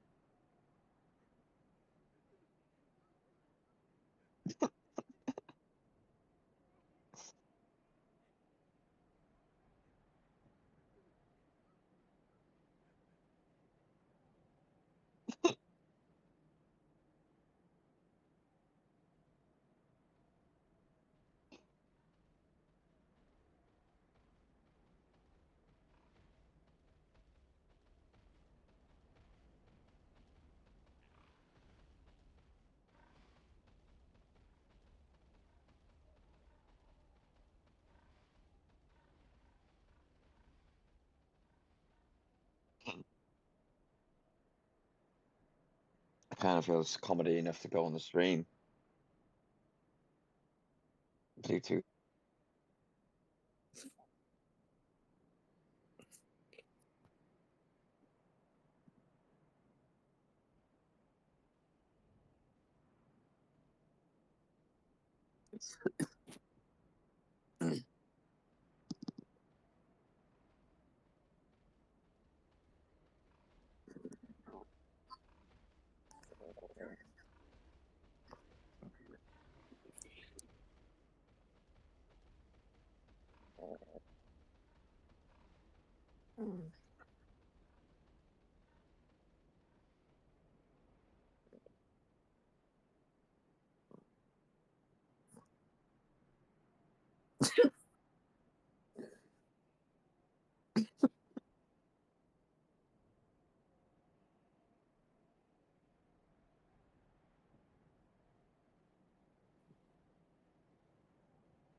Okay, now.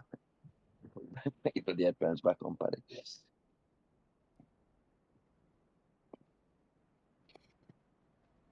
Oh god.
Itchy coochie wipes.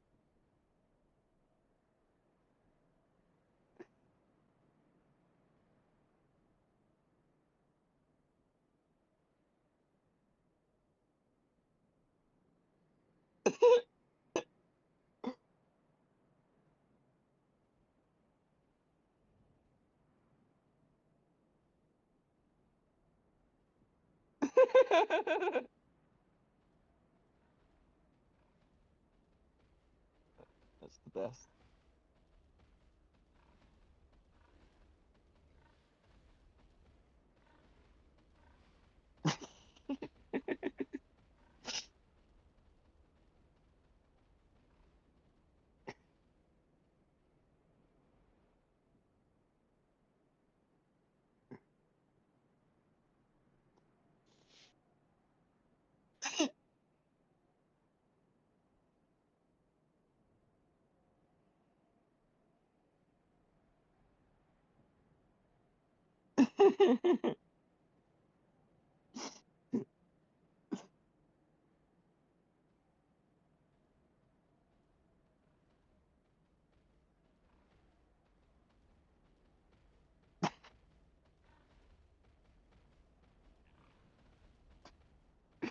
Squeaky cleaner vagina.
Oh shit.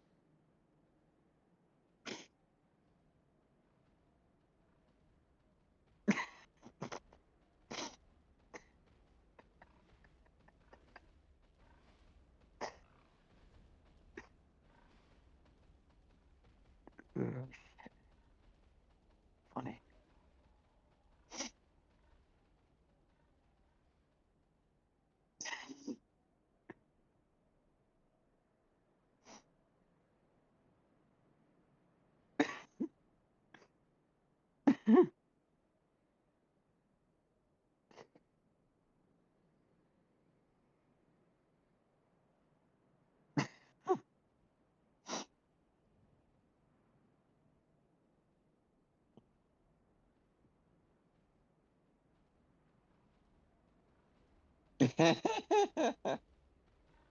Legend.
That's a funny video for sure.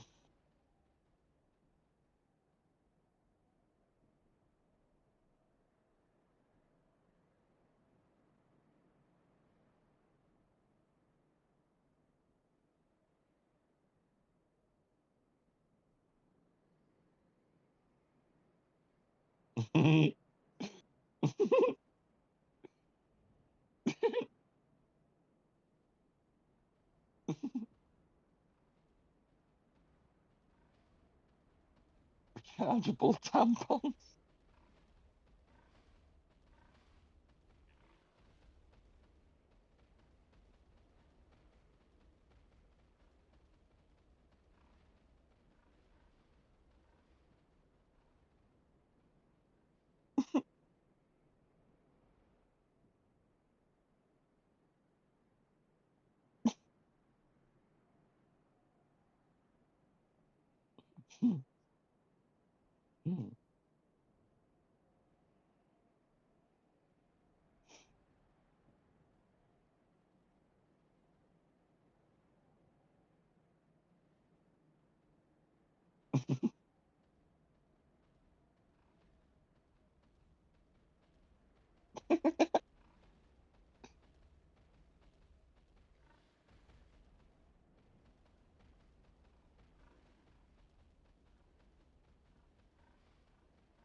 Back. I'm back, everybody. Hey, mate. I'm sorry for I've- being gone for so long. That's all good, mate. I've been watching some stupid videos. Nah, you're good. So, Patty, I'll show you what they wanted me to come look at. Let me pull up phone. They finished the bar. For the most part. Like, they still need to do some, they still need to stain it and whatnot. Okay. But I put it in the chat, what it looks like so far. Oh, what's going on here? Good thing is I can get rid of the stream and go back in and it was right. So look, Discord.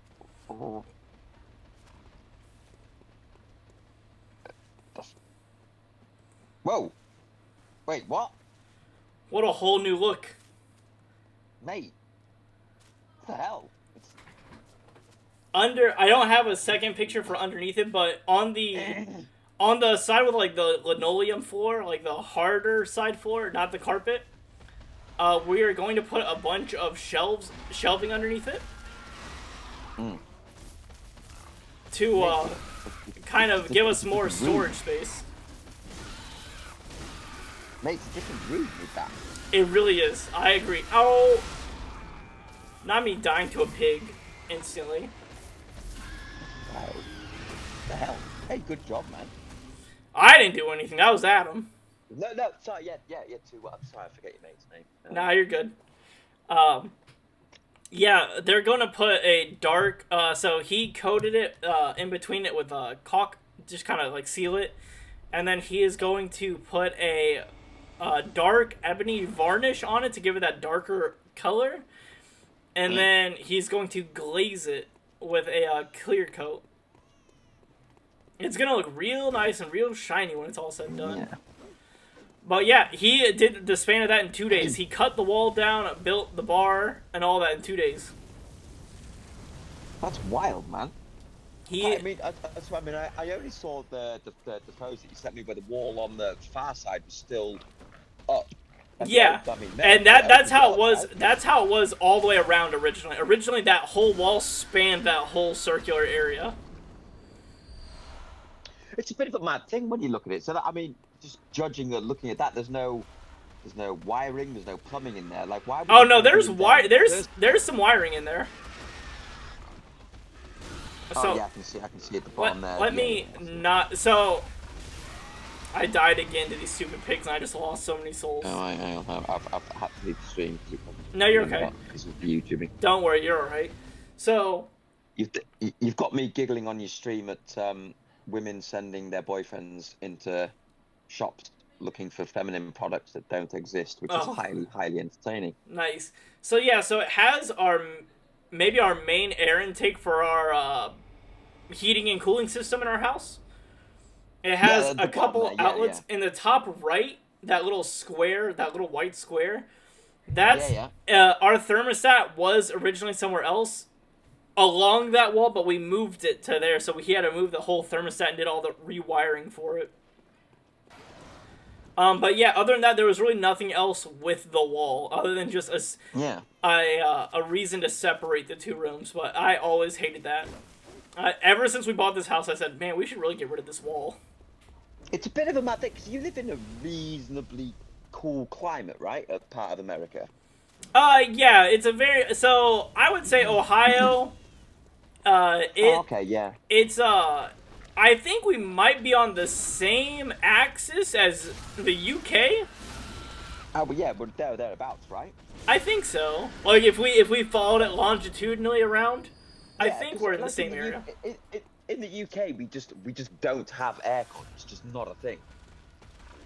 Oh, actually, wait. You guys might be a lot further north than us.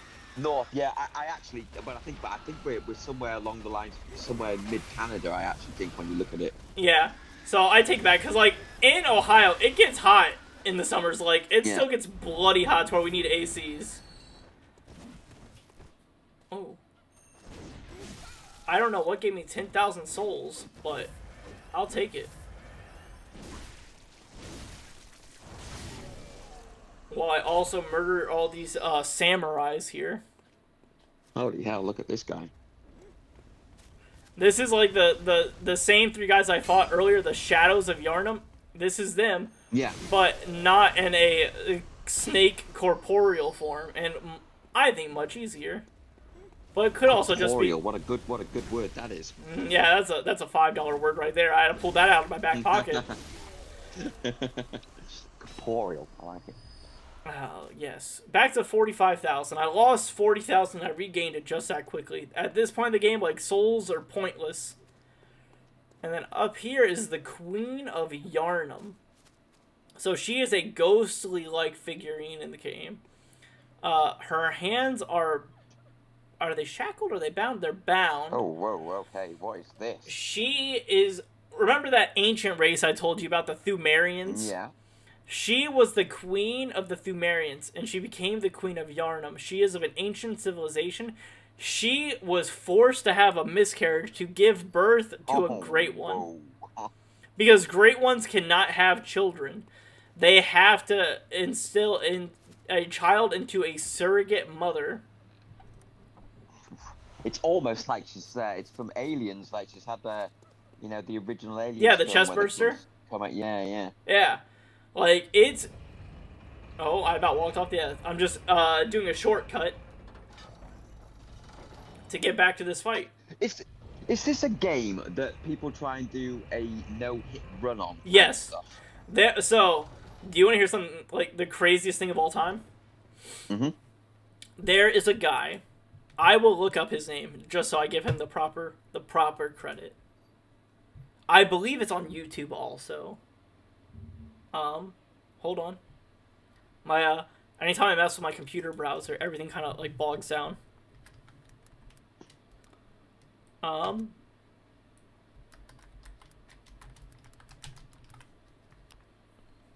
There is a YouTuber named The Happy Hob.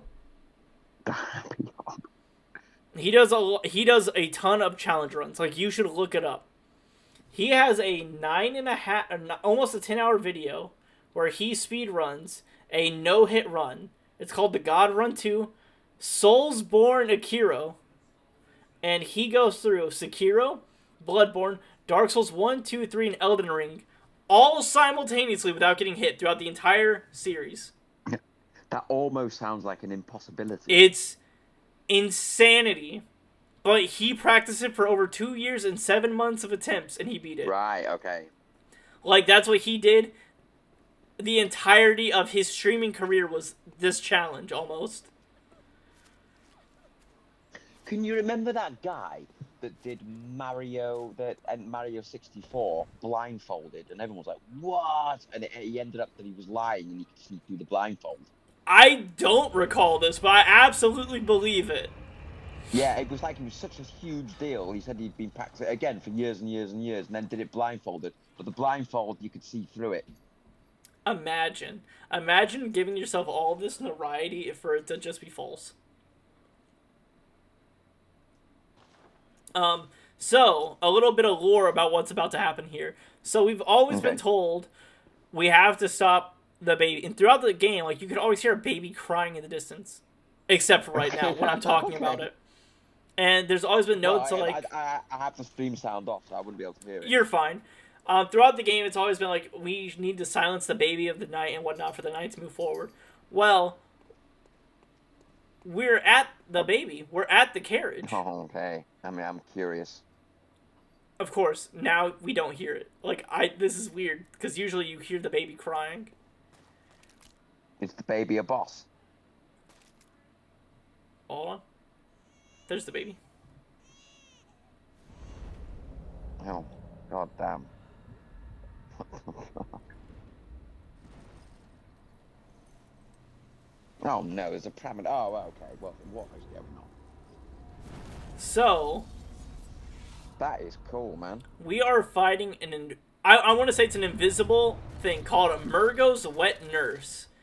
Murgo is the child that was a surrogate child. The wet nurse is her caretaker.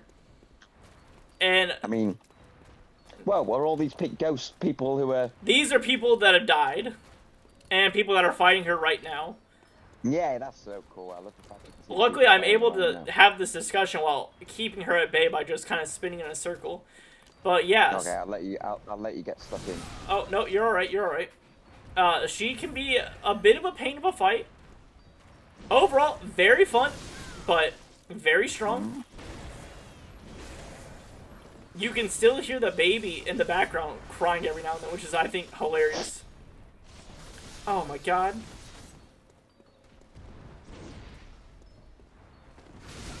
Okay. Okay. Okay. Let me just heal up again. Whoa. Miss it.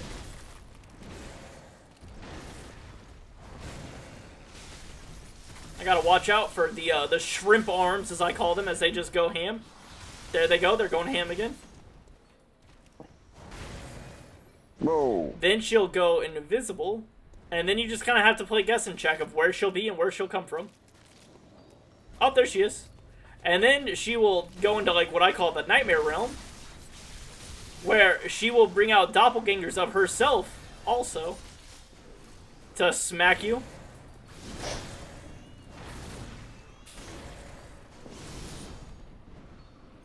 Yep, there it is. What? The nightmare just flew in from the dark. Crazy, man. Woo! I'm dead. No, I'm not. Nah, good Jesus, deal. please. Oh, I forgot about the long arms. Ah! The noises. Oh my god, please. Please let this nightmare Okay. end. I'm gonna put the sound on. Oh, thank God.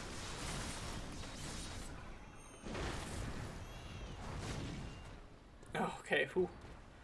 It gets a little intense once it goes into that nightmare mode where it's like real dark because the second doppelganger just flies around. Can I get behind you?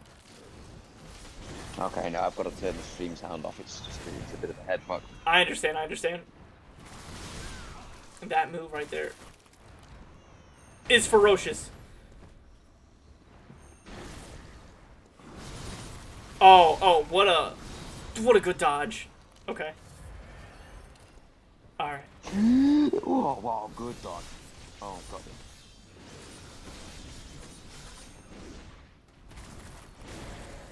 Alright, I'm just kind of doing like a hit and run tactic now. Trying to stay at full health.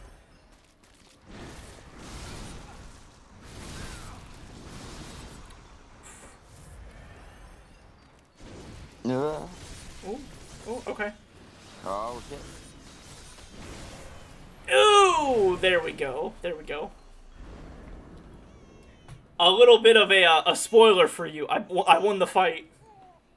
That was cool. Yeah, the stream is definitely a little bit behind the voice. Yeah, I believe that. But yeah, so that is the end of Murgo's Wet Nurse. And now we have quieted the baby. The baby is no Such a longer creepy crying. name, the Wet Nurse. And now the nightmare is slain. And because of that, we got 1/3 of an umbilical cord. The umbilical cords are...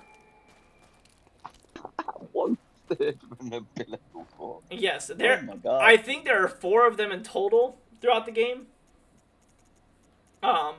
You need to eat. You need to eat 3 of the umbilical cords. One, you have to get all. You have to have 1 total umbilical cord. If you do, you get the secret ending at the end of the game, where you yourself can transcend into a great one. Because, like I said, this whole game is about becoming a great one, kind of. Well, actually, this whole game is about you coming to a town to get yourself fixed and cured, but you become a god. Okay. I hate to always go back to South Park, but it's a bit like the Jimmy and Timmy episode where they become Crips, where the guy who's the old Superman eats the fetuses. It's just like that. It's just like that. And becomes a god. But now that we've destroyed what's been here, our hub world is in shambles, some might say. Oh, whoa. Yeah, I mean, understatement.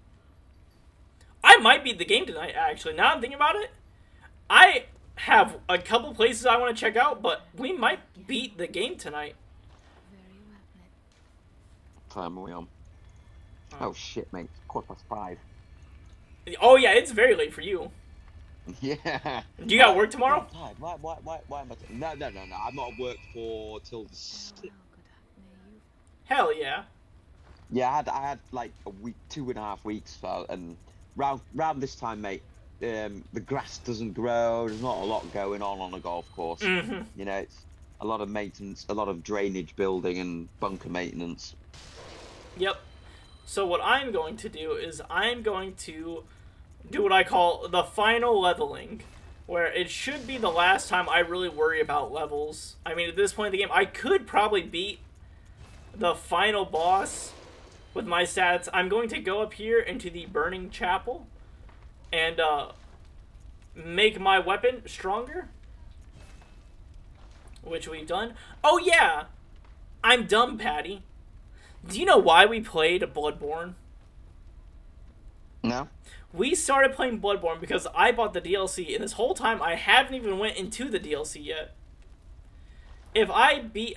this is me thinking to myself now. I'll look it up before I do. If I beat the game before I go to the DLC, does it, like, auto-do it, or can I reload back into the game?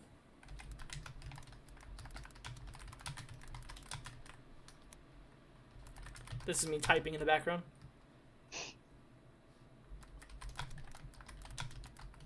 Oh, I'm gonna have to put the headphones back on charge again. They came out, but they're going again, so you're dropping in and out. Bear with me, mate. Mm-hmm.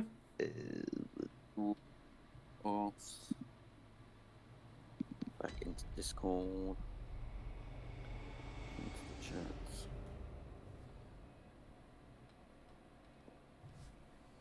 Okay, back. Welcome back, welcome back. So, maybe I'll do the DLC tomorrow. I might do the base game today and save that for tomorrow. Because, like I said, I know we're playing Skyrim and we still are, but I just really, really want to play this DLC. It's a game, like I said, it's one of my favorite games of all time. Definitely my favorite Souls game of all time. It's such a cool game. And I've never experienced the DLC in all the years I've played it and beaten it. I've never played the DLC. Oh, yes, it'll work. So she has been doing her own studies on Great Ones, and she What on has. earth is going on with her? Oh, she's studying. No, I didn't know what she was doing. Oh no, she's about to give birth. Okay, this game is wild, man.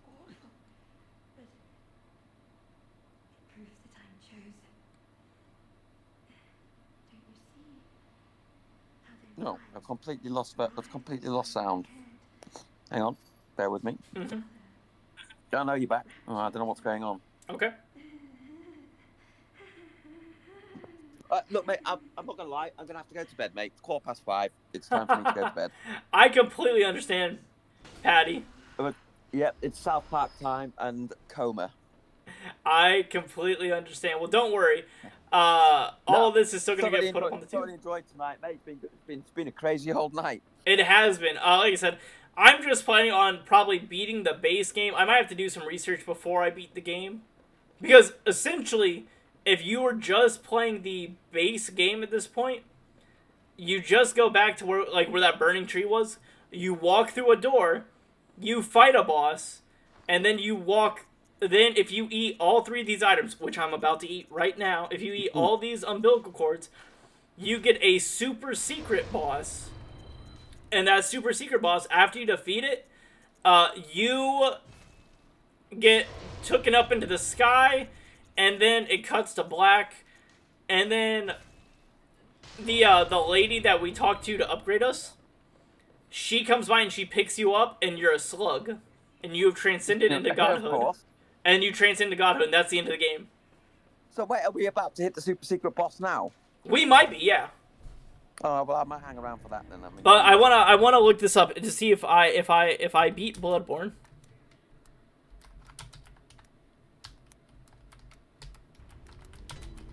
Noble dress.